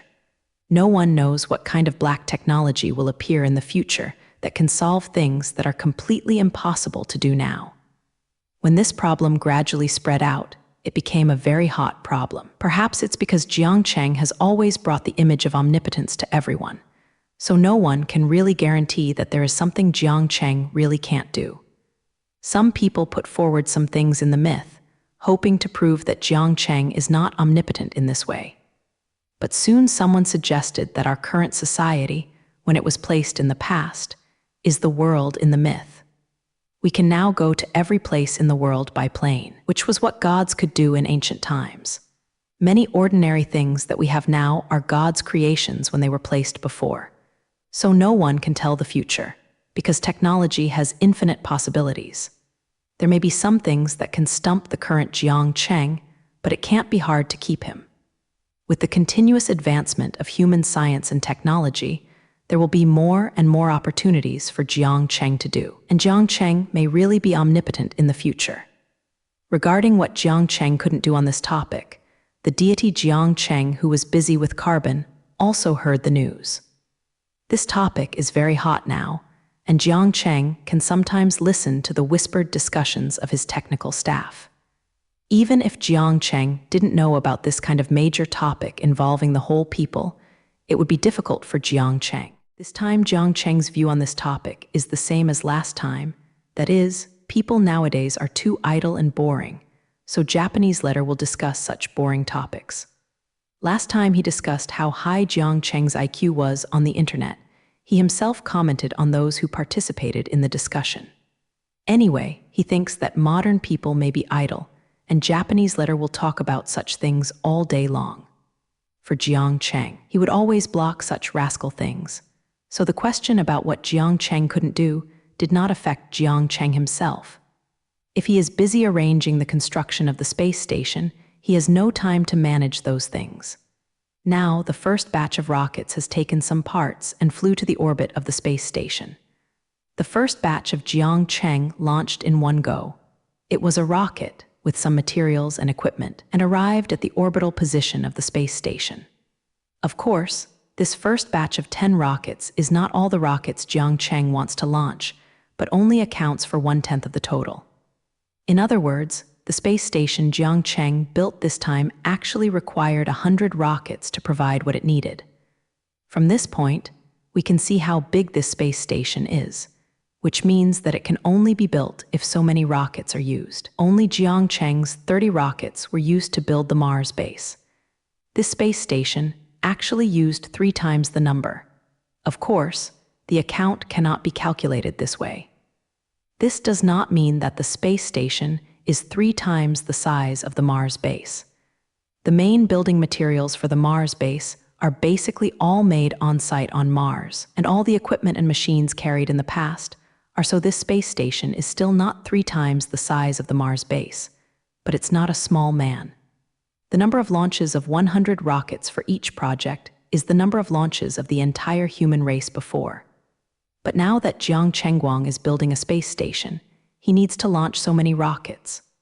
Therefore, before Jiang Cheng expanded the Space Mission Center, it was a very wise decision. In the future, the scale of space missions will only increase. Without the ability to launch a large number of rockets, it would be impossible to accomplish the things in Jiang Cheng's plan. Jiang Cheng is now standing in the command hall, asking Ruo Zhao about the progress of the project. Zhao Peng, how is the situation of those astronauts? Will they start working right away? This time, I went to space with the rocket. In addition to the things needed for the space station, 20 astronauts also arrived in the orbit of the Earth. Those parts will not be assembled by themselves, which would be impossible without an astronaut. These 20 astronauts are all the astronauts under Jiang Cheng's hand, and they are all the assets he can bring out. The reason why the Mars base did not send another man to station there was because Jiang Cheng was preparing to build the space station, so the 10 astronauts were allowed to station on Mars in turn. Now that the astronauts are already in place in the space capsule, they are waiting to start the construction of the space station. The astronauts are in pretty good condition. The space capsules they stayed in were specially modified by you, and the living environment is quite good. Zhao Peng said to Jiang Cheng half-jokingly. Since there was no scientific research mission this time, Jiang Cheng used the kind of space capsule for sightseeing. Anyway, this time the astronauts went to assemble the space station. It's no big deal to ride in this space capsule. A better environment is also conducive to the work of the astronauts. The construction of the space station can begin immediately. Anyway, the second batch of parts will arrive soon. The parts of the first 2 batches are added together, and some parts can already be installed. Zhao Peng glanced at the information he was holding, and then Japanese letter gave Jiang Cheng a definite answer. Whether or not construction can begin depends on whether the materials are sufficient. If the space station requires insufficient parts, it will not be possible to officially start construction. Fortunately, the parts that arrived in the first 2 batches can already form several completed parts. So now astronauts can start to move right away and slowly build the space station on the geosynchronous orbit. Then let the astronauts take action. I can't wait to see the day when the space station is built, Jiang Cheng said expectantly. Xiao Peng was also looking forward to it, echoing Ruo Jiangcheng, and said, "Then let's start officially. The astronauts are on standby at any time, and they can be put into work with a command.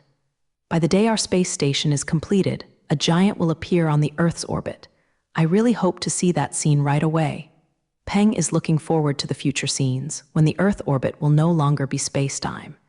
At that time, there will be a huge space station, towering in the empty universe. I am afraid that the scene will be very spectacular. Now that he had decided to start construction work, Jiang Cheng immediately took action. All astronauts immediately began to prepare and immediately entered the work position according to the scheduled plan, and each started the assembly work that was arranged before. Jiang Cheng's voice echoed in the command hall, and at the same time, it was transmitted to the Earth's orbit via a signal. The astronaut in the geosynchronous orbit soon received the order from Jiang Cheng. After hearing Jiang Cheng's orders to them through the equipment in the space capsule, the astronauts stopped what they were doing and started intense preparations. They can't just go out like this. The vacuum environment will instantly kill them. Therefore, they have to carry out the preliminary preparations first and at least put on the spacesuit. Fortunately, their astronauts are completely different from the previous ones. This lightweight spacesuit is still very fast to wear, so there is no panic.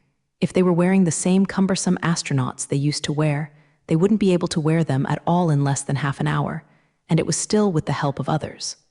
Soon, all the astronauts were ready. 20 astronauts are now standing in the isolation capsule, waiting for their captain to issue an order to start the operation. The captain of this operation is still a familiar face. Xing Jai, my rough man, is their commander. Xing Jai was the first astronaut selected by Jiang Cheng. He also participated in the Mars landing plan. He was the first man to set foot on Mars.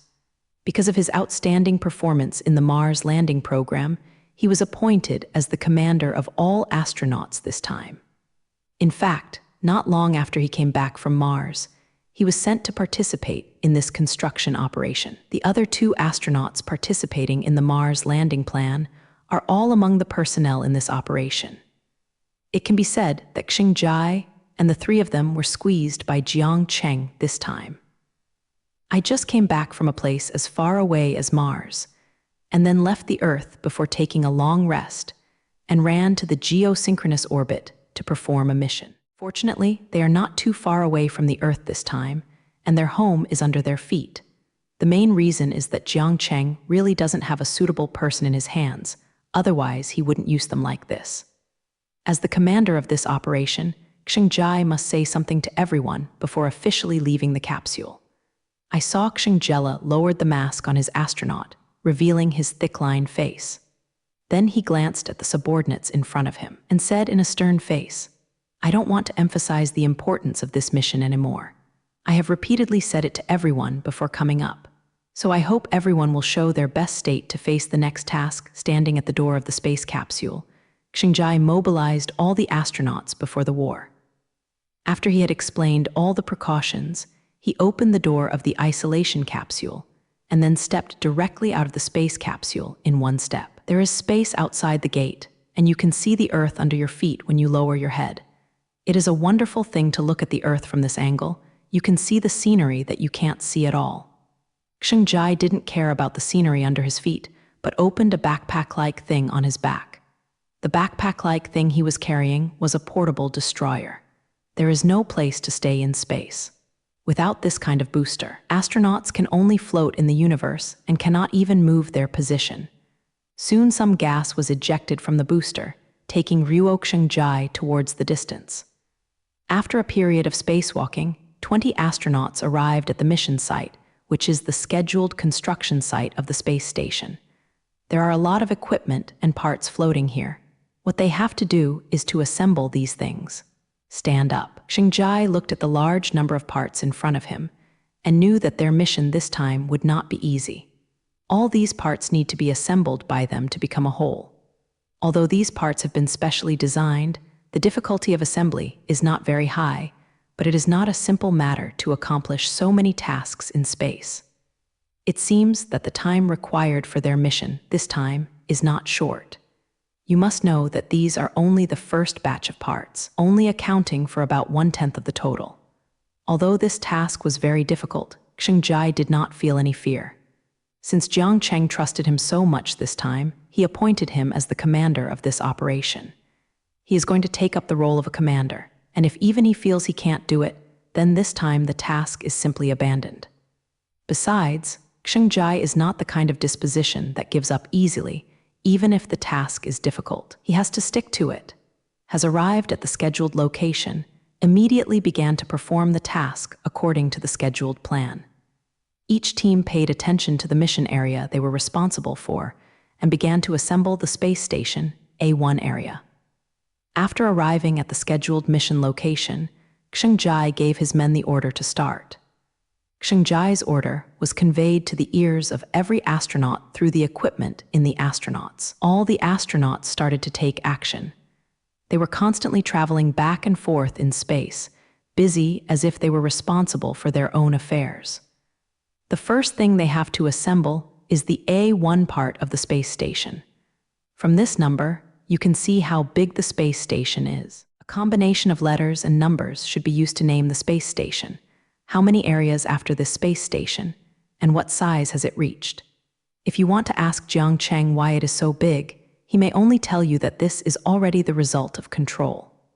Originally, what Jiang Cheng wanted to build was twice as large as the current one.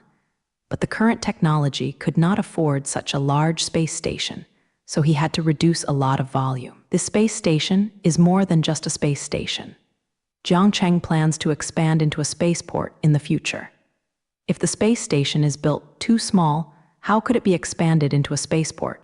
So it was finally designed to be as huge as it is now. Jiang Cheng has many plans for the space station currently under construction. He hopes that this space station can take on the mission of transit in space and finally slowly develop into a spaceport. Spaceport is Jiang Cheng's ultimate goal. Sooner or later, there must be one on the extraterrestrial orbit. In science fiction movies, all spaceships will be parked in the spaceport, but not those directors casually filming. This is an inevitable development trend of civilization. It is very difficult to know that it is difficult to break away from the gravity of the Earth. Most of the energy of the rocket to the outer planet is wasted in breaking away from the gravity of the Earth. If there is a spaceport, the universe can save a lot of energy and fly directly to orbit near the Earth. The spacecraft of the future must be very large, so that it cannot be docked on the Earth, only to be docked in a spaceport and then transported by other means. So a spaceport is also something Jiang Cheng must have. After having a spacecraft, there must be a spaceport. Of course, the spaceport is only Jiang Cheng's vision, and there are no conditions for implementing this plan. To build a spaceport, the cost of materials and personnel is simply unimaginable. If calculated according to the current capacity of Kunpeng-type rockets, I am afraid that the number of rockets needed even Jiang Cheng can't bear. Jiang Cheng can't solve the problem of personnel alone. A spaceport alone needs thousands of people to maintain it, and more astronauts are needed to build it. There are now only 30 astronauts in Jiang Cheng's hand, and 10 of them still have to perform missions on Mars. Therefore, the spaceport Jiang Cheng cannot be built at all, and even if it is built, there is no manpower to control and maintain it. The spaceport is still too far away from Jiang Cheng. At present, this space station is only a small space transit station. If there really is a spaceport outside the Earth, then humans must have completely entered the space age. Human beings are still far away from this goal. Jiang Cheng can neither build a spacecraft nor a spaceport to dock the spacecraft, so these are things that need to be considered in the future. Jiang Cheng now focuses on the construction of the space station. If this basic space station can't be built, don't think about spaceports. Jiang Cheng is observing the movements of the astronauts through the big screen in front of him on the screen. The astronauts spewed white gas from behind from time to time, and then they were pushed by the gas to move to where they wanted to go. This is inconvenient to build things in space, even more troublesome than on Mars. There is no focus at all in space, and astronauts can only rely on boosters to act. As a result, the difficulty of construction is greatly increased, and at least the work efficiency of astronauts is greatly reduced. Although Mars is far away from the Earth, there is at least gravity and the surface, so building things is not so troublesome in space. But building things in space is not without a convenient place. The current screen on the screen can illustrate this point well. There is an astronaut in the center of the display, pushing a structure many times larger than him to a predetermined position. Then a few astronauts came over to take over, and after corrections and adjustments, they spliced this component with other things. This is the benefit of the absence of gravity and friction. Astronauts can easily push heavy objects, and they don't have to waste much force. If it is on the Earth or Mars, the astronaut will definitely not be able to push the piece just now. Only in such an environment in space can the astronaut be able to move such a heavy object. Jiang Cheng observed the actions of the astronauts for a while and found that there was no problem with their operations, and all the assembly steps were strictly in accordance with the plan. Now that everything goes well with Yuhang, Jiang Cheng has time to care about other things. By the way, how was the preparation for the next few batches of rockets? The spare parts and equipment needed for the follow-up have to be sent by Gyuli, otherwise the astronauts can't do follow-up work. Jiang Cheng always couldn't take time off like this, and immediately turned around and asked Xiao Peng a question. The second batch of rockets will arrive at the intended orbit soon, and the estimated arrival time will be before the astronauts complete the assembly of the A1 part. All subsequent rockets are also ready. All the parts and equipment needed for the space station have been installed and cut on the rocket, and they are waiting to be launched into the synchronous orbit in batches. Peng has always been so indifferent to things at work. All the data and the situation are kept in his mind, and he can return to Jiang Cheng's problems without checking and recording. Realizing that all the following things were ready, Jiang Cheng nodded in satisfaction. As long as everything goes smoothly in the next work, Jiang Cheng will be able to own his own space station, which is of great significance to him. After Space 280 station was completed, Jiang Cheng had his own launch center and rocket production line. It owns its own astronaut training center and has its own base on Mars. This means that Ruo Jiang Cheng has all the space structures and can complete all space missions independently. Being able to not be controlled by others is what Jiang Cheng hopes to see. It is the most reassuring that everything depends on himself. In the future, he will be happy with how he wants to toss in space, and he doesn't need to look at other people's faces at all. Just as Jiang Cheng was busy building the space station, a big thing happened on Mars. After this period of mining, the platinum produced has met the requirements for transportation. In other words, the amount of platinum mined on Mars during this period has reached the loading weight of a rocket and can be transported to the Earth. Now the astronauts are busy with transportation and are loading platinum into the cargo warehouse of the rocket. This warehouse may be the brightest one because it's all neatly stacked piles of platinum deposits. The platinum is blooming with dazzling light, and the flashing eyes cannot be opened. In a large warehouse in the Mars base, an astronaut is sorting the cargo warehouse of the rocket. This astronaut looks a little strange now, but he is wearing a helmet like a spacesuit while he is inside the base. If he wanted to protect himself, then wearing a helmet would not help. Because he wore ordinary clothes in other places, it couldn't protect his body at all. So why does this astronaut now wear a helmet like a spacesuit? Perhaps what is in front of him can explain this problem. In front of him is a cargo warehouse of the rocket, which is about to be loaded onto the rocket. And this rocket is the rocket that is about to set off to return to Earth. It will soon be the day of launch. This astronaut is checking and sorting out the cargo warehouse of the rocket. What does the inspection of the cargo warehouse have to do with the helmet of the spacesuit? Because the cargo warehouse is all piled up with platinum shining brightly. That's right, this warehouse is a warehouse that is going to be used to transport platinum. The warehouse is filled with platinum mined on Mars.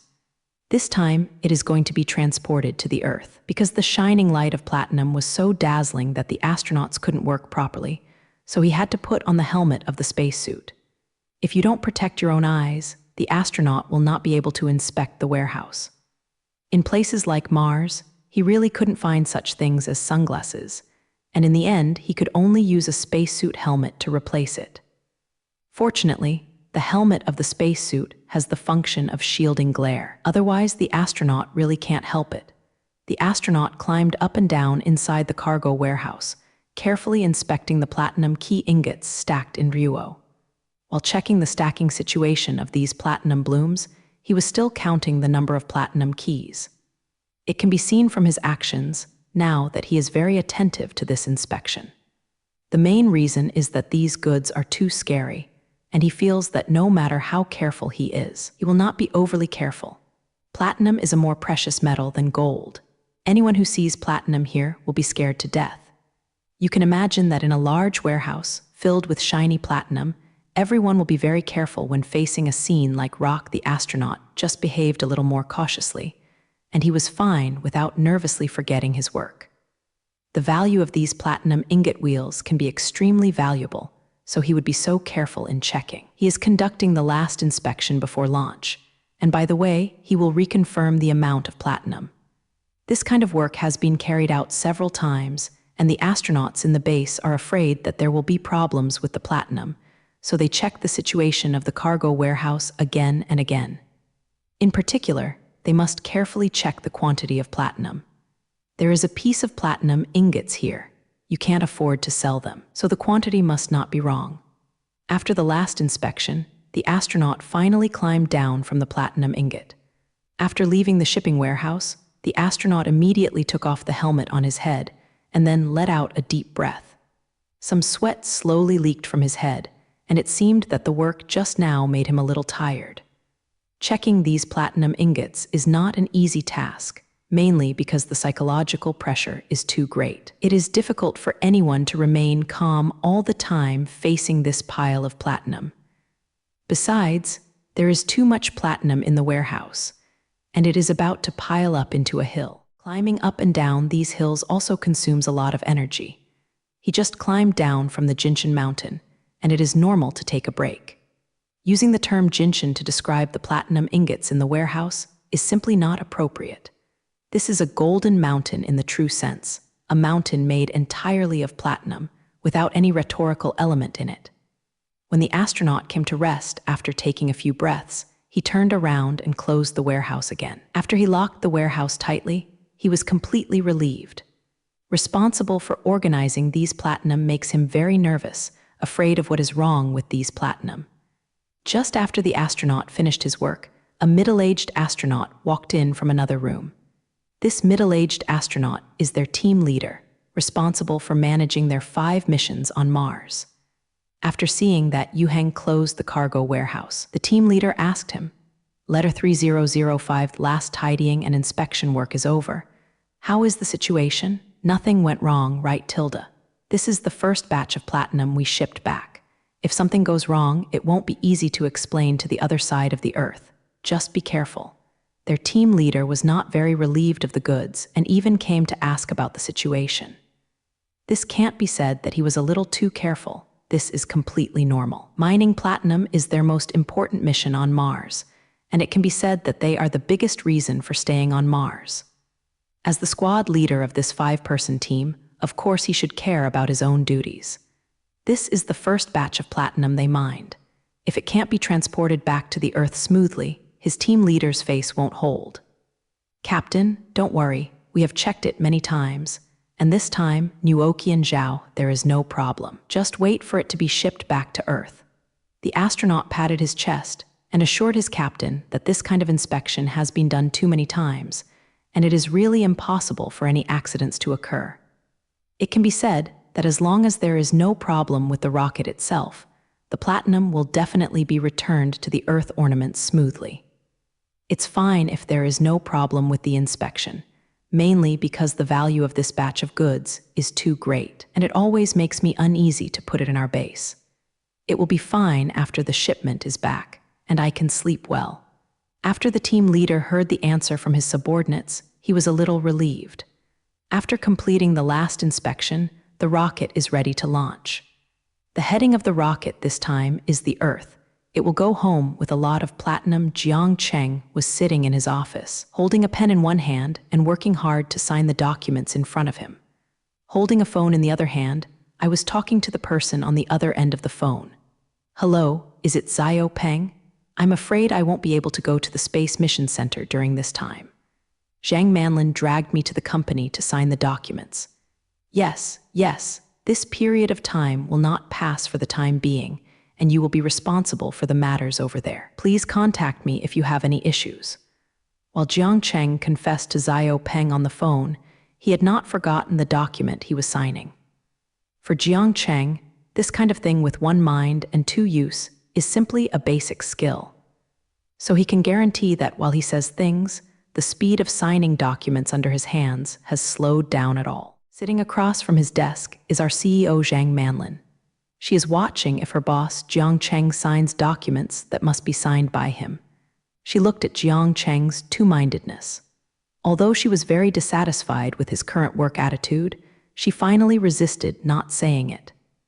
Jiang Cheng has not affected her efficiency after all, and she is not good at talking anyway.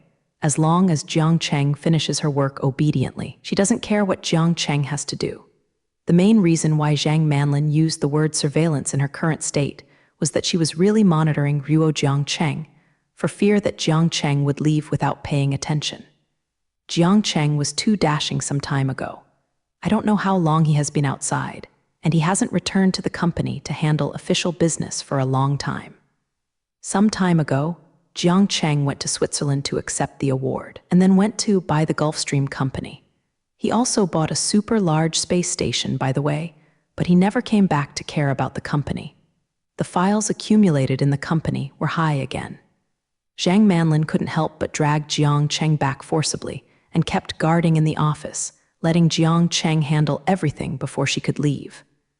Zhang Manlin, the CEO of the Universe Umbrella Group, is really tired, not only to manage all the things in the group, but also CDBA, supervising the unreliable boss Jiang Cheng, by the way.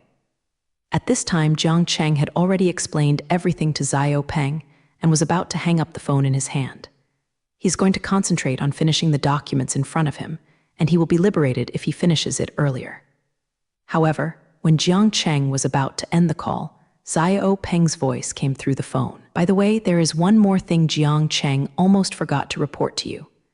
With the news from Mars, the rocket has set off to fly to Earth, and the first batch of platinum has also returned with it. If there are no accidents in the middle of the rocket, it is expected to reach Earth in 4 months. It turned out to be about that batch of platinum mines and the news that the rocket had set off from Mars. The Space Mission Center must have known it, and of course Xiao Peng, the person in charge, knew it well. Xiao Peng knew that Jiang Cheng was very concerned about the platinum mines, so he reported it to him on the phone. Got it, you just need to arrange the Space Mission Center. Remember to pay more attention to the construction of the space station. This matter is our current focus. Jiang Cheng knew about the platinum mine and responded that he knew it, and there was no extra explanation. He reiterated the matter on the space station anyway, hoping that Xiao Peng would pay more attention to this task. Jiang Cheng now seemed to look down on the value of these platinums and didn't care about the piles of platinum piled up into hills. In fact, Jiang Cheng now doesn't value the rocket full of platinum so much. Anyway, mining has already begun on Mars, and large amounts of platinum can be transported back continuously. Even if the rocket could not return to Earth due to an accident, Jiang Cheng would not be a pity. There will be countless rockets behind, carrying countless platinum back. These 2 batches of platinum did not make him pay too much attention to it. What he cared about was the use value of platinum ingots. Platinum is a necessary material for spacecraft, not how much this precious metal is worth. As long as there is no problem with the Mars base, the future platinum Jiang Cheng may not be used up. On the contrary, the space station is what he cares most about now, and the space station must be successfully completed. Finally, after giving Xiao Peng an account of the space station, Jiang Cheng directly hung up the phone and began to concentrate on the documents in front of him. After continuing to sign a few documents, Jiang Cheng suddenly remembered something. He raised his head and said to Zhang Manlin, "By the way, I almost forgot about it. Now go and find a group of traders to come back. Then I will use them. Local, of course. When I said these words, the pen in my hand did not stop. Talking back to talking, Jiang Cheng would not miss the time for signing. It would be torture for him to delay a second in the office. Jiang Cheng would like to finish everything right away. The Universe Umbrella Group is not involved in financial business, and Jiang Cheng has never been interested in finance. So now there is no trader in the group, and we have to find some outside. When Jiang Manlin heard this, there was a puzzled expression on her face. She didn't know what Jiang Cheng was looking for a group of traders. What she wondered was what Jiang Cheng was going to do to use the profession of trader. Jiang Cheng has never paid attention to those who engage in finance and despise those who play money. To use Jiang Cheng's previous words, the one who engages in finance is to cheat other people's money, and then use other people's money to make money for yourself. And this group of people will cause a financial crisis at any time, imitating them, entrepreneurs who are engaged in business. Although these words are a bit extreme, they are really true. To put it bluntly, the financial industry is climbing on the real economy to blood. They have not created any wealth at all. They are actually redistributing wealth. It is people like Jiang Cheng who can really increase the overall wealth of mankind, who are the ones who promote human development. And Jiang Cheng does have the qualifications to look down on those financial professionals, because the value he created will never be comparable to those engaged in finance. In Jiang Cheng's view, although finance is necessary, the value generated by the Tudu Group is not great. They are just transferring some people's wealth to other places, and by the way, they are also making some benefits for themselves. Standing on Jiang Cheng's current position, he is indeed qualified to make such a judgment. All Jiang Cheng's wealth was created by him himself, so he can look down on those engaged in finance.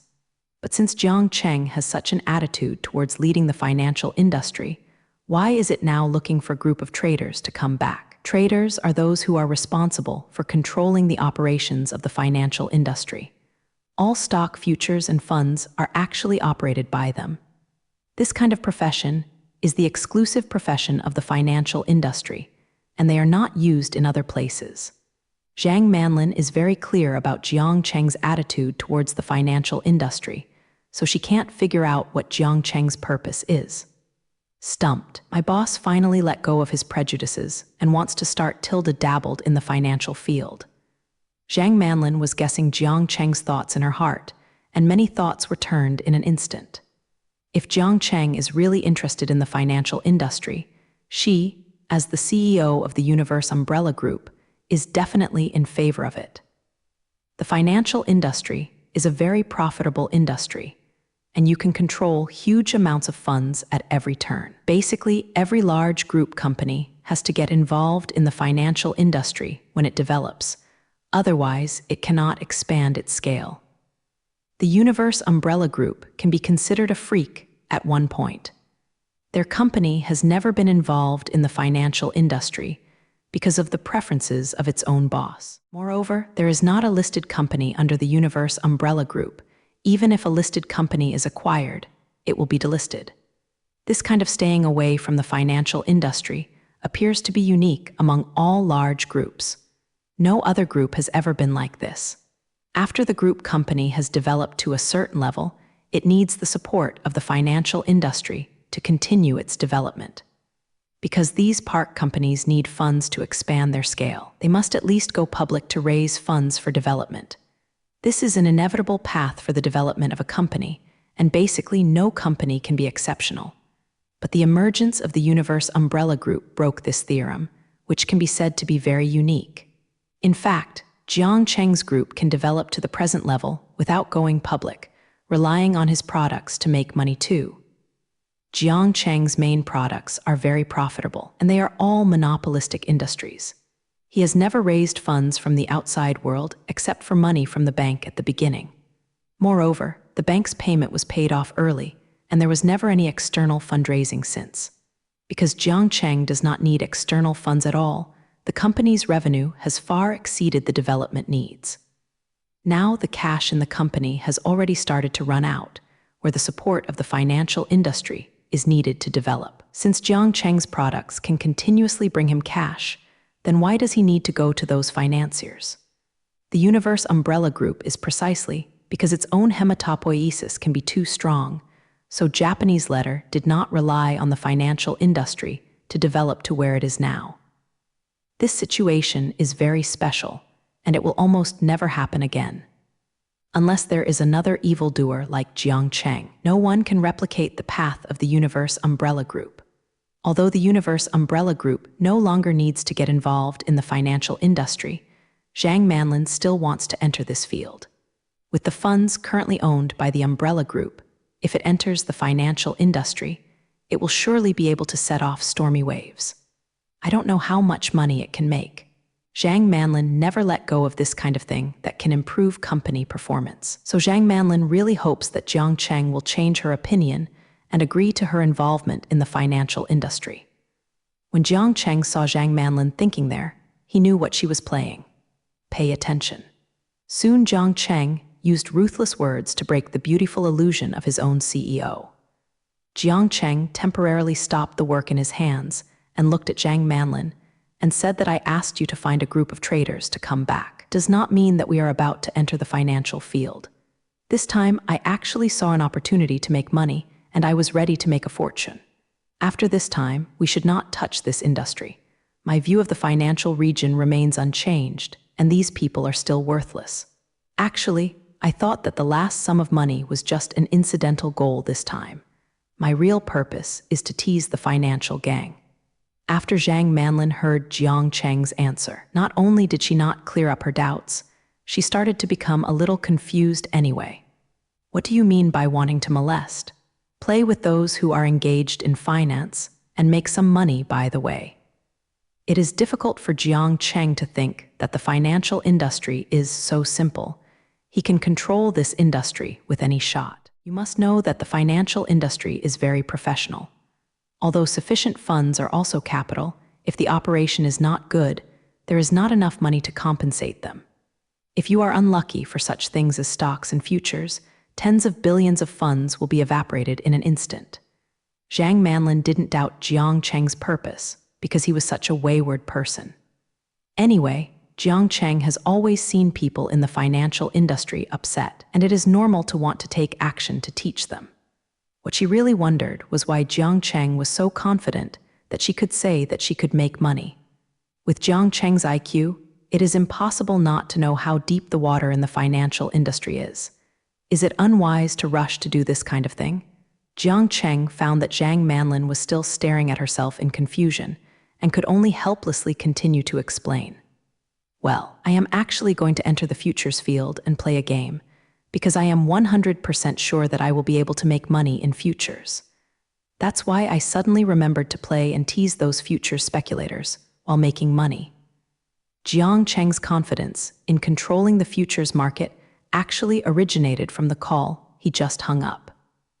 Just after Xiao Peng reminded him on the phone, he remembered about platinum. A huge amount of platinum will soon be shipped back to the Earth, which will definitely have a great impact on the precious metal trading market. When the platinum is shipped to the Earth, the price of platinum will not know how much it will fall. This time, the rocket shipped back 500 tons of platinum ingots. It wasn't that Jiang Cheng didn't want to ship more, but the rocket's carrying capacity reached its limit. If the Kun-I-1 rocket flies back and forth between Earth and Mars, it can only carry up to 500 tons of cargo. If the rocket's carrying capacity exceeds this range, the nuclear fusion fuel on the rocket may not be enough. Regardless of the number of 500 tons in the industrial age, the annual output of those steel industries is 380, is hundreds of millions of tons. But if the number of 500 tons is added to platinum, it is a very terrifying number. The reserves of platinum on the Earth are very low, and the output per year is only that little. It is precisely because platinum is very scarce that its price is the same as the annual platinum production on Earth, which is about 85 tons. The 500 tons of finished platinum shipped back this time has exceeded 6 times the annual output on the Earth. That is to say, Jiang Cheng retrieved 6 years of platinum production from the planet Mars at once. With so much platinum flooding the market at once, the price of platinum will drop a lot in an instant. What's more, this is only the first batch, and the output on Mars will only increase. Although these platinum Jiangcheng is not going to sell them, the news alone can have a big impact. Jiangcheng has not announced what he did on Mars. Everyone knows that after the Mars base is established, there will be 5 astronauts on Mars. If Jiangcheng said that those astronauts were helping him mine platinum on Mars, then the precious metal trading market would have stormy waves in an instant. Especially the platinum futures market, he will surely make it a mess. So when the platinum mine was mined, Jiangcheng was ready to watch those good shows. It's just that Jiangcheng has changed his mind now, ready to make money by himself, and at the same time tease those people. With 500 tons of platinum in Jiangcheng's hands, he can control the price of platinum. When he knew that platinum prices would inevitably fall, he knew that on platinum futures, he could do a great article this time. Futures trading is a big part of the financial industry, and at the same time, Jiangcheng has the most risky financial transaction. You can lose billions in a second in futures trading. This kind of thing has happened more than once. Futures and spot goods are essentially different. They are actually a kind of goods that are delivered for a period of time. On this kind of goods traded in the future, a financial market has emerged. Simply put, the futures market is a game of goods prices. Everyone makes a prediction on the future price of a certain goods and then trades long and short according to the prediction. If your prediction is correct in the end, you will be able to make a fortune in the futures market. Otherwise, you will lose money to your grandma's house. The futures market is actually an adventure for both parties. Everyone bet on whether the future price of this kind of goods will rise or fall. If you think that the price of this kind of goods will increase in the future, then you can do more in the futures market. In the future, if the price of this kind of goods increases, you will make money. Otherwise, you will lose money. If you think that the price of this kind of goods will fall in the future, then you should go short in the futures market, which is actually the same as going long. It's just that the two camps are different. Someone will make money and some will lose money. To put it bluntly, the futures market is a huge casino. Futures trading is a zero-sum game. Someone who makes money will inevitably lose money. Since Jiangcheng can predict that the platinum price will inevitably fall this time, he can go short on the platinum futures market. Then, when the rocket arrives on Earth, he will be able to make a fortune as soon as the platinum price drops. Of course, by the way, those who do more can lose money to the point that they don't even know their mother. In fact, the futures trading market is far from simple, and short-term operations are even more famous. It's just that Jiangcheng is going to do a long-term plan this time, and now he is going to be short for 4 months. Anyway, there is no problem with his funds. Even if the platinum price temporarily rises, he will not be liquidated due to insufficient funds. As long as he has enough in his hands, those who fight him will be dead. Anyway, the price of platinum will fall in 4 months, and he will win as long as he keeps short. Even if you lose money temporarily, because of the increase in platinum prices, you will be able to earn it all at once. It is precisely because Jiangcheng has inexhaustible funds and the ability to control the price of platinum that he can say such confident words. Just after Jiangcheng talked about platinum with Zhang Manlin, this C0 dispelled his doubts. She really believes that Jiangcheng must be able to make money and can make his opponent go bankrupt instantly. But after Zhang Manlin had just resolved her doubts, she immediately turned into a state of excitement, being able to do things in the financial market, but her dream for a long time.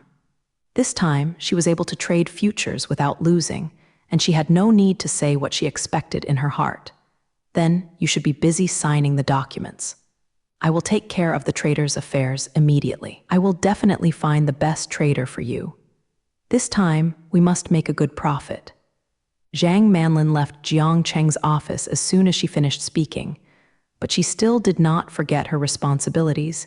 Even if she left, she had to let Jiangcheng finish her affairs. When she left with excitement. She knew that this kind of opportunity was only once. After they cheated on those futures this time, they will definitely not be fooled next time. If there is no opponent in the futures market, even if they can control the price of the goods, they will not find a profitable target. So this opportunity is quite rare. Zhang Manlin must seize the opportunity to cheat others. Looking at the excited background when Zhang Manlin left, Jiang Cheng knew that the matter was going to get bigger this time. This time, he was just going to play casually, and a small amount of money is almost the same, so don't pit people too much. But now looking at the posture of his own CEO, I am afraid that I will not stop if I don't use this opportunity to make a fortune.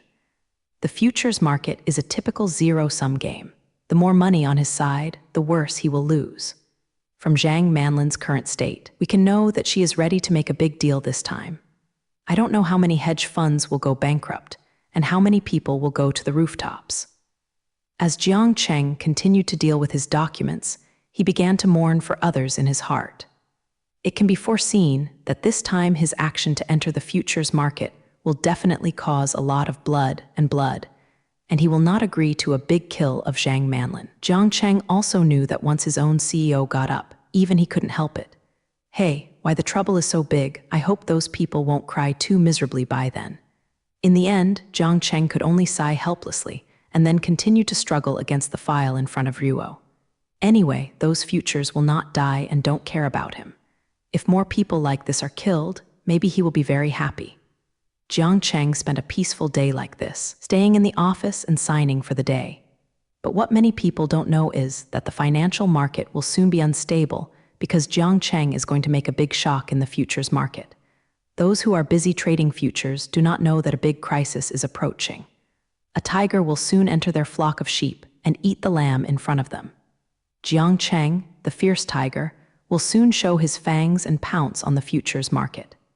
After several days of struggle, Jiang Cheng finally finished the files saved during this period, and once again recovered his freedom. Just when Jiang Cheng finally got free, Zhang Manlin was also busy with her side and was ready to enter the futures market. In the past few days, she has contacted a lot of experts in futures trading and brought these traders over with high rewards. By the way, she also mobilized a large amount of funds from the group's account. Now they have everything ready here, and they can start to act at any time. However, before officially entering the arena, Jiang Cheng is also going to meet the traders and let them understand his thoughts on action this time. Traders are the ones who actually do the actual operations. They need them to do the trading of futures contracts. If these people do not understand his whole cards, there will definitely be operational errors. After all, his futures trading this time is too special.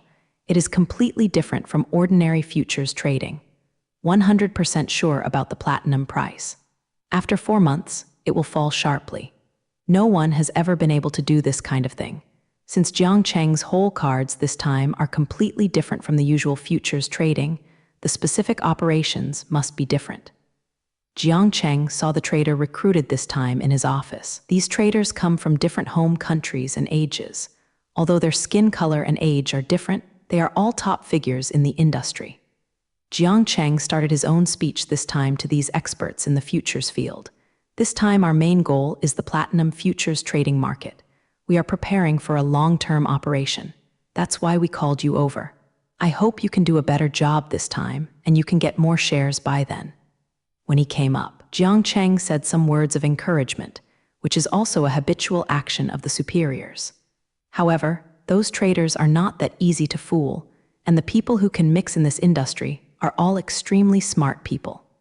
An old white man first stood up and asked Jiang Cheng, "I don't know how much money you will invest in President Jiang this time.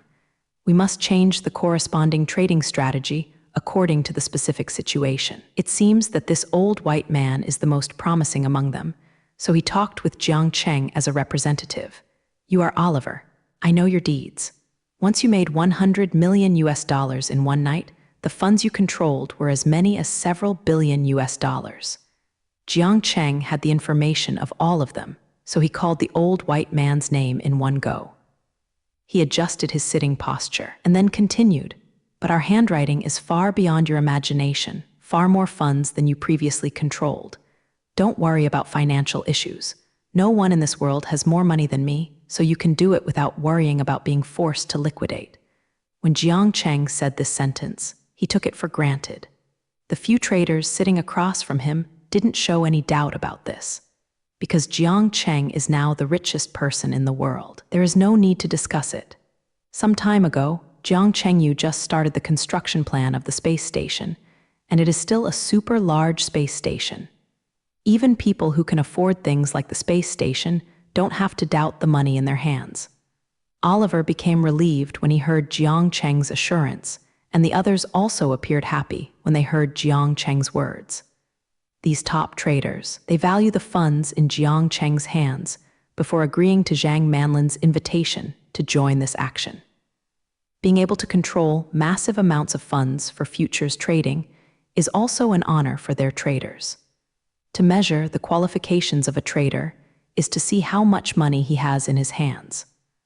Oliver is still looking forward to following Jiang Cheng into the futures market this time. He has never heard of this kind of handwriting for futures trading without limit amount. Being able to hug Jiang Cheng's thick thigh that can't be thicker, he thinks this will be the most glorious moment in his trading career. Jiang Cheng's answer made these traders quite satisfied. Their favorite is this kind of boss who doesn't lack money. The capital requirements for futures trading are quite high, and if the principal is insufficient, they will not be able to use their hands and feet. Now, Jiang Cheng has made a guarantee that there will be no restrictions on funds, and they are now ready to do a good job. Although the funds are guaranteed, Oliver still has other questions to ask the boss, Jiang Cheng. So the old white man respectfully asked Jiang Cheng, "We all know your strength, President Jiang, and we don't have to worry about your funds with your guarantee. However, I still want to ask whether this operation is completely handed over to us, or there are other requirements. It is best to tell us clearly in advance, otherwise it is difficult for us to operate." Oliver actually asked how much trading authority they have and whether they can trade futures on their own. When some bosses allow them to trade futures, they will impose some restrictions on them and allow them to operate in a predetermined direction. This kind of thing is to set the rules in advance, and then let them follow the rules. Although this method will limit their performance and prevent them from showing their maximum strength. But this kind of situation is often encountered by them, and they are all used to it. The amount involved in a sour futures transaction can easily reach 1 billion. So much money is given to them for futures transactions. If the boss does not impose some restrictions, it will be a hell. No one will be assured that so much money will be handed over to others, and the rules must be laid down in advance. This time they were hired by Jiang Cheng. Of course, Oliver had to ask Jiang Cheng's opinion first. Otherwise, he wouldn't dare to call the shots at will. Jiang Cheng is not something he can offend, so it's better to ask questions first. After Jiang Cheng heard Oliver's inquiry, he remembered the most important thing. He hasn't told these traders about the specific direction of operation, but he doesn't know that he can control the price of platinum. If you don't tell them clearly now, you will definitely not trade futures in accordance with his thinking. After all, who would have thought that Jiang Cheng would actually mine platinum on Mars and have already mined 500 tons, and now he is on his way back to Earth? I don't know, the platinum price will avalanche in 4 months. Maybe they will do more. No one would have thought that Jiang Cheng could destroy the current price of platinum. This is where Jiang Cheng could make money this time. It is precisely because no one knows Jiang Cheng's final hole card that the human politician will fight Jiang Cheng against him. No matter how much money he has, he can't make money. Because futures trading is a zero-sum game, no one jumped out to talk to him, and the plan this time could not be implemented at all. Since Jiang Cheng has such a big hole card, of course he has to explain clearly to the trader in front of him. Since you have asked this question, I will explain it to you first. For the platinum futures trading to be conducted this time, you only need to keep short. The specific implementation is a long-term trading strategy. Try to make orders that expire after 4 months. Although Jiang Cheng wants to explain the deal with these people clearly, he still won't make everything clear. After all, these people were all temporarily found, and they weren't someone who could completely trust them. Anyway, you can know in advance that the price of platinum will fall sharply in 4 months. I have an absolute guarantee on this. You just need to follow this idea. During this period, even if the platinum price rises, don't worry about it. Just concentrate on shorting. It doesn't matter if you make a temporary loss. Anyway, you can make it back once in 4 months. In the end, Jiang Cheng only mentioned the fall in platinum prices vaguely, without giving any specific reasons. Jiang Cheng still kept a hand on this matter, temporarily hiding his biggest hole card. After listening to Jiang Cheng's explanation, the expressions on all the traders' faces became a little strange.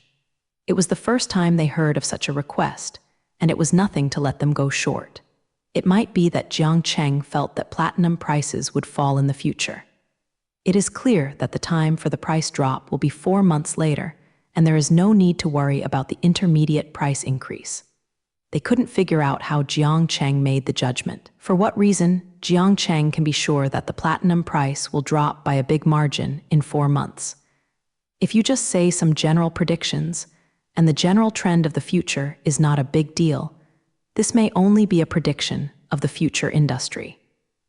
It is unacceptable for them to think that Jiang Cheng told the time of price fluctuations so accurately. A young trader stood up at this time and asked suspiciously to Jiang Cheng, "Letter 3005 President Jiang, how do you make such a judgment? We have never seen this method of operation. Anything can happen in 4 months. If platinum does not fall sharply by that time, you will lose a lot. Besides, if we keep going short, we will lose a lot in the middle of the 4 months. With funds, this is simply a huge gamble." The young trader's worry is still reasonable if the price of platinum does not change, as Jiang Cheng said. This time, Jiang Cheng still doesn't know how much he will lose. Facing the doubts of this trader, Jiang Cheng sneered and said, "How I made such a judgment? I can't answer this question for the time being. You will know it naturally in 4 months. What you have to understand is that I hired you this time, so you just need to follow my instructions. I don't need to make you believe that I am right, because I have never been wrong. You only need to know that I am correct. As for why I am correct, you don't need to know this thing." When saying these words, Jiang Cheng showed incredible confidence, as if everything was under control. When faced with other people's doubts, Jiang Cheng responded very confidently.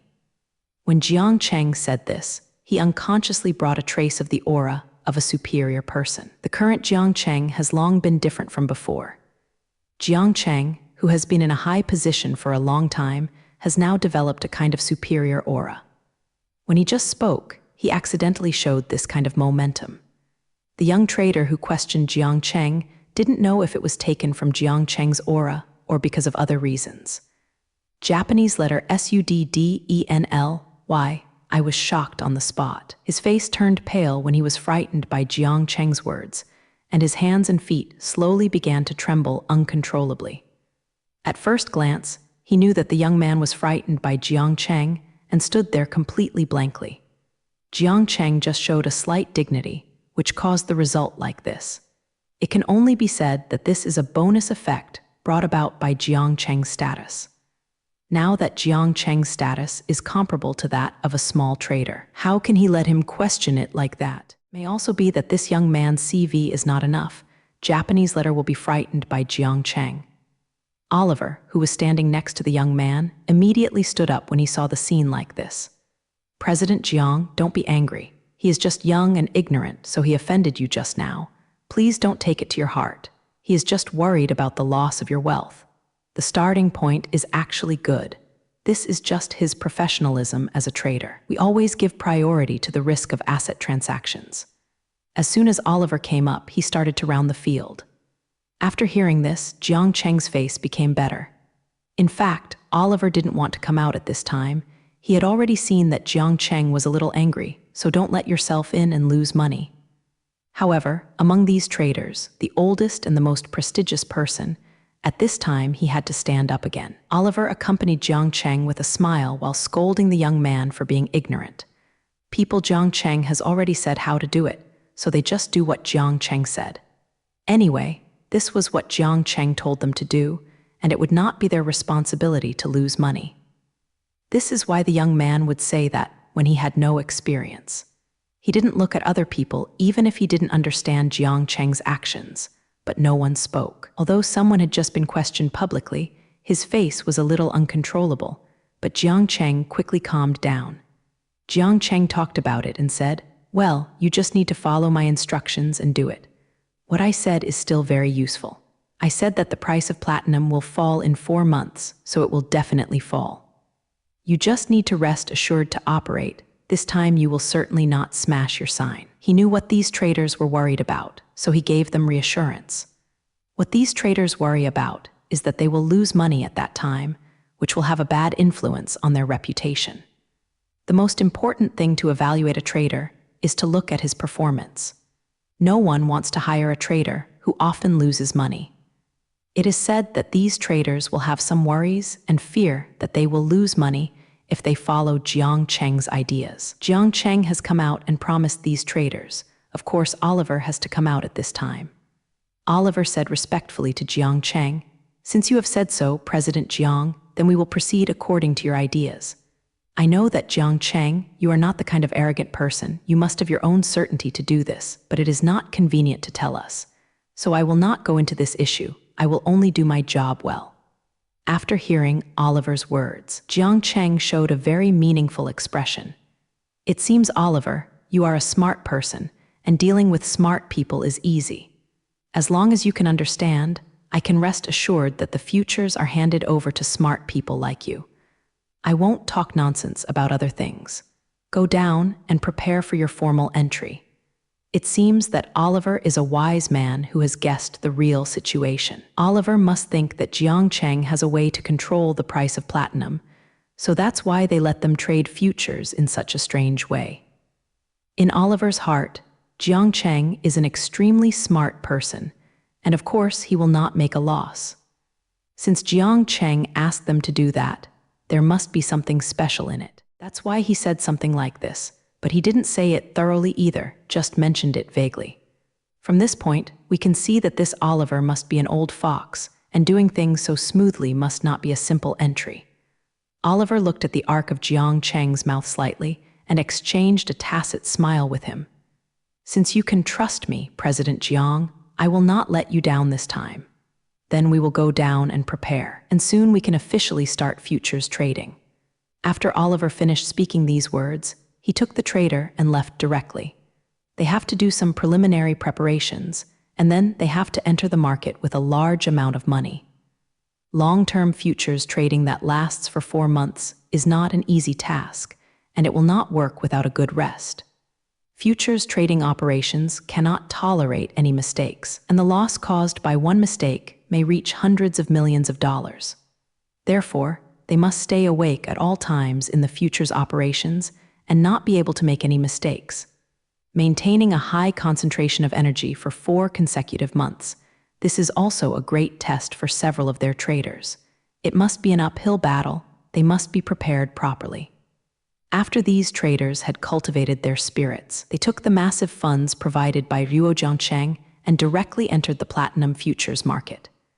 In the platinum futures market, a battle without gunpowder is about to begin. I wonder who will win this time.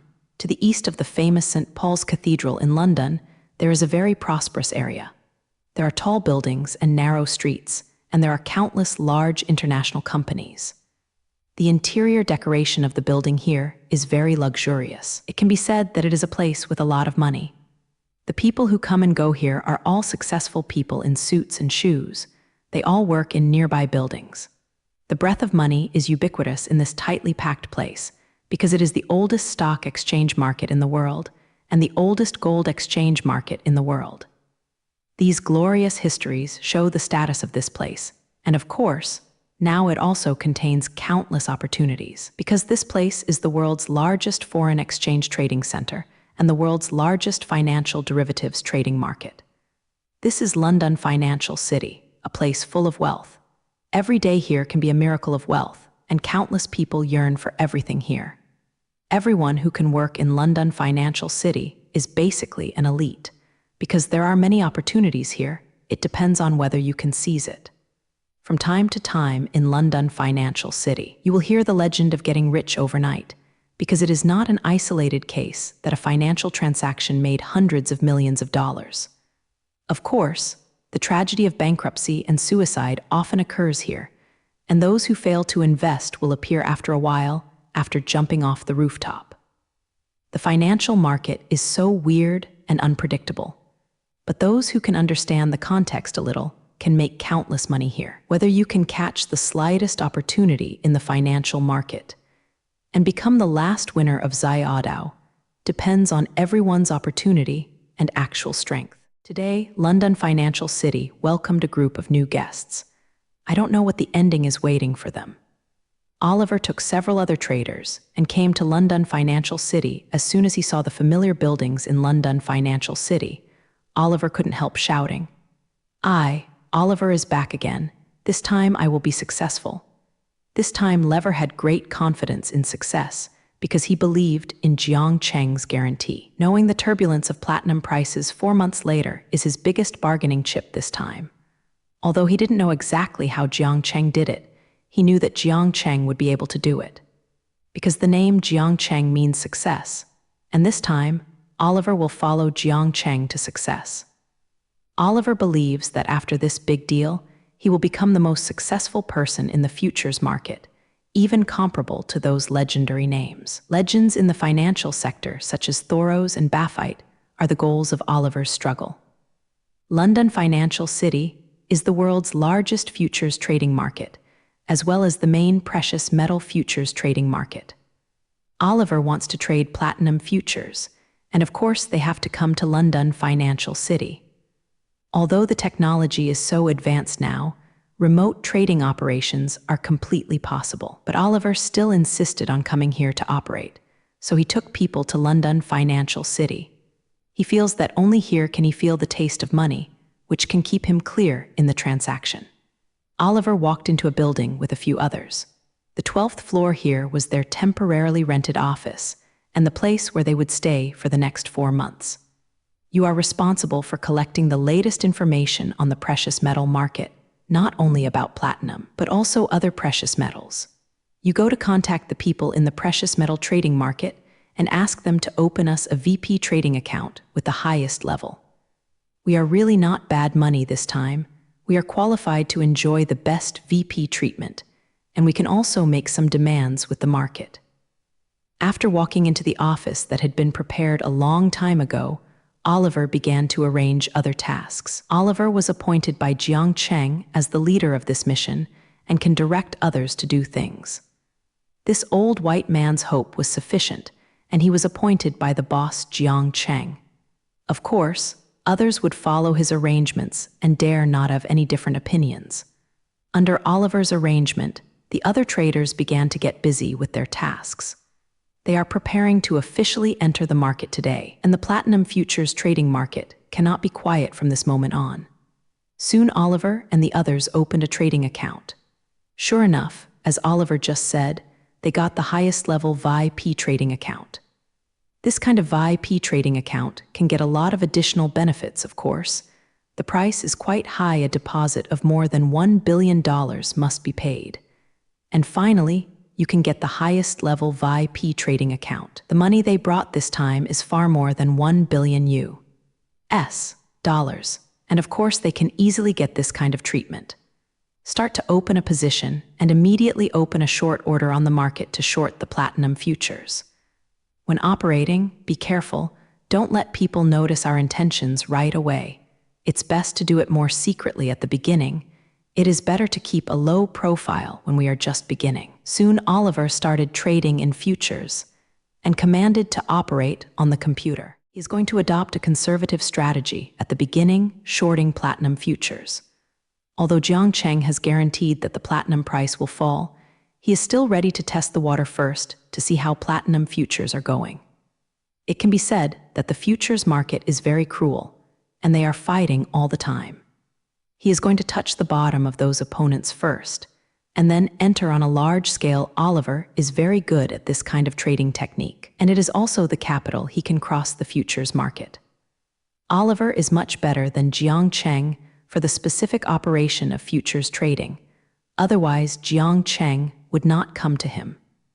Although Jiang Cheng knew that platinum prices would be volatile in 4 months, he didn't know the specific operation methods, so he would find a group of professional traders. How to operate to get the maximum profit depends on the old fritters in the futures market like Oliver. Oliver is the person in charge of this operation, and someone will perform specific operations soon after his instructions. All right, it depends on how I perform. The young man who questioned Jiang Cheng was sitting in front of the computer, manipulating the keyboard to trade futures. He was typing on the keyboard very fast, switching several interfaces continuously, and at the same time performing multi-line operations. As can be seen from his actions, this young man is still a little capable at the very least. I am familiar with the operation of futures trading, so fast without any mistakes. Oliver frowned when he saw that young man's attitude was so casual. You should pay attention this time, but don't mess things up. Trading operations are mainly safe. Jiang Cheng's money is not so easy to take. If Jiang Cheng's losses are caused by your mistakes, then I will not be able to keep you. Although there will always be some mistakes in futures trading, resulting in losses for investors. Normally, if this happens, you can't make trouble for traders like them, otherwise they won't do it. But this is for ordinary investors. People like Jiang Cheng are completely different. If losses are caused by them, Jiang Cheng can kill them if he is unhappy. Jiang Cheng's background and identity are completely different from ordinary investors, so Oliver will be so careful. The young man named Ryan said disapprovingly after hearing Oliver's words. Don't worry, I am already familiar with the operation of futures to the extreme. Even if I close my eyes, I can't do it wrong. I will short sell with a few different accounts first, so that I can confuse other people first, and finally enter the market with the main account, killing my opponent by surprise. He doesn't know how many times he has done this basic operation, and now he has completely formed an instinct. Lai En, a young man who can join this team, is impossible without his own ability. Each of them has a different division of labor, and they are also good at different things. This young man is responsible for the specific trading operations, and of course, Oliver is responsible for the overall situation. Among this group of people, Oliver is in charge of the overall situation, that is, the brain of this team. There are other people who are responsible for gathering intelligence and inquiring about some inside information. It can be said that the configuration of this team is quite reasonable, and everyone has their own different areas of expertise. It can also be seen from the strength of these people that Zhang Manlin paid much attention to this action. Convening these top traders, Zhang Manlin's ambition is not small this time. Zhang Manlin also knows that this is the only opportunity to enter the financial market, and Jiang Cheng will never do this kind of thing again next time. Of course, she has to seize this opportunity and earn enough profits. Oliver watched Wackeran's hand turn into afterimages on the keyboard and nodded in satisfaction with Wacka. He is very clear about the strength of the young man in front of him. Lai En has never made mistakes in specific operations and is hailed as the on the keyboard in the financial difficulties. So he didn't continue to say anything, just emphasized the initial trading strategy. Of course, I believe in your ability, but our boss Jiang Cheng has a special identity this time, so it's better to be careful. Remember not to rush into the market with a large sum of money at the beginning. It will not be good to attract the attention of those hungry wolves. Oliver said that there are many hungry wolves in the futures market, and those snipers lurking in the futures market are always paying attention to the trends in the futures market. If they find that there is a large amount of money to enter the venue, they will definitely show their fangs and pounce on it fiercely, wanting to tear off a large piece of meat from others. The snipers in this kind of futures market have ample capital and can often control a part of the market. And they have a deep background behind them, and they can get inside information that many people don't know. The key is that these people are very familiar with the operation of the futures market, and they are also proficient in specific operations. This kind of sniper who specializes in wandering in the futures market is simply not something ordinary people can deal with, nor can anyone beat them. If you are not careful in the futures market, you will be swallowed by them at any time. A stock of funds that have just entered the market for them is the goal of such people's actions. Every time unfamiliar funds enter the futures market, these hungry wolves will immediately act and start to operate in the opposite direction. Just like Jiang Cheng is going to be short this time, these people will go long and then use some special techniques to temporarily increase the price of platinum. Finally, if you swallow all Jiang Cheng's funds, you will be able to make a lot of profits. These people generally don't move out alone and often move in groups. Therefore, it is very difficult for ordinary people to buy into the futures market if they want to retreat. Oliver himself used to work for these snipers, so he was so wary of these people. Although Jiang Cheng's funds were used as the backing this time, there was still Jiang Cheng's whole cards as a guarantee. But Oliver still didn't want to attract their attention at the beginning, so that the subsequent operations would be difficult to proceed. Time passed so slowly, and Oliver led the team under his hands to slowly short platinum futures. Their actions were very careful at the beginning, so they did not attract the attention of others in the futures market. However, they always have to increase the amount of input later and start to invest the main capital in it. As the funds invested continue to increase, Oliver has more and more empty orders in his hands. When there are too many short orders on the platinum futures market to a certain extent, it will naturally be noticed by some interested people. Small batch operations can also be knocked down implicitly by means. When the capital limit reaches a certain level, no matter how subtle the operation is, it is difficult to resist. Those snipers who specialize in wandering the futures market have a keen sense of smell for such things, and soon they discovered Jiang Cheng's funds. In London Financial City, a group of people sat in a luxurious office. They all surround an old man. As if centered on this old man, these people are the legendary financial snipers, a group of people who specialize in making money in the futures market. One of the middle-aged people said to others, "Recently, we discovered an abnormality in the platinum futures market. Someone was short-selling platinum futures. Their tactics were very sophisticated, so now we have discovered that we are aware of these patterns after funding. We conducted a detailed investigation. These unfamiliar funds all come from Yan country. It has been found that they flowed out from the Universe umbrella group. Unexpectedly, these people not only noticed Oliver and the others, but even traced the origin of the funds. This is not to say that Oliver made a mistake. Japanese letter will be tracked down. It's just because they used too much funds this time, and it's too difficult to not be found out. If these people can't find out until now, they don't need to continue to be future snipers." And this time, Jiang Cheng didn't hide his identity at all, so he didn't hide the flow of these funds, and this was easily discovered. This time, Jiang Cheng is going to teach these financial ransackers a lesson. Of course, he must enter the market in a fair manner. It is not Jiang Cheng's style that conceals and delays. After the middle-aged man had just finished speaking, he looked at the old man sitting in the middle and waited for Ruo's reply. The old man nodded slightly and then smiled slightly. It turned out to be funds from the Universe umbrella group, which really didn't happen to me. It seems that our first scientist in history can't help but want to enter the financial market this time. This is really interesting. Jiang Cheng began to get involved in the financial field, and this old man was very interested after hearing the old man's words. The middle-aged man who was talking at the beginning asked, "Mr. Thoros, how do we deal with these foreign funds? After all, this is Jiang Cheng's funds. Without your consent, we will not dare to do it rashly." The old man sitting in the middle turned out to be the famous Thoros. I believe that the name Thoros must be familiar to everyone, so there is no need to introduce too much. If you don't know the people of Suros, you can find a lot of information about him by checking it online. The name Thoros is simply a legend in the financial field, and he has done more than one big thing. He has done it many times just by sniping the financial market of a home country. It can be said that he is the most powerful figure among the snipers. Since Thoros is here, this office is the office of the Quantum Fund.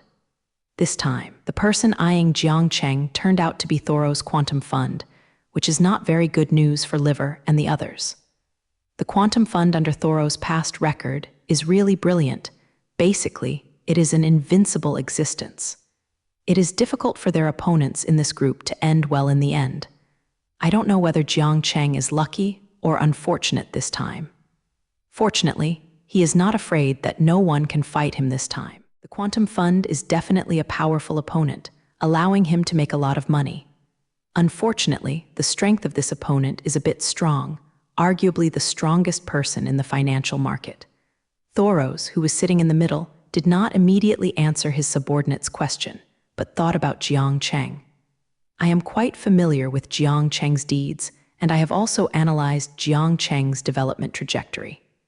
In the end, his evaluation of Jiang Cheng was a genius who did not belong to the human category. It's just that this is a genius in scientific research. In the financial field, he hasn't put anyone in his eyes. After thinking of this, Thoros slowly raised his head. His eyes began to flicker with strange light. Since our genius Jiang Cheng is going to play in the futures market, of course I will end as a master. If we are not worthy of Jiang Cheng's fund this time, people would think we are not polite in finance. Everyone is ready to do it and start to attack Jiang Cheng's funds. Since they want to short platinum futures, then we will start to do more. I must copy the price of platinum. It would be a shame not to eat so much fat. At the end, Thoros showed a weird smile, and he didn't know what he was thinking. Although he said that he would treat Jiang Cheng well, he actually had Jiang Cheng's funds in hand. Perhaps for them, financial experts, fighting against opponents is the best entertainment. By the way, since Jiang Cheng has so many funds this time, our family may not be able to afford it. Go and contact other people. If you don't have enough funds, you might really not be able to deal with the novice Jiang Cheng. Thoros knew the funds Jiang Cheng had, so he was ready to contact other financial snipers to act together. Although the sum of their family's funds is still less than Jiang Cheng, but the futures market does not depend on who has more money. There are too many doorways in futures trading. If you are not careful, you will lose even if you have more funds. Thoros has absolute confidence in himself. He is sure to defeat Jiang Cheng this time, because Jiang Cheng will only be in other fields, no matter how bad he is. In the financial field, this is Thoros' turf. He is the biggest one here, so he can't tolerate other people coming to challenge him. Unexpectedly, Thoros really guessed Jiang Cheng's purpose. Jiang Cheng came to challenge Thoros this time. Understand, we will immediately start to act and contact other people to act together.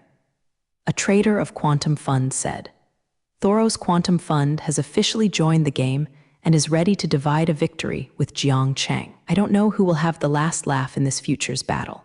It's Thoros, a financial crocodile, or Jiang Cheng, a newbie who entered the market for the first time. The final result will take a long time to appear. This will definitely be a long-lasting financial war. Originally, the platinum futures market started to become a little volatile because of Jiang Cheng's capital.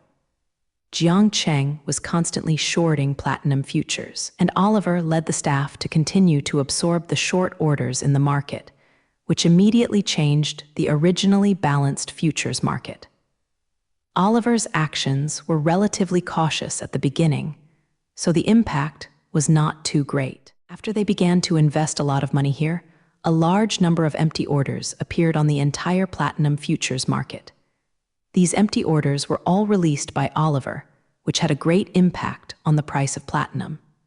There are so many empty orders in the market, and the platinum trading market will certainly not be unresponsive.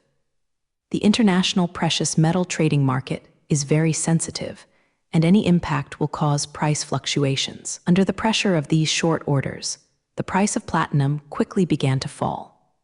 This is the impact of futures on the real economy, and the price of such goods can be changed through the operation of futures. Oliver and the others are doing a regular operation, releasing a large number of empty orders to suppress the price of platinum, and earning money in this way if no one interferes with them, even without the platinum of Jiang Cheng's rocket. Oliver and the others will eventually be able to make a lot of money. Because Jiang Cheng's funds are too large, billions of dollars of funds have all gone to short, and the price of platinum will of course not be able to hold on. Generally, it is difficult to stop with so many capital opponents unless you can come up with equivalent funds. Of course, some people can't just let them make money, and soon some people can't help but make money. After Thoros saw that Jiang Cheng's funds had entered the market on a large scale, he decisively joined the game. He ordered his men to start buying more platinum in order to increase the price of platinum in this way. In the futures market, if there are too many short orders at once, the price of this kind of goods will definitely fall. On the contrary, if someone keeps going long, the price of this kind of goods will also increase. Of course, this situation is more complicated now. Jiang Cheng and the others are shorting Thoros and longing. In such a situation where the two parties are more powerful, it depends on which side has the greater power to push the price of the goods in the direction they want. In the futures trading market, if there is a situation where the two parties are in time synchronization, the price will fluctuate greatly. Generally speaking, at this time, the price of goods will repeatedly rise and fall in a state of fluctuation. After Thoros' quantum fund joined in, the entire precious metal futures trading market was affected, and severe price fluctuations began to appear. At this time, it depends on which side of the two parties has sufficient funds and which side is more sophisticated in operation. This kind of large-scale confrontation occurs in the futures trading market. If the strength of both parties is very strong, the price will often be seen repeatedly for a long time. Finally, see which side can't hold it first so that the final victory can be determined. Oliver in London Financial City is watching the recent platinum price. His brows have been frowning tightly, and he doesn't know what is thinking in his heart. Recently, their operations are not going well. Someone has been sniping them on the futures market and doing the opposite operations with them. The price of platinum has been lowered a lot by him, but now it has risen a little anyway. Oliver wouldn't think that he would be going smoothly here, and it was only a matter of time before being caught. With their large-scale entry of funds, they will be spotted by snipers sooner or later, which is something he had expected long ago. What really surprised him was that in these few days of confrontation, he didn't even take advantage of it. It seems that this time he has encountered a very powerful opponent.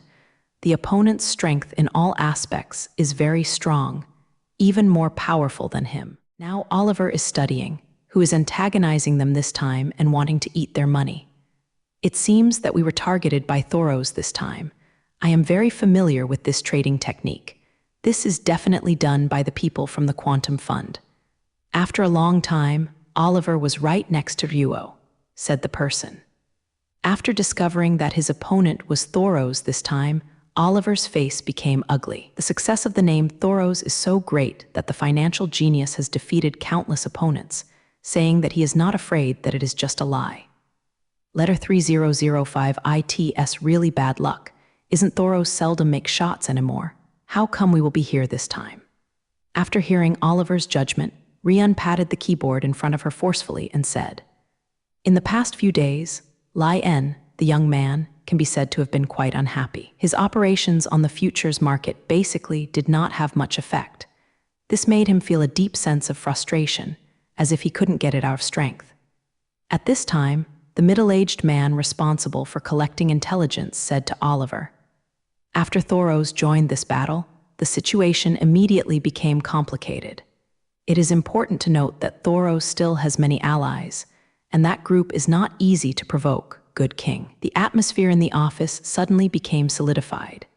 This is not to say that they were too courageous and were directly frightened by Thoros. These people are all mixed in this circle, and they know exactly how powerful their opponents are. All of them knew exactly what Thoros was. This was a man who was hailed as in the financial market. What they will face this time is a challenge from God, and it is simply impossible if the pressure is not high. Thoros not only has an excellent sense of smell, but he is able to catch the opportunity to defeat his opponent every time. And in terms of capital, it is also very powerful, and it is easy to mobilize tens of billions of funds. Facing such an extremely powerful opponent, Oliver's current performance is normal. When the atmosphere in the office was extremely suppressed, Oliver stood up as the leader of the team. "Everyone cheered me up to see what you look like now. Are you afraid? But it was Thoros and his allies who made the move. Should we surrender immediately to the trouble? They are really great, but are we worse than them?" Oliver's voice kept echoing in the office, reaching everyone's ears. These people are all the best in the city. Although they are not as famous as Thoros, their strength is still very good. People like them have always had eyes above the top, so how could they be easily intimidated? The youngest Rian immediately stood up and said, "Oliver is right. Are we worse than Thoros? I am the best trader in the world. No one is better than me in actual operation ability. The god on the keyboard is not afraid of them. Let them go. At such a young age, Kai Si has the title of god on the keyboard, and he is definitely not a person who likes to lose. Young people like him have always liked to challenge authority, and Thoros' name cannot scare him. We are not afraid of them. Let's do a good job with them this time. Let's dry keto Thoros together. Soon everyone reacted and stood up and shouted loudly. Oliver's short words quickly had a good effect. Everyone immediately got rid of the state they were just now and became full of fighting. Now everyone's eyes flashed unconvincingly. They have to compete with Thoros this time. Oliver looked at the fighting spirit emerging from his men and smiled with satisfaction. Although Thoros is very strong, the whole team is also the best in the world, but Oliver is not a vegetarian, and there are many great people around him. Moreover, this time he still stood behind Huojiang Cheng, the great god with the most powerful backing. He did not believe CDF that with such good conditions this time, he could not defeat Thoros. This time Oliver wanted to use the result to tell everyone that he was no worse than Thoros. Since everyone is very confident now, let's start to act. Don't forget that Jiang Cheng is standing behind me. No one can have more money than him.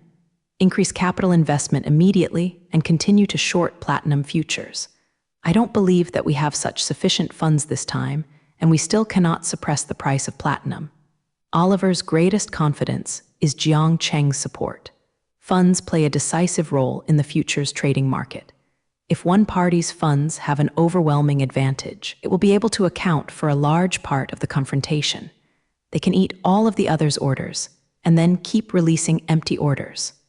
Oliver does not believe that this will not defeat Thoros, and that money is the last word in the futures market. Soon Jiang Cheng's people continued to take action. Oliver and the others once again mobilized tens of billions of funds, all of which were invested in the platinum futures trading market. Soon there were a large number of empty orders on the market, which immediately overwhelmed the opponent. With so many short orders appearing, the international platinum trading price has also been affected, and it has begun to fall a little bit. Although Thoros has more experience, his trading techniques are more sophisticated. But in the face of the funds that are added again, they can't actually do much. Originally, the funds invested by both parties were around $101, and it was still in a relatively balanced state. As a result, Jiang Cheng added tens of billions of funds, which immediately broke the original balance. The situation began to fall to Jiang Cheng's side. If Thoros didn't want to do anything, he might lose completely this time. In the office of the Quantum Fund, a staff member is reporting to Thoros. At present, the international trading price of platinum has dropped by $13, which is about to reach our limit. Mr. Thoros, the opponent's funds are too much, and now the short side has reached more than 20 billion US dollars. We can't fight against such a large amount of funds. The total amount of funds that the Quantum Fund can draw out is only about 10 billion US dollars. Before they were able to stand in a stalemate with the other party, and even gained a small advantage, because both parties have similar funds and their trading methods are better. As a result, the other party once again invested more than tens of billions of dollars, but they couldn't get more money here. The situation naturally began to disadvantage them, and the effect of more than 10 billion US dollars was so terrifying.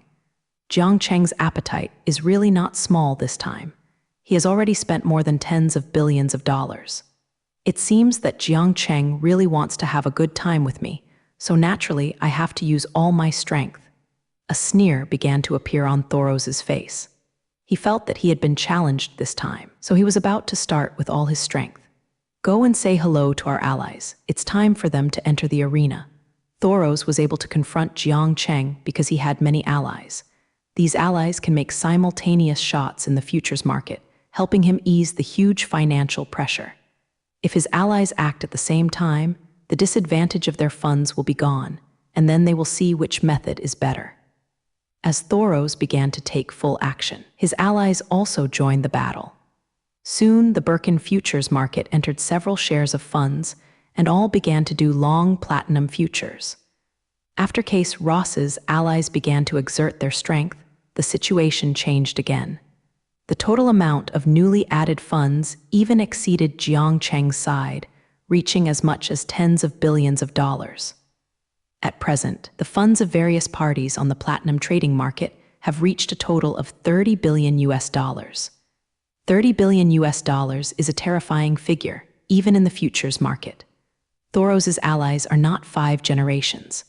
Not only did they put out $20 billion US in funds, they were also very powerful. His allies are also some financial snipers, who often follow Thoros to do things everywhere. Therefore, these newcomers are not easy to provoke, and the trading methods have been tempered many times, and they can basically be equal to Oliver. Now, the financial advantage has become the side of Thoros, and their trading methods are better as a result.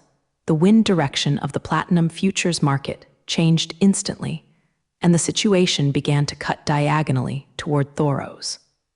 Now, the price of platinum is slowly rising again, and the multi-party has now become the dominant party. What to do? Now the other party's funds have far exceeded ours, and our short order will soon be unable to hold it. If you find a way unhappily, when the empty order collapses, we will lose it instantly. Ryan looked anxious now, and was discussing with Oliver about a solution. If they can't come up with a solution as soon as possible, they will be the one who failed this futures war. If they fail this time, they will fall completely, and the loss will be more than $20 billion US. The loss of more than 20 billion yuan is so staggering that this young man can't breathe. This is the first time he has manipulated such a large amount of funds, and if it is screwed up, he can't imagine the consequences. Maybe Jiang Cheng will find someone to kill him when he gets angry, and maybe even his family will not let him go. The loss of more than tens of billions of dollars is enough to make people do anything. So Ryan's mood is very nervous, and she has completely lost her usual calmness. Ryan, don't panic. I will go to President Jiang now to see if I can ask for more funds. If President Jiang can continue to add funds, we can still continue to compete with each other. Facing his subordinates who had lost his composure, Oliver finally said a solution, that is, to ask Jiang Cheng to continue asking for money. There is no way to do this, and Oliver actually didn't want to do it. Jiang Cheng has already invested 20 billion in funds, and it is no longer justified to ask someone for money. But there is nothing he can do without going to Jiang Cheng. Now they are too deep in the futures market, even if they want to cut their flesh and get out. If he gives up the confrontation now, he will be a complete loser. But Oliver was unwilling to admit defeat so much, so he could only find someone behind him. Fortunately, the man standing behind him this time is Jiang Cheng, a great god. Money has never been a problem for Jiang Cheng, otherwise he would be desperate now. Jiang Cheng is sitting in his office now, looking at the scenery on the street outside. At the same time, he was holding a phone in his hand, listening to Oliver reporting the current situation. Oliver's anxious voice on the phone did not affect Jiang Cheng. His eyes still stayed outside the glass curtain wall, as if he didn't care about it. We must know that the current situation in the futures market is not very good. He has 20 billion US dollars in funds, and Jiang Cheng is like a okay person now, as if the 20 billion is not his money. Jiang Cheng learned about the current situation on the phone and then casually said, "Oliver, don't be nervous. The current situation is completely within my expectations. If the other party's funds are too small, then I'm not happy. The more the other party invests now, the more money we will make at that time. It's not the issue of funds. I've already told you, don't be afraid of me. No money, just tell me if you want to continue investing. Well, this time I will give you an additional 40 billion US dollars. If it is not enough, you can still ask me." When Jiang Cheng said this, his mood did not fluctuate at all, as if he was talking about 400 yuan instead of 40 billion. "Well, if there is nothing else, I will hang up first. Anyway, you just need to know that money is not a problem. My wealth is far beyond everyone's imagination. What's more, have you forgotten what I said to you that day? The price of platinum will definitely collapse at that time. Please rest assured at this point." Finally, Jiang Cheng emphasized the platinum matter again, just to give Oliver enough confidence to stick to it. after Jiang Cheng finished speaking. He hung up the phone in his hand, not knowing where he was sitting alone. After a while, Jiang Cheng's face showed a mocking sneer. "Thoros, I didn't expect to meet your opponent this time. Let me break the myth of the financial world with my own hands. I hope you will not cry too ugly by then," Jiang Cheng muttered to himself while continuing to admire the beauty outside. Oliver hung up the phone and jumped up. He didn't expect that his family could get $40 billion of funds, and he could ask Jiang Cheng for it later. Now, he feels that he is simply too happy to be able to meet Jiang Cheng, the boss. Now that he has $60 billion in his hands, he can completely squander his willfulness. The impact of so much money on the futures market is great, and it can immediately overwhelm all the forces on Thoros. Faced with an absolute capital advantage, even Thoros could not turn the sky over. Soon Oliver shouted at Ryan, "Rain, immediately increase the operation of the empty order. This time I will completely kill Thoros. Our current funding is no longer a problem, so feel free to operate." The news of a large amount of funds once again inspired the spirit of their entire team. Now they all felt Jiang Cheng's incomparable strength, and they were full of confidence in the next battle. Soon there was a huge amount of funds on the platinum futures market again. It's just that this time it wasn't from Thoros' side, but Jiang Cheng's effort again. As these new funds enter the market, platinum futures are volatile again. This futures war has now become more intense, and the battle has entered a state of focus. Oliver began to short the platinum futures with the funds allocated to him by Jiang Cheng. This time, he had $30 billion in funds in his hands. Such a large amount of money flooded into the futures market, causing a huge reaction in an instant. Continuous shots released a large number of empty orders, so that the price of platinum continued to fall and soon reached the lowest point this year. Now, the price of platinum is about to fall below the lowest price in history, which has greatly affected the international platinum trading market. Especially those businessmen who do platinum business are now constantly scolding their mothers. The price of platinum fell and their losses were great, and some merchants who sold platinum even went bankrupt. These businessmen who specialize in platinum business this time can be said to be innocent. Originally, the futures war had nothing to do with them, but because of the war in the futures market, it affected the platinum price in reality. This situation is actually very normal. Every fluctuation in the financial market will in turn affect the real economy. London Financial City is now filled with the smell of gunpowder smoke, and being in it is like being on a battlefield. Due to the war in the platinum futures market during this period, the atmosphere of the entire London Financial City is completely different. The people here are all people in the financial circle. Even if they are not involved in the futures market, they have a clear understanding of this incident.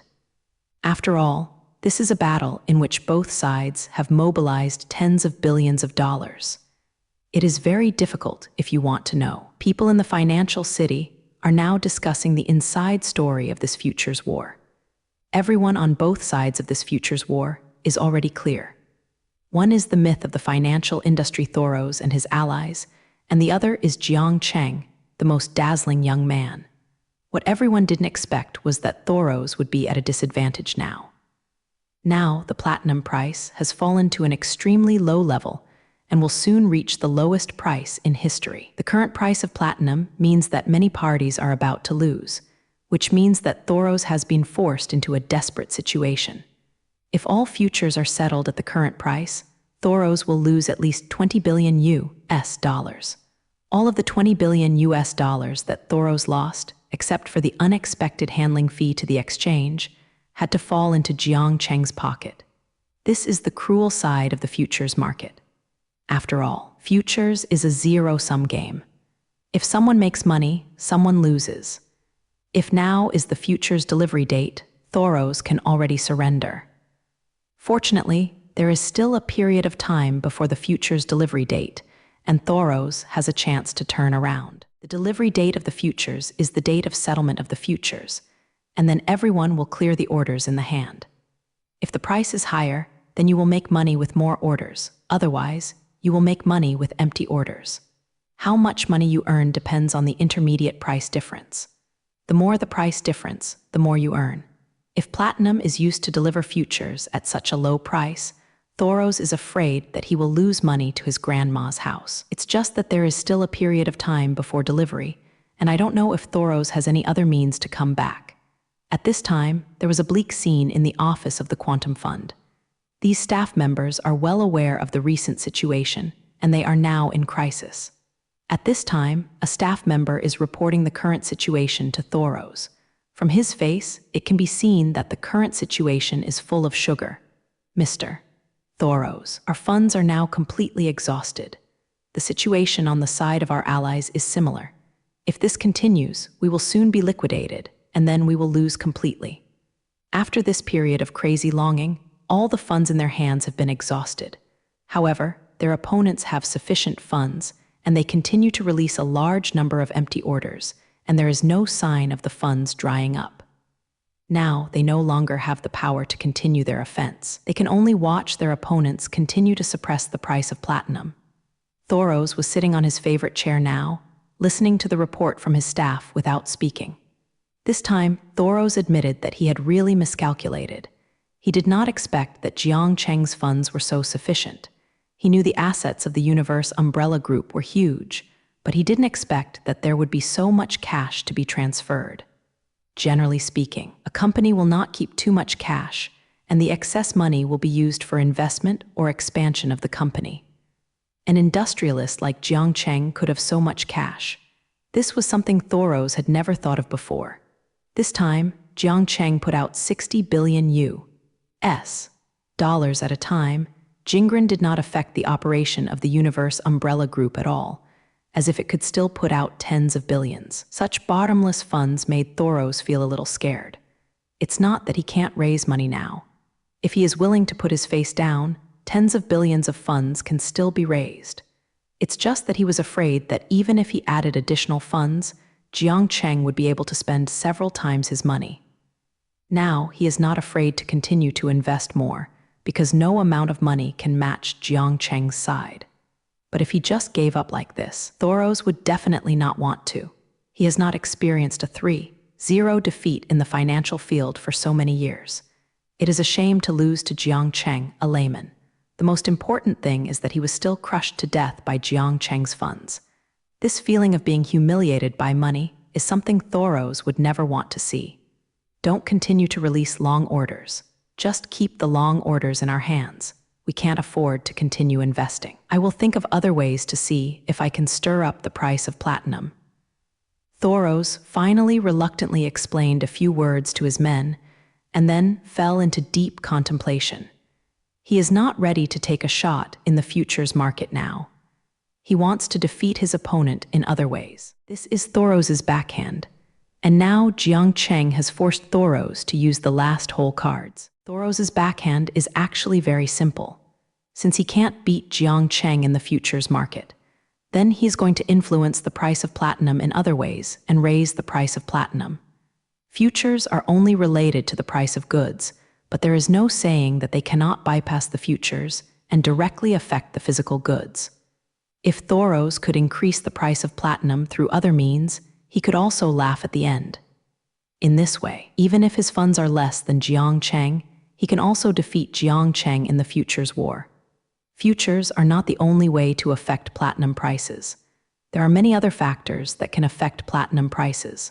Although futures can greatly affect the price of goods, it is not a decisive factor.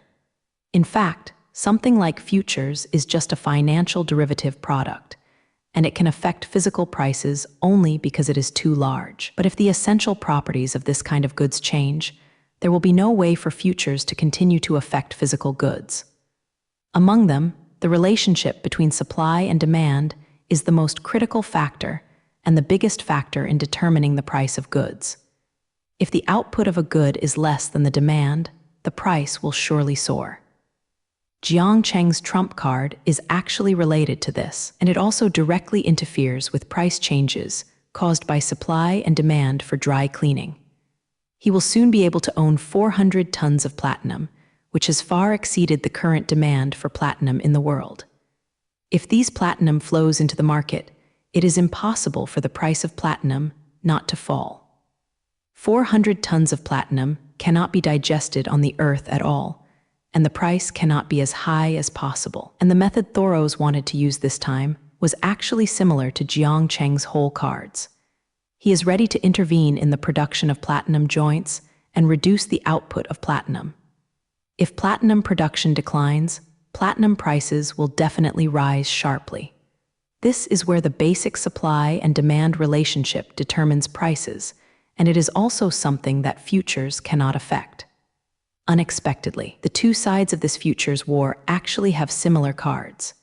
It's just that while reducing the production of platinum, it can take out a massive amount of surface platinum, but it is exactly the same in principle. Jiang Cheng was able to produce so much platinum because he was mining platinum on Mars. So how can Thoros reduce the production of platinum? After all, he is not a platinum mining person, so he can't directly make a decision to reduce production. But people like Thoros naturally have his own way, which can affect the platinum mining link. Soon Thoros got in touch with a friend in South Africa and told him about the incident. South Africa is the world's largest platinum producer. If there is any problem with platinum mining here, platinum production will be greatly affected in an instant. At that time, the price of platinum will rise all the way, allowing Thoros to win the final victory. The friend Thoros contacted was a special person, and he often dealt with some ugly things. After receiving the phone call from Thoros, he secretly contacted some people, all of whom were desperados. After a month of detailed preparation, they brought weapons and secretly sneaked into the world's largest platinum mine. Although the guards of this platinum mine are quite tight, this group of people has figured out all the conditions in the platinum mine within this month. They even have a thorough understanding of the pathfinding routes of all guards. After sneaking into this platinum mine, these people wreaked havoc in the platinum mine. There were even explosives that blew up a lot of mine tunnels, making this platinum mine unable to resume production in a short time. Yes, Thoros used a simple and crude method. He directly approached a group of people to destroy the platinum mine, and in this way reduced the output of platinum. Thoros's move can be said to be very vicious, and a salary draw came directly from the bottom of the tank, and the situation was reversed in an instant with an outside move. Not to mention the effect of Thoros's trick was really good, and enough effect was immediately seen. When the news of the destruction of the world's largest platinum mine came out, the price of platinum instantly began to rise, and soon made up for the price drop during this period of time, which actually exceeded the original price by a lot. The world's largest platinum mine produces a fifth of the world's total platinum production. Japanese letter ON, e-fifth of the output was lost, and the price increase of platinum seems to be unstoppable. Even if Oliver is crazy about shorting platinum, the price of platinum is still rising. Damn it, South Africa must have been done by Thoros. I didn't expect Thoros to be so despicable, using this kind of tricky trick. Oliver was in his office, yelling at his opponent Thoros. He knew at first glance that this was done by Thoros, and it was so possible that other people besides him would do such a thing. This time, Thoros taught him a good lesson, letting him know that the futures market is not that simple. What to do? What should we do now? Oliver began to ask the people around him, but no one could answer his questions. Now this situation is no longer something they can solve. It is beyond the scope of the financial field, and it is not something they can solve at all. Just as the atmosphere in the company started to become serious, the young man Ryan put forward his own ideas. Perhaps we can go to President Jiang for help. Since our opponents have used extra market moves, then we can't sit still here. This kind of thing can only be made by President Jiang, and he has the influence to solve the current problem. When Oliver heard Rian's words, he seemed to have grasped the straw. Yes, Rian, you are right. President Jiang said at the beginning that he still has the last whole card, and he can completely reverse the current situation. Now that the 4-month deadline is about to come, it's time for the trump card that President Jiang said at the time to be revealed. What Liver said was not wrong, and it was time for Jiang Cheng to open his cards. Oliver faced Thoros's outside move, and now there is no solution at all. Finally, helpless Oliver had to call Jiang Cheng for help again, hoping that Jiang Cheng could solve their plight. From Oliver's point of view, Jiang Cheng's influence is much greater than that of Thoreau's. Since the other party has already acted unruly, should Jiang Cheng also express it accordingly? He felt that what Thoreau's could be unreasonable was only to blow up the platinum mine, and Jiang Cheng to resort to some small tricks was normal. Oliver just dialed Jiang Cheng's phone and began to report to Jiang Cheng the latest situation. President Jiang, this is Oliver. I am sorry to disturb you again. This time it's about platinum futures. Actually, I don't want to bother you so much. If it weren't for this, I wouldn't make this call. Oliver's hand is sweating if the phone starts to sweat, which shows that he is in the mood. How nervous.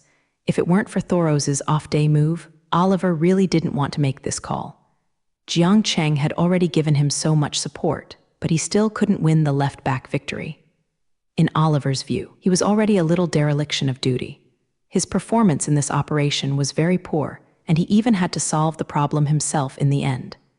Jiang Cheng is generous enough as the boss, and they have never been short of funds. In the end, they not only failed to complete their tasks, but also repeatedly asked Jiang Cheng for help. Oliver is now in the party, and he really failed this time. With such good conditions, he still couldn't defeat Thoreau's.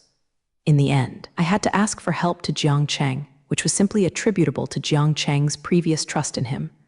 Oliver, what's the matter? Just say it. I don't have time to waste here with you, Tilda. Jiang Cheng's voice came from the other end of the phone, and it seemed that Jiang Cheng was not in a good mood now.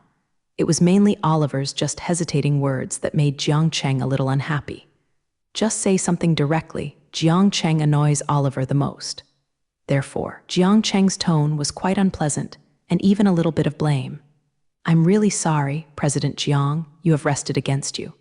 Oliver quickly said carefully when he heard Jiang Cheng's voice. Oliver is now very afraid that Jiang Cheng will blame himself for this and even make some punitive actions. If Jiang Cheng was angry because of his poor work, Oliver could hardly imagine the consequences.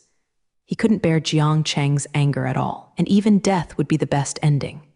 In this way, Oliver brought Ruo Jixuan's mood and cautiously began to talk about what happened before. This is Mr. Jiang. Last time you allocated enough funds to us, which gave us a temporary advantage. The price of platinum has been lowered a lot by us some time ago. We are already in a dominant position here, and it won't be long before we can win. Oliver also said something good for himself before reporting the bad news. What he meant was that he still couldn't do his job. He had already had the upper hand before, but the other party didn't play cards according to common sense. When he came up, Oliver first reported a good news, and then carefully said the following words. But I didn't expect Thoreau's to be so frantic, seeing that he could not come back and resorted to the next trick. Thoreau's actually sent someone to destroy the world's largest platinum mine, causing a significant reduction in platinum production recently. The price of platinum has risen sharply because of this, and the current situation is beyond our control. When Oliver was introducing the situation, his heart was about to touch his throat. He was afraid that Jiang Cheng would not listen to his explanation at all and would directly put the blame on him, so that he would really be finished. The current situation is due to the problem of supply and demand. The price of platinum is no longer under control. If we don't find a solution, we will lose out. That's why I got through to Mr. Jiang today, just because I wanted to ask you for help. Fortunately, Jiang Cheng did not interrupt him and let him finish all the current situation. After Oliver reported the situation to Jiang Cheng on the phone, he held the phone nervously, waiting for Jiang Cheng's final answer. I don't know why Jiang Cheng hasn't spoken, as if thinking about something on the other side of the phone. Oliver here did not dare to ask. He could only wait cautiously. Oliver, who was waiting, felt that time pass so slowly, and the current situation was a torment for him. Letter 3005 UNDERSTOOD. You don't have to worry about the platinum price. Just continue to keep the empty order in your hand. Fortunately, Jiang Cheng did not torture Oliver for too long, and Jiang Cheng's voice was soon heard from the phone. Soon the price of platinum will drop drastically, even if Thoreau's blows up all the platinum mines. You just have to be prepared and wait until the price of platinum plummets to sell the empty order inside. You just need to imitate the final finishing work when the time comes, and you don't need to worry about other things. When Oliver heard Jiang Cheng say this, the big stone in his heart, good Lihao, fell to the ground. Since Jiang Cheng has already said so, he must have made his own preparations. If Jiang Cheng can really reverse the situation, then Oliver can really rest assured. Anyway, Jiang Cheng just asked him to keep his current situation intact, so he just followed Jiang Cheng's instructions. As for Jiang Cheng's post-finishing work, Oliver was not worried at all. As long as the price of platinum can fall in the end, he can guarantee the smooth collection of his own benefits. At that time, it was nothing more than some futures delivery operations. He had done this many times, and he could no longer be familiar with what he was already familiar with. Oliver could only breathe a sigh of relief after hanging up the phone. The short phone call made him too nervous, and he was only able to relax now. Oliver escaped because Jiang Cheng didn't blame him. However, Jiang Cheng did not think that Oliver had made any mistakes. Oliver's trading ideas met his requirements. In the end, even if it really loses money, it is his own problem, and it has nothing to do with the executor, Chalifu. Originally, Jiang Cheng didn't expect to be able to rely on pure futures operations to defeat his opponents, and he didn't really want to compete with multiple parties on this. Oliver's ability to gain an advantage in the futures market has already shown his ability. If Thoros hadn't used an off-board move, Oliver would have defeated Thoros head-on this time. In this financial war on platinum futures, Oliver has actually won the battle if it is purely speaking from the futures market. Only in the end, Thoros was pressed into a hurry, and then he used other small tricks. Oliver's ability to defeat Thoros, the myth in the financial field, is already a very difficult task. Although there is support from Jiang Cheng's funds, his own ability should not be underestimated. Jiang Cheng is still very satisfied with Oliver and has no intention of blaming him. Oliver cannot be blamed for this futures war, but the opponent is too cunning. Thoros, a financial sniper, used little tricks so shamelessly to hire people to destroy the platinum mine in South Africa. For Thoros, this kind of thing simply humiliates his reputation in the financial field, although there is no evidence that Thoros did the work of the mine. But anyone with a discerning eye can see that this matter is absolutely inseparable from Thoros. There are already some voices in the financial world, all of which speak ill of Thoros. What biking Thoros did this time simply broke the rules of their industry. If every time you can't beat your opponent in the futures market, try to find a way to win by using off-market tricks, then they will continue to mix with each other in the future. Thoros really broke the rules this time. Fortunately, Thoros' status is high enough so that it did not cause subsequent troubles. But after this incident, even if Thoros' victory this time, his position in the financial world would have fallen. After Jiang Cheng hung up the phone, he was also thinking about Thoros. He didn't expect Thoros Jingren to go together with him, and in this way would in turn affect the platinum price. Jiang Cheng was actually prepared to use this method to defeat Thoros' opponent. It's just that now Thoros has taken the first shot, making his situation worse. However, Jiang Cheng didn't take the current unfavorable situation into his heart at all, and there was no worry at all on his face. Even if Thoros destroyed the world's largest platinum mine, he still couldn't escape the defeat. Just like Jiang Cheng said on the phone, even if Thoros put all the platinum mines on the Earth have been blown up, and the final outcome of this war cannot be changed. Because Jiang Cheng's trump card is not on the Earth at all, but on the distant Mars. Jiang Cheng has the confidence to enter the platinum futures market, but because he holds the largest source of platinum in his hands. Platinum will continue to be produced on Mars, all of which are his confidence in defeating opponents. Soon the first batch of platinum will arrive on Earth, and Jiang Cheng will have to see what Thoros will bring to come back. We must know that the platinum mine destroyed by Thoros accounts for 1/5 of the total output on the Earth, but the total annual output of platinum on the Earth is only about 85 tons. The platinum carried on the rocket, but a total of 500 tons, has exceeded 6 times the annual output on the Earth, and it is far from being affected by destroying a platinum mine.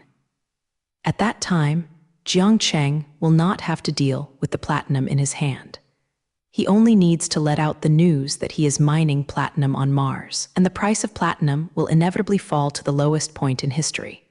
We must know that the mining on Mars may continue, and the output will only increase. When the Martian mining industry is fully mature, things like platinum will probably be separated from the ranks of precious metals. Maybe jewelry, such as rings, will not use this metal as a material. A metal that can be mined on a large scale has no value in being collected by anyone, just like no one would use iron to make jewelry, because this kind of thing is not valuable at all. Now that he thought of the matter about Mars, Jiang Cheng was also ready to care about the situation of that rocket. After these 4 months of flying, the rocket loaded with platinum is now about to reach the Earth. Jiang Cheng is now ready to care about where this rocket is going, and it's time to end this futures war.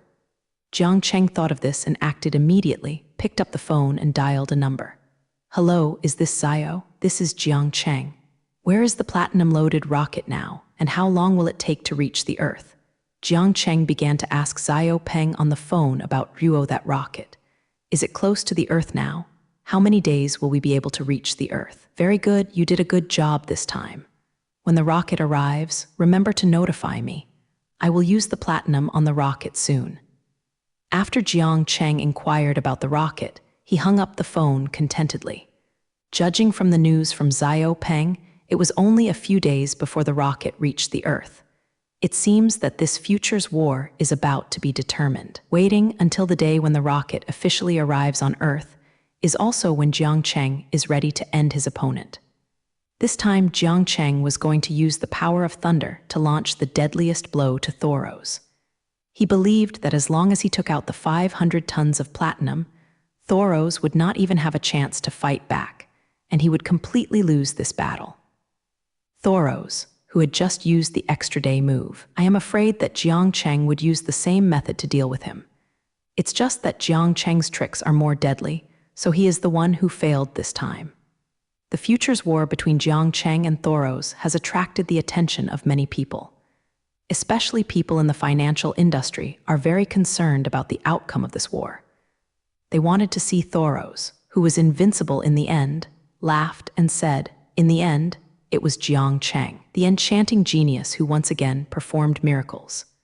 But now everyone is not optimistic about Jiang Cheng.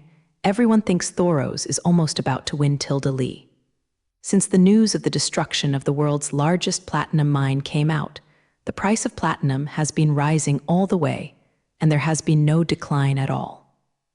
Now, the price of platinum has reached an all-time high, far exceeding the price of any previous year. Even the jewelry industry was hit by this incident and had to increase the price of its own platinum jewelry. The platinum price on the international market is so high now, if they don't increase the price, their profits will be affected. Jewelry companies have little impact anyway. They can pass the loss on to consumers. However, this has caused the young people who are about to get married in the near future, and the current wedding rings are basically made of platinum. The crazy increase in the price of platinum made them pay a lot of money for the wedding ring. The platinum trading merchants who suffered from the unwarranted disaster some time ago are now all laughing. Now they not only made up for their previous losses, but also made a fortune because of the increase in platinum prices. Ordinary people may not know the inside story of the increase in platinum prices, and they thought it was just a problem with the pure platinum mine and did not associate this matter with the futures market. But anyone in the financial world didn't know that this was a good thing Thoros did, just to be able to defeat Jiang Cheng. Thoros is truly a legend in the financial world, and he is really unscrupulous in order to win. The idea of directly hiring someone to destroy a platinum mine can only be imagined by people like Thoros. Although many people feel disgusted with Thoros' behavior, they have to admit that his methods are very clever. This is simply a killer move by Thoros, so he just didn't reason with Jiang Cheng and began to use rogue means to deal with Jiang Cheng. Now everyone is not optimistic about Jiang Cheng, thinking that he has lost this futures war. The largest platinum mine in the world was destroyed to a considerable extent. The group of people that Thoros looked for brought a lot of explosives and blasted many mine tunnels. According to the current situation, this platinum mine cannot be recovered in less than half a year. But when the platinum mine resumed production, the future's delivery date had already passed, and Jiang Cheng had already lost all his funds. Even if Jiang Cheng can now use his influence to increase the output of other platinum mines, it will not help the current situation. The increased output cannot make up for the current gap, and the situation has completely tilted to Thoros' side. Now that Jiang Cheng can conjure a large amount of platinum, he can finally reverse the situation. But where did Jiang Cheng change platinum? There are only so many platinum mines on the Earth, and the annual output is very limited. But what these people in the financial world don't know is that Jiang Cheng can really grow a lot of platinum. There are no more platinum mines on Earth for Jiang Cheng, but there are a lot of platinum mines on Mars, waiting for Huron to mine. Everyone didn't think of anything on Mars, just because Jiang Cheng did a good job of confidentiality. Jiang Cheng Jingren was able to conceal such a big thing mining on Mars until now. So this time, Thoros was really not wronged. Who would have thought that Jiang Cheng would go to Mars to mine? Today is the day when the rocket officially arrives. Jiang Cheng took the time to go to the space mission base, waiting for the return of the rocket loaded with platinum. The Space Mission Center is more lively today than usual, mainly because there are many strange faces in the base. These people are all reporters Jiang Cheng hired to report on the return of the rockets today. Jiang Cheng wants to publicize the platinum issue this time, so finding a reporter to report is the most direct method. He's going to let reporters directly shoot those platinum pictures. He believes that the platinum keys piled into small hills are enough for everyone to see, and enough to make platinum prices jump wildly. Hello everyone. We are now in the Space Mission Center of the Umbrella Group to bring the audience this live interview. Today is the day to return to Earth from a rocket, and we will cover this event for everyone. These reporters did not mention platinum when reporting, because Jiang Cheng did not tell them the truth. Jiang Cheng only said that a rocket had returned from Mars and asked these reporters to report it. He did not mention what was on the rocket. When this group of reporters heard that the rocket had come back from Mars, it must be big news. Things about Mars are now a hot topic, and there must be many people willing to watch it. Besides, you can also interview Jiang Cheng, by the way. Of course, they will not miss such a good thing. So a large group of reporters accepted Jiang Cheng's invitation and came here to report the rocket's news. Jiang Cheng is standing next to an empty field, and Zhu Guo has a large group of reporters. This is the scheduled rocket landing site, and the rocket returning from Mars will land on this open space in the future. Jiang Cheng looked at the dark and crushing heads around him and couldn't help smiling smugly in his heart. With so many reporters reporting at the same time, platinum matters will spread all over the world in an instant. At that time, he would have to see how Thoros would fight him. This time, Ruse Ranjang paid attention to him, and Jiang Cheng would not let Thoros go bankrupt. Thinking that Suros, the legendary figure, would be bankrupt due to futures, Jiang Cheng thought this matter was very interesting. Jiang Cheng will soon let Thoros know that there are no wet shoes when standing by the river. Thoros often teamed up against others in the financial market. Today, Jiang Cheng wants him to taste failure. Jiang Cheng asked about Thoros in his heart and asked Xiao Peng beside him, "How are the preparations for the rocket landing, so don't be surprised by so many reporters?" The rocket landing this time was different from usual. When the rocket came back, it was basically empty. At most, it brought a few astronauts with very light weight, but this time the rocket carries a full 500 tons of platinum, which has reached the maximum payload of the One-Peng rocket. Therefore, Jiang Chengyu asked uneasy, mainly because he was afraid of accidents when the rocket was landing. Now Jiang Cheng is still waiting for the platinum on the rocket to be used to defeat Thoros' opponent. If the rockets had an accident when it was critical, then Jiang Cheng would be really embarrassed. Without the 500 tons of platinum on the Fire 163 arrow, what would Jiang Cheng use to fight Thoros? If this happened, Jiang Cheng would have lost all the money he invested in.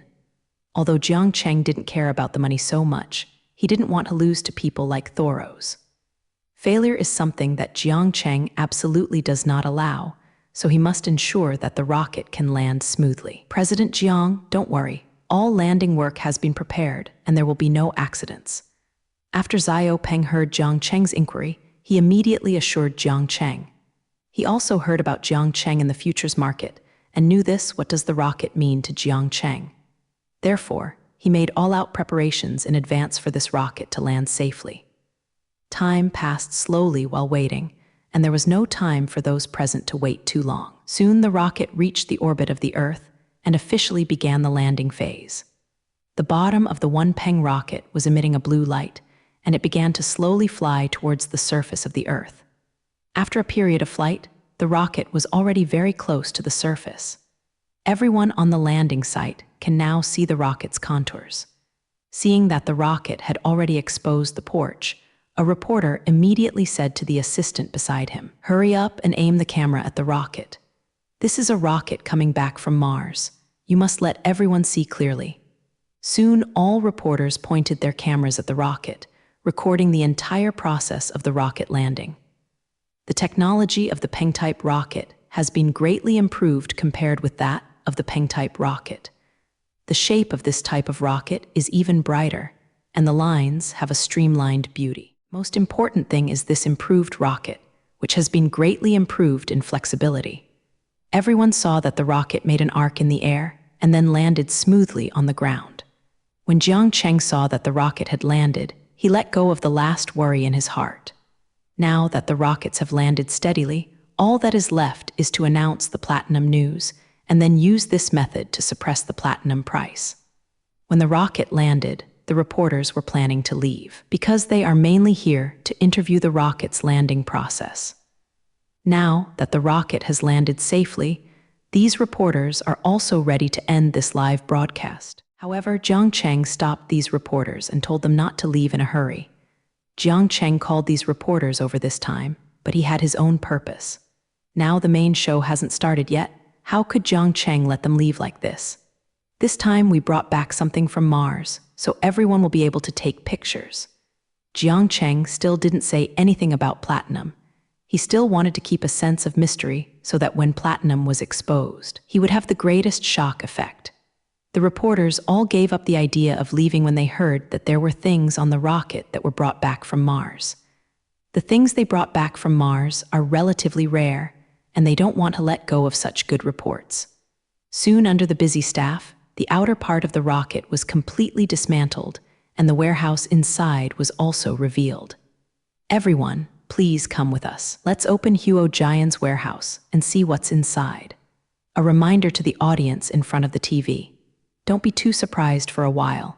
What we bring back this time will surely blow your attention.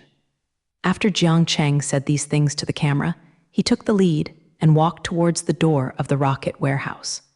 His remarks not only aroused the curiosity of the reporters at the scene, but also successfully captured the attention of the audience in front of the TV. The audience who originally watched this live broadcast saw Rocket Hulu ready to switch channels.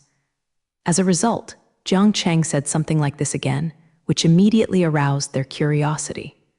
I don't know what Jiang Cheng brought back from Mars this time, so that Jiang Cheng could say what he said just now. They all began to bring their attention, waiting for Jiang Cheng to find the final result. Jiang Cheng walked to the door of the rocket warehouse, stretched out his hands and squeezed the door handle, and turned the switch on the warehouse door forcefully.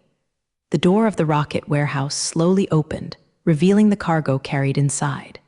When the door was opened by Jiang Cheng, a dazzling light came in from the warehouse. The light was so shining that the reporter at the warehouse door subconsciously blocked his eyes. 4.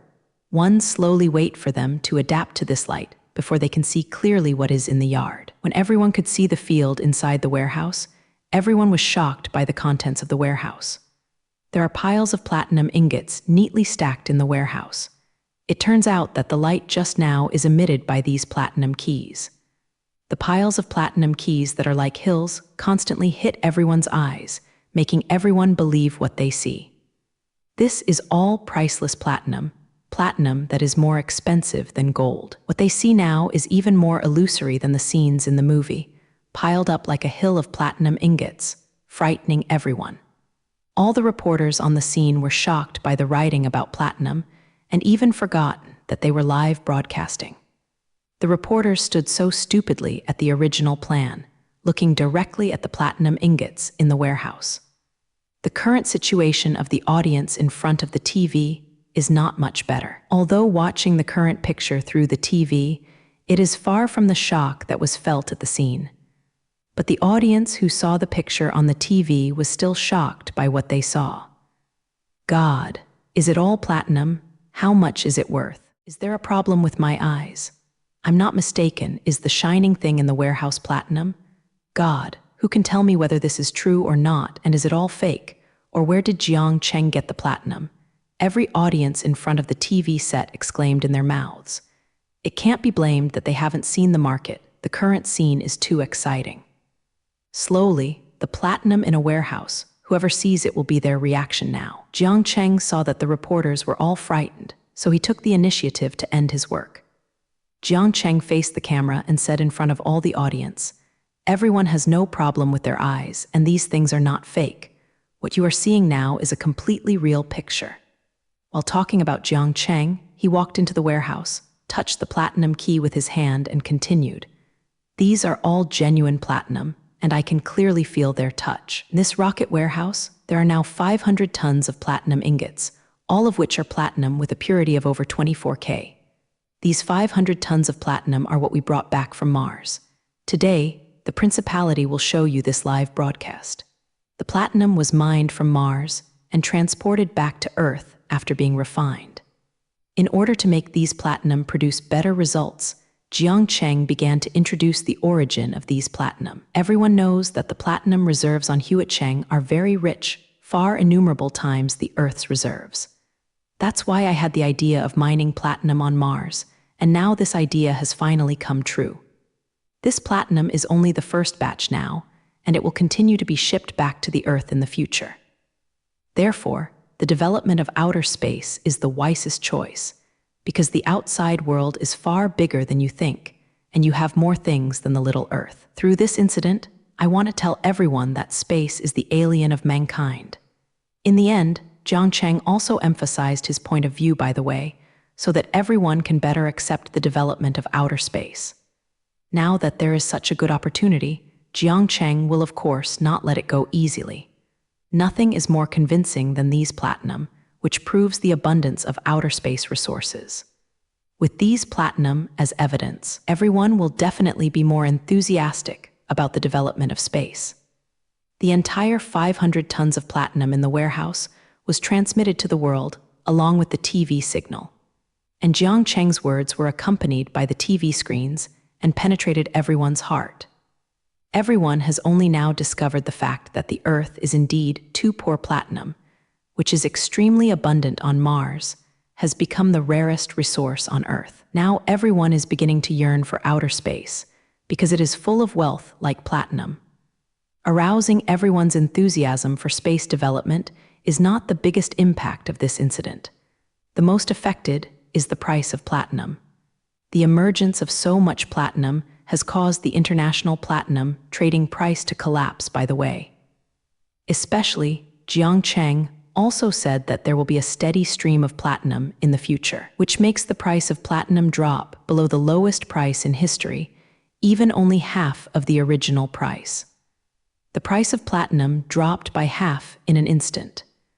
This is only temporary if you wait for the follow-up platinum to arrive on Earth. This metal, which was originally used to make jewelry, will probably be delisted by precious metals. If a metal is produced in a large amount, what qualifications does it have to be a precious metal? Things are precious. Precious metals should be very rare when you hear it. If the affected price drops too much, Jiang Cheng will actually lose money. Because the transportation price has not fallen, the returned goods have depreciated. However, Jiang Cheng came back from Mars with platinum because this metal is a key material for making spacecraft, and he didn't want to sell it for money. Therefore, the fall in the price of platinum has little effect on Jiang Cheng, and he doesn't care much about this matter. Of course, the sharp drop in platinum prices is still meaningful to Jiang Cheng. Because the price of platinum fell, it represented the victory of the upper side of the platinum futures market. It also means that Jiang Cheng has come to this futures war and can start harvesting the funds invested by his opponent. When the price of platinum fell below 1.5 times, Thoros had completely failed over there. They have now been forcibly liquidated and lost all the funds they invested. In other words, this futures war that lasted for 4 months has finally come to an end. Jiang Cheng took out 500 tons of platinum this time, which directly shattered Thoros' dream. Thoros wanted to defeat Jiang Cheng with an off-market move before, but he did not expect to lose so thoroughly now. In the office of the Quantum Fund, Thoros was sitting on his favorite chair, staring blankly at the TV in front of him, which was playing economic news. Due to the 500 tons of platinum brought back by Jiang Cheng this time, the international platinum trading price began to collapse, so the impact on the precious metal trading market continues. Thoros stared blankly at the news on the TV. Instead of his usual sharp gaze, he lost any color. After platinum was exposed, Thoros knew he had lost this time. The current situation also confirmed his guess that he lost all the funds he invested and lost everything about himself. This legend, who once dominated the financial market, has finally come to his end. Thoros just sat on the chair like this, and it took a long time before he made other moves. His eyes slowly began to show some expression, and they began to be full of unwillingness and despair. Why did I lose this time? Why did I lose everything in the end? Why did Jiang Cheng want to enter the futures market? Thoros murmured unwillingly, but these complaints could not change anything. Now Thoros actually regretted it very much in his heart. Why did he have to oppose Jiang Cheng this time? The capital that Jiang Cheng invested in the futures market was added. When he knew that Jiang Cheng had entered the futures market, Thoros was full of disdain. Although Jiang Cheng is a super genius that no one can compare in business and scientific research. But the futures market is completely different from those fields, and he feels that he is the real king in this field. Perhaps it was because he was so proud that he looked down on Jiang Cheng's strength in the futures market. Under such arrogant psychology, Thoros finally decided to participate in this futures war.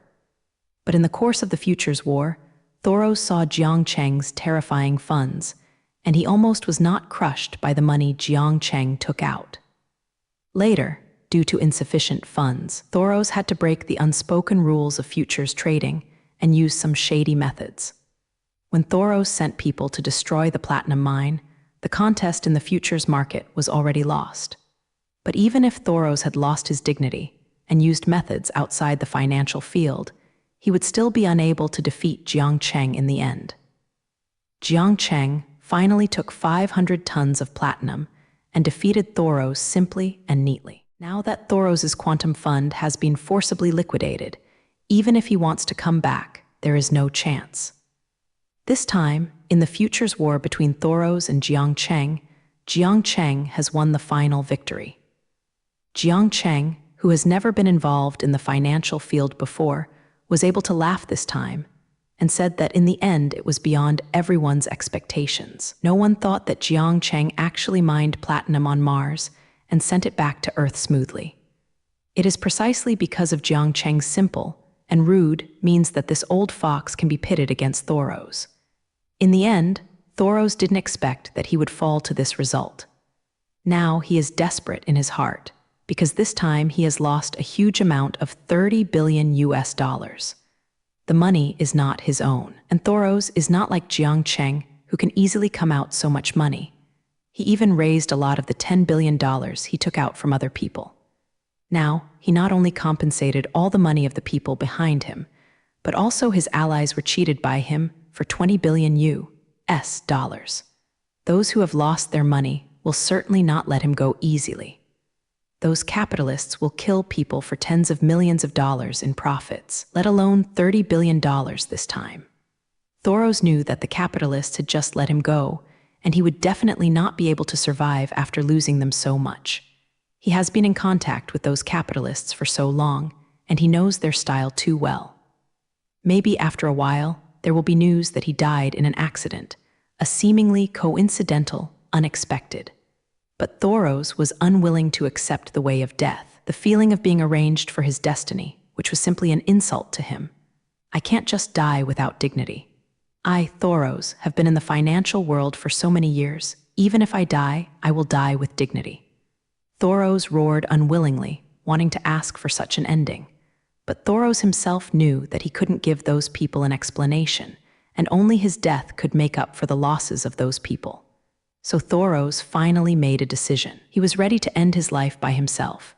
Even if he must die this time, he will die with more dignity. Thoros is not a figure that can be controlled at will, only he can kill himself. After making the final decision in his heart, Thoros struggled to stand up and walk to his desk. In the bottom drawer of this desk, there is a small sealed box, and Thoros' current goal is this small box. Higuyi opened the drawer magnificently, revealing the small box inside. Thoros picked up the small box he had prepared long ago and opened it after hesitating for a while. Inside the box was a small black pill, which Thoros had placed here long ago. This black pill is a very deadly poison that can kill people in a few seconds. In fact, Thoros had anticipated today's situation a long time ago. This Ying poison was prepared for this time. Thoros had long understood a truth, and sooner or later, he would miss his hand. The fate of the loser in the financial field is really miserable, so he can use this poison to kill his own life. It's just that when Thoros prepared this poison, he didn't expect to fail in this situation. Losing to Jiang Cheng, who has never been in contact with futures, to be honest, Thoros is quite unwilling to blame. But the reality is so cruel that Rose can't help Zhao Nuazhao not to face it. Thoros held the poison firmly and stared at it for a long time before finally, as if he had figured out something, he threw the pill into his mouth abruptly. As soon as the poison entered Thoros' mouth, his body immediately began to twitch. This is because the poison is working and sending his life away. Within seconds of the onset of the effect, Thoros' eyes are full of deep regret. He regretted why he had to oppose Jiang Cheng. If he hadn't ran out to play with Jiang Cheng in the beginning, none of this would happen now. But it was too late for him to regret it now, and the people who provoked Jiang Cheng had a miserable end. And Thoros' results were already very good. After a few seconds, Thoros slowly fell backwards, and then completely stopped moving on the ground. After a while, a staff member of the Quantum Fund walked into Thoros' office. He came here this time to report to Thoros about their specific losses this time. This time they can be said to have lost their money. All the money invested in it was completely compensated. Not even a cent was recovered. But when he saw the situation inside the office clearly, he knew that his boss might never know the news. When the staff member saw Thoros fell to the ground, his face did not show too much surprise. Instead, he looked as expected. He has also worked in this industry for a long time, and he knows the hidden rules in this industry. He was very clear about Thoros' end, but he didn't expect Thoros to be so decisive, and he didn't give the capitalists a chance at all. This staff member of Thoros finally walked to Thoros' body and silently closed his eyelids with his hands. This legend in the financial field of Thoros just died in his office. His days in the financial market have ended completely. His death can be said to be the end of an era, and his past events slowly dissipated with death. The news of Thoros' death did not arouse much repercussions in the financial circle. As if everyone had forgotten the legend, they kept silent on it tacitly. Because losers are not worthy of their care, they only care about those who have been successful. The financial industry is so cruel, a failure will be forever. Speaking of successful people, I have to mention Jiang Cheng. He is the last person to laugh. This time Jiang Cheng can really be said to have made a lot of money, and he can immediately harvest the funds invested by Thoros. Together with the money that Thoros raised himself and the funds brought into the market by his allies, they invested a total of $30 billion this time on long platinum futures. Now the huge sum of $30 billion US dollars belongs to Jiang Cheng, the winner. As long as Oliver and the others complete the final finishing work, they will be able to enjoy huge profits. And now Oliver is leading his men, constantly harvesting the fruits of victory belonging to Jiang Cheng. In an office building in London Financial City, Oliver is busy finishing his work. Ryan, the finishing touches are more beautiful. Don't be careless at this time. We have to swallow all the fruits of victory.